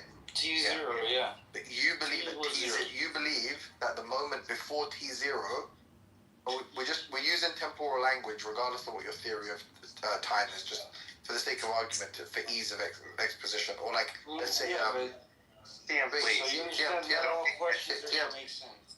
TM, sorry. That's not CM. About to get Sasha on your hands. That's not CM. It is CM. CM, don't get kicked, okay, my brother? Okay. I'm saying like, it's too late for that. It wasn't me, but I'm not looking at my phone, but so you think there is a timeline as T0, and then all the moments that follow, yeah? And T0 is like the creation act. Yeah. Okay. And like, in a way that we can make sense of, the preceding moment was a God moment, and the moment that preceded that was a God moment, and the moment that preceded it was a God moment, and the God is just chilling with the OGs, the Holy Spirit and Jesus and all that stuff, just doing whatever they're doing, playing cards or whatever for eternity, in each preceding moment. Right? So, G1, G2, G3, G4, G5, G6, G7, that's just like card games in space with God. In heaven, sorry. Yeah? That makes sense? Well, I understand that that's the concept. Yeah, that's not how so, I mean, look, I wouldn't want to accept the moment stuff, because it's not, I mean, it's hard to think of how there's an action by God without there being there's at least logical procession. And if there's no moments, then in what way is that? I'm just thinking like a frame, almost like a frame of existence, if you like. Like, it's just like, and it seems like we can just add all of these frames of existence up. Like, it's just true that like God has a mind, right? On your view, you believe God's mindless, isn't it? No, what? You think so? I don't know. Everyone's got wacky views. God has a mind, bro. He's got a mind. Okay, lovely. Yeah. So does he have thoughts? Thoughts is a good question. I don't know that I like that term. I don't think it's normal to say. Does he have intentions? Not in the way we think. Okay. So it'd be more like that bubble. It'd be more like, it would just be awareness of all true facts. And does he have intentions? I think that's a good question. Good question. Yeah, I was gonna ask that. I think he has to, because he creates and stuff. Yeah, the intention to create. Are they mental states? You're gonna want that, Andrew. You're gonna really want it. I don't want to speak on that, because I don't know. Can I give you a reason to think you do? No. I think that desires, intentions. I think that's true, but in the way they relate to is, the being of God. I'm not sure to say it. He doesn't have it's not like, I don't know. I don't think. Can I say just go ahead? What mental picture do you have when you think of stuff like intention? Me? No, it's to Andrew. I know you want to say something similar, so I'm not gonna speak about. I'm gonna go around it, but I just want to get a quick idea or something. So. No, you're the one leading it. I don't think Andrew wants to give this thing up. It's like what's the mental picture you have in your mind of intention? An intention is just a desire coupled with maybe. Have you got like a picture in your mind? Maybe a plan. Yeah. Do you know what I legitimately see when I think of intentions? I think of an arrow, but that's because like I read the SCP introduction on it to debate Sully one time. I won, by the way. Absolutely destroyed him. It was epic. I got kicked out of his. He threatened to kick me out of his server after. I'll ask him. But it talks about, because like I think that's the like where the that's like the etymology of the term or something. Basically, it's like directedness, pointedness, like like your mind's pointed at something. Yeah. So they talk about like So they talk about like desires and beliefs as like inexistent objects in your mind that your mind's pointed towards. So the arrow is pointed towards. So the arrow of your mind, if it's pointed towards this thing, that is what's like defined as an intentional state. So like belief, desire, these kinds of things. Yeah, I'm fine with that. And you think God has that, right? Yeah, I just don't know that it looks the same way because I don't think the thoughts look the same way necessarily. I don't know that the intentions look the same way, but he definitely has something that flows from, like, there's something he's going to do as a result of his character, who he is. So we'll do. Yeah, so it's not out of the realms of possibility to think that there's infinitely many of those kinds of states we can attribute to God. Exactly. That there exists a sequence of. Right. So that's where. Right, and for each one, there's one that precedes it. Not necessarily temporally, but just even in order of priority or something. Yep, I agree. Yeah, okay. That's the same fucking intuition I have. It's just like I don't have God. I just use moments. I substitute those with moments. Yeah, I agree that that's a problem. But see, here's the thing, though. I think that's a problem. So the difference is that I would want to. And I haven't worked all that out conceptually, but I would definitely want to undermine that because I don't believe that you can have an infinite regress. So I think that there is something to undermine that intuition. But there is something to undermine the conclusion that you would draw there that it is going to be an infinite regress, because I think infinite regresses are extremely counterintuitive. I don't think the idea of us arriving here makes sense without saying that there was a start, and our existence can have a start, but there's got to be some explanation why it is that God time didn't have a start, and that's something that I think needs to be explored more, and I just haven't done it. I haven't got into that. I don't know. It'd be interesting if MJ was able to come up, but that's something I don't know. It's an interesting thought, but I would want to avoid that because, again, I just think that that's very counterintuitive to say that we are here now with an infinite past behind us. But I agree, if you're a theist, the same thing's going to apply there because you have an infinite God, your logical procession in God's mind, or just changes in God's mind, and I think that that's a problem. And actually, the person that brought that up, it is excessive acts. It's a problem. Yeah, it's a problem for me because I think you don't think it's a problem. You're just going to say, hey, it's analogous, and now we don't have a charge against you. I'm saying both are a problem. I want both to be undermined. Why? Because, dude, you don't get the feeling that an infinite regress is extremely counterintuitive? No, I think one thing that's interesting is, it's like, you understand what Malpass is saying, right? Well, sum it up.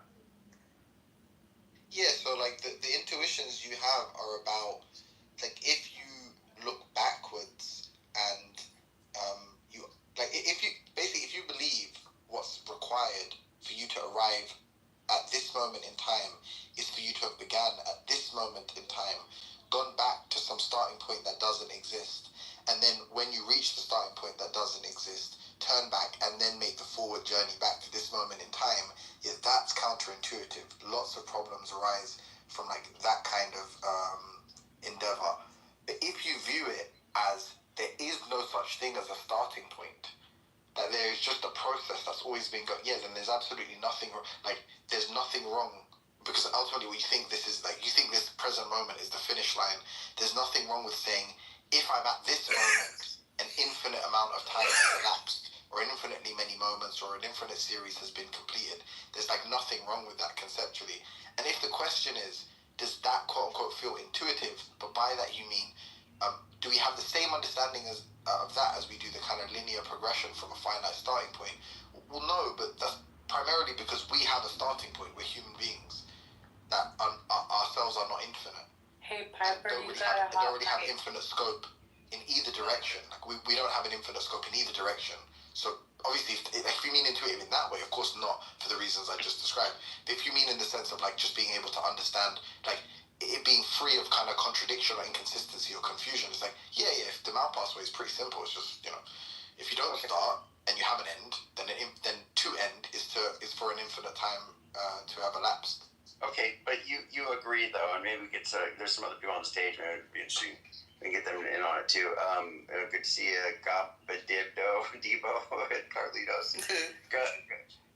Good bad Debo. Say it again. He left. Yeah, you didn't like that. Good bad Debo. But no, here's the thing. I'm just saying, like, here's the thing I'm asking you. You get the idea that, as William Lane Craig puts it, traversing the infinite, right? That it does not make sense to say that you have a series of successive days, or day yesterday, the day before, the day before, the day before. You keep going back. If that's the case, then if that's an infinite stream, then it wouldn't be the case that you would be here. You wouldn't be here. It would already have occurred.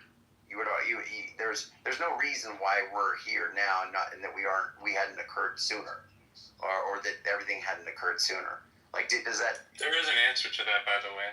Well, I'm not talking about the responses and all that stuff. I'm just saying, is it the case that you understand the intuition there? Does that jive with you intuition? No, I'm saying that because of the way that you're thinking about it, it obviously seems unintuitive. But there's there's an analogy that works against you that's going to have the same problem. That's fine. I'm just saying. Well, that's fine. We'll hear it, Cloud. All I'm asking right now is, do you understand the intuition? Because I've heard a lot of the responses to this stuff. I don't think none of them have been persuasive. And I'd be fine to grant it if it was. So just say, look, it's fine. It doesn't undermine theism. It would undermine certain arguments or modify them. But it isn't something that is that big of a cost. So I don't think that's the motivation. It's just, I don't think that it makes a lot of sense to give any kind of response to this. And it's like, I've heard Sully kind of give answers to this. They've never been persuasive to me. Any of the stuff I've ever heard has never been persuasive. And there are just some people that just don't agree intuitively on this. They just can't. We're just going to have a divide on it. And it's like, if the guy's giving you $5, but he has to borrow it from the previous guy, the guy that owes him, and he has to borrow it from the previous guy, or you have a bunch of, extension cords plugged in to one another, but you have to have one plugged into the source for you to get power at the end of the very last cord. If you never find the source, you never get power at the end of the cord. And that's the point. You have 1,000 billion gazillion, an infinite many of these cords. Just always had the source. Yeah, but that's the thing, though. There never is a source, because the source would be the beginning. There is no source. No, there was just no. What we're saying is there was just always the electricity. I understand what's being said, but I'm just trying to explain that that's the reason that's not going to hit with people is because it's like today is contingent upon a previous day, and that is contingent upon a previous day, and that's contingent upon a previous day. And it's like, but we are here now. And you're saying that the amount of days that have occurred prior to today are infinite, not finite, infinite. So what? What'd you say? I said, so what? So long as there's electricity, like Albedo said. Yep. I need to get my cell phone. Okay. Get my cell phone on. Okay, so, yeah, got my Facebook. But it's just an infinite amount of days, which is impossible, right, has elapsed. They've concluded from the morning, from dusk till dawn, right? They've concluded an infinite amount of times, and now we're here. And that doesn't work. I mean, I don't know. To me, that doesn't work. I'm just saying that's counterintuitive. That doesn't work. Maybe our professional philosopher Carlitos can weigh in on it, or David, or whoever. But to me, it doesn't work. And welcome back, Gabad Debo. Sorry if I mispronounced your name there. Well, I did definitely mispronounce your name the first time. I think it's just Badibo. Oh, Badibo. How you doing? I don't know. I could be completely wrong. I actually think you're right, because I've got a coworker whose name is Mr. Bargay, and there's a G in front of his name. But G is silent. They're usually silent, I feel like, in African names. But yeah. Are you there, Badibo? Are you able to speak? And Odea, why do you keep changing your name and changing your profile and like sneaking in and doing all that stuff? What is all that about? Andrew, can you please pretend that Odea isn't CM? Just for a moment. Yes. We'll suspend our belief. Can you bring him up? But you're gonna love this stuff that he said. He's like, I'm the like I've heard of you. Hold on. Who do you know about Odea? What do you know the about drugs CM? have done to him? Doesn't even remember who he is anymore. I've heard of CM. Good morning, everyone. Good morning. How drunk is he this time? Oh, Hello. Jokes aside. Hello, Badi. Hello. Hello, sir. Hello, sir. Hello, sir. You've got a lot of background. Everyone. I'm sorry that you guys cannot pronounce my name very well. My name is Gbadebo. Badebo. Just 3 syllables. Badebo. 3 syllables there. Badebo. Badebo. It means, meaning, bring back the crown. Yes. Bring back the crown. The G is silent. Bring back the crown. Thank you very much. Thank you very much. Mr. David, thank you very much. Mr. Andrew, thank you very much. The rest of you, I say a very big thank you to you. I know by your time here, it says, by your time over there, it should be in the evening. Am I right? What? Midnight. It's early morning. Oh, yeah, Early morning. It's early in the morning. I thought you guys. Okay, I thought. Midnight, yes. I'm very, very too sure of that. By my time here, it says 8:18 a.m. I'm in Nigeria, Lagos precisely. Yes. So.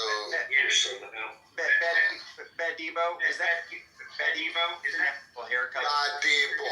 Can you pronounce ba? Ibo. Say ba.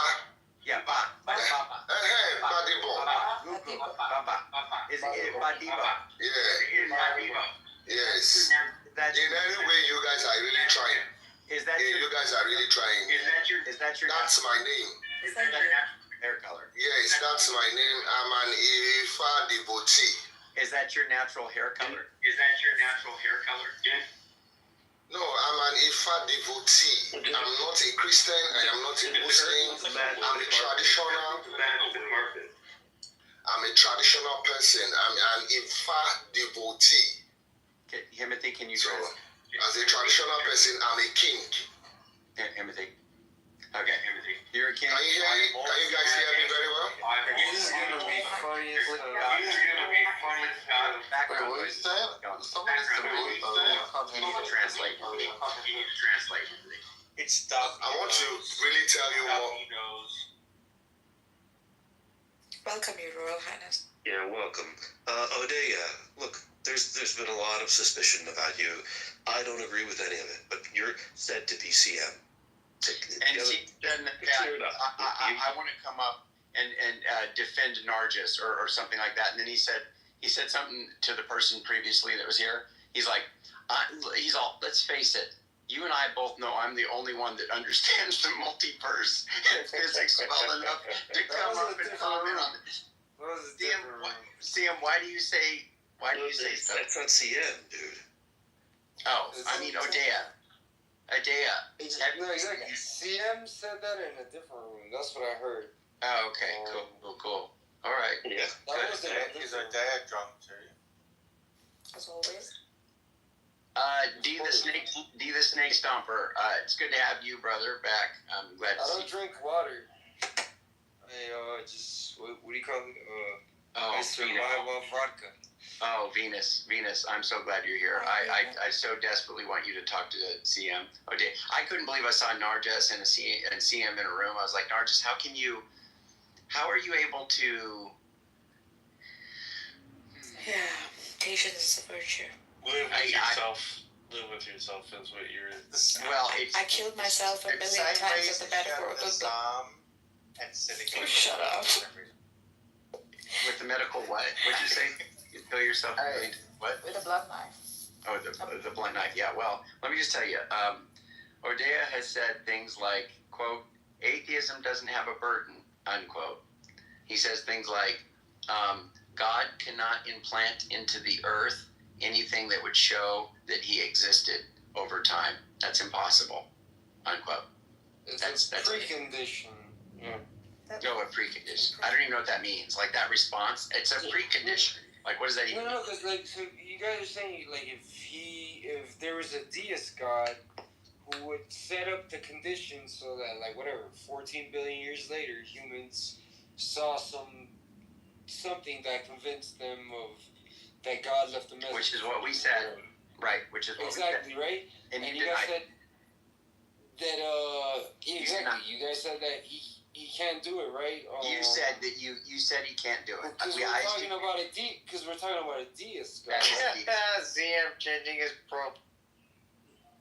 No. You guys know why I'm here with this. What the fuck? I'm banned.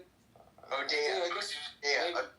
don't think you're banned from here. Cloud's been very magnetic. No, exactly. I think my brother. It is a deistic God we were talking about, and that is God, and God is able to do that. So why did you say no? No. So again, it comes down to like your definitions. Because if you're defining God, again, He's not personal. He's not interacting. He just makes a universe in which he just makes not interacting. There are deists who exactly, right? There are deists who have concluded God exists based on what they live, the experience of this life. I know. I can't disprove a deist God. I know.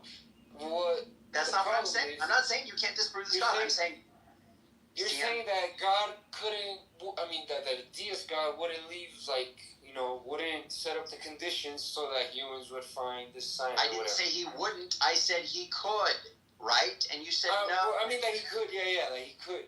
Are you drunk? Are you drunk? The point is, again, they're not conditioned. In this case, your concept of a deist God is not setting up conditions or whatever. He's setting like preconditions. Meaning like he's setting up. Okay. This is not the traditional conception of a deist God. What are you talking about? It doesn't mean it's not traditional conception. People believe in God and they're deists. No, hold on. It has nothing to do with that. It has to do with whether a deist God would leave clues or whatever. The point is that people can come to and you guys are saying he could leave clues before he starts the universe. He could leave clues before he starts the universe. And you thought at that point, you guys, it was you guys claiming victory or whatever. What do you mean claim victory? We're not like doing victory. Look, we asked you a question. That's all you cared about, dude. We asked you a question, and you said he could not do that. You said no. A deistic God, which was yes. This doesn't sound like a deist God, one that does preconditions. A deistic God can. But does no, hold on. Preconditions. Yes, this is not a traditional conception of a deist God. Look, people can conclude deism. There's a guy that uses traditional conception of a deist God.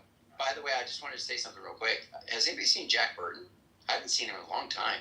That's actually kind of a concern. I saw him a few days ago. Okay, so Jack Burton is a deist, okay? And he has reasons for believing that. So what are you talking about? What does that have anything to do with what we're talking about? The point is you said a deistic God couldn't do that, and that's not a classical conception that a deistic God would put stuff in the universe that would make people think that he exists later. Well, people obviously have concluded that he exists. No, and they think it's a deistic God. The traditional conception of a deist God doesn't include any pre. Then why do people believe? Okay, hold on. If there's evidence in this actual the traditional conception of a deist God is like the Aristotelian prime mover, or whatever, like whoever knocked over the first domino or gave the first bang. It says nothing about whether he or she or it or whatever did it with any intention of leaving clues in the future. You're just not included in the conception of a fucking you're presupposing that when people look at the universe around them, that concluding that a deistic God exists is unreasonable, and you just presuppose that. Yes. I'm not presupposing that. What do you mean? Then it is possible. Then it is possible. Even I say that I can't disprove a deistic God. You're being so stupid right now, Ade. You're not even tracking. Because the universe is identical, whether there's a deistic God or there isn't. Dude, the universe is identical. Is it possible that you're wrong about your conclusion about God, and that a deist who has concluded that God exists is actually in fact correct? Is that possible? This is possible. Is it possible? Could be possible, but is it okay? relevant? Cool. Then it's possible. Then what I said is possible. But is it relevant? Absolutely not. It's not relevant to you, dude. You're being dishonest, CM. Again, it's not being dishonest. Dude, why did you have to change your name? Why did you have to change your?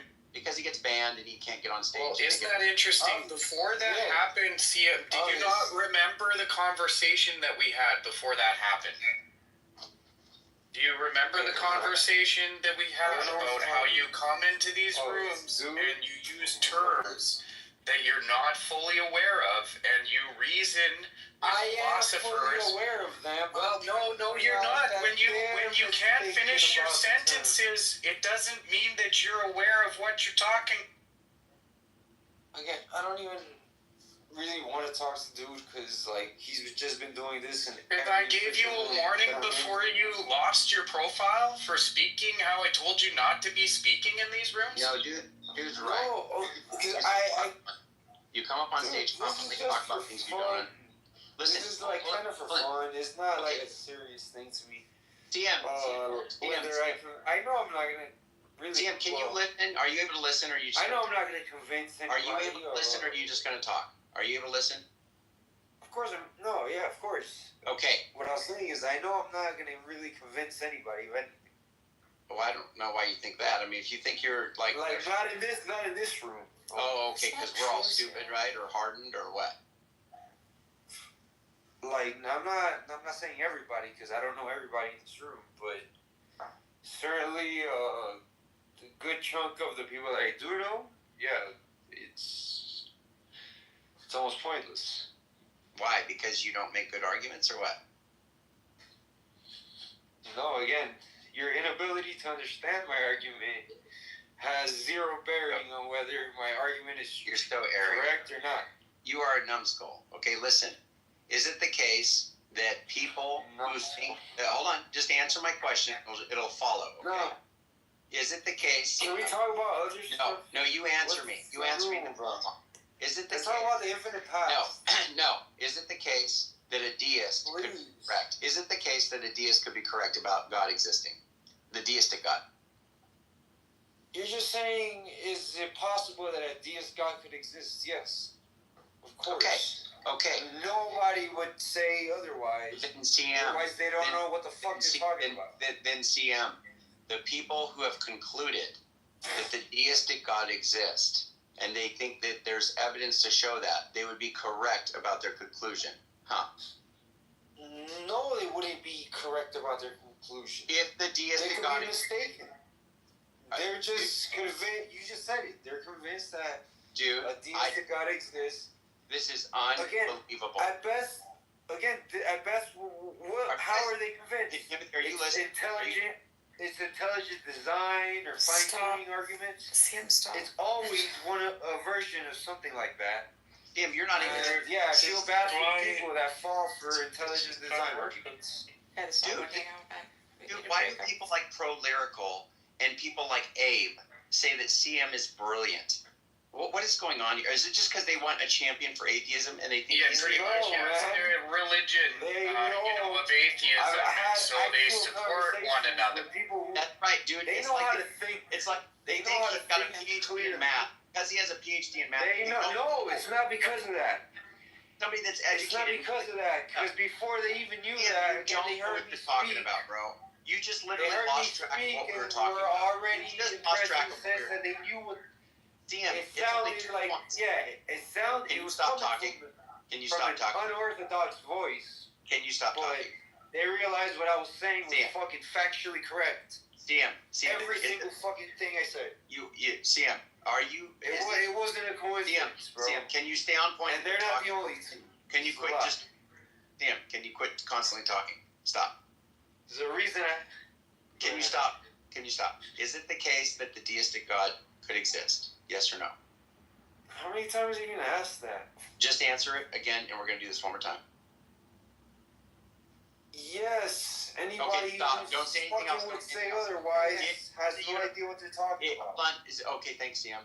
If we're in the universe, and that if we are in the universe, this actual universe right now, and it is in fact the case that deistic God is the one that exists, then the people who have concluded that deism is true would be correct, right? Yeah, again, okay. Granting you all these things. Yep. Yes. Okay, so what follows from that, CM, thank you for actually understanding and following.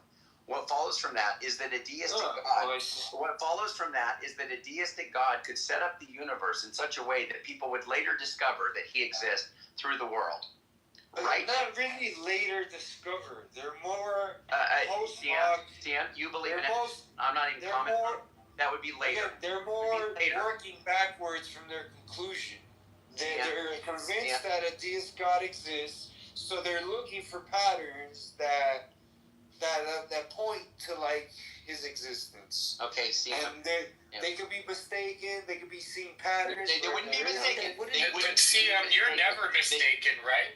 Is that what they could still be mistaken about the patterns they see. CM, and the deist God still exists. CM, the deistic God, if they brought, is it the case that you're wrong, that the evidence that they're looking at is actually the evidence that God wanted them to see, intended for them to see it, and conclude that they exist, that he exists? Is that possible? Yeah, it could be. Yeah, there you go. That's it. That's all you need. That's all you need. Nope, done. That's it. That's granting you all these hypotheticals. So then that means you know what wrong. a truth table is? So Odea, that means you were wrong. Do you know what a truth table is? And when something is a tautology. Odea, do you know when something is a tautology? Odea, stop. When literally its truth table is nothing but one. Stop. What are you talking about? Exactly. You don't know what a truth table is. I asked you if it was never taken a class. If people here know what a truth table is, you just throw terms out willy-nilly whenever you feel it. When you lose an argument, you're like, wait a second, truth table. Apparently not Andrew, because he doesn't understand that if I grant him all this shit, it becomes a tautology. Then why do you deny it? No, that's not even true either. What it becomes is a vacuous conditional, you fucking idiot. Okay, let's show CM some kindness, because maybe he can adapt and actually have a real argument.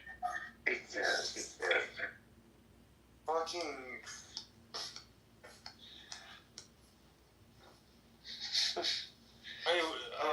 See, what's it called when the antecedent is false and the consequence is true? What do you call that? Can we talk about infinite past? Because that's actually kind of interesting. I want to hear people's thoughts.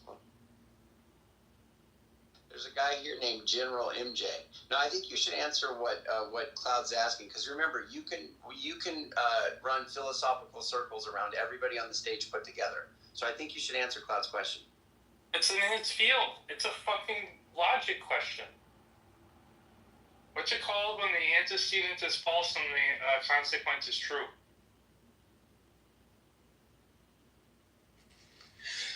I have to think about it. I don't do logic. This is basic logic. Yeah, exactly. So again, all the concepts for sure. If you define everything, I guarantee you, I will give you the correct answer. Now, do I remember the fucking names of every single little thing, of the antecedent? What was it? What was your question? I said, what are they called when the antecedent is false and the consequence is true? Let me ask you this. Are there any conditions in which... Wait, stop. Stop. When, if any, are conditionals false when the antecedent is false? Do you mean the conclusion? There's no conclusion in a conditional. And he just told you the answer. So you're only talking about the proposition. Yes, if You're that. saying, right. The if portion, the if. But are you including the if portion? If you're talking about a P implies Q, are you only talking about the Q? The if portion. Are you only talking about the P or? I'm talking about the whole thing. P implies Q. P implies Q. Dude, we can talk about it in P implies Q language 100% more rigorous. When is that? Now, tell me. Stop. Don't. For example, P implies Q is equivalent to not Q implies not P. No. You got that wrong. You got that wrong. P implies Q is equivalent to P or not Q. It's called a No, it's called a no, you're right. I thought you were saying something else. Of course I'm right, bro. I fucking studied this shit. Yeah, but you're not answering the question I fucking asked you. No, alright. I said if you frame your question correctly, I can answer it. I did ask. Oh my god, dude. When is that conditional false? No, I told you, frame it in terms of P's and Q's. Yes, it is a P and a Q. Frame it in terms of P implies Q's. And in terms of propositions. You're an idiot. I can literally do a one fucking sentence calculation back at the envelope calculation and tell you the correct answer.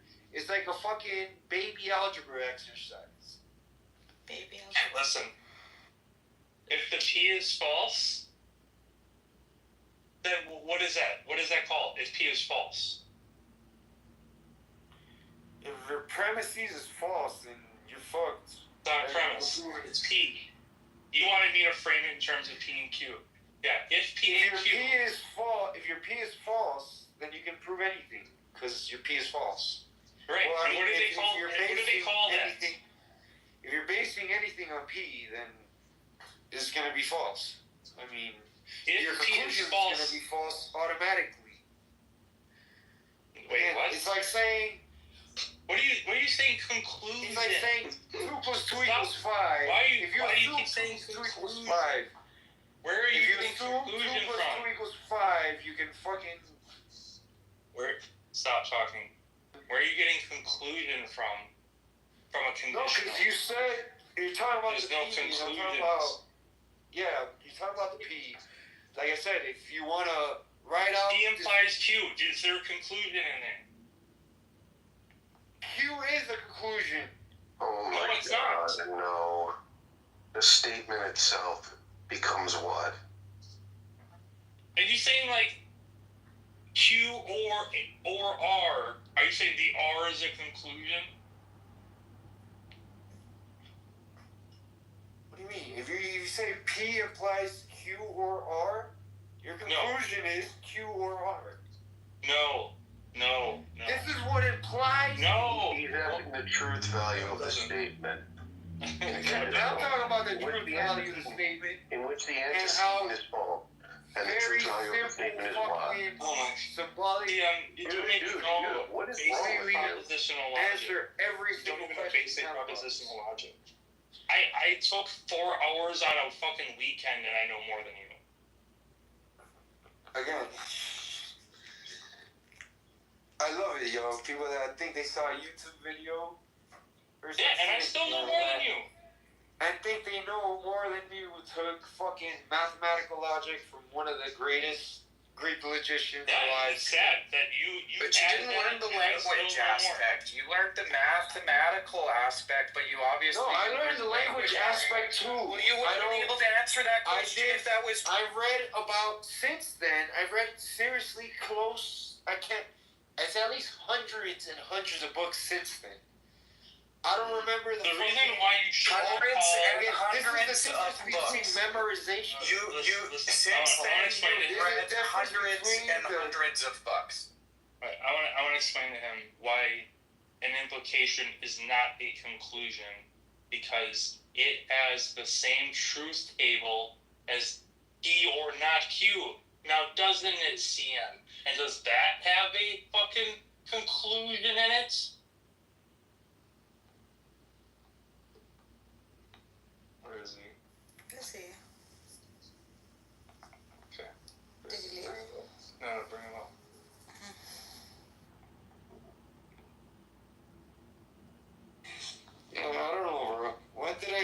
the implication is a conclusion. Oh my god, dude. You said the Q is a conclusion. No, in the statement, P implies Q. P is the premise, Q is the conclusion. No, it's not. No, What do you mean, it's no, not. it's not? In material implication. P is the assumption, Q is the conclusion. No, like, do you need real-world examples? It is not a conclusion. It is a proposition with the function of an implication between them. P and Q themselves are propositions, yes. Yes, and the function is... And the implies function... Yeah, what is the operator? Yes. Yes, is implication. That's not exactly. a conclusion. That's what I just finished saying. That's what I just finished saying. Right, and there isn't a conclusion. No, the conclusion is if, again, you do the truth values based, you do the truth table, again, assuming you do, again, on one axis, whether P is true or false and Q is true or false, on the other axis, same shit, and you work out the arithmetic, and you get a table of zeros and ones, and that's basically the conclusion. The truth table of the proposition will tell you the conclusion and whether the conclusion is true or false. For example, if you do a truth table that's sufficiently trivial that you get nothing but ones in every single case, no matter what P is and no matter what Q is, everything is you get a 1 in the Boolean algebra. That's called a tautology. Bro. Nobody's asking you these questions. You're just like trying to. Are you like preaching math right now? Not exactly. That's the not, logic, bro. Nobody cares about any of that. I said it's not the conclusion. Yeah, I'm quizzing you. I'm quizzing you. Let's to talk show about you. fucking infinite Stop paths. talking. Stop talking. Let's talk about the infinite path. Stop talking. I'm quizzing you to show, if not yourself, because I don't suspect I can show you jack shit, other people that you don't know what you're talking about.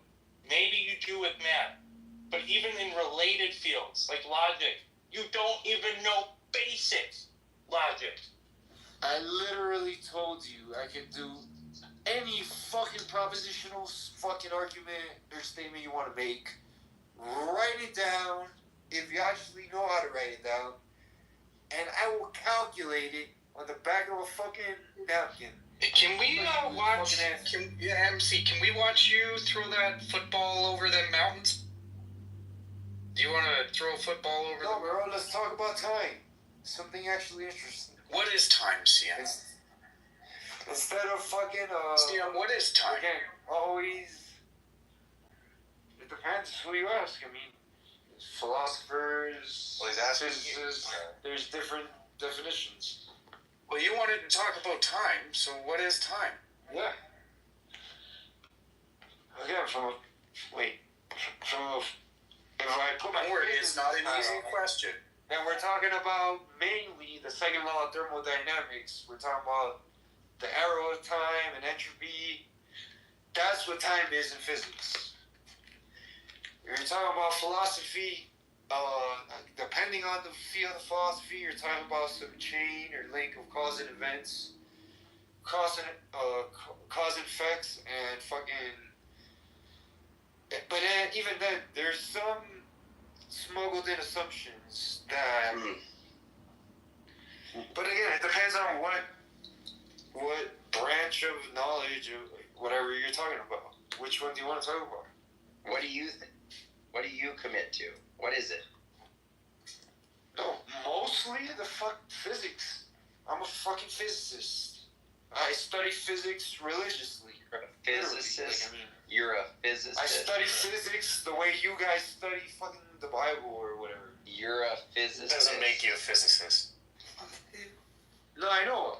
My PhD is in mathematical physics, but why'd you just say you're a physicist?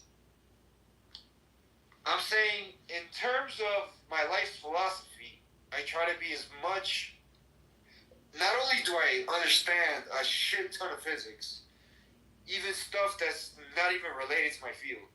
It's just because I've had a lifelong passion for physics. I actually got into physics before I got into math. I got into math because I was doing physics, and physics was just a bunch of applied math, except at the very end, we would, on Tuesdays and Thursdays, we'd go to the laboratory, and we'd do a few experiments and shit, and just verify the fucking week's worth of math and all these derivations that we did. We would just verify them in the lab. Snell's law, all this shit. And so that basically, that's when I realized, again, physics is just like applied math.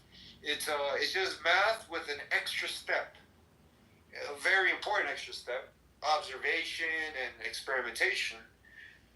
So yeah, I kind of am like, I kind of took the easy route. Mathematics was way easier in the sense of all you got to do is do the maths, build a model or whatever. But there's no in math there's no testing. When you don't have to do that final step of eventually devising an experiment and getting your theoretical, your experimental physics colleagues to run it for you to determine the validity of your claim or prediction. But other than that, the rest was kind of like the same. So I was just, and not only that, I was more gifted at math than the physics.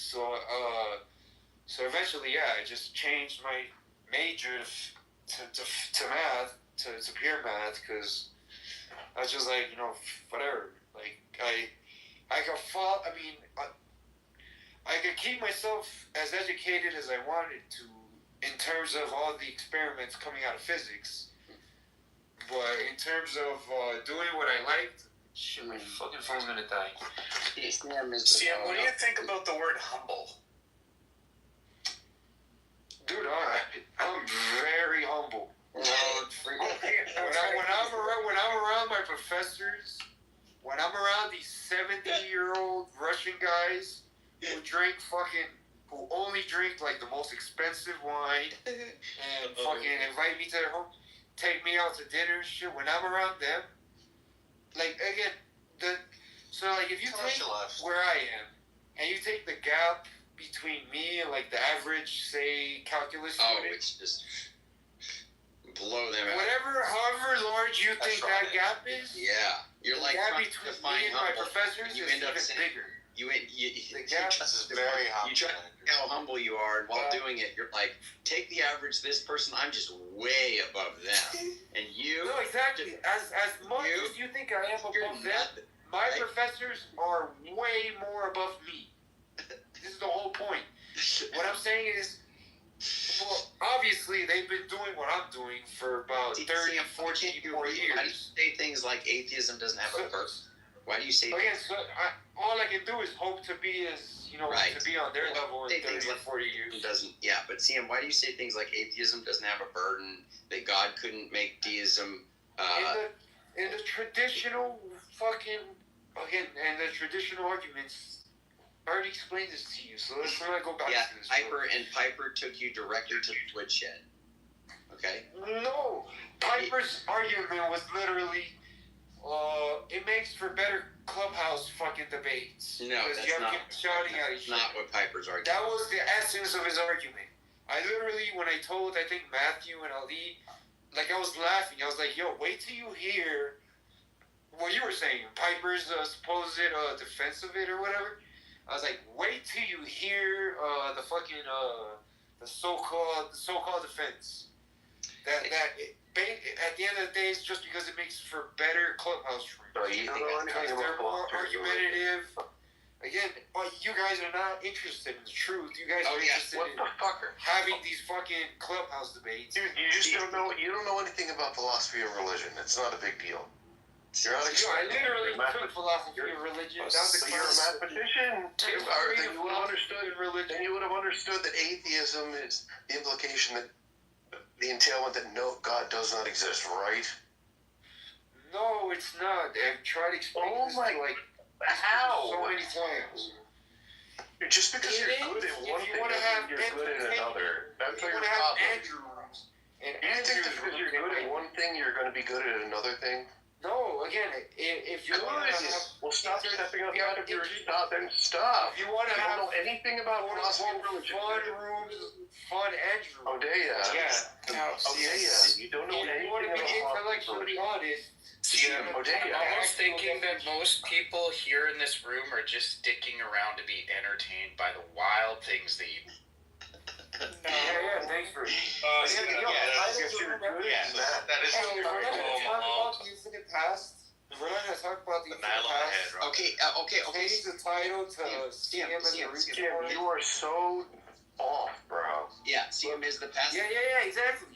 That's what I'm saying. We're not going to talk about CM is the past infinite. Is the past infinite. CM is the past infinite. CM is the past. We're not going to talk about that. Change the title. CM. I just asked you about it. Are you listening? Are you drunk? Change the title. No. Because all we've been talking about. Obviously, all we've been talking about. CM is the past infinite.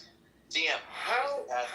This is the reason so many people remembered me 4 years later. What are you gonna change it? Dude, I made such If I see him as a retard, yes. They're laughing stop. They're laughing stop. Possibly. Because you're speaking on a topic that you don't know anything about, bro. Listening. Not even those basic things. You're assuming I don't know anything about it. Okay. Title, If you I don't wouldn't know, be talking about then it. within the I domain wouldn't of be philosophy talking or about it religion. if I didn't know If you anything don't about know that within the domain of philosophy or religion, that atheism is... know anything about it. Okay, hey, CM, listen. Is the past infinite? I'll make it clear when it's my opinion. Is the past infinite? Is the past infinite? Well, again, depends on so many factors. No. It either is or it isn't. Yes or no? Exactly. I'm on this, just like modern day science hasn't answered that question. I'm as humble as the scientists who make the claims that we don't have the answer to that question. So I don't fucking know. I don't know. Theories You know about geometry. You know about math, theories right? of the Big Bang. You don't know about philosophy and religion. Daniel, What is that? Daniel, What is Daniel, he's like me, like my fellow astrophysicist. We remain humble about this. And we don't know the answer. Yes, we don't claim to know the answer. Yeah, hey, CM. Unlike you guys who claim to have divine revelation. Is it Now he just DM'd me and he asked me if he could stop bullying CM. Yeah. Really appreciate Tell him it. to come in here and we'll talk to him instead. Hey, CM. Whatever, my phone's gonna die any second now. So. Okay, CM, that's fine. Ask as many questions because you don't have a position. You don't even have a position on it. So listen, CM, is it the case that if somebody says there is no God, that they are an atheist? Of course. I mean, they're what we call like a strong or a Gnostic atheist. Yeah. Very good. A strong or agnostic? There we go. Now we're making progress. No A. With a G, starting with a G. Gnostic atheist. They're a strong atheist. What the fuck does knowledge have to do with any of this? Well, he's saying you're different theories of knowledge. Because they're making the positive claim that God doesn't exist. They're making the positive knowledge claim that God doesn't exist. No, they're saying they believe that God does not exist, right? They believe there is no God. You get that? Well, of course. Again, there you go. Where's the knowledge? Are intimately intertwined. Now we're talking. One implies the other. The other one doesn't imply the first.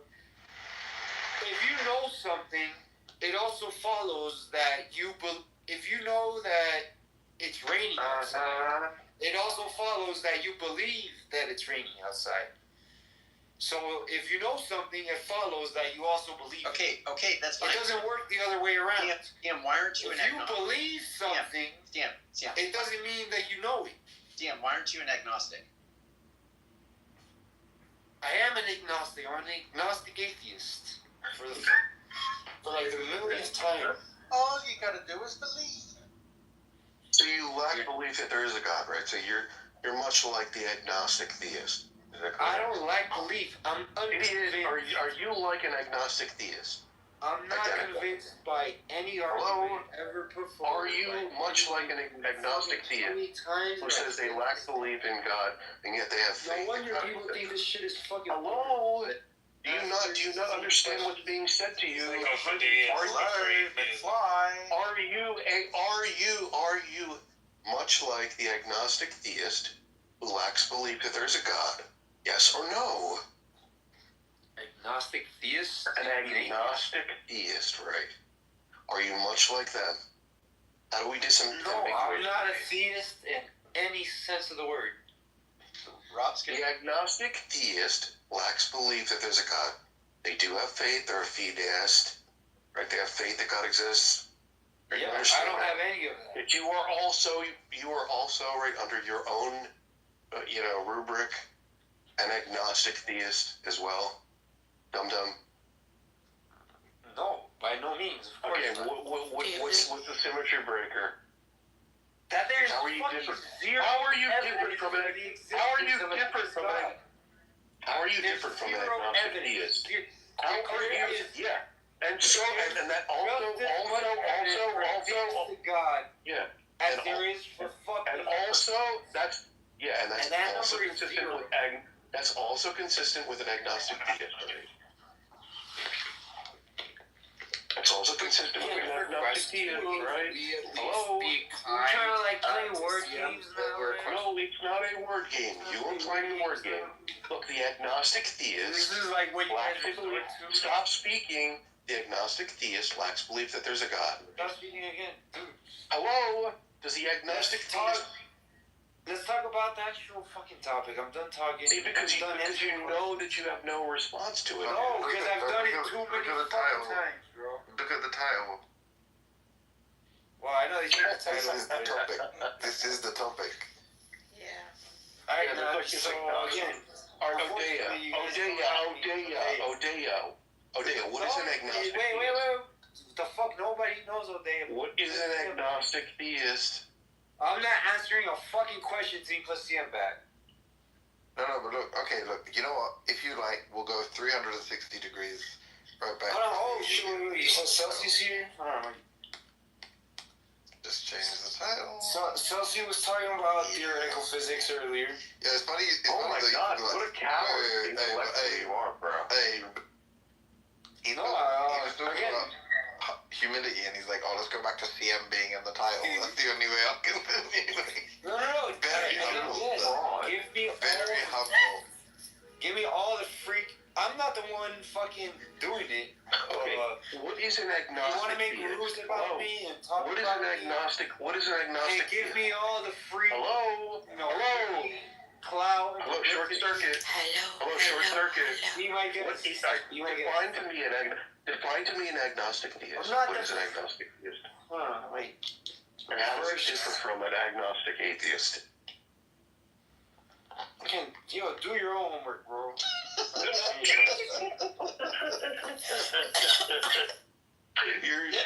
You're just being a fraud now, dude.